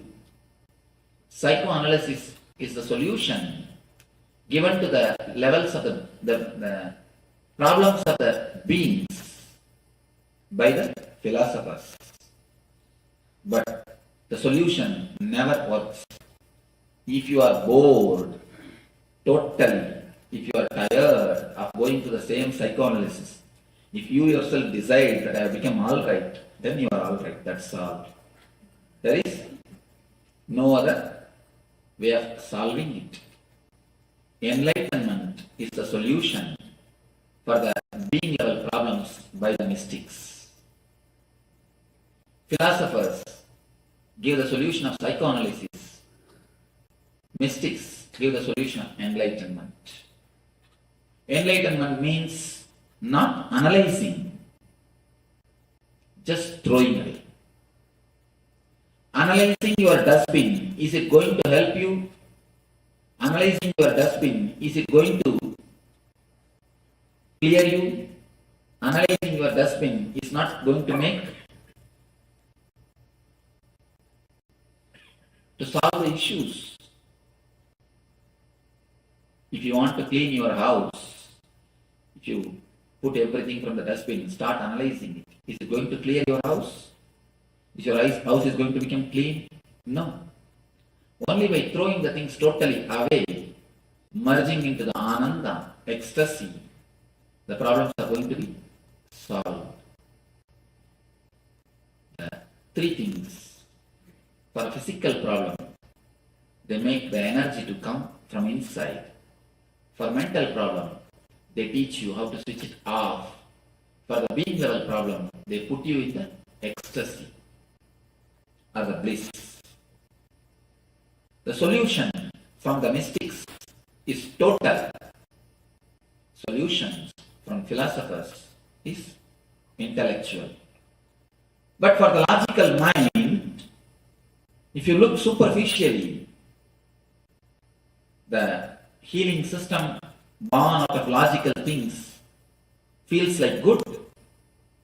The education system born out of logical mind feels like good.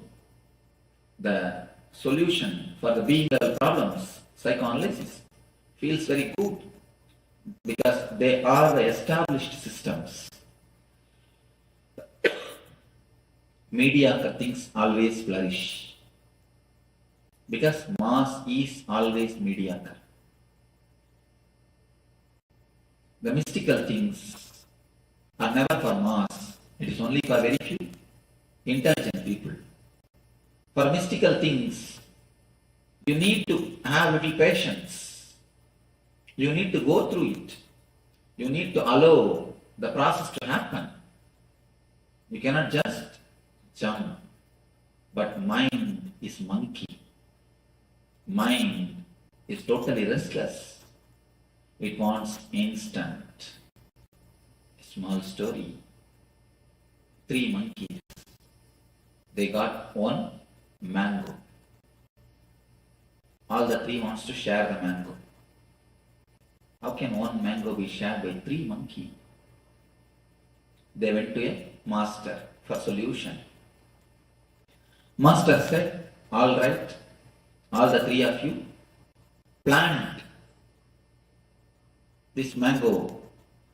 Once the mango tree comes, you will have a lot of mangoes. You can satisfy your whole life by eating the mangoes. These 3 monkeys thought, all right. They planted. 1 monkey took the responsibility of pouring water. The other monkey putting the manure. 3rd monkey, security. 6 months they did their job religiously. But unfortunately, the seed has never sprouted. The tree has never happened. They went to the master to complain. What did he teach? What has happened? We have lost even that 1 mango. Why did he give such an idea for us? The master called all the 3 of them, started inquiring what has happened. First monkey said, every day religiously I poured water morning 6 o'clock.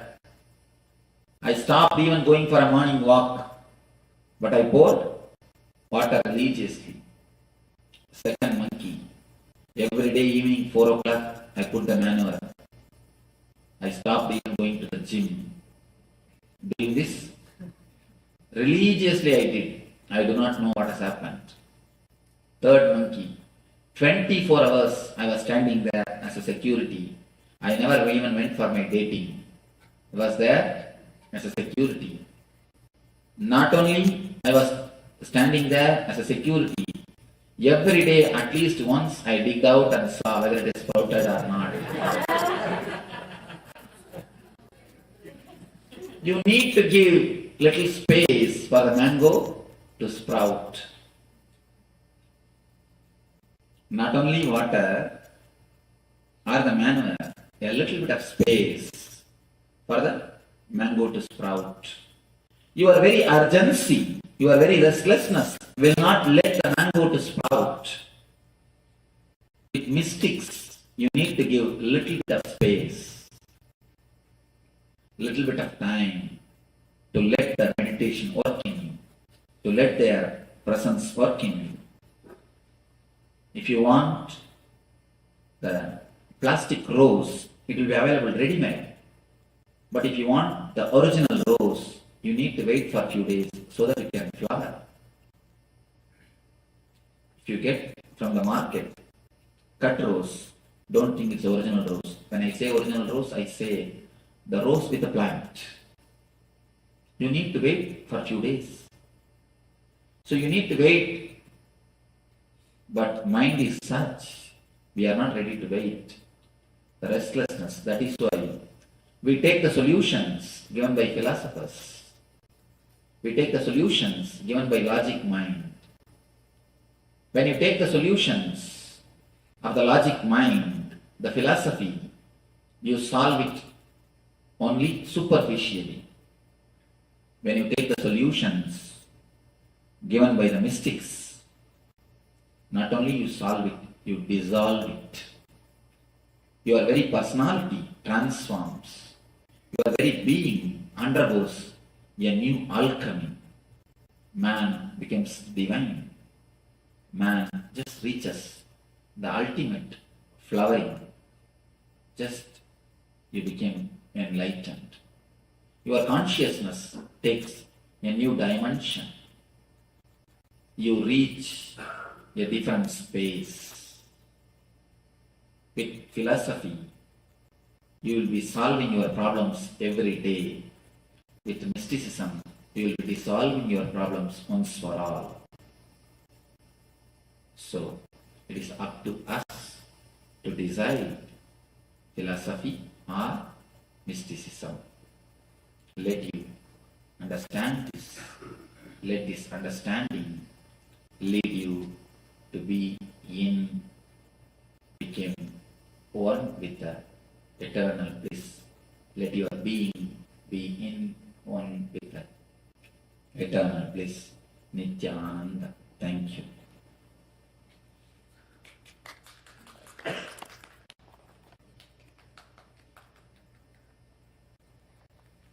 Few questions can be answered, or your answers can be questioned. Because with a philosopher, your questions will be answered. With a mystic, your answers will be questioned. Your basic question, your basic answers will be questioned. Oh, we have so much of questions. Nice. It means people are shy to ask. We have so many deities and rituals. Is it necessary to follow all this? In the starting time, you don't feel confident on one deity. You don't feel confident on one ritual. You don't feel confident on one technique. You think if he is on leave, he may come and help.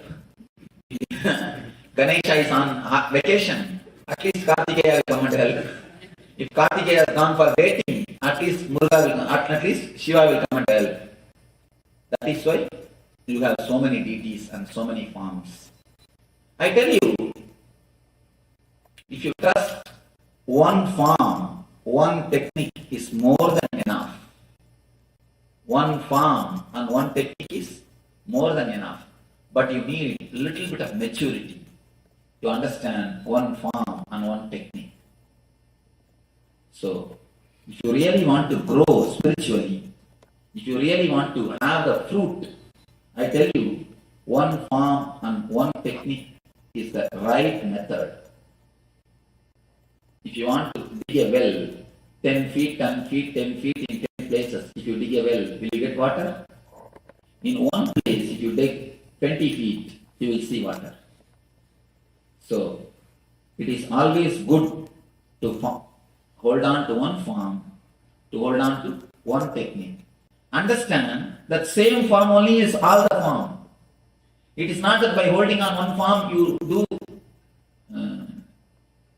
disrespect the other forms. Somebody asked me, Swamiji, can I keep your photograph with all the gurus? I tell them there is no need. Your guru is more than enough. That form is more than enough. If just because you have seen me today, it is not necessary you should worship my form. You should bring my form into your picture, your life. There is no need. The very form which you are worshipping already is more than enough. The very form on which you are meditating already is more than enough. Just have clarity in your mind. Don't have conflict in your mind. Same energy is helping us through so many forms. Any one form, if you worship even a stone with a trust, it will become God. If you read the life of Ramakrishna, he says he used to keep a small thread near the nose of the Kali statue. He was worshipping a Kali statue. He used to keep a small thread near the nose of the Kali to feel whether she is alive or not. He says that thread used to move. She used to breathe. She used to breathe. With trust, even the stone becomes God. Somebody was coming and telling me, Swamiji, when I used to meditate on the Gangadhara farm, Balaji's farm, I used to feel a light, white light. But I am frightened. I stopped doing it. Actually, it is a great experience. The God shows you is energy. He is not only in one form. So any one form which you are worshipping or towards which your heart is pulled, that one form is more than enough. That one thing is more than enough. Just worship it with more love and more dedication. You will see you grow spiritually. That one form, one technique is more than enough. There is no need to have a conflict, or there is no need to have so many forms, so many deities, so many rituals. One is more than enough. Thank you. Are people close to you physically more blessed and more loved by you? Can we feel close to you being physically away? A beautiful question. I tell you, mark my words. This is a statement I have put in my ashram. Whenever you come and serve me in my room, whenever you take care of me physically, you are near me. Whenever you clean the bathroom of the ashram, whenever you do the ashram work, my mission, I am near you. What you want to decide. When you serve me physically, you are near me. When you take care of my mission, or when you meditate, when you do your spiritual practices, I am near you. What you want, you can decide. Whether you want to be near me, or whether I should be near you. A small example. The bee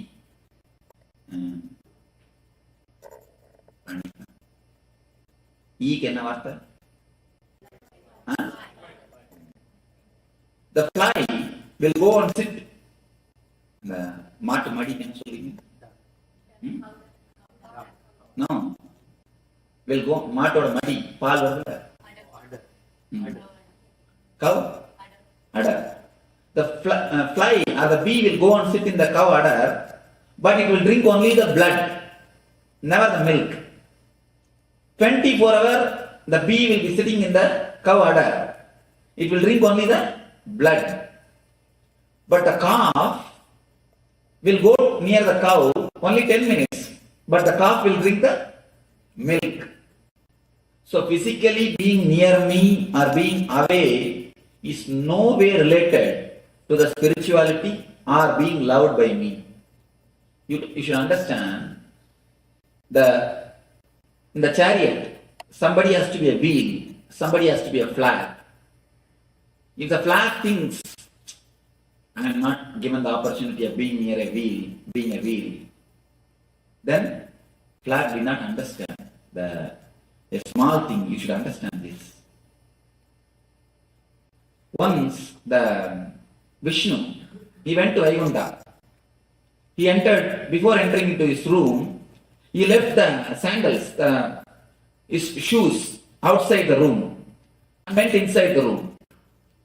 Then the conch and the Sangha and Chakra, you can see, the conch and the disc, both of them laughed at the Padri, at the sandals, telling, hey, how much you serve the Lord, how much you put your energy to hold the Lord's feet. You see, when he goes to his room, you are left outside, you are away. You are not taken inside. Only we can go to his room. Only we can be with him in his bed. You see, you are there. We are only going with him. You cannot be physically near him. Then the Padri asked the Lord, "Oh Lord, is it true?" Then Vishnu says, by touching the Paduka, people can become enlightened, but never touching the Shankar Chakra.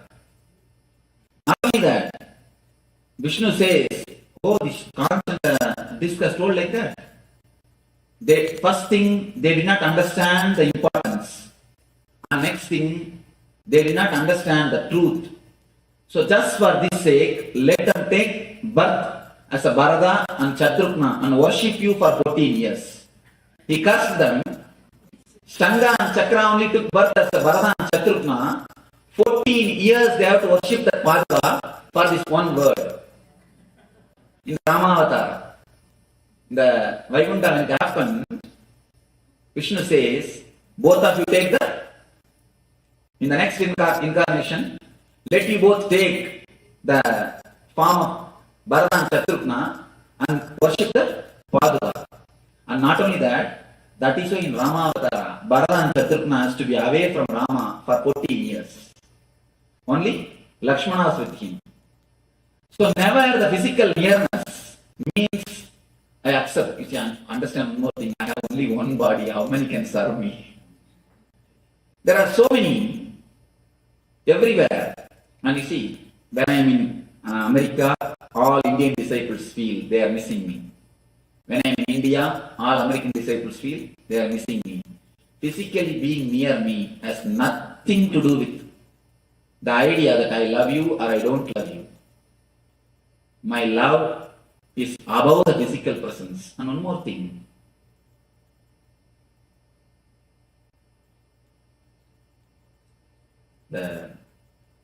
It's a little sharp, but a truth.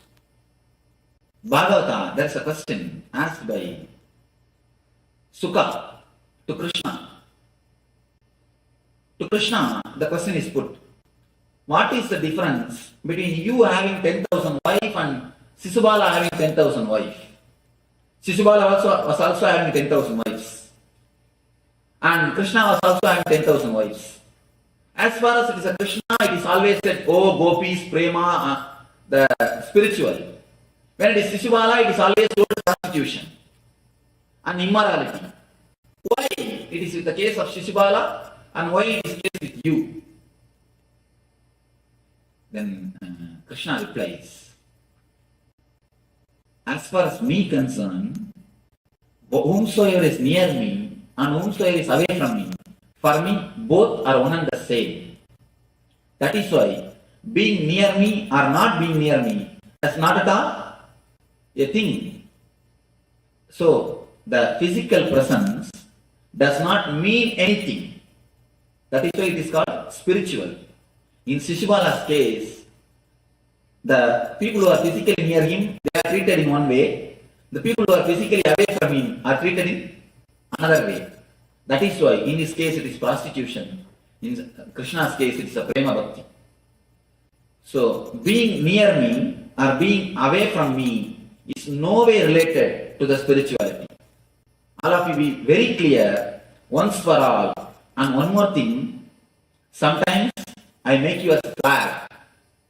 Each one's attitude, I give them according to the post or the place to live around me, to be around me. You see, some of my disciples, I never tell them to meditate. If you ask, there are few people who live with me, they never know how to close their eyes. Still now they do not know how to heal. People who are very close to me, but I always tell them, no, meditation is not for you. Keep quiet. Do my work, that is enough. But for somebody, I always tell them, meditate, meditate, meditate.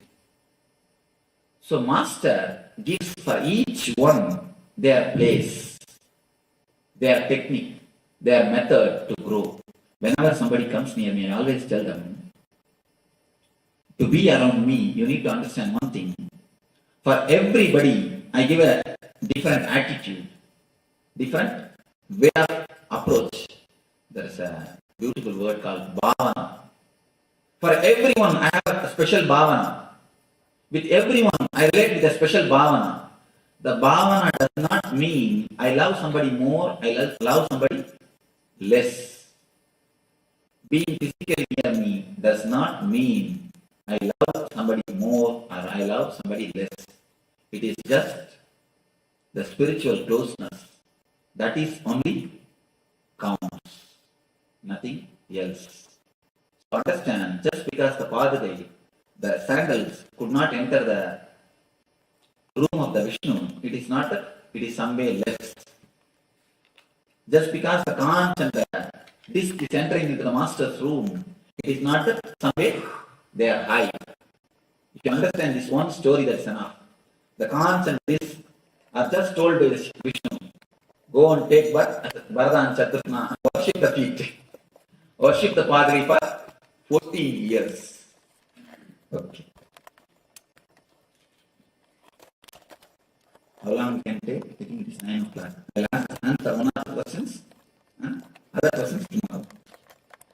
When criticism or negativity is given to you and you react in your mind, what thought process should happen in order to get your mind in your mind where you do not react at all?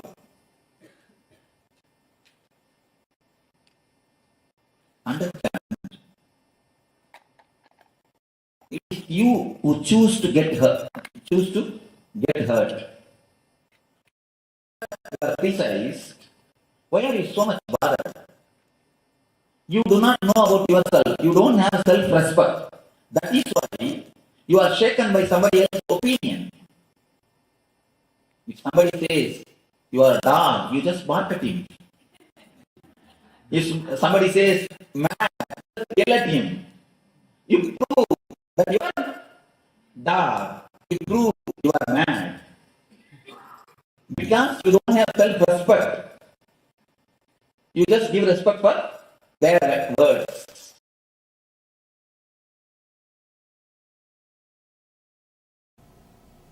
In Zen Buddhism, there is a beautiful story. Zen masters are the real master surgeons. And they are really wild people. To give enlightenment, they will go to any extreme. Let me narrate few Zen stories. How they forced the meat into the mouth of a cub. How they forced the first experience into the disciples. It's a strange, but very nice to hear those stories. One disciple, young guy, who grew up with the master from the young age, he used to imitate the master continuously. Master had a habit of, after saying everything, he will show like this. He has got a habit. The disciple also will do the same thing. He will stand behind, and whenever master gives a discourse, he will imitate the master. He will repeat. He will do the same thing. One day suddenly, Master just removed his sword. The Zen master used to have a sword. He just removed his sword and cut the hand. Just chop the hand. The disciple had so much of trust and he was so much connected to the master. Immediately, without a second thought, he felt, if master does, there must be something good. He must be doing only for my good. That trust, actually, when you enter into the ultimate fear, deep fear, if you are conscious and aware, you enter into the enlightened zone.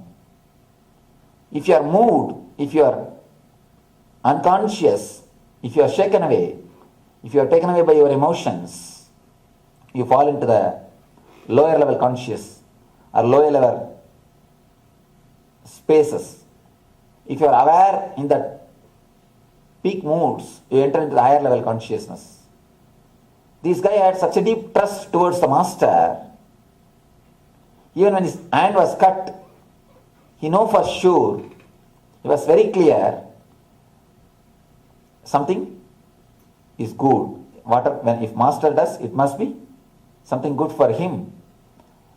And that very trust transported him to the higher level consciousness, suddenly experienced the enlightenment. Story says he became enlightened. Now other disciples, they took care of him. They did some whatever has to be done, the first aid or whatever possible help. Once he got healed, some disciples asked, Master, it's nice, he became enlightened, but he lost a few fingers. Why should he lose a few fingers for enlightenment? Master says, people lose lives, thousands of lives for enlightenment. Few fingers are okay, leave it. Good bargain. It's something not bad.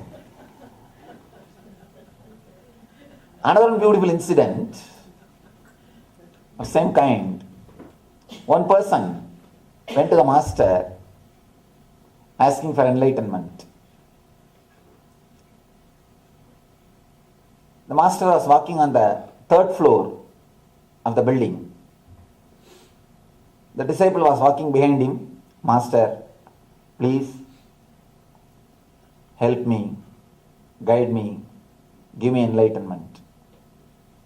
Suddenly the master turned and pushed the disciple from the third floor. Just he pushed. Again, the disciple was so deeply connected. Of course, Zen masters don't do this type of techniques unless a disciple is very deeply connected. Only to ripe disciples, this type of techniques are used because these are instant techniques to give enlightenment. Straight techniques. Again, the disciple was so connected, so deeply connected. He felt when master does, there is something good. And when he fell, he was just floating in the air and fell like a flower. The story says, the moment he touched the ground, he touched the heaven. When he touched the ground, he touched the heaven. He became enlightened. The deep trust, whatever master says is good for me, whatever master does is good for me, that very trust has made him enlightened.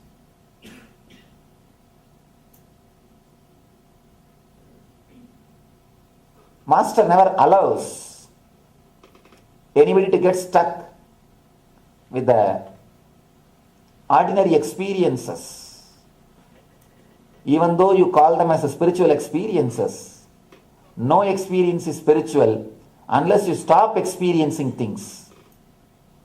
Stopping experiencing anything. Only when you stop experiencing anything, you enter into the spiritual experience. Spiritual experience is something in that the experiencer experienced and the experience, all the three disappears. All the three just disappears. In that only you remain. Even the word you can't be used when only you are there. If there are two persons, then you and I can be used. If there are no two persons, neither the word you nor the word I is meaningful. Both loses its boundaries. When the boundaries are lost, the word you or the word I cannot be used. Unless that experience of Tattvamasi, that art thou happens, Master never rests. Master is the ultimate master surgeon to remove the ego in all the level. The level of ordinary world or in the level of spiritual. People get even the spiritual ego. They think they become more holy, holier than you. When that attitude happens, again you are stuck. Master will never allow you to get stuck even in that region, even in that area. Till you realize, till you experience the ultimate, till you experience the truth of yourself, he never rests. He continues to do his surgery on your being. The more you allow his surgery, the more you realize the truth. There are few people who try to run away from the operation table between the surgery. That is very dangerous. That's why I always tell people, before surrendering, do all your checking, verifying, window shopping, everything. Do everything before you surrender. Once you surrender, allow him to work on you. If you try to escape between the surgery, it's very dangerous. Very dangerous. Let us request and pray to this ultimate master, the divine existence, the cosmic energy, to do the master surgery on us and give the eternal bliss, Nityananda. Thank you. If you have any question, I'll spend a few minutes with your questions. Yes. The environment of our physical environment, our streets, our roads, our buildings, our farms. The way in which an ordinary man reacts, the same way only enlightened master reacts. There's a beautiful story. Before enlightenment, mountain is a mountain, tree is a tree, river is a river. At the time of seeking, mountain is not a mountain, river is not a river, tree is not a tree. Everything is confused. After enlightenment, again, mountain is a mountain, tree is a tree, river is a river. And surely he reacts the same normal way, but he never sees in a normal way. Reacting is in a very normal way, but he never sees in a normal way. He sees from a totally different plane. He experiences from totally different plane. Surely he sees in a much more deeper way. Actually, a normal person or an unenlightened person can never see things normally. He can see only in a distorted way, as he wants. Let me tell a small story. One villager went to a nearby village for some job. He was coming back to his native village. From long distance he saw his house is on the fire. Fell on the ground and started rolling and weeping. Oh, my house is on the fire, save me, who will help me, I don't know. Suddenly one of his sons ran towards him and told, Father, don't weep, don't worry. Yesterday we sold that house, it is not ours anymore. The guy got up, oh, then it's okay, then. He started enjoying. After a few minutes, the next son came. Father, we sold, that is true, but we have not yet got the money. We have not yet got the money. Again he started rolling on the ground and weeping, oh, my house is on the fire, my house is on the fire. Save me, please help me. After a few minutes, the wife came. She said, don't worry, today morning we got the money. It is in the bank. Money is transferred. It is not our house anymore. This guy got up and said, oh, it's okay, then okay. Started enjoying. Same scene, same person, same situation, see the different reactions. The moment he sees it is his, the reaction is different. The moment he thinks it is somebody else's, the reaction is different. So normal person never see things in a normal way. We perceive only according to our judgment or according to our understanding, according to our perception. With an enlightened person, he sees things very normally, as it is, flat. Neither hatred nor attachment. Any other question? Yes.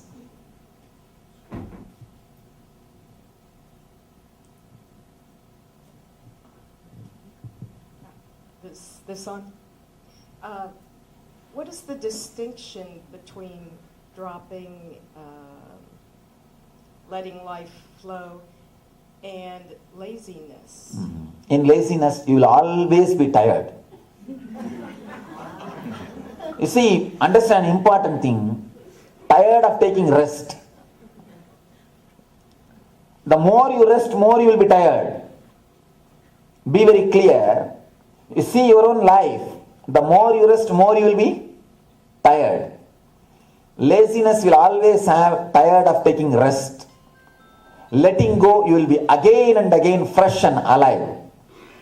You will be just bubbling, radiating. If you are bubbling, radiating, alive 24 hours, you are letting go. You are allowing the life energy to penetrate you and live through you, express through you. If you are 24 hours tired, you are lazy. Verily, by your experience, you can understand. See, a person who allows the life to penetrate him, who just lets go the things, who just surrenders. The person who surrenders, he will never have a doubts or confusions. The person who is in laziness, again and again will have a confusion. What am I doing? Is it right? Am I doing right thing? If you are having confusion, please be very clear, you are in laziness. The moment you surrender, this confusion will disappear. You will be in ecstasy. That's the only difference. Next.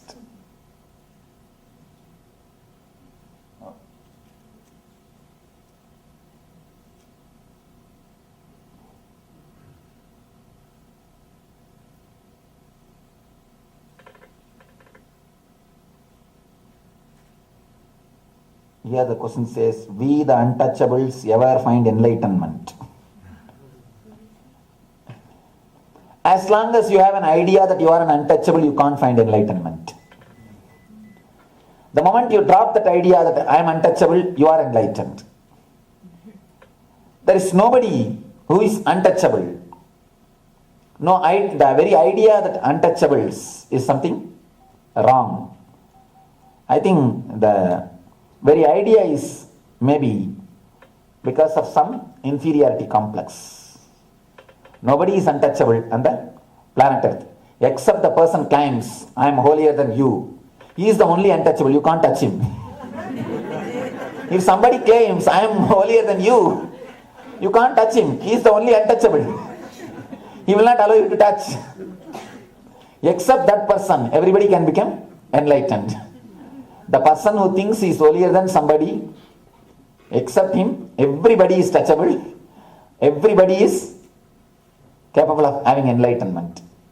Only he can't, because he is untouchable. He will not allow you to touch him. Next. Yes. Swamiji, do you know how you became enlightened? Oh. The moment you become enlightened, the very doubt disappears, whether you are enlightened or not. The very doubt disappears. And you are just clear.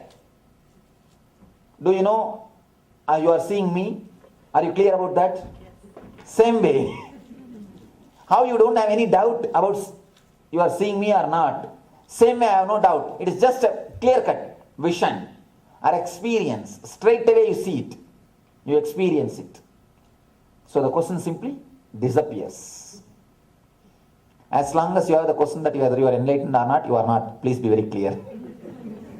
As long as that question is there, you are not. Once you are, the question disappears. Yes. You said master is the guru that we know, or is the self of ourselves, that self-consciousness is also a guru, our own guru. Consciousness is guru, conscience is not.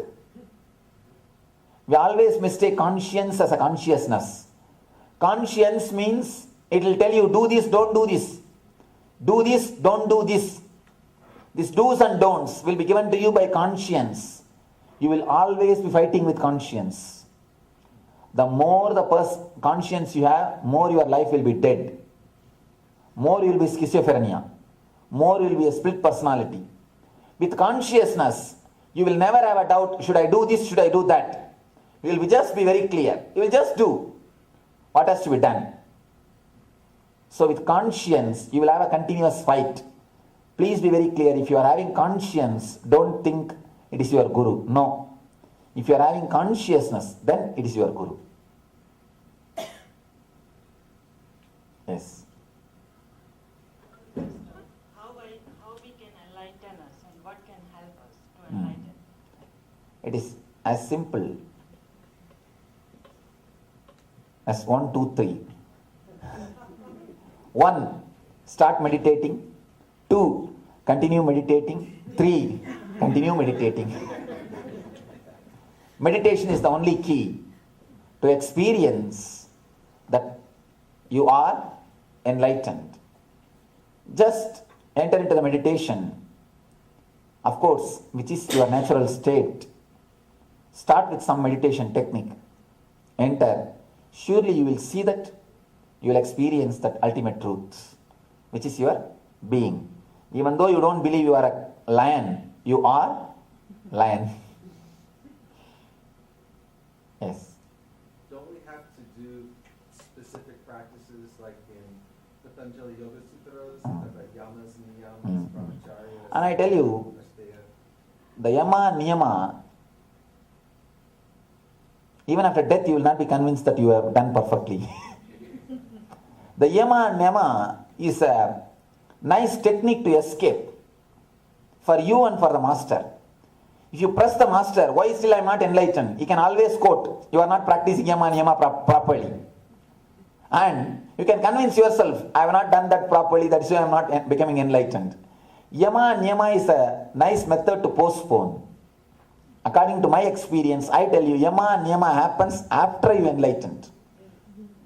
After you get enlightened. Never before you get enlightened. You can never be completely, honestly truthful. Tell me. The first rule is ahimsa. Asteya. Ahimsa means that non-violence. And then satya means truth. Then brahmacharya, celibacy. Then comes the asteya, aparigraha, means living with minimum things. All these things will happen after enlightenment. It can never be done before enlightenment. If you try to do before enlightenment, it will be like a plastic flower, plastic rose. It will not be like a real rose. I tell you, straight away start working for meditation. Work towards the enlightenment.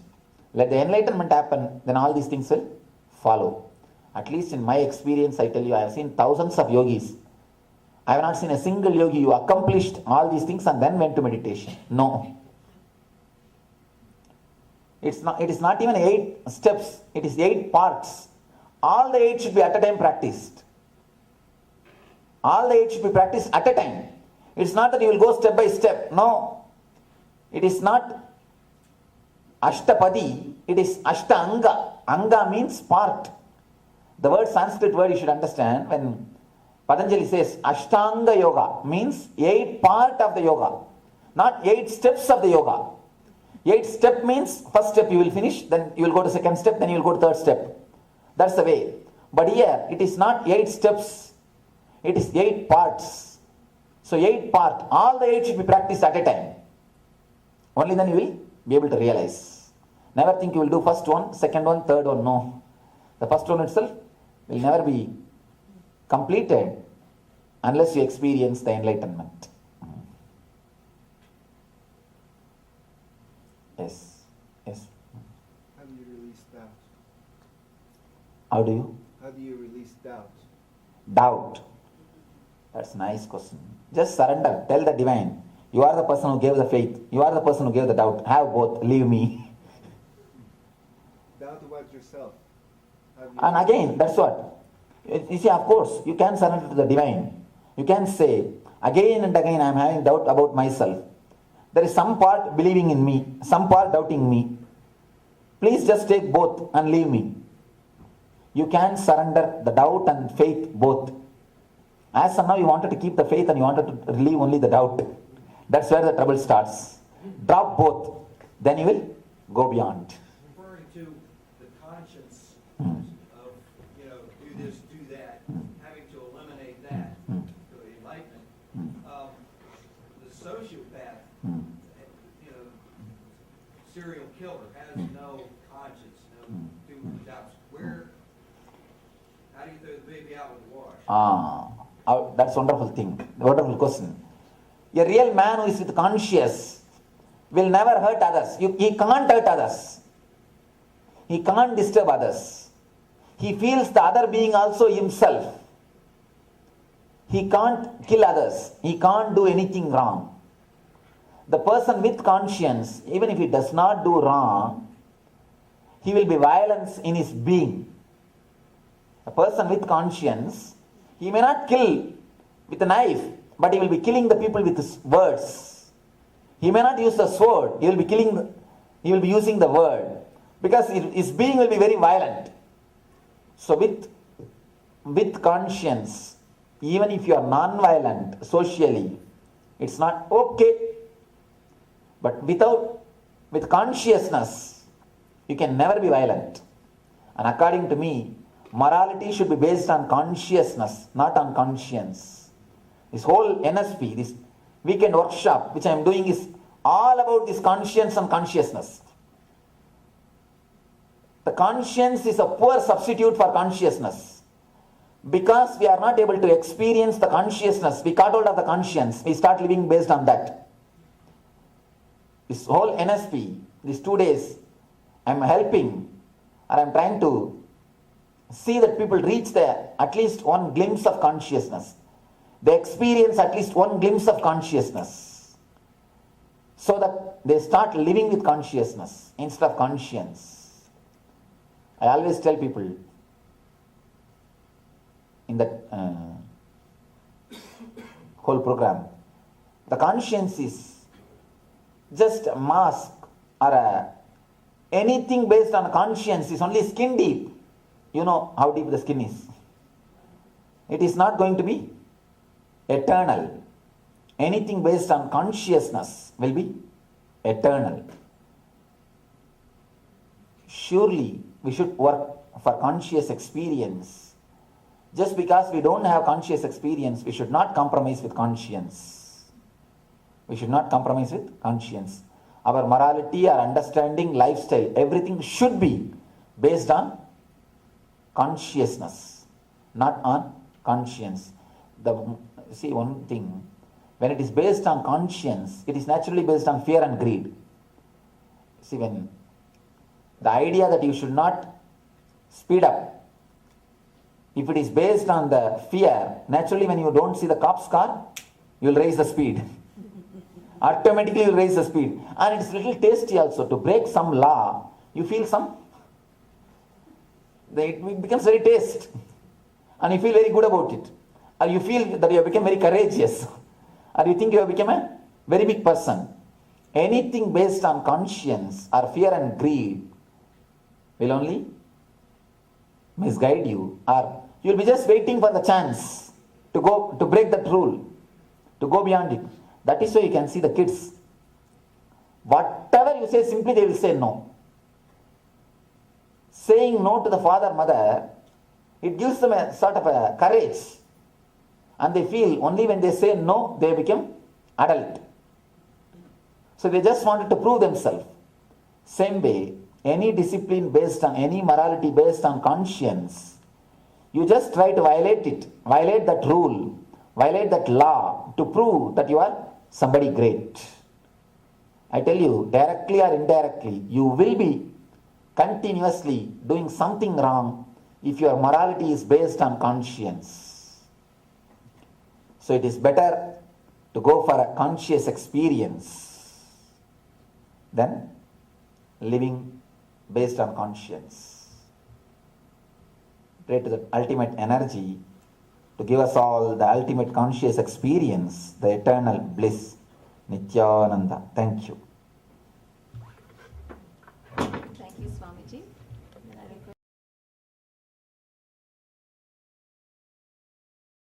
Let us start the Nitya Kriya for cure for vertigo problem.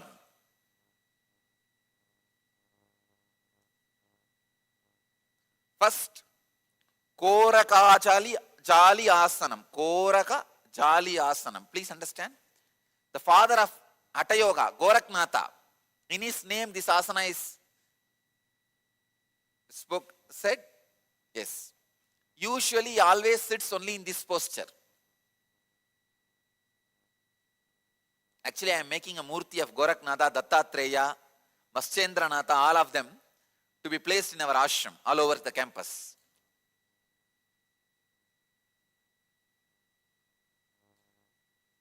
This is the posture. Be seated in a squatting position. Insert the hands in between the thighs and the calf muscles. Interlock the fingers. Rest the palm on the navel. Fix the gaze at the tip of the nose for 30 seconds.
In this posture, Prakriti Kumbhaka. Let me give the instruction for Prakriti Kumbhaka. As you chant the Bija Mantra, Va, loudly suck the air in through nostrils and mouth. Then when you are full, hold as long as you can. Then slowly exhale normally.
Stop blinking the eyes.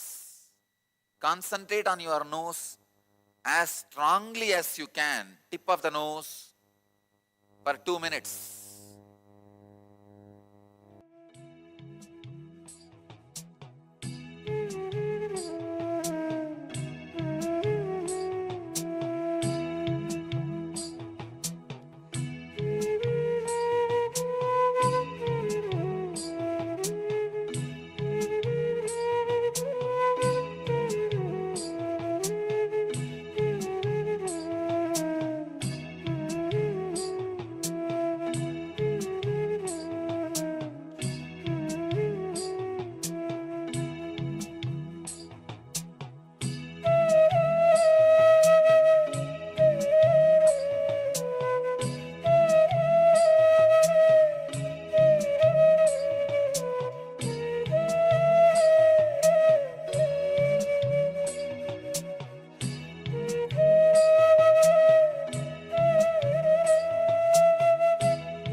Next step, change the asana. Kanipava asana. Rest the hands on the ground with comfortable distance between them. Bend the elbows. Raise the legs off the ground. Let the knees touch the respective elbows. Balance the whole body. 30 seconds.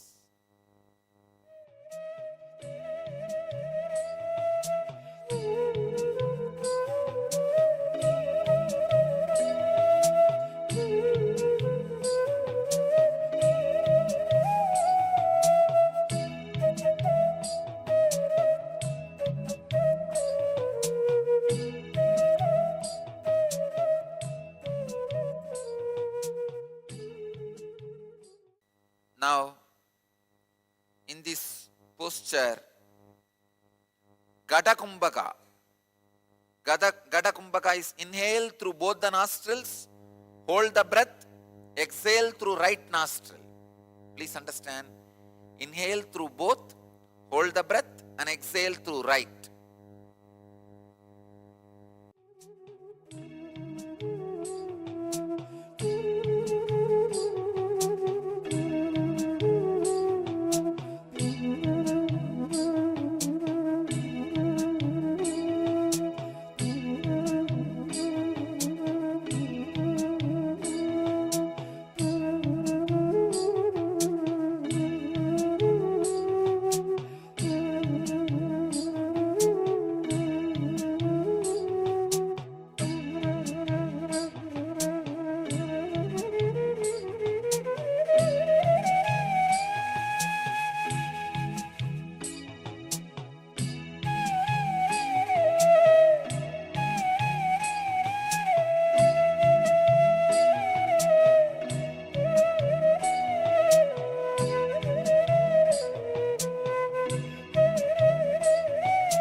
next step.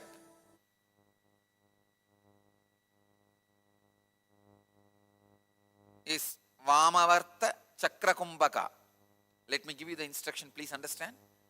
Inhale through left, hold as long as you can judiciously, exhale through right, again inhale through left and stop and relax. The whole pranayama gets completed with the 4 action. Inhaling left, holding, exhaling through right, and again inhaling through left. Then you can relax. Do this 21 times with this 4 action.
Next step, Dakshinavarta Kumbhaka. Now please understand. Inhale through right nostril, hold as long as you can judiciously, exhale through left nostril. Inhale through right, hold and exhale through left. Repeat 21 times.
Let you all achieve, experience, live, express, radiate,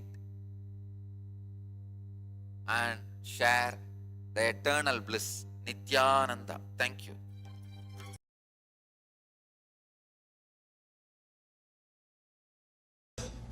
They have a general concept. Mysticism means it is only East. Philosophy means only it is West. It's not true. There are many enlightened persons, great mystics who are born in the West. There are many dull philosophers, dry intellectuals who are born in the East. So both has contributed for mysticism and the philosophy. So we will reduce the title to mysticism and philosophy.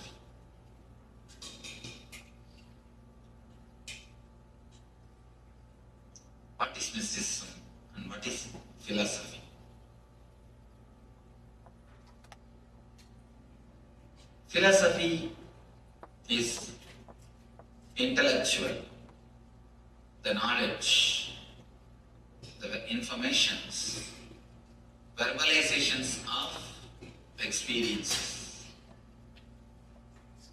memories of the past, assumptions about the future. These are all philosophy. It is more based on logic, collecting the information, analyzing them, coming to conclusion.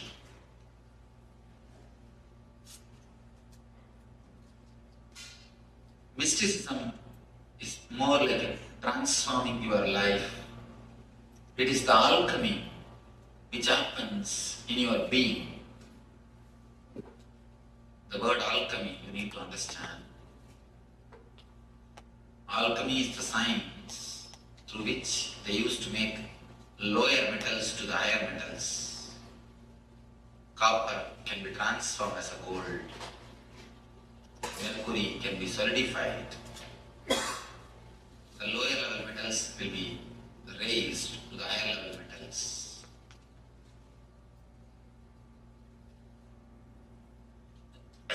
Alchemy is the process which makes metals pure. The transformation of the inner being, I call it as ultimate alchemy. Alchemy which happens inside your being. A man becoming God, devil becoming divine. The words becoming realization. This process, I call it as alchemy. Mysticism is more to do with alchemy. If you have a problem, physically, mentally, or spiritually, how philosophy deals it and how mysticism deals it.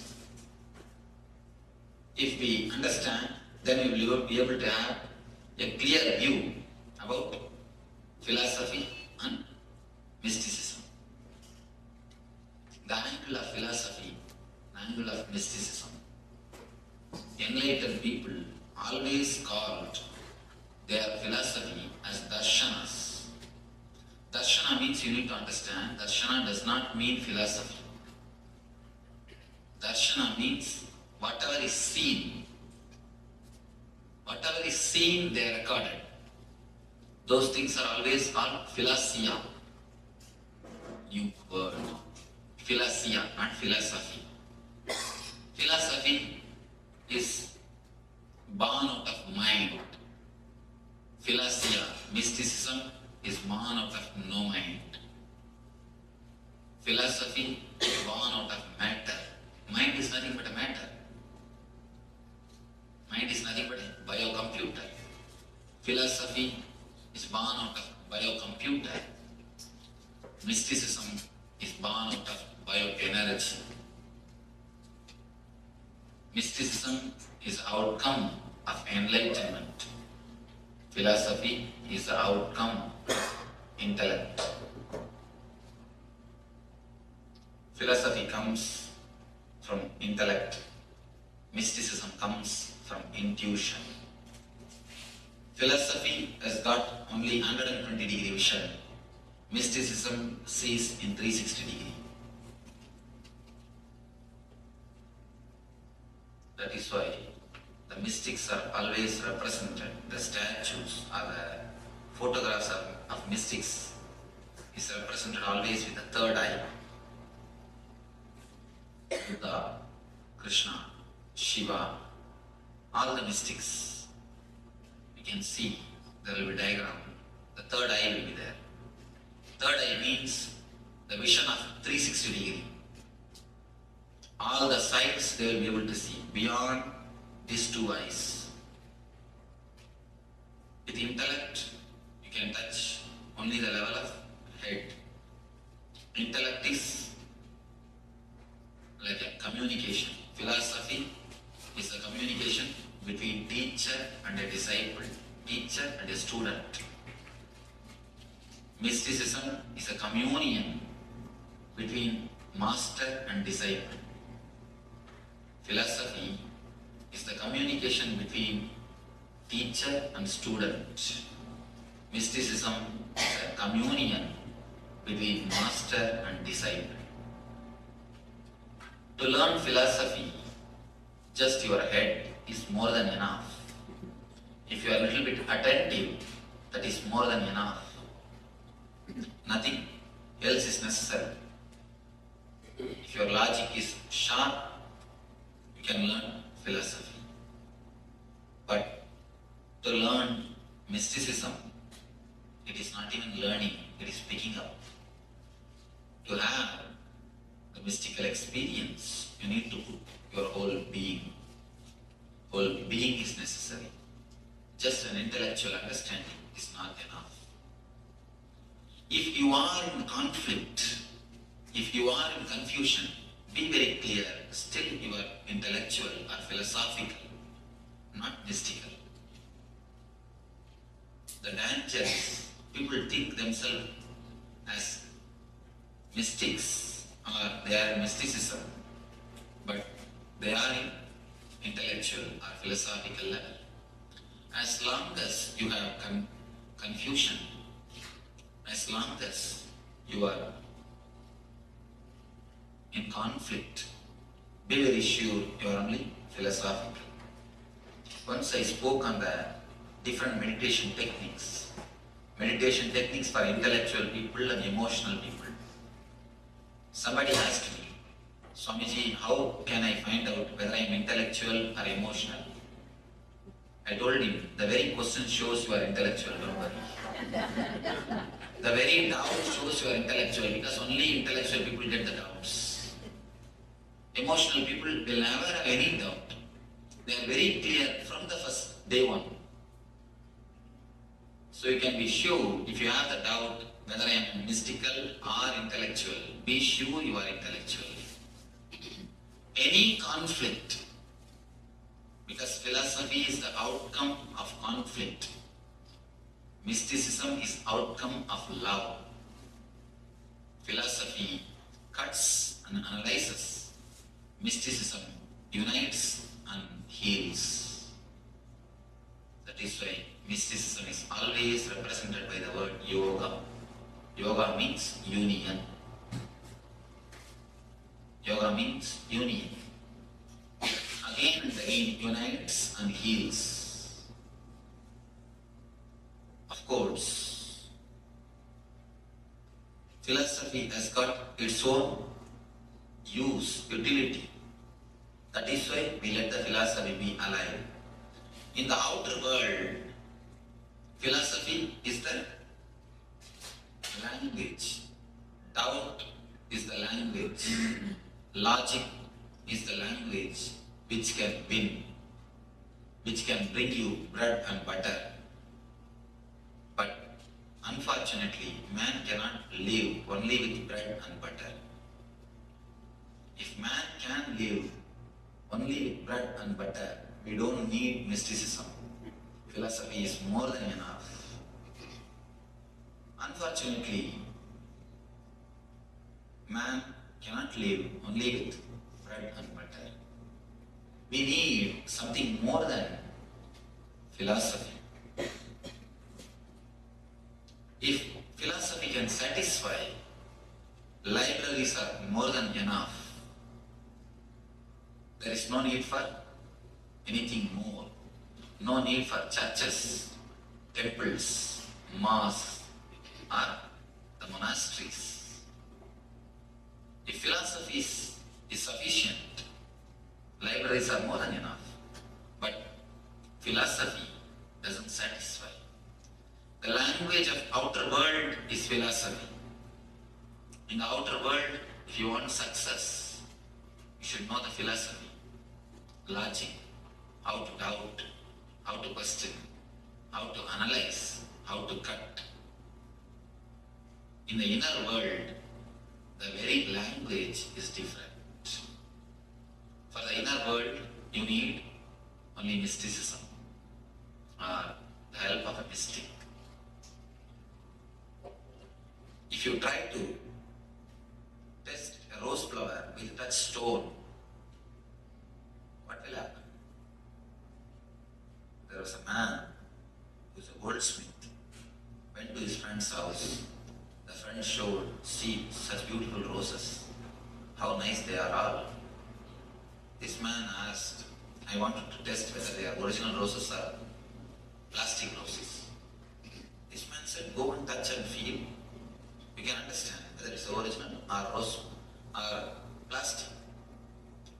Goldsmith said, no. According to our profession, we test only through touchstone, never through, just by touching.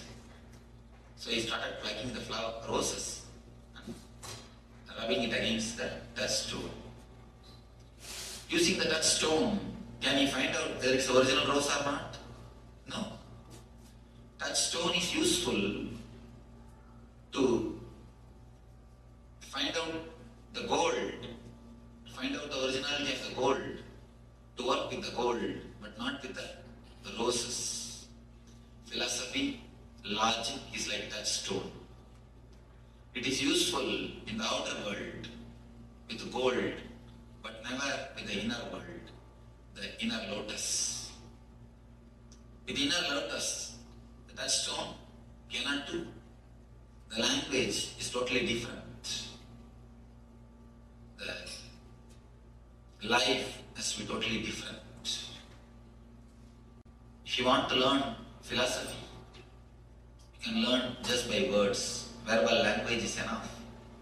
But mysticism can be learned only by body language. That is why the mystery schools, they call it in Sanskrit, Gurukula. In mystery schools, always it is recommended the disciple should stay with the master. Disciple should stay with the master throughout the day.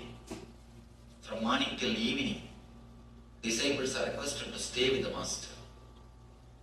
If you want to learn something verbally, you don't need to stay. The concept of school and concept of Gurukula is totally different. In school, you learn philosophy, you learn words from teacher. Whatever may be the teacher's character, you don't need to bother about it. Whatever way teacher may live, you don't have to worry about it. If teacher can repeat what is in the books, that is more than enough. You don't need to bother anything else about the teacher or the teacher's life.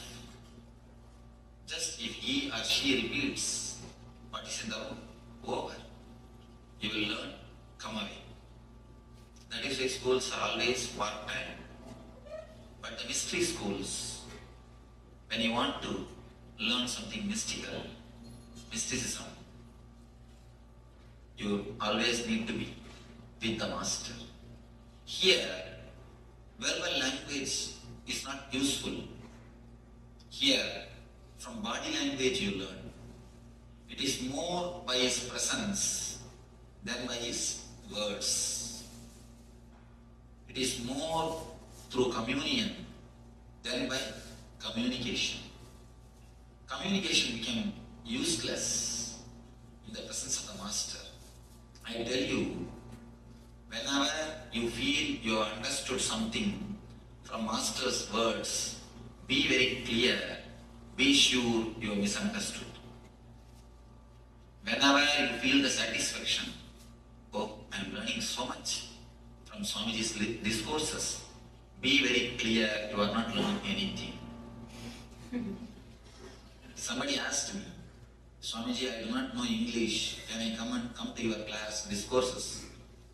I told him, you are the right person to come and sit there. At least you know, you don't know. People who know the language, they think they know, but they don't know. That's really, it's a pathetic condition. If you know, at least you don't You know you don't know. If you don't know that you don't know, you don't even know you don't know. Most of the time, if you think you are learning something from me, you are getting something by attending these discourses, be clear you miss much. The importance of being here is not to listen to my words, but to listen to my silence. Not to listen to my words. If you listen to my words, you will miss the greatest thing which you can have from me. If you have the communication, you will miss the communion. You may ask, then why I am speaking? If I don't speak, you will start speaking within yourself. That is the reason I continue to speak. But if you observe, you can see many times I will be giving unnecessary gaps. For no reason, there will be gap. Those gaps are just to create vacuum inside your mind. Your mind will be just waiting. What is the next word? What is the next word? I give just unnecessary gap. If you listen my tapes, you can understand. There will be many places unnecessarily vacuum, empty. People may think Swami is searching for words. A real orator will not give gap. According to the rules of orator, a good orator will never give you gap. But I am not here to orate something or teach you something.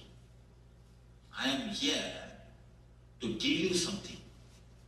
Teaching is different. Giving is something. Giving is different.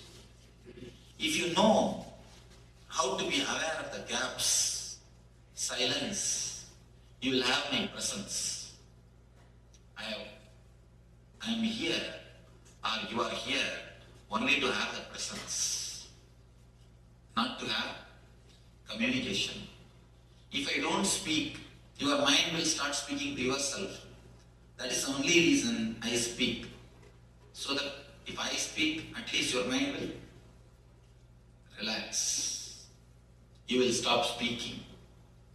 If you really stop speaking and start listening, you will start, not only you will start listening, you will see something more will be happening in you.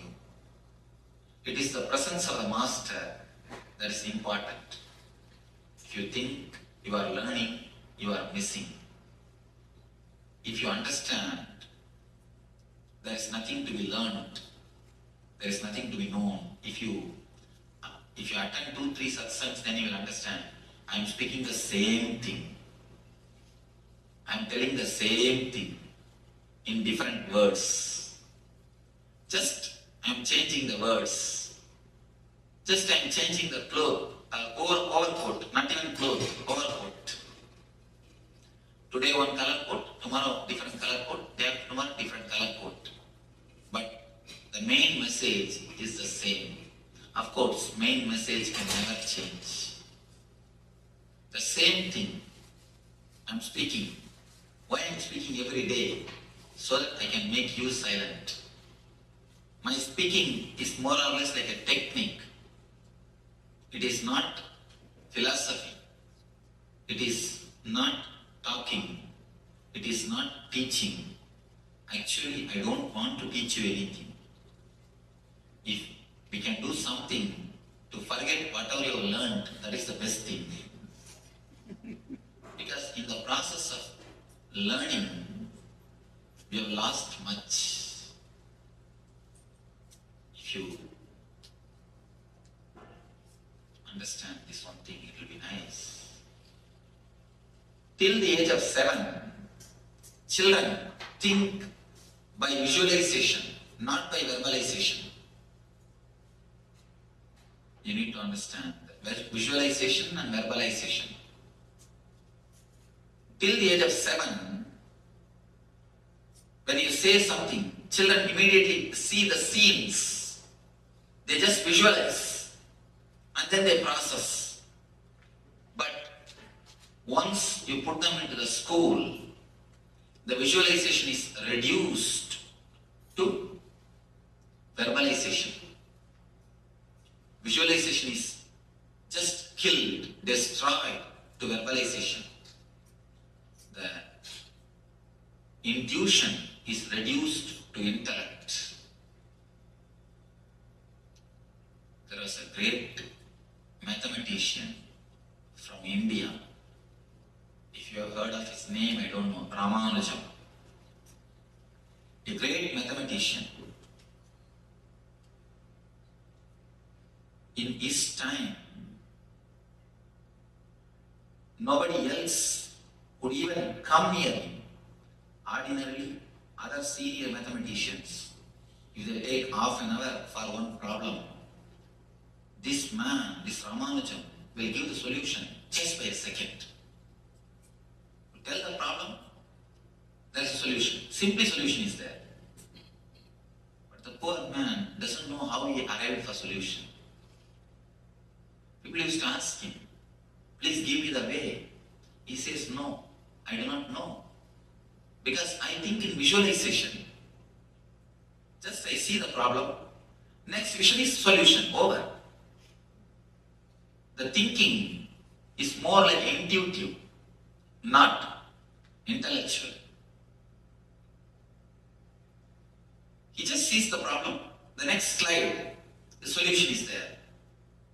Every kid, not only Ramanujan, everybody, when we came to this earth, we had the capacity of visualization. That is why the eyes of the kids are so alive, so vibrant. If you look at the eyes of the kids, that's a great meditation. Below the age of 7, if you just look at their eyes, that's a great meditation. That is why they say the eyes are the index of the mind. Not only index of the mind, index of the being. Whatever is inside will be shown by the eyes. We never look into each other's eyes. Why? Even if somebody looks into your eyes, after a few seconds you just turn away.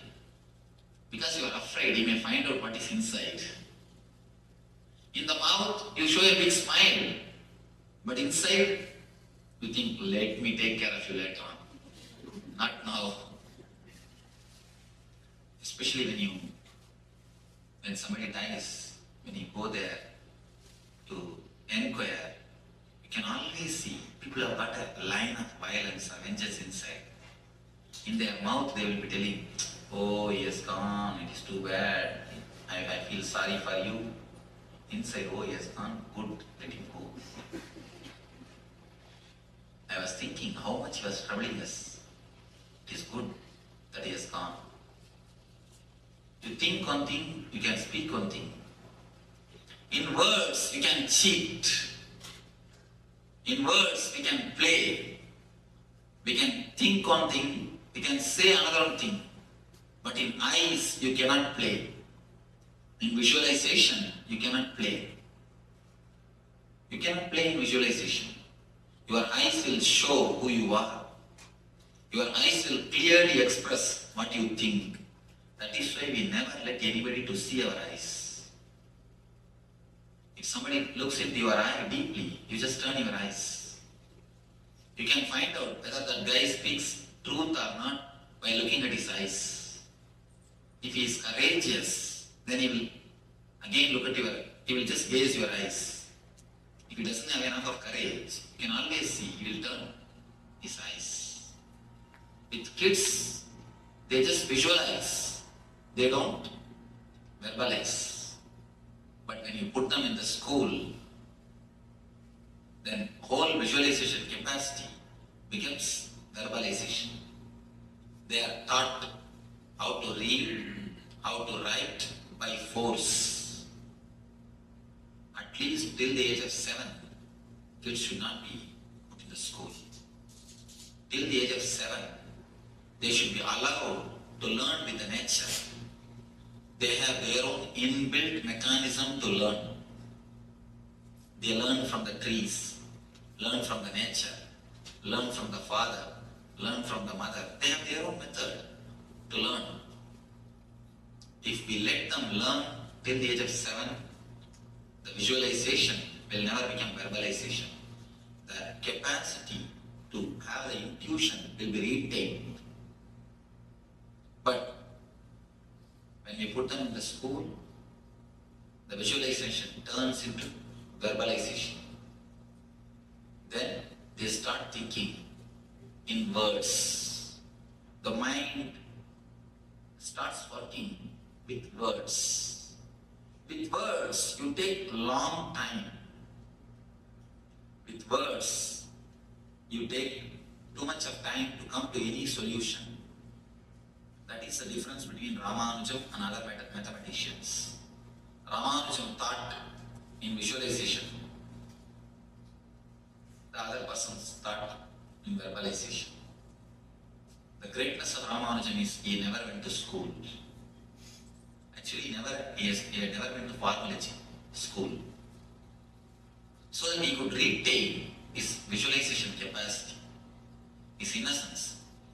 When the visualization becomes verbalization, you can understand, instead of eyes being vibrant, tongue will become vibrant. Then visualization is turned to verbalization.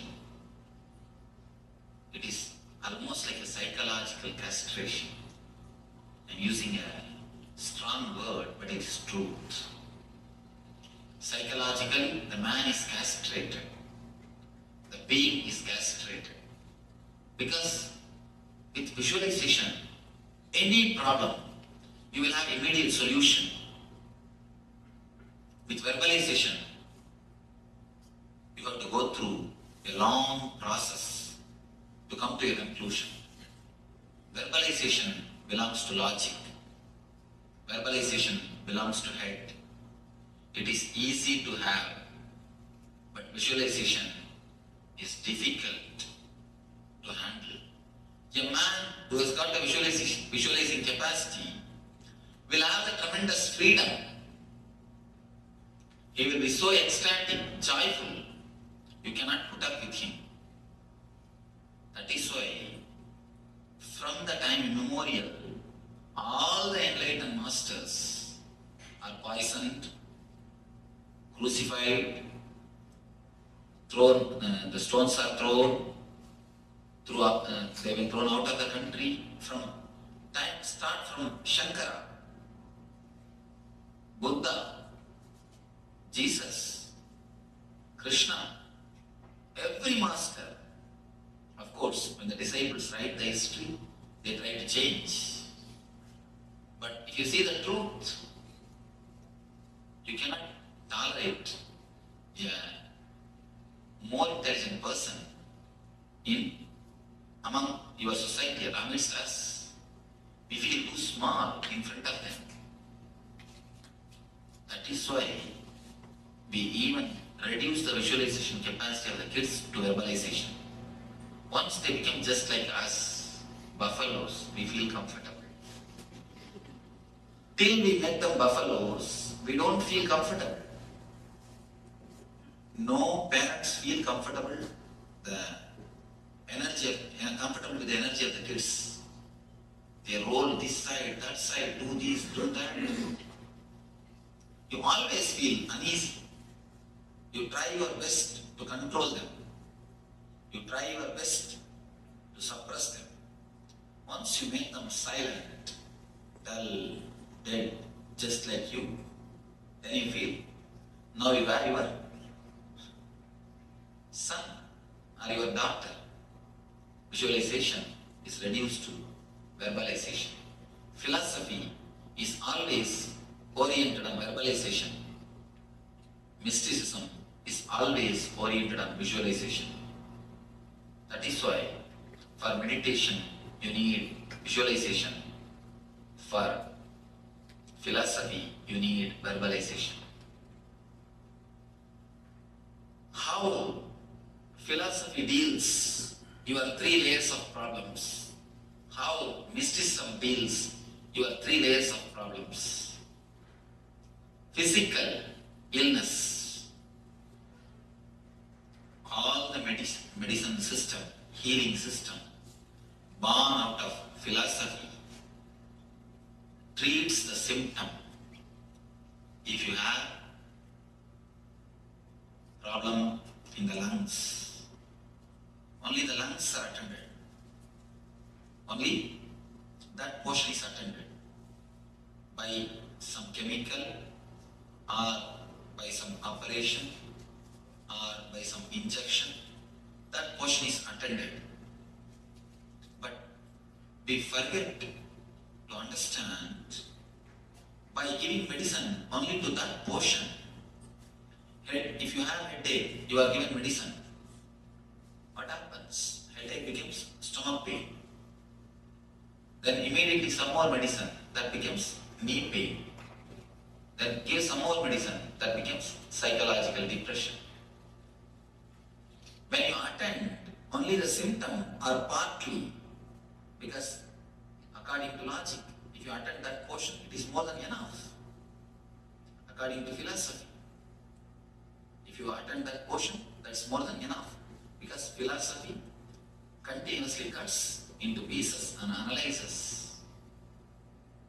So all the system born out of intellect and philosophy touches only the symptom or that portion. We forget body and mind is one system. The healing system, which are given birth by philosophy, by intellect, says body is a biomechanism. But the healing systems, which are given birth by the mystics, always say body is the covering or the sheath of the soul or energy. These two concepts need to be understood. When you say body is a biomechanism, you can handle the body just like a machine.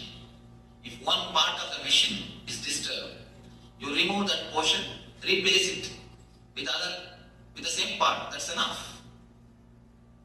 In a machine, in a lathe machine, if one screw is gone, you just replace that screw. That's enough. With machine, it is perfectly all right. When you say body is a biomechanism, biomachine, you use the same attitude. You handle the body also with the same mind, with the same way. But unfortunately, body is not a biomechanism. Body is something more. And according to the philosophical healing systems, logical healing systems, body is separate, mind is separate. Unfortunately, again, that is wrong. That is why, whenever you treat the symptom or only that portion, disease is only transferred or postponed, never cured. Whenever you take medication for symptom or only the particular disease, you can be sure the headache will be, you will see the headache will disappear. But either today or tomorrow it is going to come as a stomach pain. The time which is taken for the headache to become stomach pain, that period only you call it as a period of health. That's all. That gap you think as a healthy time. Either today or tomorrow the process is going to happen.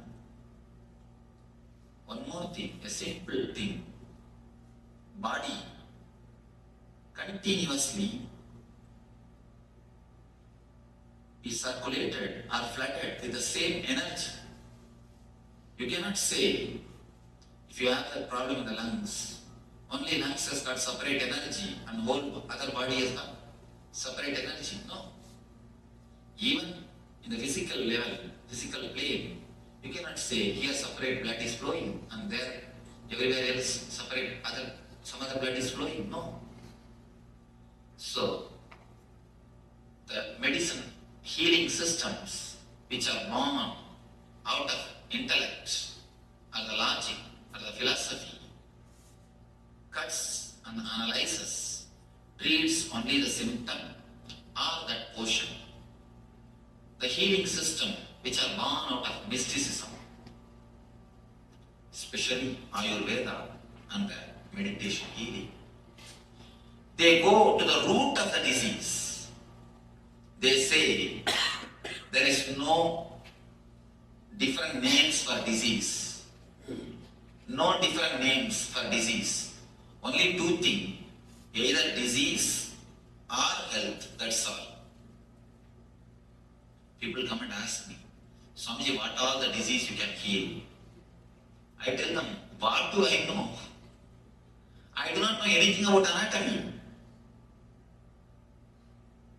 I can heal the disease which you can name and diseases which you can't name. That's all, that much only I can say. Because according to me, according to the meditation healing, only two things. Low energy, high energy. Disease, health, that's all.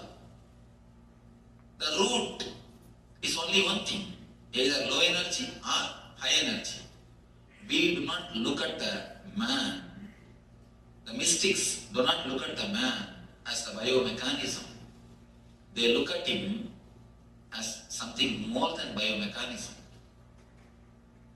It is the root which needs to be healed. It is the being which needs to be healed, not the part or the symptom. If you try to cut the trees to destroy if you try to cut the branches and leaves to destroy a tree, can you successful?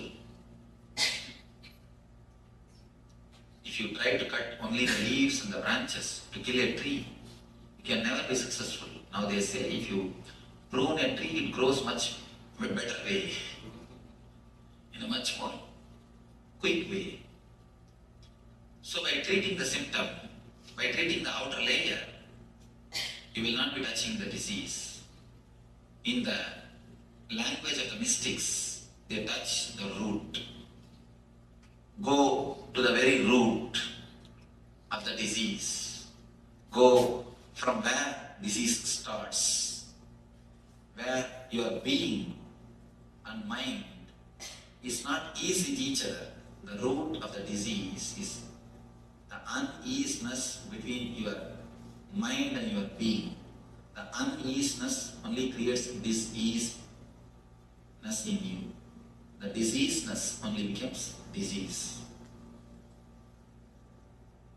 The healing system which are given birth by the mystics looks at the being as a whole. Whenever you are whole, you are holy. Understand this thing. Whenever you are whole, you are holy. They look at the very being, at the very root, from where the basic disease is appearing, from where the cure can happen, from where the root is coming out, from which point you can remove the very root. The approach to the body or to the human being itself is totally different from the language of mystics. That is why for any disease, the same healing. You may think how the same healing can work on any disease. Because there is no too many names. How many names you make, it is only one thing. Low energy, high energy, that's all. When the energy is attended, many people come to me for healing.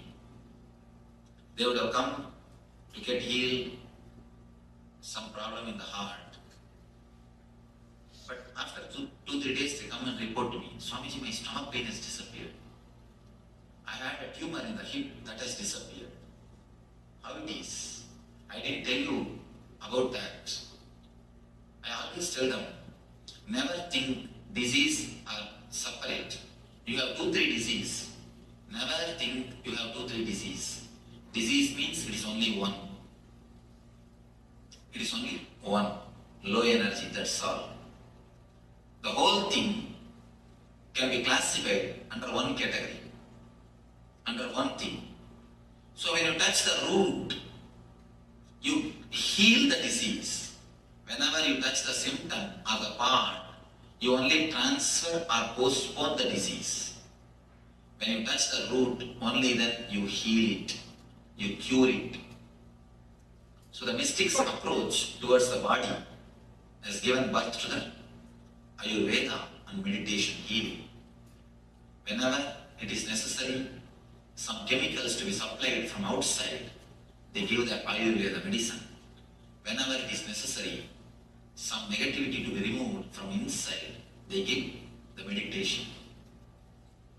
So the meditation and the medication, both are the root of holistic idea or holiness, wholeness. The mystics look at the mind, look at the man in a different way. Philosophers look at the body, look at the mind in a different way.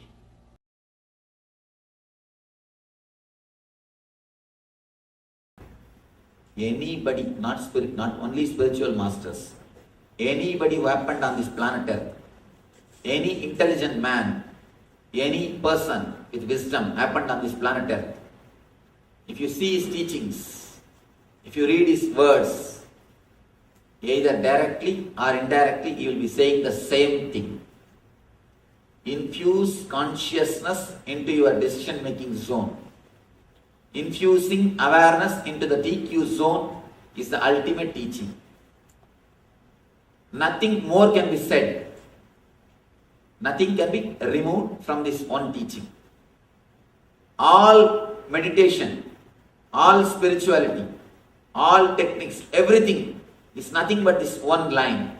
Infusing awareness into your TQ zone. Over. There is a mysterious zone in which your decisions are made.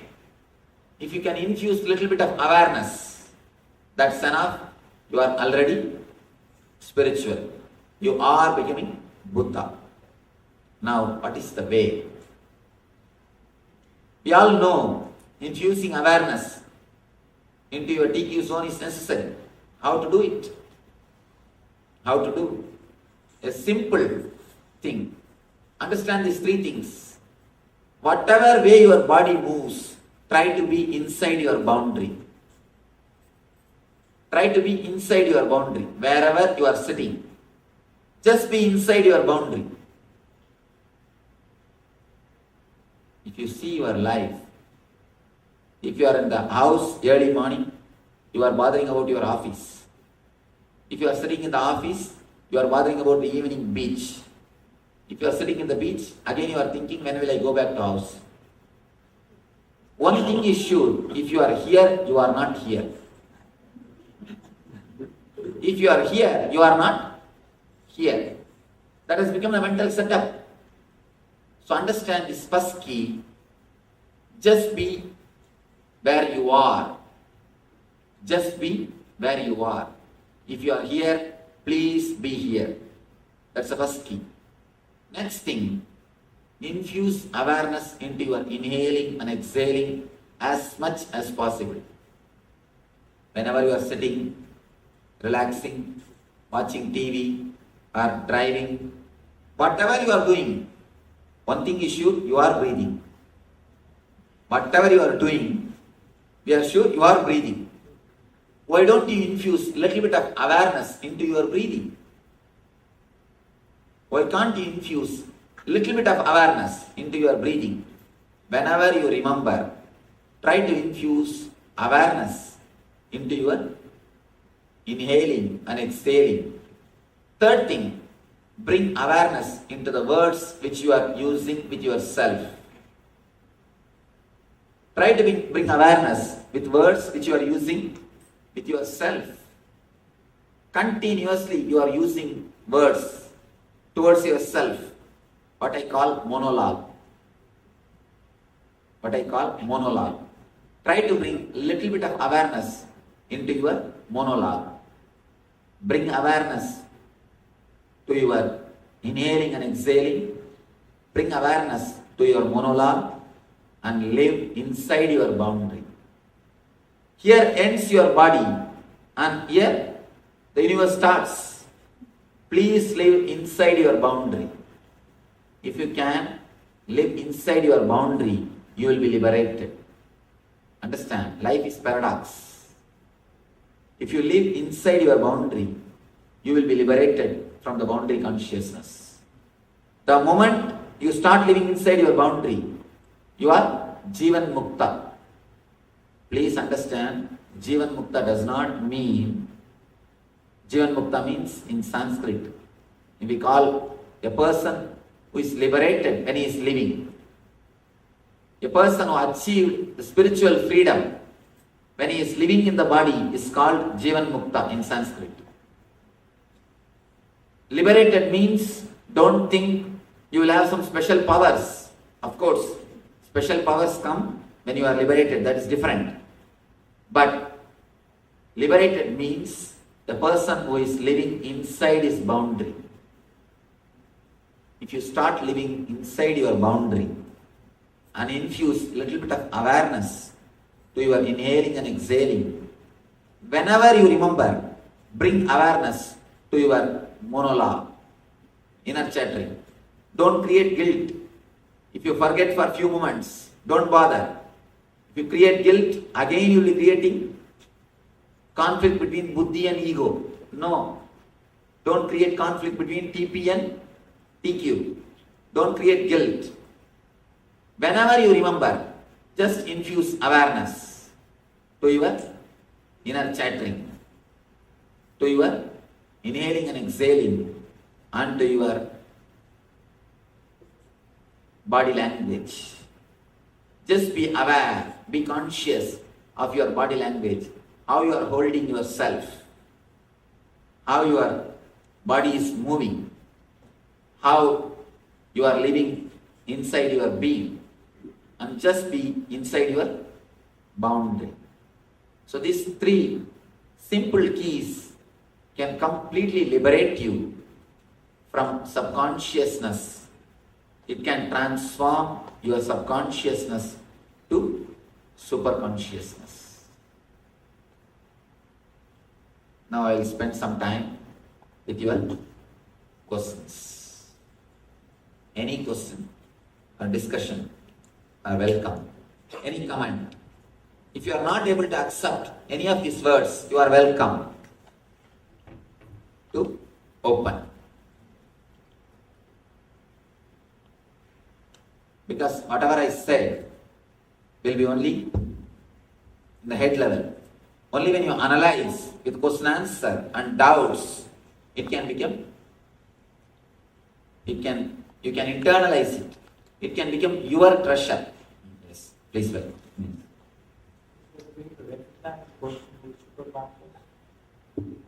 Sorry, I'm not really loud. Is there a way to recognize a person who is super conscious? He will be simply blissful. The person who is super conscious simply will be blissful. And one more thing, the question itself will disappear. I tell you, if you go and sit in front of a man who is super conscious, simply the question will disappear, whether he is super conscious or not. You try your best to doubt him. Simply the root of the doubt will be shaken. The root of the doubt is logic. That will be slowly start slipping. Even without your awareness, without even your awareness, simply the pillars which holds your logic will fall.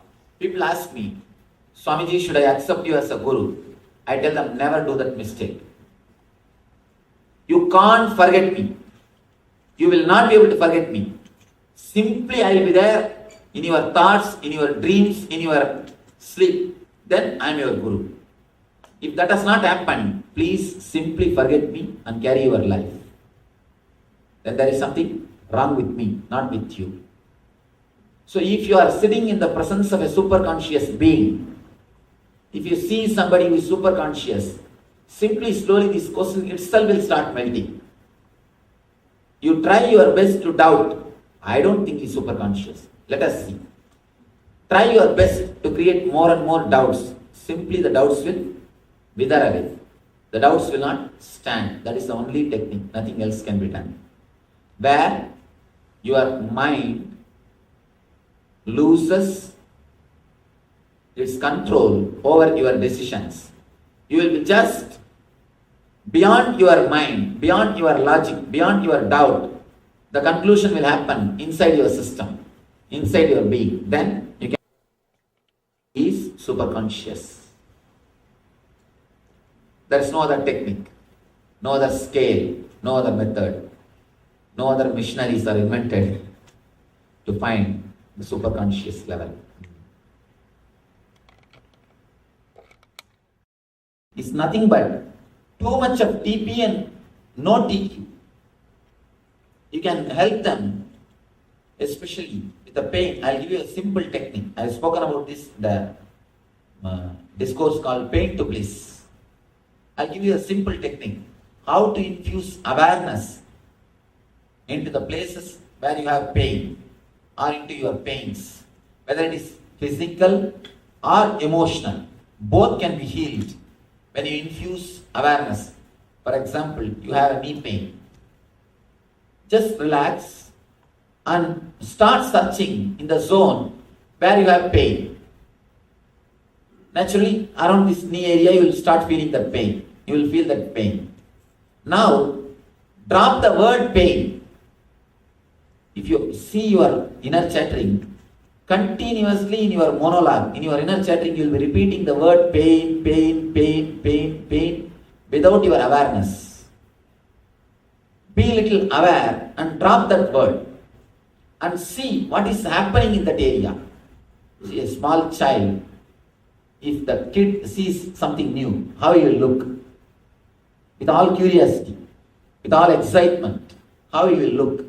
Same way, look at the area where you have pain with all curiosity, without labeling it as a pain. Without using, first thing, drop the word pain. Don't use the word pain. Just see what's happening there. Some new feeling is there. What is that new feeling? Just see. And slowly you will see the area in which you felt the pain. Instead of the whole knee, it will slowly start shrinking. And instead of one small patch, it will come to one point. Suddenly you will see the whole pain disappears. Understand, I am not proposing a theory. I worked at least 10,000 people with this technique and it works. I worked with cancer patients. I worked with acute arthritis, the spondylitis, people who have got pain all over the body. Even with these patients, I work with this technique. It works miracles. And apart from me working, many of our disciple doctors, they work with this technique.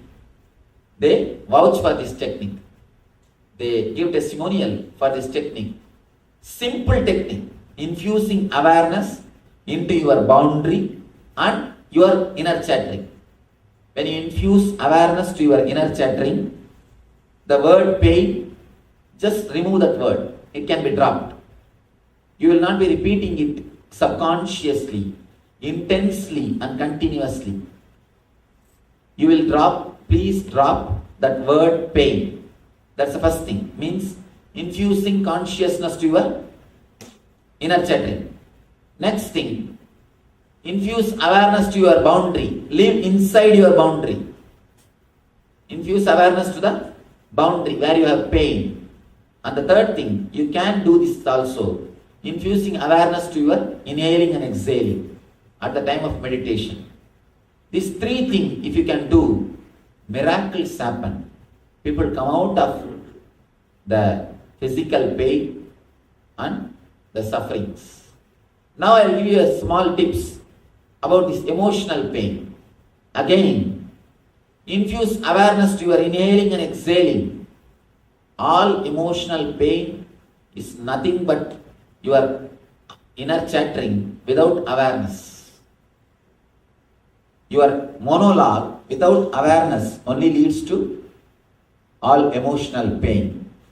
If you can just infuse little bit of awareness and edit continuously your inner chattering. Actually, we don't do censor. That is the problem. We don't censor our inner chattering. We just release the whole thing. For example, if the whole movie is released as it is from the studio without editing, will anybody see? They've done shooting. The whole shooting is just released without editing. The same thing we are doing in our life. Whatever happens, we don't put enough awareness, time, consciousness, energy to do the editing process. That is why our life is a mess. If you just release a movie without editing, it will be just a mess. Same way, if you releasing your inner chattering is what is living. If you start living without editing your inner chattering, you will make your whole life as a mess.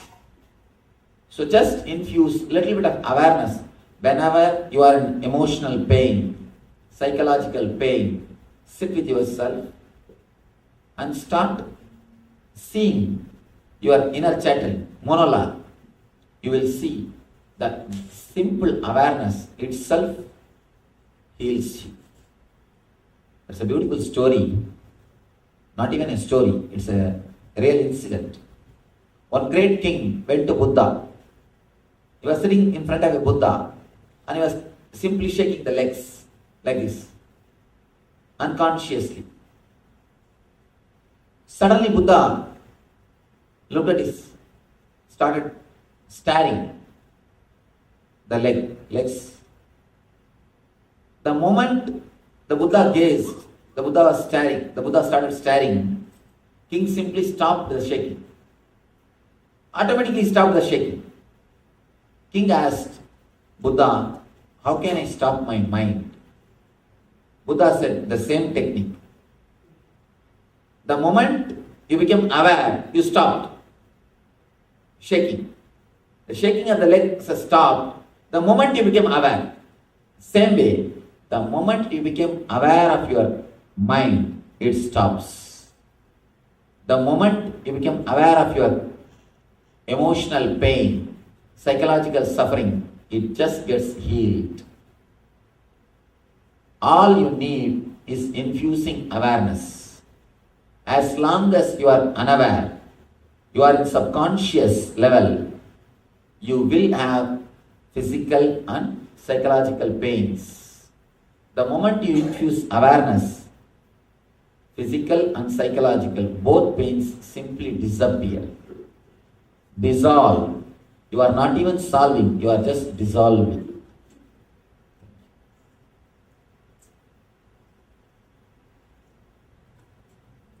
One request, before trying these techniques, please don't decide it will not work. That's my simple request.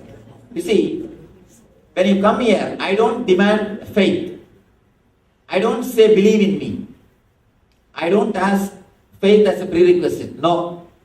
I don't ask believe in me. Same way, don't have negative faith. I neither ask you to have faith nor doubt. Don't have faith. And there is no need to have doubt. Just have a simple curiosity to try. Just like a scientist. You see, a real spirit of the science is trying to analyze, trying to work, trying to explore. Any hypothesis can be proposed. They'll try to explore. The curiosity or the capacity or the energy to explore is what I need when you work with these techniques. Spirituality also needs the same spirit. Same spirit which a real scientist has got. A real scientist will always be curious, will always be enthusiastic to explore different things. to work. Same way, just have that much of energy or courage to explore. Then you will see miracles will be happening in your being. You will be simply transformed. When you listen the techniques, it looks so simple. You think, no, this all will not work. Or if you feel it is too complicated, then you think, oh, it is too complicated, it will not work. So both the way, you come to conclusion before practicing. Please don't. Swami, recently I did the mantra during meditation. A lot of thoughts are coming. How can I stop not coming? What you are doing some mantra. Yeah, I'm doing meditation. So when I'm doing Meditation of which one? Which meditation technique? I do mantra from Mama. Do mantra from? Oh, I think, sorry. A lot of thoughts are No, coming when I'm doing. Ma, any technique which is taken from some master, you should ask the advice, suggestion also from that same master. Because she wants you to grow in a particular way. So that is why she gave you some particular technique. It's a technique. When I give you some suggestion, naturally there is a possibility of disturbing you. So I don't know, ma, what I am saying. I should not give any suggestion. Suggestion or advice should be given only by that person. Because only she knows how much you have grown. You understand? See, now I can give you, I can simply give you some suggestion. But naturally, I do not know how much it will help you. Because only the person who designed the technique, you see, only the Ford company can release spare parts for Ford cars. Only the person who launched the product can release the spare parts also. Only he knows the repairing and maintenance methods. Same way, she gave you the technique. Now only she can give you the solution. And one more thing, you must follow only her solution. You should not, I request, don't follow my solution. Because as my solutions are given to the people who are practicing my techniques. That's a understanding. Yes. Yes. You have used two words to be infused in the PQ zone. Consciousness and spirit. Please little more wide. What is the difference? How do sorry. I know? How does one know? Sorry that I'm not able to hear because of the sound. You use two words Yes. relating to infusion in the PQ zone, consciousness and spirit. What is the difference and how does one know which one is, what one is doing? When you are working, it is called consciousness. When you are achieved, it is called spirit. That's all. When you are working, when you are trying to infuse consciousness, along with your consciousness, naturally few thoughts will be there. In the working time, it is called consciousness. When you achieve, it is called spirit. It's like let me give you this small example. Consciousness is like a 18 karat gold. Spirit is like a 24 karat gold. That's all. And if you don't have any doubt, you can be sure you achieved that spirit. The work is over. If you are having doubts, but still you are working, then it is consciousness. That's all. Consciousness is the path. Spirit is the realization. We can say the superconscious can be called as a spirit. Consciousness is like you are working. You are trying to move on the path. That's all. Yes. Give the mic. I used to practice Vipassana meditation for a long time, and then you become very calm and blissful. And then I stopped, unfortunately, for some time. And then when I started again now, there's so many dark and sort of very depressed feel for some time. And I'm not able to get over that hump. Oh, that's a nice question. Actually, if you have suppressed a lot of emotions and do Vipassana, you will have this feeling. Whatever you are suppressed, your suppression, depression, everything will come up. The best way, before doing this technique, start doing some catharsis. Either do some loud glazololia, which we call Manipura meditation. Glazololia means just shouting in the language which you don't know for 5 minutes. Just start screaming.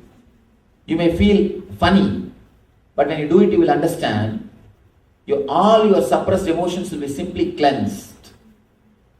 I always make people to do this technique in my meditation camp. In our meditation camp, the first we do is catharsis. Throw away whatever you have.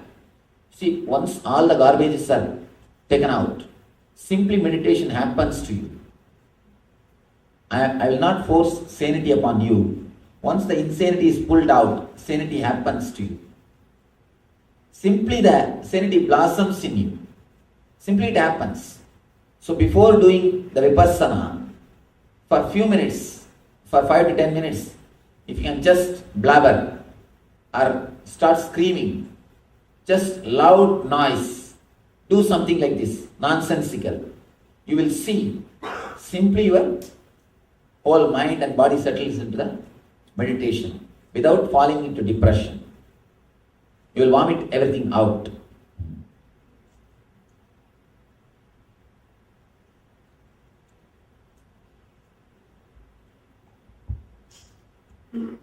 Namaskaram, Swamiji. First, I would like to talk in my language so I can express my emotions. ரொம்ப சந்தோஷம் நீங்கள் திருப்பி வந்ததுக்கு. உங்களை இந்தியாவில் பார்க்கணுன்னு try பண்ணி தான் முடியல. ஸோ மனசில் உங்களை திருப்பி பார்க்கணுன்னு எண்ணமோ தெரியல. திருப்பி இப்போ நாங்கள் ஊர்லேருந்து வந்திருக்கோம். நீங்கள் கரெக்டாக வந்துட்டு சாப்பிட்டு எனக்கு வந்து மெயில் பண்ணேன். Last time when I attended the discourse in the temple, I had so many questions. I didn't want to ask. Some questions were I felt silly and I was kind of shy. But this time when I attended the discourse, you're actually, I always tell people who feel shy to ask questions. You see, why do you feel shy? If you ask, you think you will look like a fool. Everyone will be looking at you. You will look like a fool. If you ask, you will look like a fool. You may look like a fool. If you don't, you will be a fool. Whether to look like a fool or be a fool is our decision. So it's always better to spell out. If we don't ask, we will be a fool. If we ask, at least we will only look like a fool. We will not be a fool. We will have the answer. Okay. But this time, most of the things which you're explaining now, it's it's clarifying everything which I heard in the temple. So I'm a slow listener and probably slow in grasping. Actually, this is the science of the whole thing. This is the science based on meditation techniques are created. This is the science based, you can create meditation techniques. This is the master key for all the meditation techniques. Meditation techniques are the master keys. This is the master key of the master keys. I did notice a difference in me after I met you last time. My actions changed. Probably more awareness came. I'm a lot more or less, before I was very hyper. I think I'm in the medium scale. Maybe I have to bring down myself. Probably by the time I meet you next time, I'm going to be a different human being. So that's nice. So as for now, I'm like so joyful. I have no question. That is nice.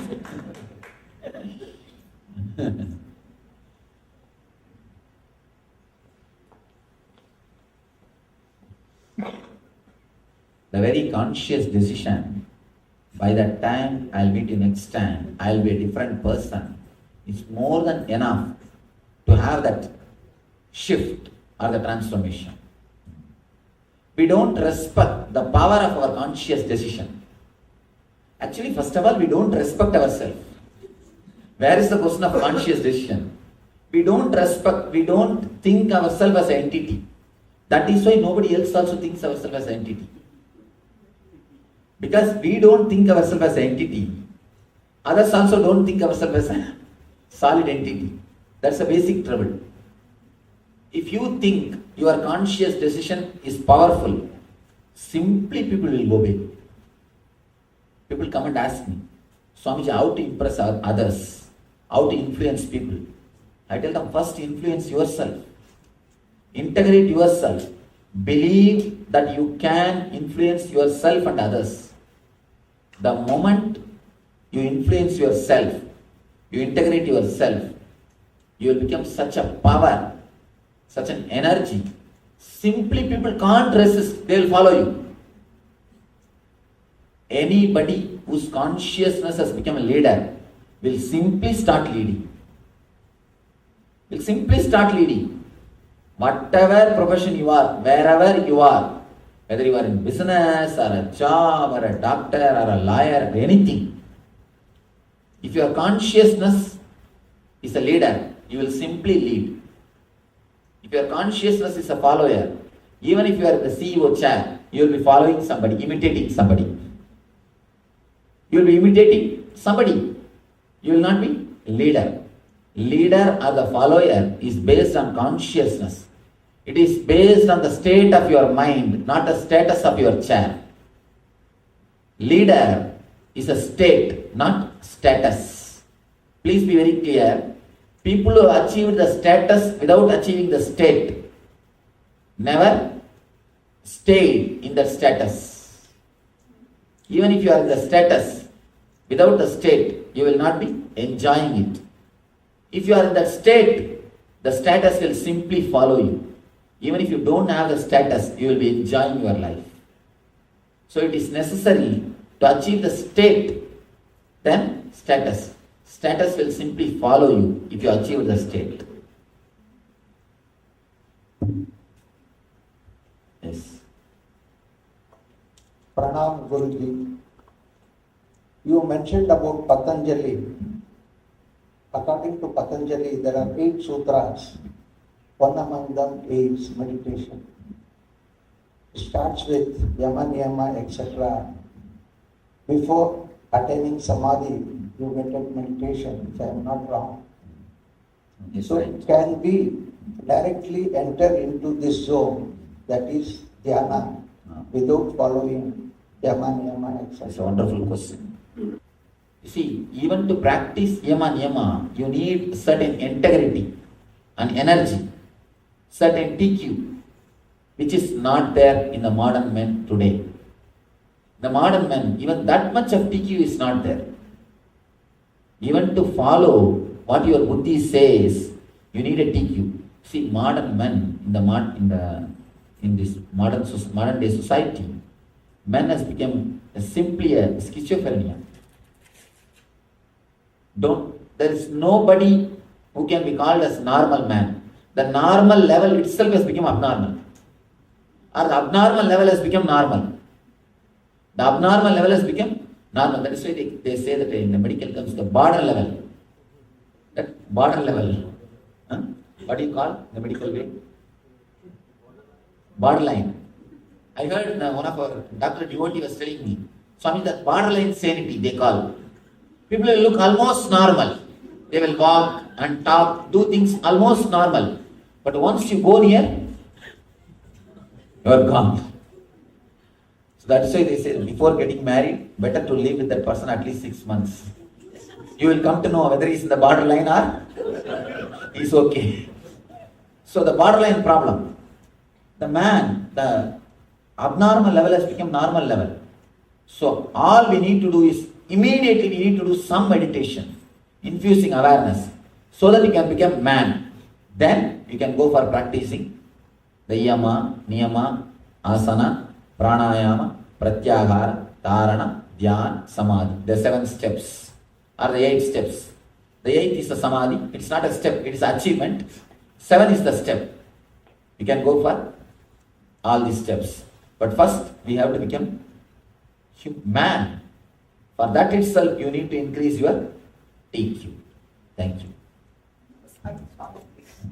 With your presence, I feel that I've become graduated from the under KG level to the high school, and I want to be a college graduate with your techniques, and I'm so happy to see you again. Again, the only one technique: increase the TQ. Increase the TQ. That's all.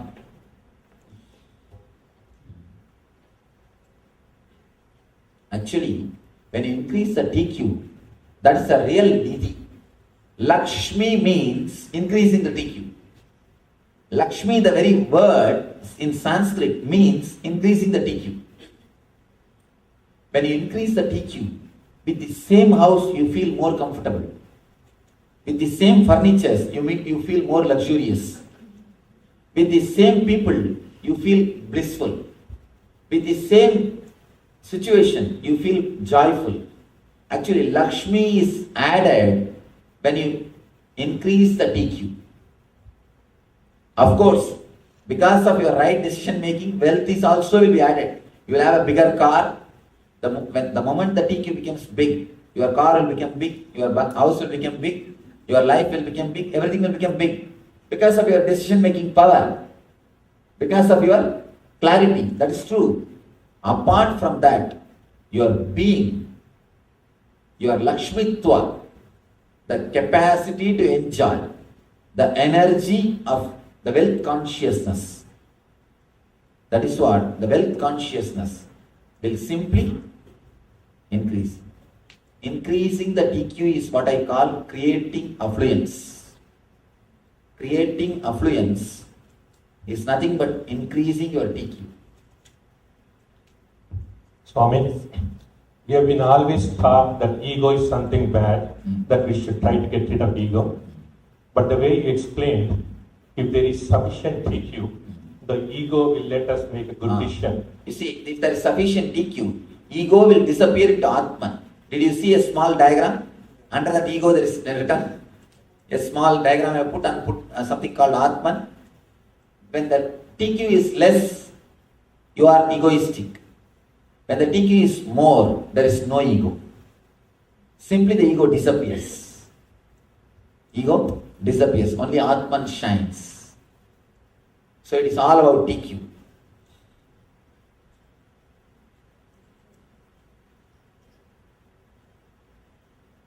I think it is time. We'll end the session.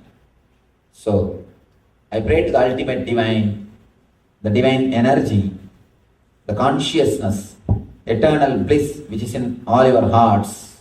Let you all understand these great truths and let you practice and experience the eternal bliss, Nityananda.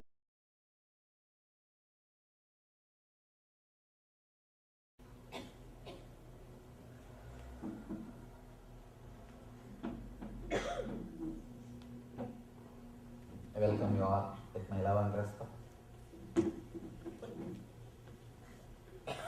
I'm the representative from city.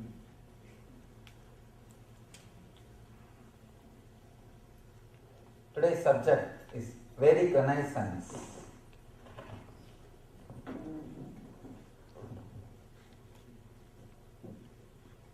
Vedic Renaissance.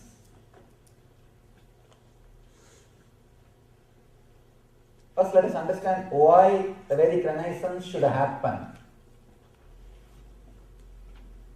Because this tradition, the Vedic tradition, again and again reminds you to achieve something in the inner world. It's like a constant reminder,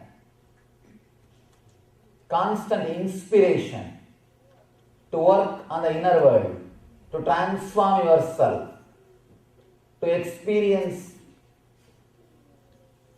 the different space, different world.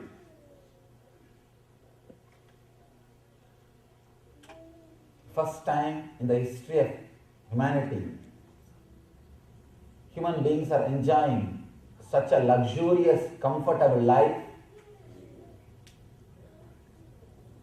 The outer world luxury and outer world comfort, we have reached peak.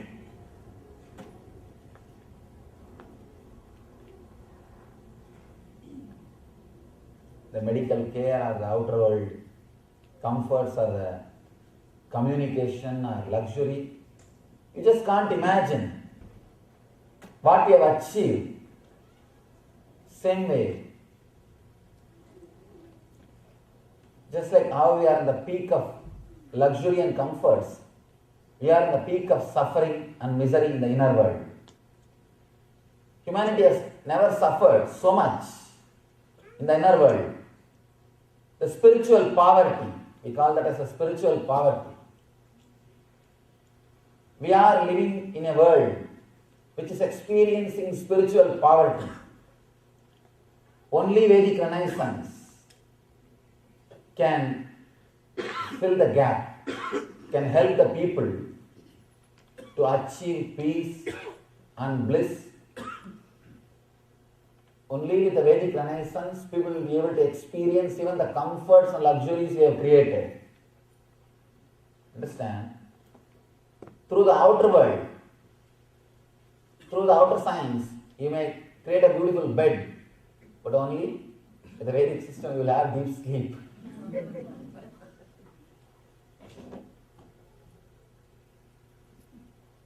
You may create all possible luxurious things.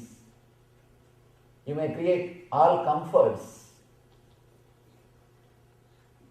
To experience peace, to experience life, you need Vedic Renaissance. Somebody need to remind you. Somebody need to give you the experience that you are beyond this body, beyond this mind. You are beyond all the sufferings of the outer world. Your inner space is untouched by anything belongs to outer world. Only Vedic Renaissance can do that. Experiencing the spiritual truth, experiencing the inner world, experiencing your own consciousness can happen when the Vedic Renaissance happens inside you. Understand? When I say Vedic Renaissance, I am not telling you to go and change the whole world. No. Let the Vedic Renaissance happen in you first. First, we need to understand. First, we need to internalize. First, we need to transform our life. In Vedic tradition, we don't believe in conversion. We don't believe in going around and preaching. We believe more in practicing. We believe more in creating an intense vibration or the spiritual space, spiritual intensity. Vivekananda beautifully says, an ordinary teacher who is going around and meeting thousands of people will not be able to create such an intense energy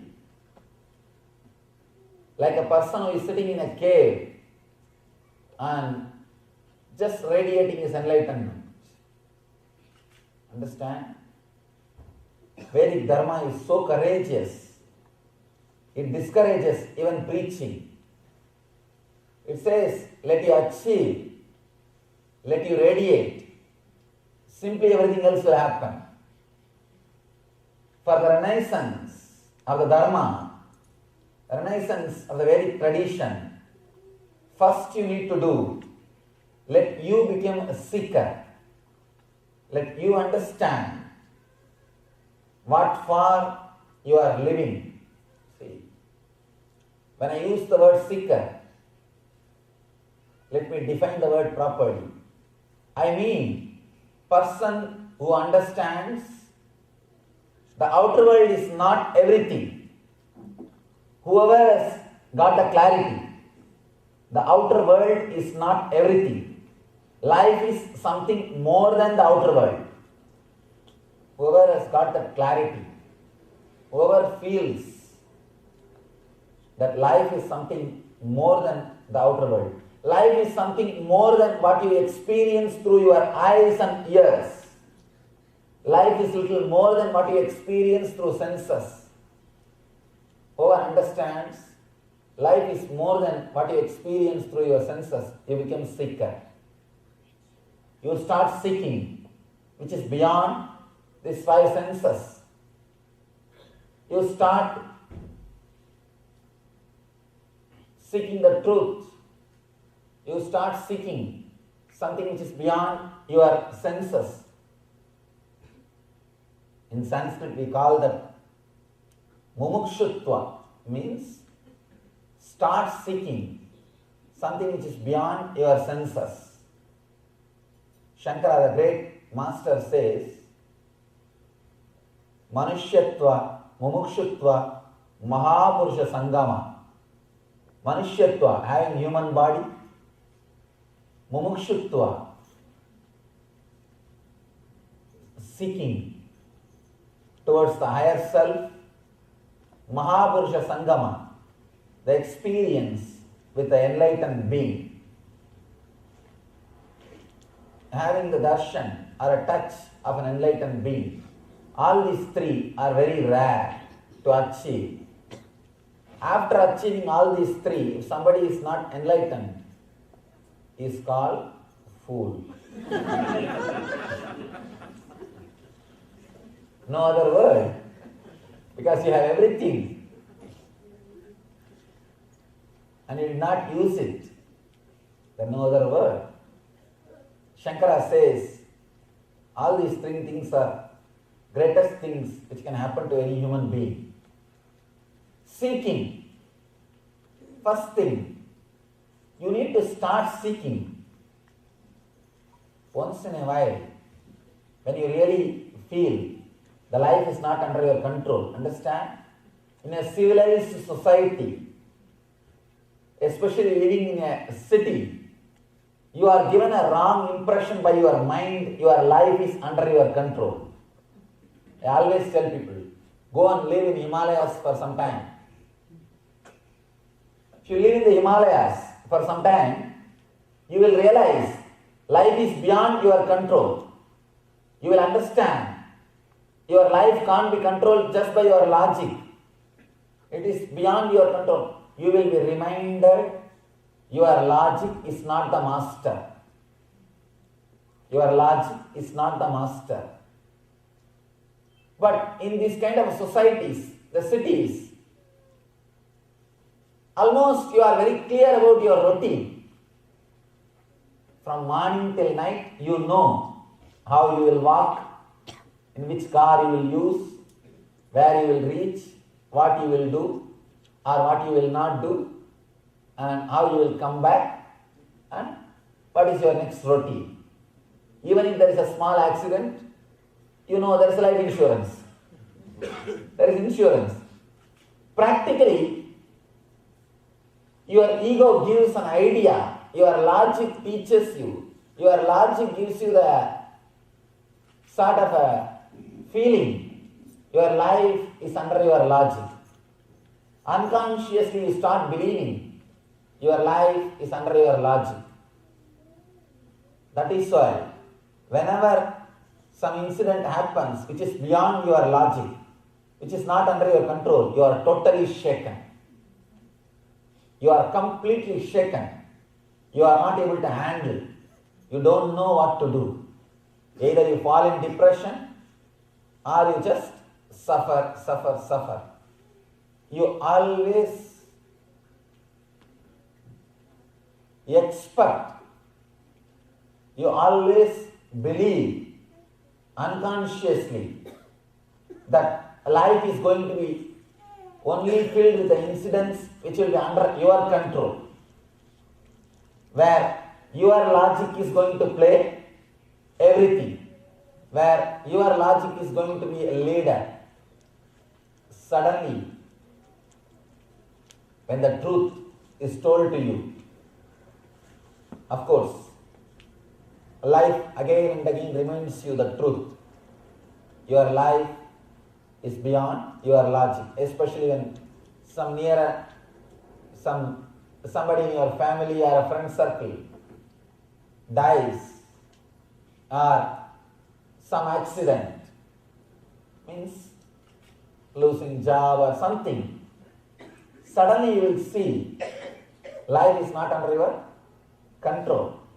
Your logic is not the leader. Life is beyond your logic. Life is beyond you. You start seeking.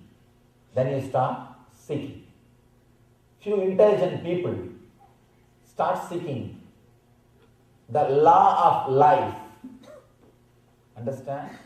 You know law of the outer world. Whoever wants to understand the law of the inner world, we call that as a dharma. Dharma is the word we use. Law of the inner world means the law of cosmic energy. Whoever is trying to search, whoever is trying to seek, whoever is trying to understand the law of the inner world, he is called mumukshu. He is called seeker. First thing, you need to work, you need to start seeking towards the law of life, dharma. What is really dharma? What for the human birth is offered to me? What I am really supposed to achieve? These few questions are the basic need for Vedic Renaissance in you. Understand? If Vedic Renaissance happens in you all, that is more than enough. Don't bother how to create Vedic Renaissance in others. I have always seen people who are too busy in creating Vedic Renaissance in others will never allow that to happen in themselves. Because they are too busy looking at others, chiseling others, working on others. They forget that they need to work on themselves. They forget they need to work on their own being. Many people come and ask me, Swamiji, how should I express my gratitude to you? I feel I received so much. How can I help? I always tell people, just meditate. That's the best thing you will do for me. That's the greatest service you will do for me. People ask me, no. Should I do something for your mission? I tell them, first work towards enlightenment. That's the best thing you will do for my mission. People who try just to work for mission without working towards enlightenment, they will be the biggest problem creators. They will create only politics. They will create only politics. See, people who are not working towards their own enlightenment, who are just working for the mission or the public, they create all politics. They create all difficulties. They create all problems. If you start doing service without having enough of inner maturity, you will only create more problem for people. You will create trouble so that you can start serving. I have seen people first who create trouble, then start serving. See, unless you create trouble in the world, how will you serve? You will be jobless. So people who want to serve will create first problem. And same way I have seen the so-called teachers, just because they should start teaching, they will create the problems which does not exist. Which does not exist. I have seen the so-called teachers who themselves have not become enlightened, who start teaching. If a person is not enlightened and if he starts teaching, he will create more problem to society than what they have already. See, an enlightened person will live in a totally different way. Your logic or your mind will never be able to put that person in a frame. You can't put him in one frame. But with the teachers, you can always expect how they will behave, how they will be. And you can always expect, you can put them in one frame. So it is easy for your mind to believe teachers.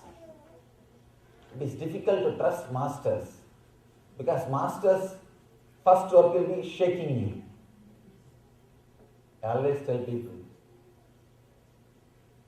if you feel that you are totally shaken, whatever you believe, whatever your ideas you carry is shaken, be very clear that master started showering his compassion on you, his grace on you.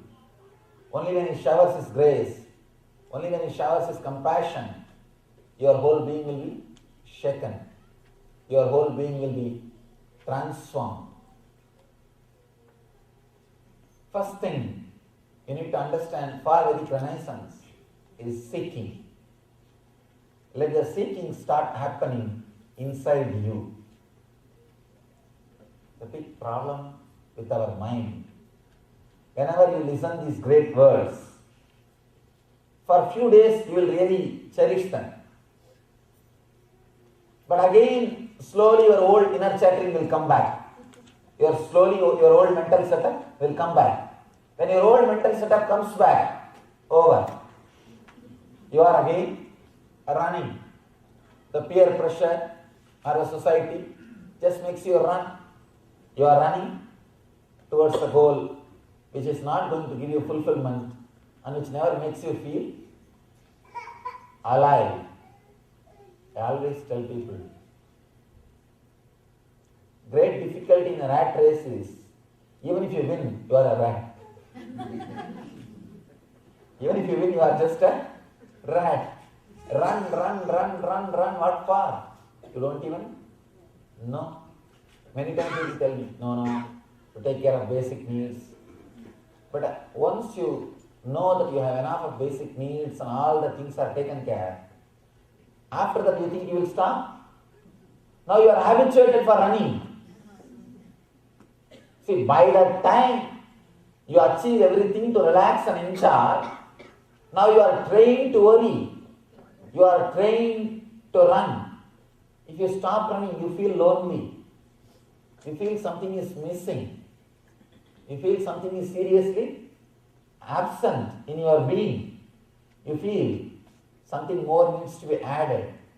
Something needs to be achieved. The seeking is the basic quality. First thing for Vedic Renaissance.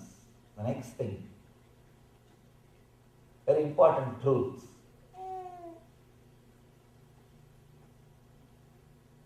Seeking which starts in you should not be just an emotion, should not be just a thought. It should be a deep understanding. Seeking plus understanding leads to transformation. Just seeking. See, if you are just a seeker, anybody can give you words. Anybody can sell words to you. And you can be used for anything. You can be used. When the understanding is added to the seeking, you will see you are more balanced. When I say understanding, please understand this word understanding very clearly. Because this word is a very important thing. Use only one scale to measure what you are taught is right or wrong. Whatever ideas you are taught by masters or books, does it add more and more honesty in you? Means truthfulness in you. Does it add more and more chit, consciousness in you? Does it make yourself more conscious, aware of all the inner happenings? Does it add more joy and bliss, ananda to you? Just use this one scale, Sat, Chit, Ananda.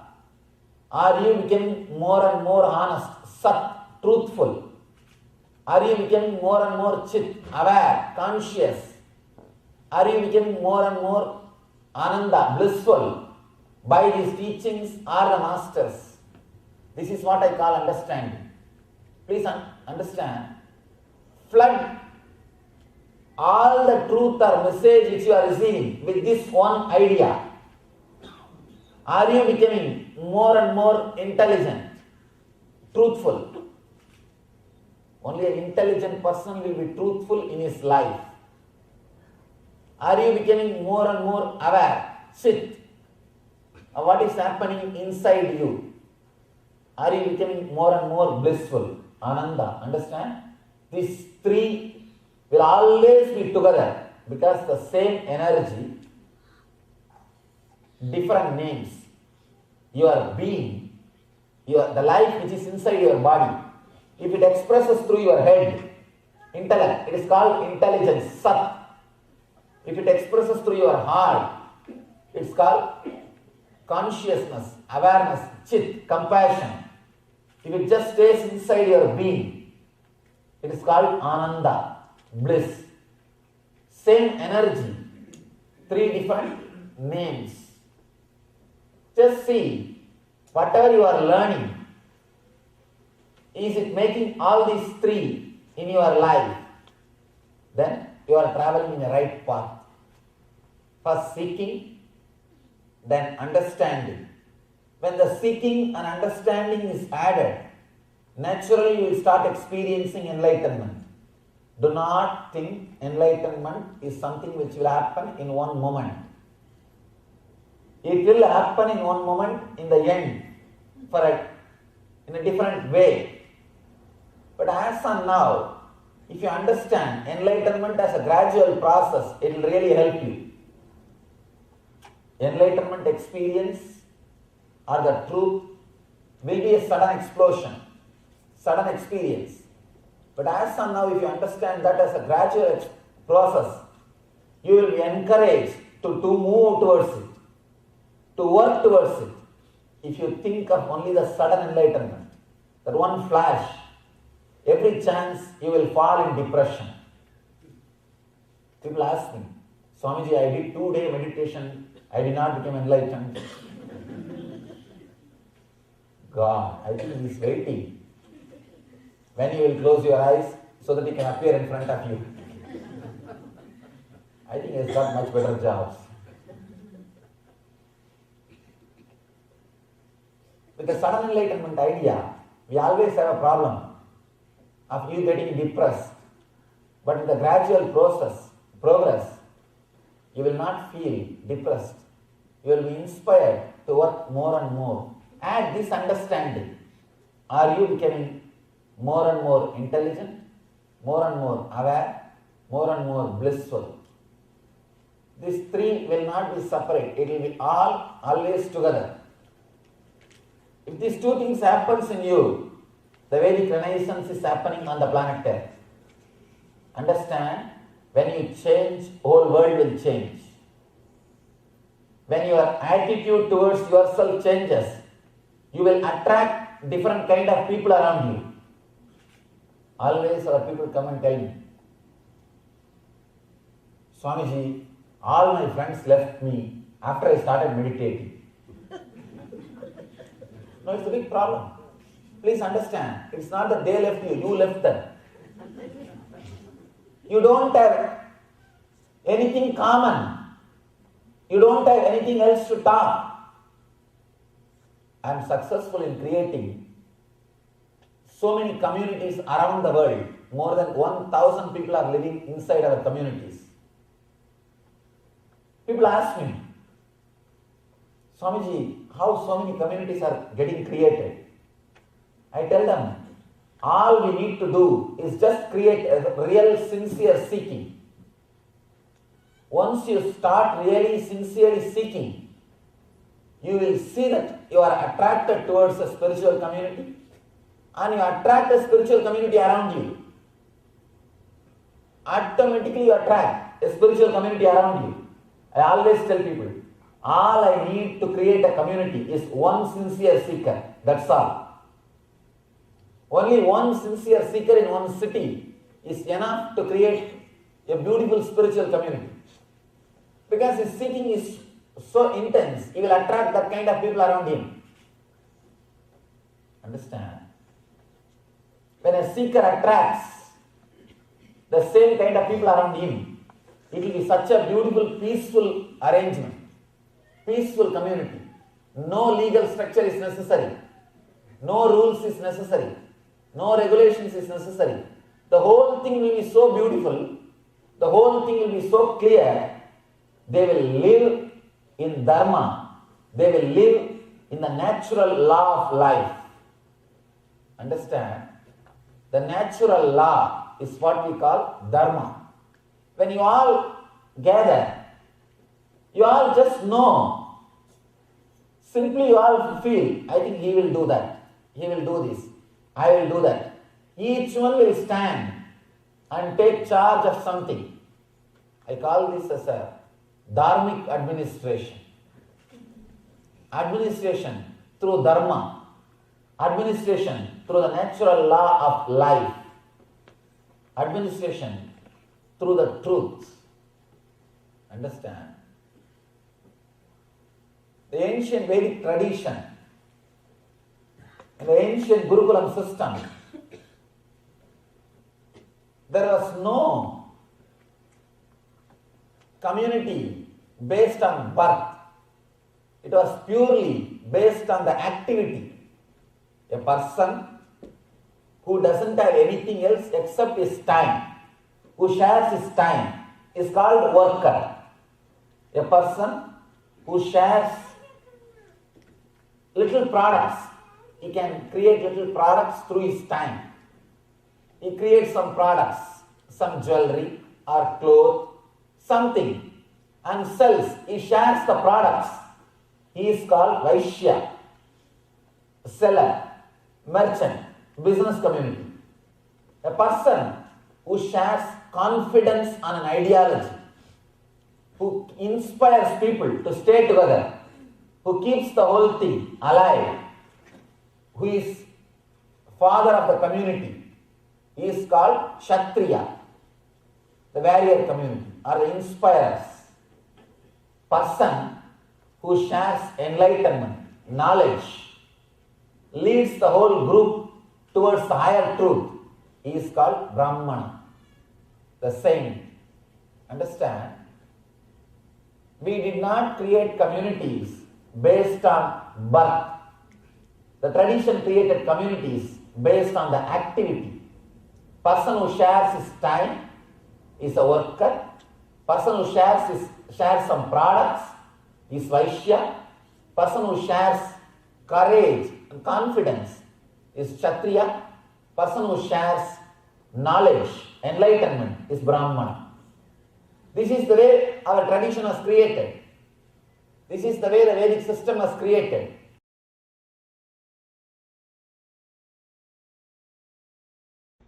Your future is available to you. As long as you live based on the past, naturally you will see the past will automatically penetrate the future. Instead of you living the future, past will be living the future. Past will be living the future. A small thing you understand, a very simple thing. It is from this moment, next moment takes birth. If you believe in this moment that you can't drop some habit because it is past, naturally you can't drop it in the future. So, coming out of the past, coming to the present moment, you will start having a new understanding about the future. You will start having a new realization about the future. One more thing. When you sincerely penetrate the present moment, the eternity, the present moment, the time shaft stops moving. Time shaft stops moving. Somebody asked Buddha,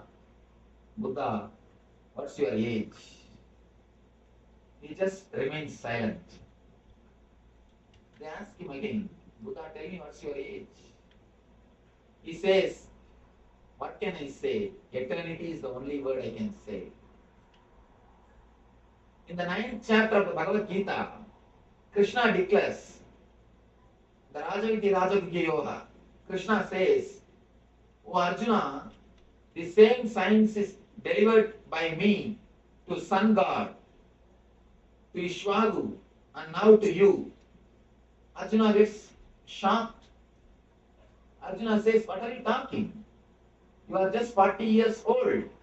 But Sun God and Ishwagu are all 5,000 years old. How can you say, you Krishna, you gave this knowledge to Sun God? Krishna says, Arjuna, you don't understand what I say. Time shaft never moves when you penetrate the present moment.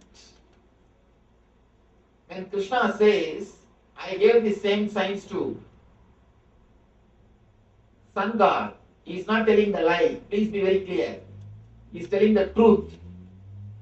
When you actually enter into present moment, you just become past, present and future. You experience a different space. The problem is we have experienced only the horizontal line of the time shaft. Past, present and future. We know only the horizontal line of the time shaft. But if you come to the present, if you just stay in the present moment, you will experience a different dimension, what we call vertical dimension. The vertical dimension, in vertical dimension, there is no time, there is no past, there is no future, it is eternity. That is what we call enlightenment. That is what we call enlightenment. The man who has experienced the past, present and future, the horizontal shaft and the vertical shaft, is the person who is enlightened. When you die in this horizontal shaft, horizontal space of past, present and future, when you die in this horizontal line, you will experience a vertical line, which is different space, timeless, spaceless zone, what we call as Chidakasha. What we call as Chidakasha in Sanskrit. That is why again and again our masters declare, it is eternity, it is eternity, it is eternity. All our idea of time and the past and the future is just an idea. It is not reality. When you get even the very small glimpse of present moment, you will understand the future and the past. If you can experience the present moment, the experiencing present moment is what I call meditation. You see, for meditation, you don't need to do anything differently. People come and ask me, Swamiji, is meditation extraordinary thing? I tell them, according to me, meditation is the most ordinary thing. Nothing else is necessary. If you are aware how you are sitting, how your body is, what you are doing, what you are listening, just the present moment, the awareness of the present moment can lead you to the meditation, can put you into the present moment, can give you the glimpse of vertical space of the time shaft. One glimpse can change your whole life. Just one glimpse.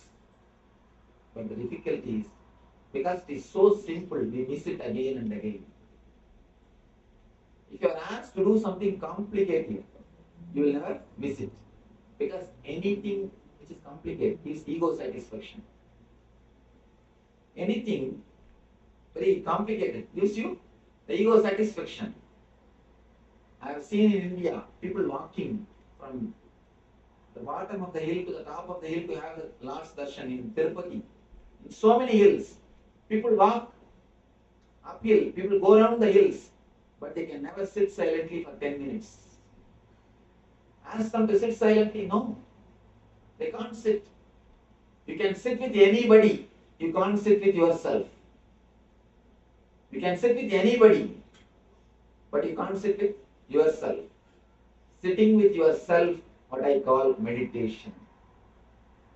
if you can sit with yourself without even having thinking or any words in your mind, you will experience the glimpse of time shaft. When you experience, naturally, the future will be under your control. People come and ask me, Swamiji, can you predict my future? I tell them, I can change your future. Why do you bother about predicting the future? Don't bother about predicting the future. There are thousands of fools sitting and predicting the future continuously. Go to India, under every banyan tree, one guy will be sitting with a parrot. The parrot himself doesn't know about his future. That is why he's under the cage. But you people go and sit there in front of the parrot and ask about your future. And that guy himself don't have a house. He's homeless, sitting under the banyan tree. He will guide you when he will build your house. That is what is predicting the future. Don't bother about predicting the future. Future is actually under your control. When I say, again your mind plays a game. Swami speaks nicely, but these are all not practical. I am a grihastha. These are all not for me. He's an enlightened person. He's a Swami. He can talk all these things. This is not for us. You know, your mind knows all cunning methods to escape from present moment. Understand? Just like any being in the planet Earth, your mind has also its own instinct to survive. So it gives enough of confusion, enough of misunderstanding, enough of doubts so that it can keep you under its control. It can keep you under its control. That is the reason, again and again and again, you are in the clutches of the past or in the future. Experience the present. You will experience a different dimension of your being. The first level, you get the power to see the future. The next level, you get the power to change the future. In the third level, you understand there is no past and future. In the first, you start seeing the future. In the next, in the intellectual level, you start seeing the future. In the emotional level, you get the power to change the future. That is what I say. Shakti to make your dreams into reality. In the third level, you get the buddhi. The reality itself is the dream. The whole reality is your dream. That's a beautiful story. A great Zen master, an enlightened master, he wakes up from the bed every morning and starts sleeping suddenly. Starts sleeping. Disciples are all surprised. What happened? Master, what happened to you? You are an enlightened person. Enlightened person is not supposed to cry. You cannot cry. What happened to you? Why are you weeping? Master says, no. I dreamt as if I became butterfly last night. The disciples asked, what is there in that? After all, a dream. Forget about it. Now you have become all right. You are here. Why do you bother about dreams? Forget. Drop it. Why are you crying for that? Master says, no, I don't understand whether I dreamt that I became butterfly or that butterfly is now dreaming that it has become a master. Whether I dreamt I became butterfly or that butterfly is dreaming now that it has become master. I do not know. I am not able to understand. That is why I am weeping. Understand one thing. There is no guarantee that you are sitting and listening to my discourse.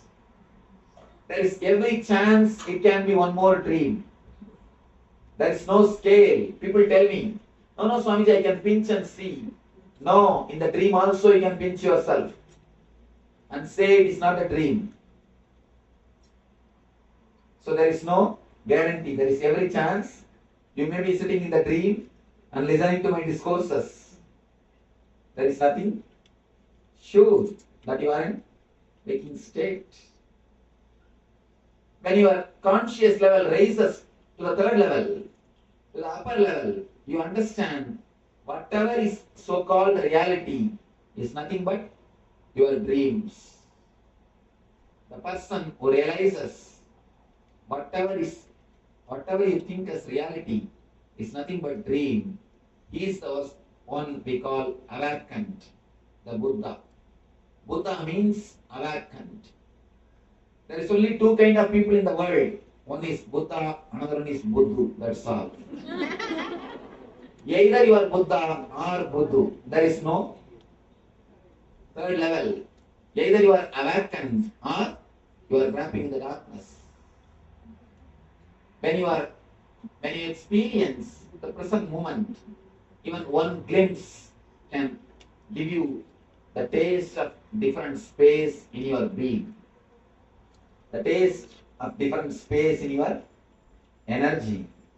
Understand, these are the three levels. When you touch the time shaft just for one glimpse, you get the power to see the future. When you penetrate it little bit, you get the power to change the future. When you penetrate the time shaft totally, you realize the past, future idea itself is dream. In search of miracles should lead you to beyond miracles. You can start searching for miracles. Many people come and ask me, Swamiji, why don't you do some miracle? It's a usual thing. Anywhere I go, please Swamiji, do some miracle. How much you tell the people? No, doing miracle is nothing. That is not the real thing. Just materializing something or teleporting something is not a real miracle. Transforming the human lives is the greatest miracle. How much you tell, but people again want to watch something. People again want to have something. When you have the craving, when you start mongering for mysteries, you will miss the mystery of mystery, which is God. Please be very clear. When you start searching only for miracles, you miss the greatest miracle, the whole existence. The greatest miracle is existence. If you start searching something, only some small things are miracle. If you start thinking only few things are miracle, you will miss the greatest miracle, which is universe, which is the great existence. Understand, don't miss the great miracle, which is existence, which is universe, the divine. So, in such of miracles is good path to start, good place to start, but bad place to end. Right place to start, wrong place to end. So let your search for miracles lead you to the energy which is miraculous itself. Let it lead you to the space where we experience the greatest miracle, the whole existence, the prapancha, the universe. Raman Maharshi says beautifully, the blood becoming blood in your body is the greatest miracle. But we take all these great miracles for granted and search for something else. Search for some other miracles. Understand and look a little deeply. Come to the present moment, you will understand the whole universe is nothing but a miracle. The whole universe is the greatest miracle. You will experience the greatest miracle which we call universe. So, let you experience the glimpse of the present moment. Let you experience the glimpse of the present moment in your being, in your space, and let you experience the bliss, eternal bliss, the Nityananda. Thank you.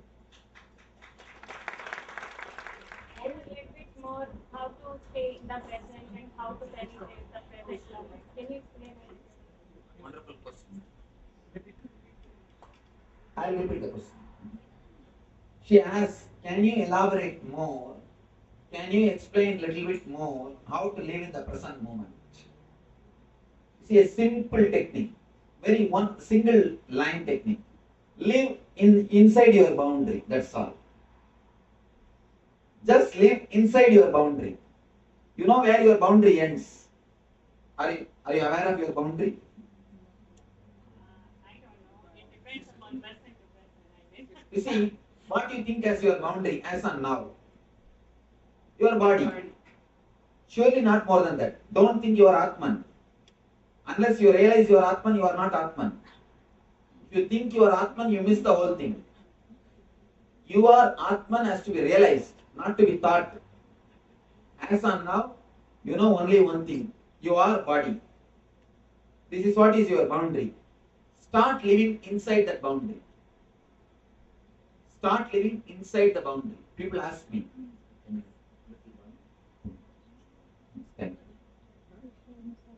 People ask me, Swamiji, should we renounce to become enlightened? I tell them, you don't need to renounce anything which you have. Just renounce what you don't have, that is enough. The future is, you don't have the future now in your hand. Just renounce that, that's enough. The past and the future you don't have. Renounce what you don't have, that is enough. Live what you have. The present moment, you see, the body is what you have now. This is your boundary. Start living inside your boundary. Just a minute, I will finish this answer, then you can question. We always create a next doubt. Swamiji, if I start living inside my body, stop thinking about the future, how will I chronologically plan my day-to-day activity? I tell you one important thing. To plan your day-to-day activity, your chronological planning never takes your energy, never sucks your energy. 99% of your energy is sucked by psychological worrying, not by chronological planning. If you just do the chronological planning, you will never feel drained. You will never feel stressed out. But 99% of your energy is sucked, wasted, just by psychological worrying. Start living in the present moment. Whenever you remember, when you are driving the car, if you remember, suddenly do only one thing. How your hands are holding the steering. How comfortably you are sitting. Just feel how your legs are placed. How your body is. Just witness what is happening inside your body. What is happening inside your mind. Just be in the present moment. Whenever you remember. Again and again and again. When you are walking, when you are sitting, when you are talking, when you are eating, when you are doing things, again and again, be in the present moment. You will see, you will have a glimpse of time shaft. Yes, please. Your question. You answered it. Thank you. Yes. How do you drop guilt from the past? Understand one thing. Sorry. He asks how to drop the guilt from the past. One simple story you need to understand. There was a great rishi doing tapasya in the forest. He is doing tapasya. He has not become enlightened. One night, midnight, one thief came to his house, his ashram, and asked for a place to stay for that night. The rishi doesn't know he's a thief. He said, please come and stay. He gave the place, he gave the food, everything. Next day morning, the thief is leaving the ashram. He said, oh Swamiji, I am very grateful for you. You helped me in the midnight. I am grateful. Please bless me. I am now leaving. Then the rishi asked, who are you? What you are doing? He declared, I am a thief. Yesterday night only I have stolen from the palace and I was escaping. You gave me the place and saved me. Thank you. He told and left. Now the rishi started feeling guilty. He started praying to God intensely. Oh God, please forgive me. I have done such a big sin. I gave food and shelter for a thief. How big sin it is. He started weeping profusely, asking God to forgive him. Suddenly he heard a voice from above.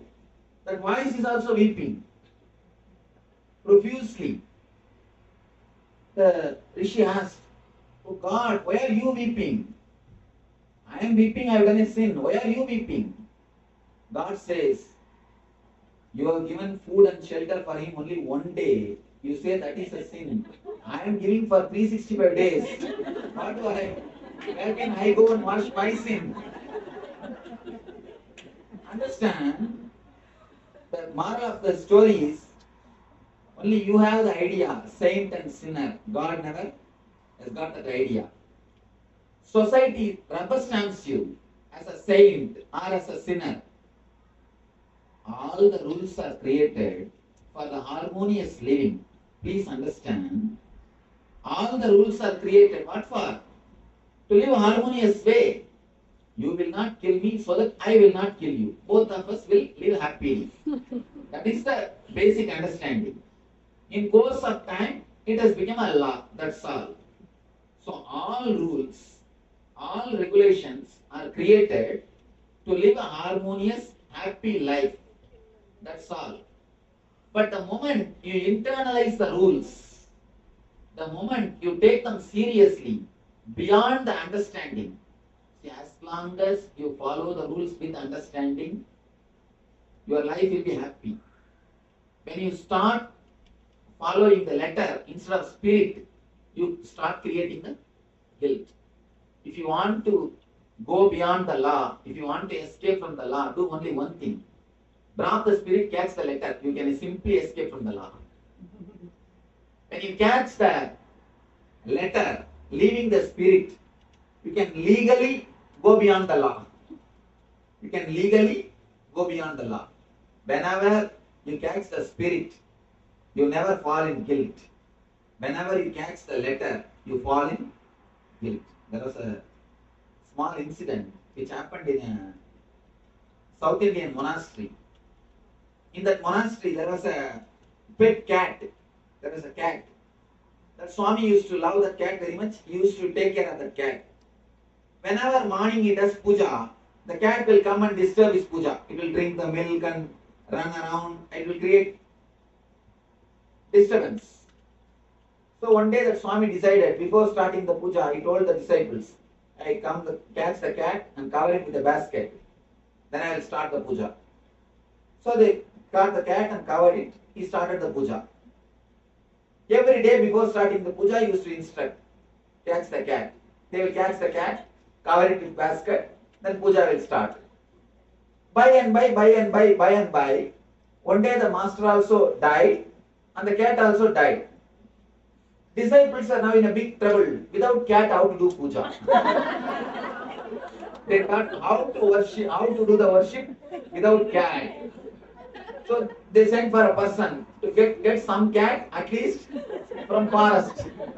They brought the cat, covered it with basket, then puja started. And after a few days, getting cat has become a big difficulty.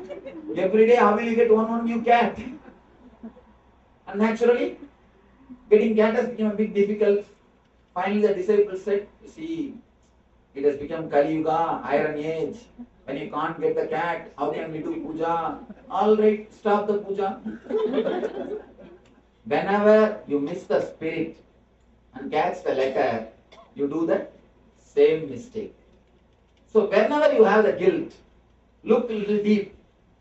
Look a little deeply. You will be catching the letter, leaving the spirit. Don't leave the spirit. Don't catch the letter. Actually, master is the finger pointing to the moon. Master, enlightened master is finger pointing to the moon. If you see the moon, you will exactly realize or you get the benefit of the master. What for you go to the master? To see the moon only.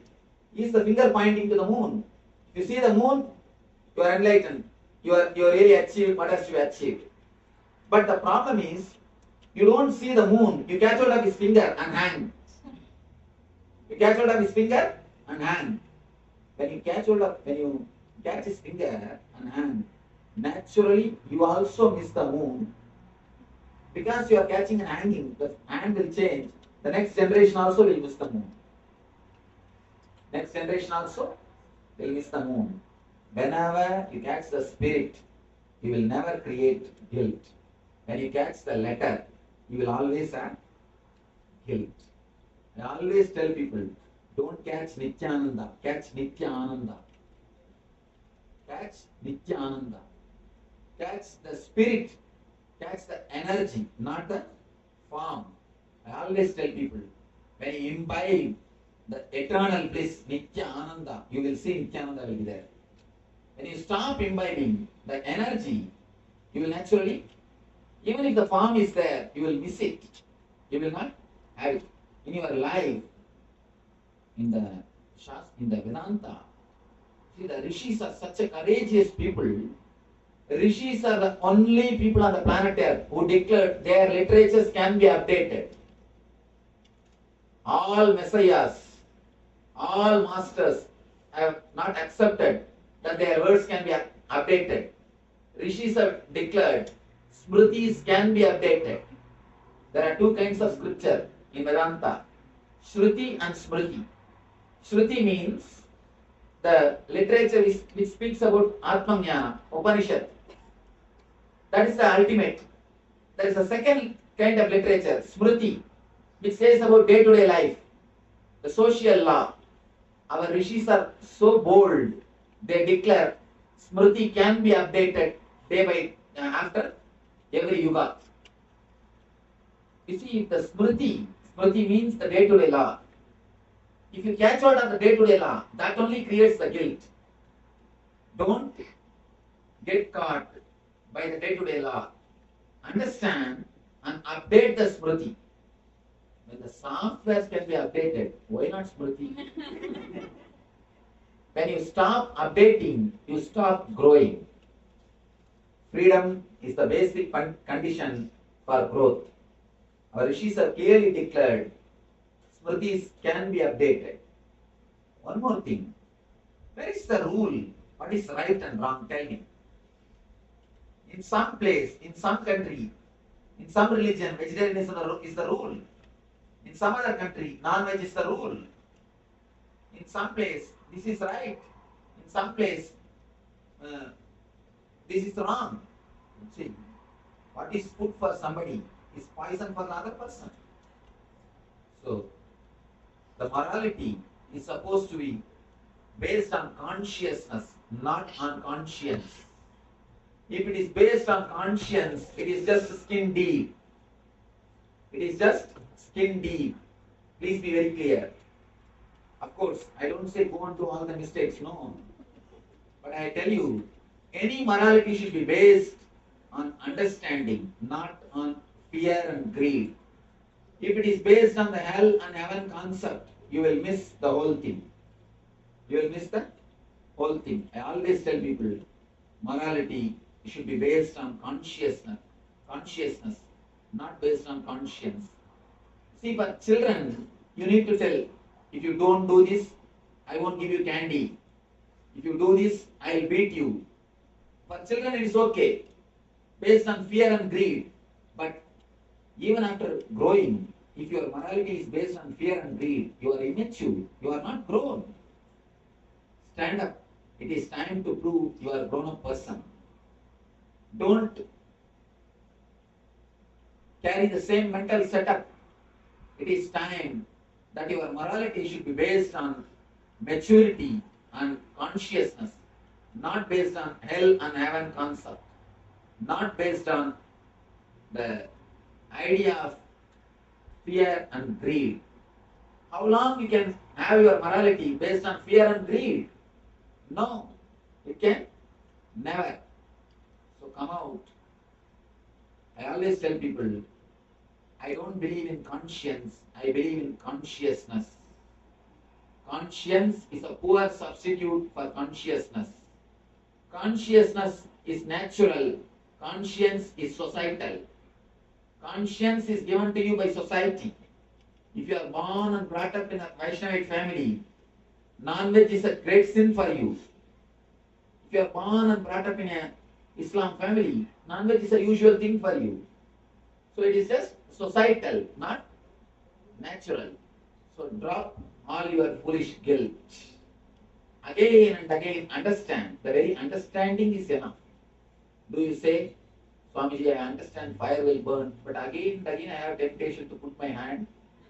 You don't say that. When you understand fire will burn, you drop. You keep yourself away from fire. Understand, guilt is just foolishness. And naturally you can keep yourself away from it. Thank you.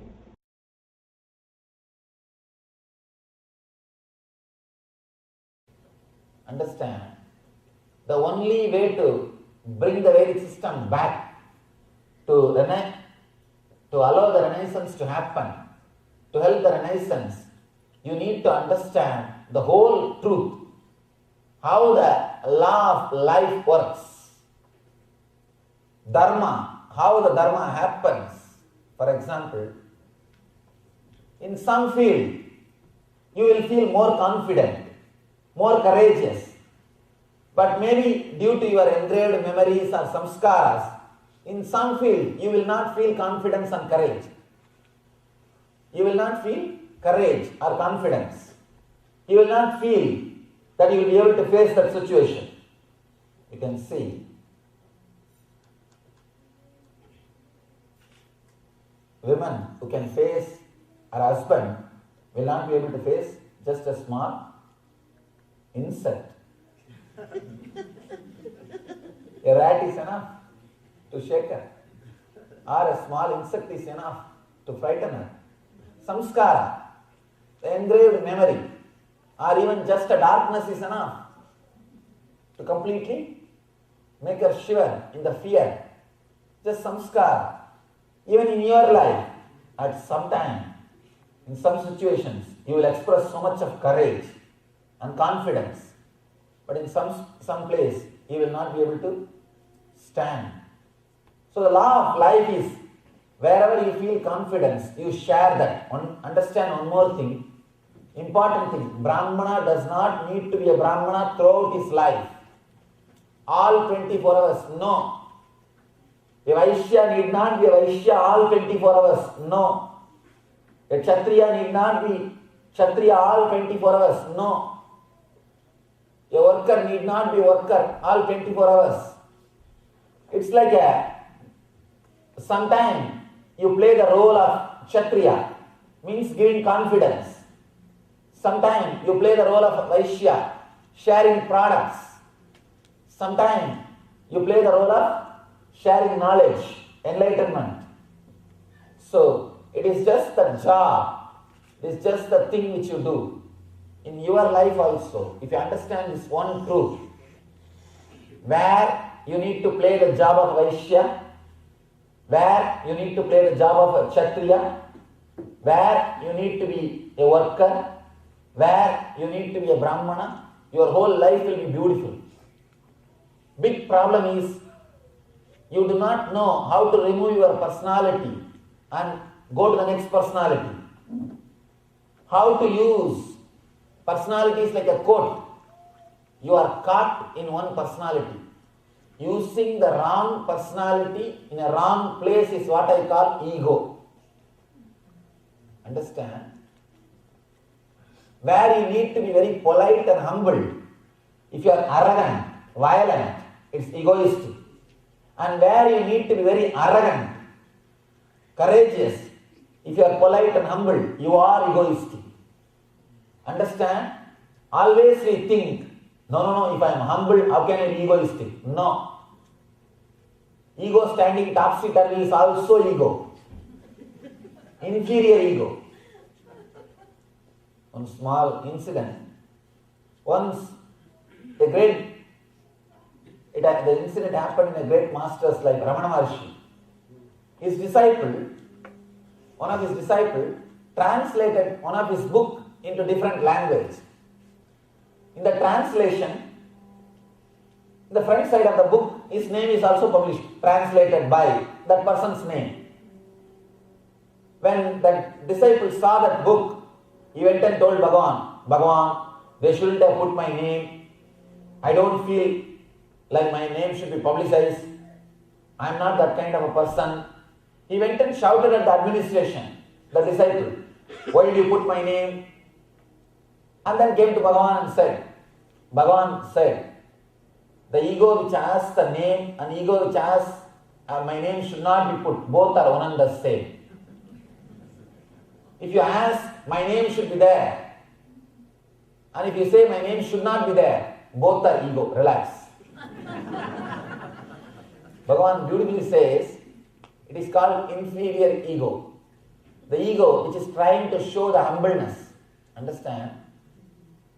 With a superiority complex, with a violent, aggressive ego, at least society will teach you have ego. With a humble ego, you will escape from society. That is more dangerous. That is more dangerous. Very dangerous. It is called cunning ego. The ego which can nicely save itself.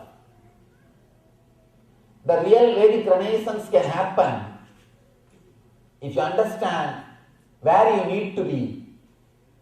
A Vaishya, businessman. The big problem is with your family, you do Vaishya job, business. With the business, in the business field, where you are supposed to do business, there you do charity. Or there you act like a worker. In the family, you can't carry the same personality of business. There you need to be more a Kshatriya, means sharing confidence. There your business will not work. Big problem is, we lost the attitude or the idea of trusting others. Because we lost that idea, you can't think in any other way except the way of business. I was surprised and shocked when I saw in this country people having their own accounts without the knowledge of the husband or wife. Many families have got their own wealth. Means the husband will not know or the wife will not know. Means what? You have a clear business contract. Please understand. You may be living in one house, you are not living together. You may be living in one house but not living together. You do not know how to handle these four personalities. Where to do the business and where to give confidence. You see, one more thing. If you are not able to trust others, other person, be very clear. Same way, you did not teach that person also to trust you. Never ever think only you are not trusting that person and he or she is trusting you. No. If you are not trusting, the other person is also not trusting. If only when you feel insecure with the other person, you don't trust. So how you will feel insecure? Somewhere you have a data, information that he is not trusting you. So the trust happens if you behave like a Kshatriya, means a father. If you take the whole responsibility on your shoulder, the trust happens. See, seeking and understanding brings Vedic renaissance in you. Understanding the law of life, dharma, means the Vaishya, Kshatriya, Brahmana and worker. These four style, the community style, law of our dharma, the law of natural life, our dharma, will bring Vedic renaissance in your family. Step by step, I am explaining how the Vedic renaissance can be brought first in your personality, then in your family, then in your community. First thing, seeking and understanding to bring Vedic renaissance in you. The second thing, understanding the natural law, means the dharma, law of life. How our masters created the communities based on the attitude and personality, based on the work which you are supposed to do. Understanding this will bring Vedic Renaissance in your families. Understand? Still, in Indian villages, hundreds of people live together as one family. Still, I know the families in which more than 100 people are members. 100 people living under one roof. Still, I know. I have seen more than 100 people living under one roof, one kitchen. How this is possible? One single proper Kshatriya is there. Means a person who gives confidence. All you need to do is be a right Kshatriya. Give confidence wherever you need to. Do business outside the home, not inside.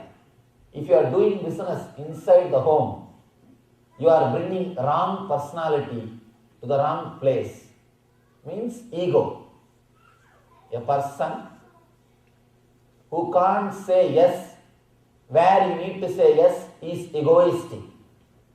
Person who can't say no where you need to say no is egoistic. Ego does not mean only violent or aggressive. Even if you can't say no where you need to say no, be very clear, you are egoistic. You are too much bothered about others' opinion. That's the reason you have to say yes even when you can't say, when you don't want to say yes. You think, no, what they will think about me? Ego. You want deep ego satisfaction. If you understand how to play these different roles, where you need to be a worker, where you need to be a Vaishya, means the businessman, where you need to be a Kshatriya, giving confidence, and where you need to be a Brahmana, sharing knowledge. When you are counseling somebody, when you are helping somebody who is in depression by counseling, you are doing the job of a Brahmana. You are leading the person to more light.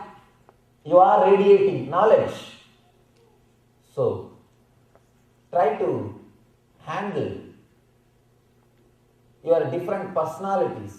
See, instead of counseling, whenever you need to counsel, you start using your warrior personality. You start using your Kshatriya mold.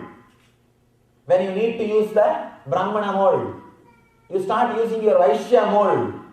When you need to use Kshatriya mold, that is where the problem starts.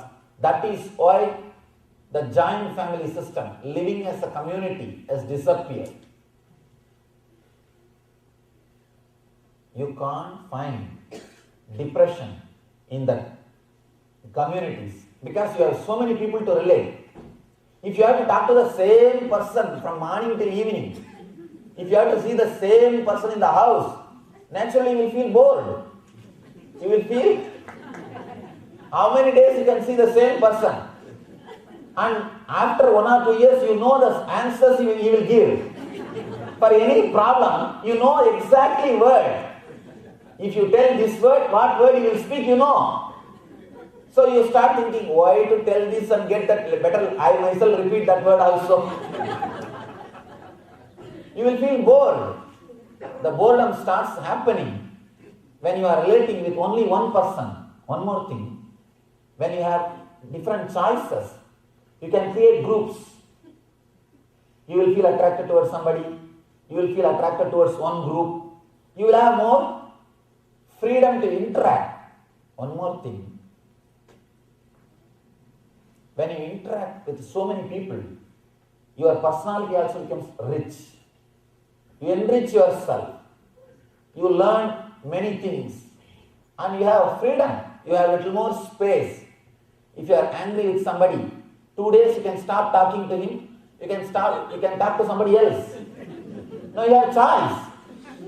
In giant family, in community system, understand the greatness of the Vedic rishis who created this whole system, who created our Vedic way of living. You have choice. But now, if you are angry towards your husband or wife, of course, you won't talk to that person, but you don't have anybody else to talk. and you are sitting with your TV. How long you can sit with your TV? One more thing. When you talk to somebody else and open yourself, either you will get some consolation or counseling. There is a possibility for healing exists. When you don't have anybody else to open up, naturally no possibility for healing. You go and give all your money to psychiatrists. No, really. See, in India, the sadhus are respected. Sadhus means sannyasis. Are respected. They are used like a psychiatrist. They do the job of psychiatrist. Listening to you. First thing, they listen to you. Second thing, either they console you. If you are right, you are given consolation. If you are wrong, you are given counseling. Something is done. You have somebody to relate with. The possibility for healing exists. That is why the joint families, depression is less, suicide rate is less, and people live more happily. Again, the one thing which is basically required for the joint family system, you should know where to play the mask of a worker, where to put on the mask of a Vaishya, businessman, where to put on the mask of a Kshatriya, warrior, where to use the mask of a Brahmana. One more thing, even your child can be a Brahmana for you. Even he can teach many things when you are in depression. When you are in low mood, he can teach you. He can give you courage. He can give you confidence. He can help you to stand. Helping others or helping each other to stand up again is what we call the Grihastha Dharma. See, Ramakrishna says beautifully, Grihastha Dharma is like a fighting from inside the fort. You can throw your arrows, but you will not be disturbed. You are inside the fort.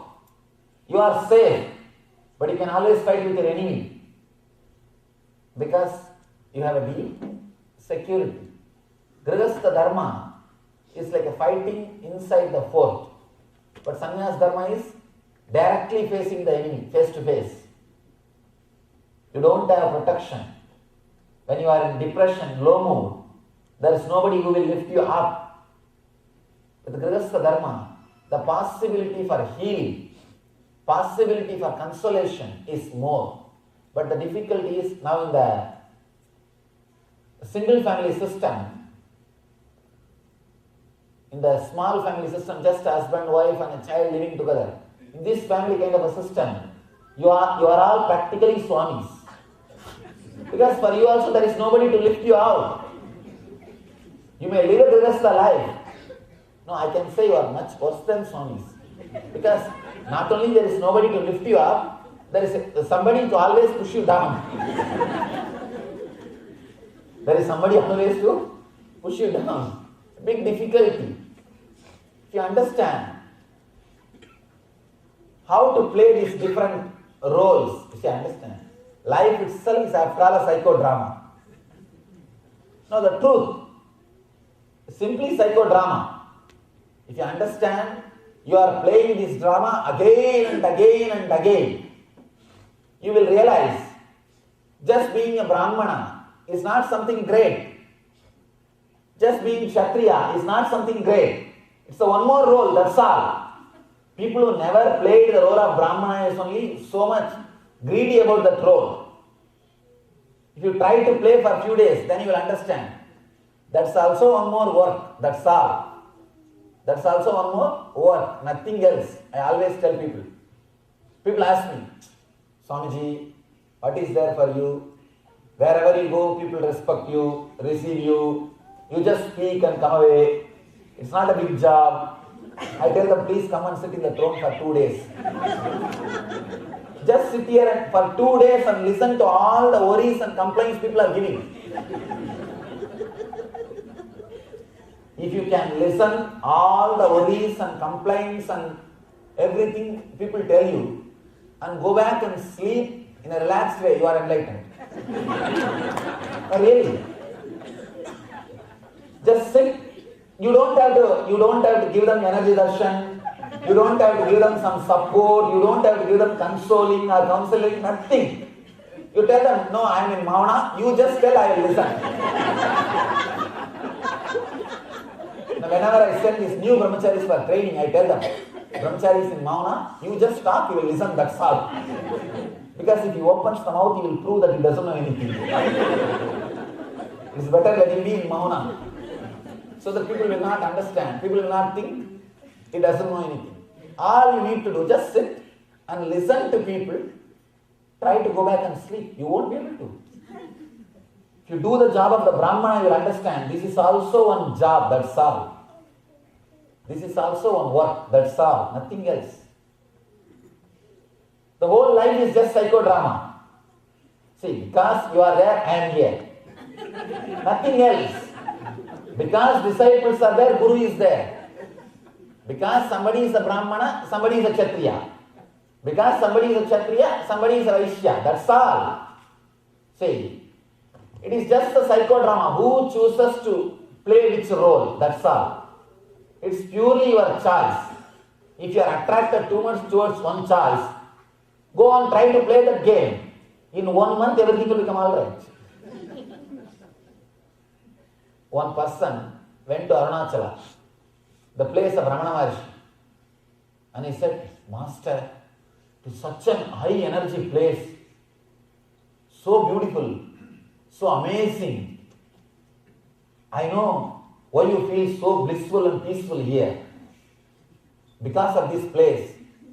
Ramana Maharshi says, just stay here for 1 month, everything will become alright. See, I am not saying that Arunachala is not the energy center or a peaceful place, but your mind will take it for granted. In 1 month, your mind will say, I know all these things. I know these things. You will take people for granted. You will take place for granted. You will take things for granted. Understand? When you take things for granted, naturally, life will be boring. Life will be boring. Whenever you are trying to be jealous or greedy of the other roles, try to play that. You will understand whole thing is just psychodrama. Only if you live that life, you will understand it is nothing. I am not joyful because I am playing the role of the Guru. I am joyful because I understood all the roles are foolishness. No role is going to give joy. Joy is supposed to come from your own being, not from any role which you are playing. That's why I am joyful. I always tell people, whenever this, especially these swamis, the brahmacharis, when they take training, they feel a little jealous. We are also talking the same thing. Swamiji is also talking the same thing. But why so much of crowd is gathering for Swamiji? I tell them, sometimes I tell them, hey, today is my program, but I am not going, you go and conduct the program. Just few days I send them. Then they understand. It's one more psychodrama, that's all. Nothing else. One more role being played. If you understand that, if you understand that all role which you are playing is not equivalent to yourself, you will know where to play which role, that's all. You will not be caught too much with the Vaishya attitude or too much with the Kshatriya attitude. Here, in this country especially, I saw, all these people are caught too much with one attitude. You hold on to some one attitude. You do not know how to live the life playfully. Easily move from other attitudes. See, when you need to play the businessman role, play it. When you come out, just play some other role. Moving from role to role.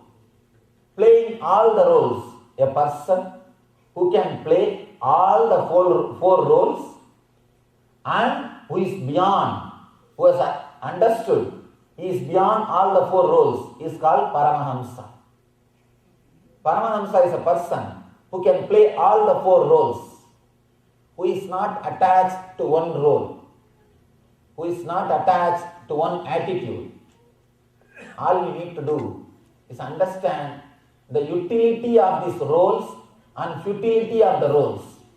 If you understand the utility of these four roles and futility of these four roles, you will live, you will bring. Understand? If somebody believes God is in the form of Krishna, from the young age, God will appear to him only in that form. If somebody believes God is in the form of Buddha, God will give darshan to him only in that form.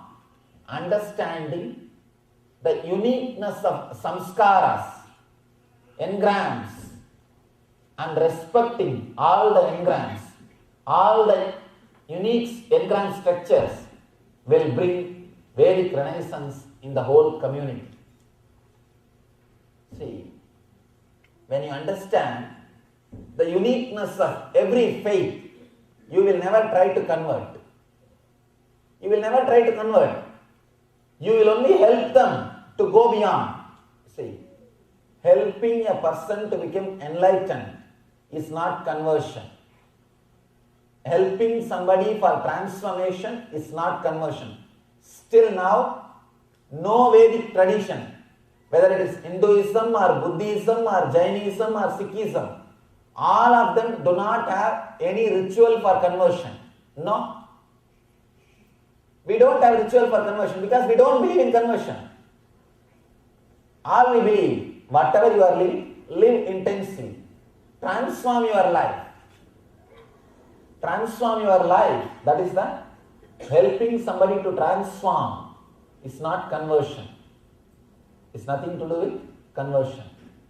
When you understand the uniqueness of every person's faith, every person's samskaras, engrams, you will bring Vedic renaissance in the outer world. If you try to convert somebody by greed or fear, you are not respecting the uniqueness of his samskaras, engrams. You are not respecting that person. You are counting him only as a number. See, in the army, you are given only the number. 1, 2, 3, 4, like that. When you do not respect that person's uniqueness, you count him only as the number. If you count him as the number, only then you try to convert. In the Vedic tradition, we don't believe in conversion because we respect every being's unique samskaras, engram, unique setup of engrams. First, try to bring seeking and understanding inside you so that Vedic renaissance will happen in you. Try to understand futility and utility of these four roles: worker, Vaishya, businessman, Kshatriya, warrior, Brahmana, enlightened one. Understand the utility and futility of these four roles. You will bring Vedic renaissance in your family. Understand this important truth of respecting every individual's samskara, every individual's engrams. You will bring Vedic renaissance in the whole world, in the whole community. So understand these few basic truths and bring Vedic renaissance in you, in your community, and in the whole society. Let you all achieve and radiate the eternal bliss, Nityananda. Thank you.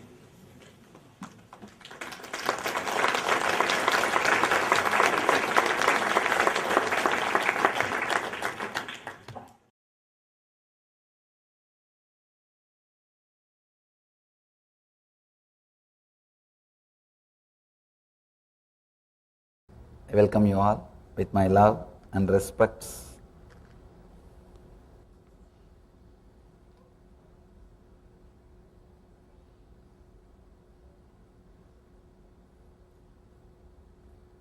Escape into life.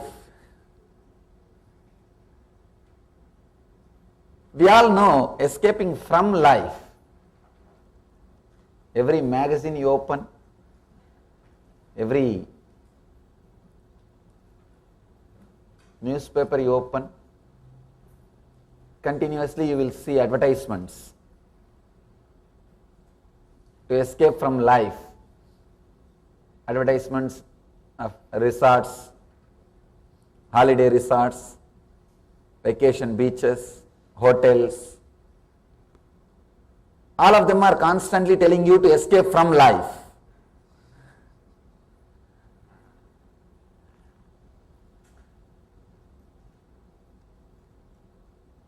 But I am saying escape into life. Concept about life, if it is clear, then we will know what I mean by the word escape into life.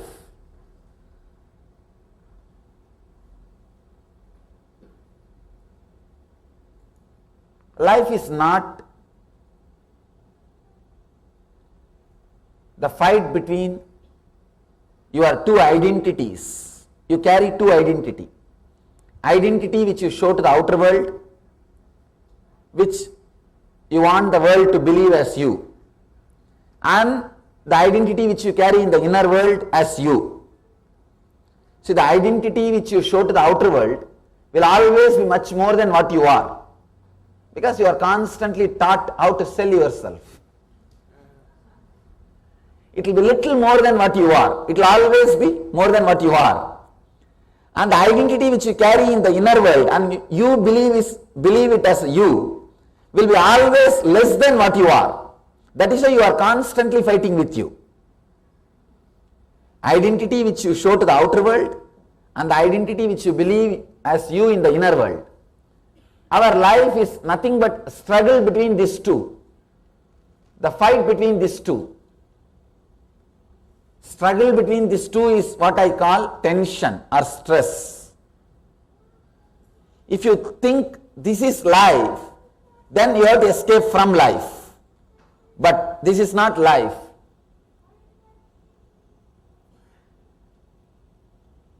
Life is the space. Life is the energy where these two identities do not exist. One beautiful thing is when these two identities meet with each other, when they are connected to each other, both of them disappear. They can be alive as long as the gap is there in between both of them. The identity which you show to the outer world and the identity which you believe as you in the inner world. These two identities will exist only as long as there is a gap between these two. Means you should not be a person whom you are projecting to the outer world.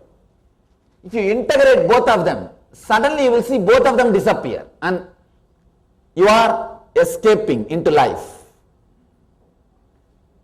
Ramakrishna says beautifully, the moment you integrate your heart and the words, man muk ek karo, in Bengali he says, your being and the word, when both of them are connected, integrated, you are liberated. The two identities, the identity which you show to the outer world, how we want to be recognized, it will always be more than what we are. An identity which we believe as us in the inner world, it will always be lower than what we are. You always calculate about yourself only based on your weakest actions. You remember only the failures. The identity we use in Sanskrit, we have two words in Sanskrit. Ahankar, Mamakar. Ahankar is one which we project to the outer world. Mamakar, which we believe as us in the inner world. The fight between these two is what I call mind or ego. If you lived only with your mind, then you have to escape from life. But if you know the life is beyond these two, ahankar and mamakar, then you have to escape into life. escaping from life, escaping into life, two different things. You all of you must have tried enough of times escaping from life. All of you must have tried enough because constantly you are bombarded with the advertisements. The moment you switch on the TV, you see photographs, ads. The moment you open the magazines, you see ads. In the newspaper, you see ads.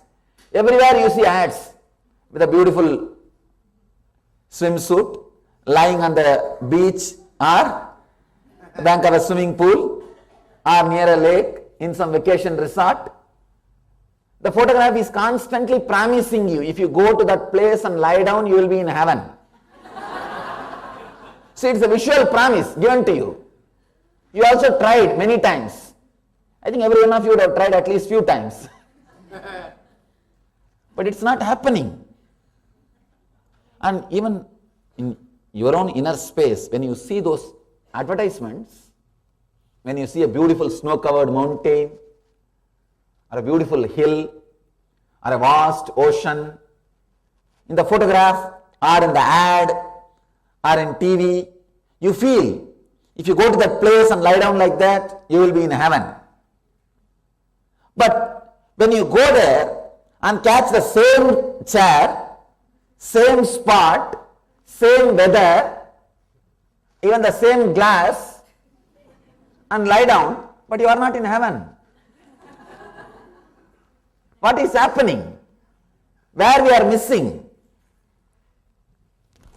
If you look a little deep inside, you will understand. When you see the photograph, when you see those moments in the ad, why you want to go there, why you feel you will be in heaven if you go there, but if you go there physically, you don't feel that same thing. If you look a little deep, you will understand why. Actually, deep down, all of us want to go away somewhere where nobody knows us, where you don't need to hold on to your identity for your survival, where you don't need to constantly protect, hold on, keep that identity like a shield. See, your identity is, in the initial level you created it for protection as a shield, but by and by, because you don't know how to relax from it, it has become prison. If you know the door is open, this is a room. If you don't have the key and it is locked, this is prison. Identity also, you built it to be a home. But by and by, when you don't know how to relax from it, it has become prison. So deep down, all of us have the craving to go away somewhere where you don't need to hold on to your identity. You don't need to constantly protect yourself with your identity. The desire for vacation is nothing but the desire to be without your identity. If you understand this basic truth, you don't have to escape from life, you can escape into life. Escaping from life, all of you would have tried. And if that works out, then why are we sitting in the downtown? If that worked out, we all would have been sitting somewhere in the Himalayas or in the Hawaii beach. Whatever you think is the place to escape from the life. Of course, escaping from the life will not work. How many beaches you find? How many vacation resorts you find? How many mountains you discover? It won't work. Somebody goes to Ramana Maharshi. Ramana Maharshi is a great enlightened master who lived in South India. The place is called Arunachala. Fortunately, I am blessed to be born and brought up at his feet in that place. He is a great devotee of that hill. He is a worshipper of that hill. He has sung 108 songs on that hill. He is such a great lover of that hill. One of his followers goes to him and says, Master, this hill is so beautiful, such a high energy. I am so happy that I am here. Bhagavan says, just stay here for 3 days, everything will become all right. Disciple thought Bhagavan will encourage his idea or his praising of this great hill, beautiful place, high energy. Bhagavan said, just stay 3 days. Everything will become all right. Means your mind will come in between. You will start taking things for granted. Even after going to the vacation place, first thing you will do is slowly you will establish your identity to everybody. You will put your visiting cards. Do you know who am I? Do you know who am I? Do you know who am I? Third day you are already in your prison. Now you have to maintain your identity. You can't scratch yourself with both hands. Because again your mind is ready. No, what others will think about me.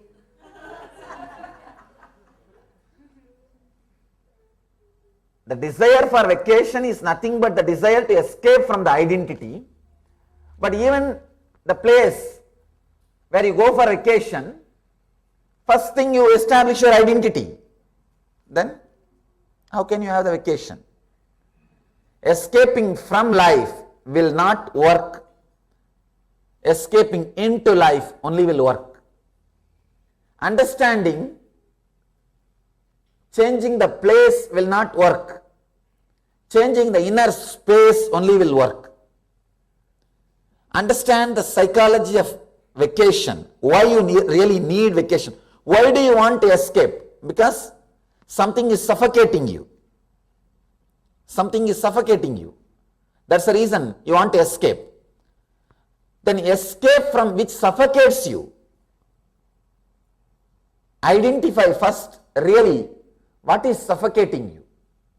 The real suffocation is the identity which you need to carry constantly. That suffocates you, nothing else. Nothing else can suffocate you so much than the identity which you are supposed to constantly maintain. Live up to it, prove. Identity is beautiful for some time to work with the outer world when there is some need. That's okay. But you should know to relax from it. When you remove your coat and put in the coat stand, same way, learn how to remove your identity and put it in the coat stand. Then you don't need a separate vacation. There is a beautiful aphorism, tantra, beautiful aphorism, sutra, technique in tantra. They say the creativity, ichcha shakti. Creativity is the desire energy. Creativity, the desire energy and creativity, if they are clearly connected to each other, you can't have tiredness or boredom. I am trying to translate exactly from Sanskrit. Let me give you a few more words, maybe you will be able to understand. If you feel boredom, tiredness in your life, means the creativity which is happening in you or the desire energy which is happening in you and the work which you are doing, both are not connected properly. See, directly or indirectly, you are not happy with what you are doing. Means your ahankar and mamakar are not integrated.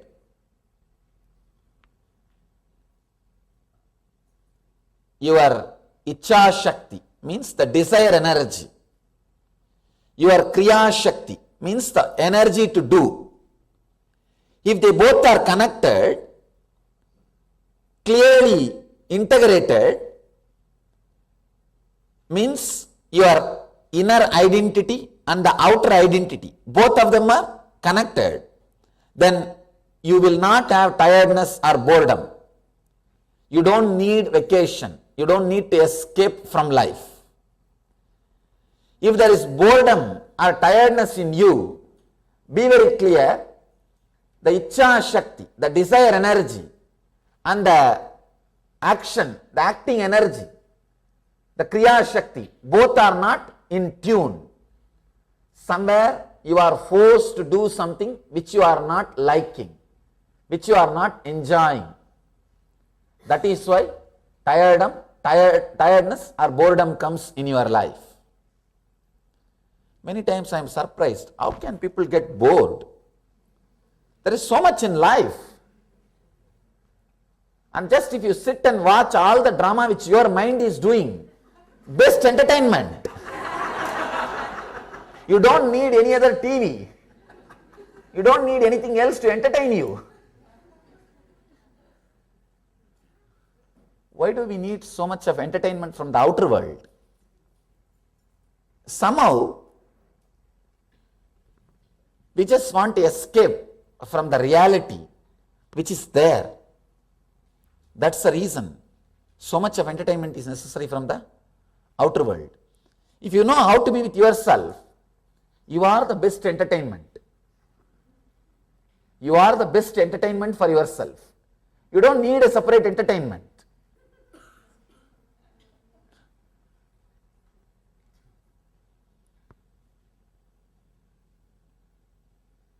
If you think life is the fight between the identity which you carry in the inner world and the outer world, you need to escape from life. And you tried that. It is not working out. Of course, I tried enough. 9 years I tried. It has not worked out. Escaping from life will not work out. Escaping into life only will work out. When I say escaping into life, drop these two identity. The real life is this moment. Both identities which you are carrying is connected to your past and future. But the life is this moment, your present moment.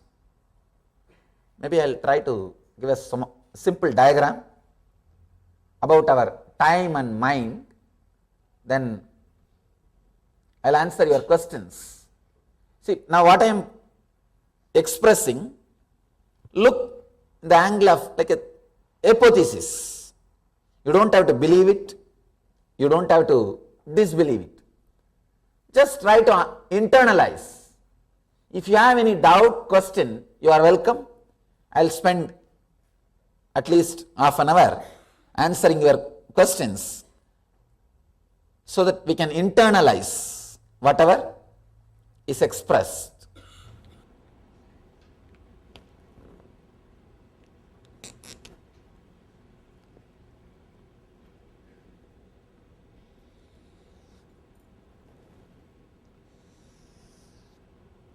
See, your mind or life is nothing but future becoming past.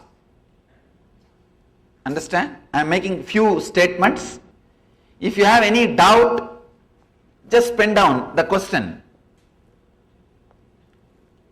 Life, your life, as on now, is nothing but future becoming past. Continuously, if your future is becoming past, that's what is time, that's what is time, life.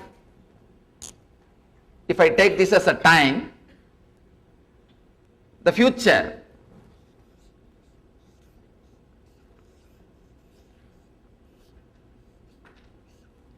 is just becoming past. Constantly, the future is becoming past. Are you able to see? Future is just disappearing into past. And the space where the future and past meets, that point is what we call present, this moment. Understand? Constantly your future is disappearing into past. Maybe I can call this as a time shaft. Time is like a shaft. constantly rotating and disappearing into the past. Future is disappearing into past. The point where this future and the past meets is the present moment. Your mind is nothing but jumping between what you know as a life is your mind. Your mind is nothing but jumping between this past and future, constantly jumping between this past and the future. Am I right? You can't have even a single thought if you are in the present moment. Understand? You can't have a single thought if you are in the present moment. Thought means jumping from past to future, future to past. Constant, your mind is actually not noun, it's a verb. It is not noun, it is a verb. It's a constantly jumping. It is jumping from here to there, here to there, here to there. How many times you jump from past to future and future to past, that many number of thoughts you are having every second. Constantly jumping from past to future, future to past. This is the way your mind works. For example, if you are 100 times jumping from past to future, past to future, past to future to past, 100 times if you are jumping per second, you have 100 thoughts per second. But it's not 100, I am just assuming it may be few thousands.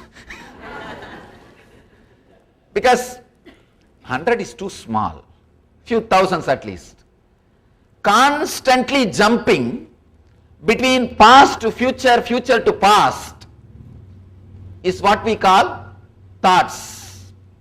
If you are jumping past to future, future to past, 100 times per second, I am just taking as an example, 100 times per second, we may call it as a 100 TPS, thoughts per second. 100 thoughts per second, TPS. You see, if you are in 100 TPS means you are away from the present moment, am I right? You are far away from the present moment. Just jumping, constantly jumping. I think you know what I mean by constantly jumping. If you just try to sit in meditation, that time suddenly you will see whole Bandora box is opening. Everything is coming out. What all you don't want to remember, everything will be there in the front. Anything you say no, it will take revenge on you. That is the basic nature. Anything you try to exclude, that will be there first, in the front. So constantly if you are jumping between past and future, 100 times if you are jumping per second means 100 TPS. So you are completely away from the present moment. For example, sometimes if the TPS comes down, maybe 80 we call it, then you are little near to the present, because this is the present moment, where the past, where the future and past meets is the present moment. You are little closer to present moment. If the thoughts per second comes down 60, you are little more closer to the present moment. If it can come down to 0 TPS, you are in present moment. Am I right? If it can come down to 0 TPS, you are in present moment. Coming down to the 0 TPS is all about spirituality. Spirituality is nothing but trying to zero you down. Just bringing you to the 0 TPS is all what we call meditation, spirituality, enlightenment, whatever you may call it. Inner science. Maybe the inner science is the right word. Science for inner transformation. See, in the East, just like in the West, so much of research and development was going on in the outer world, science of outer world. In the East, so much of research and development was going on, the science of the inner world. Science of inner transformation. So much of research and development was going on. 10,000 years of research and development. Because at least 10,000-year-old literatures we are finding. We are able to discover 10,000-year-old literatures. 10,000-year-old research and development, and at least 1 million inner scientists, and more than 10 million inner science laboratories are still available in India. Every day congregation happens in 10 million inner science laboratories. In India we have temples and ashrams where a congregation happens every day.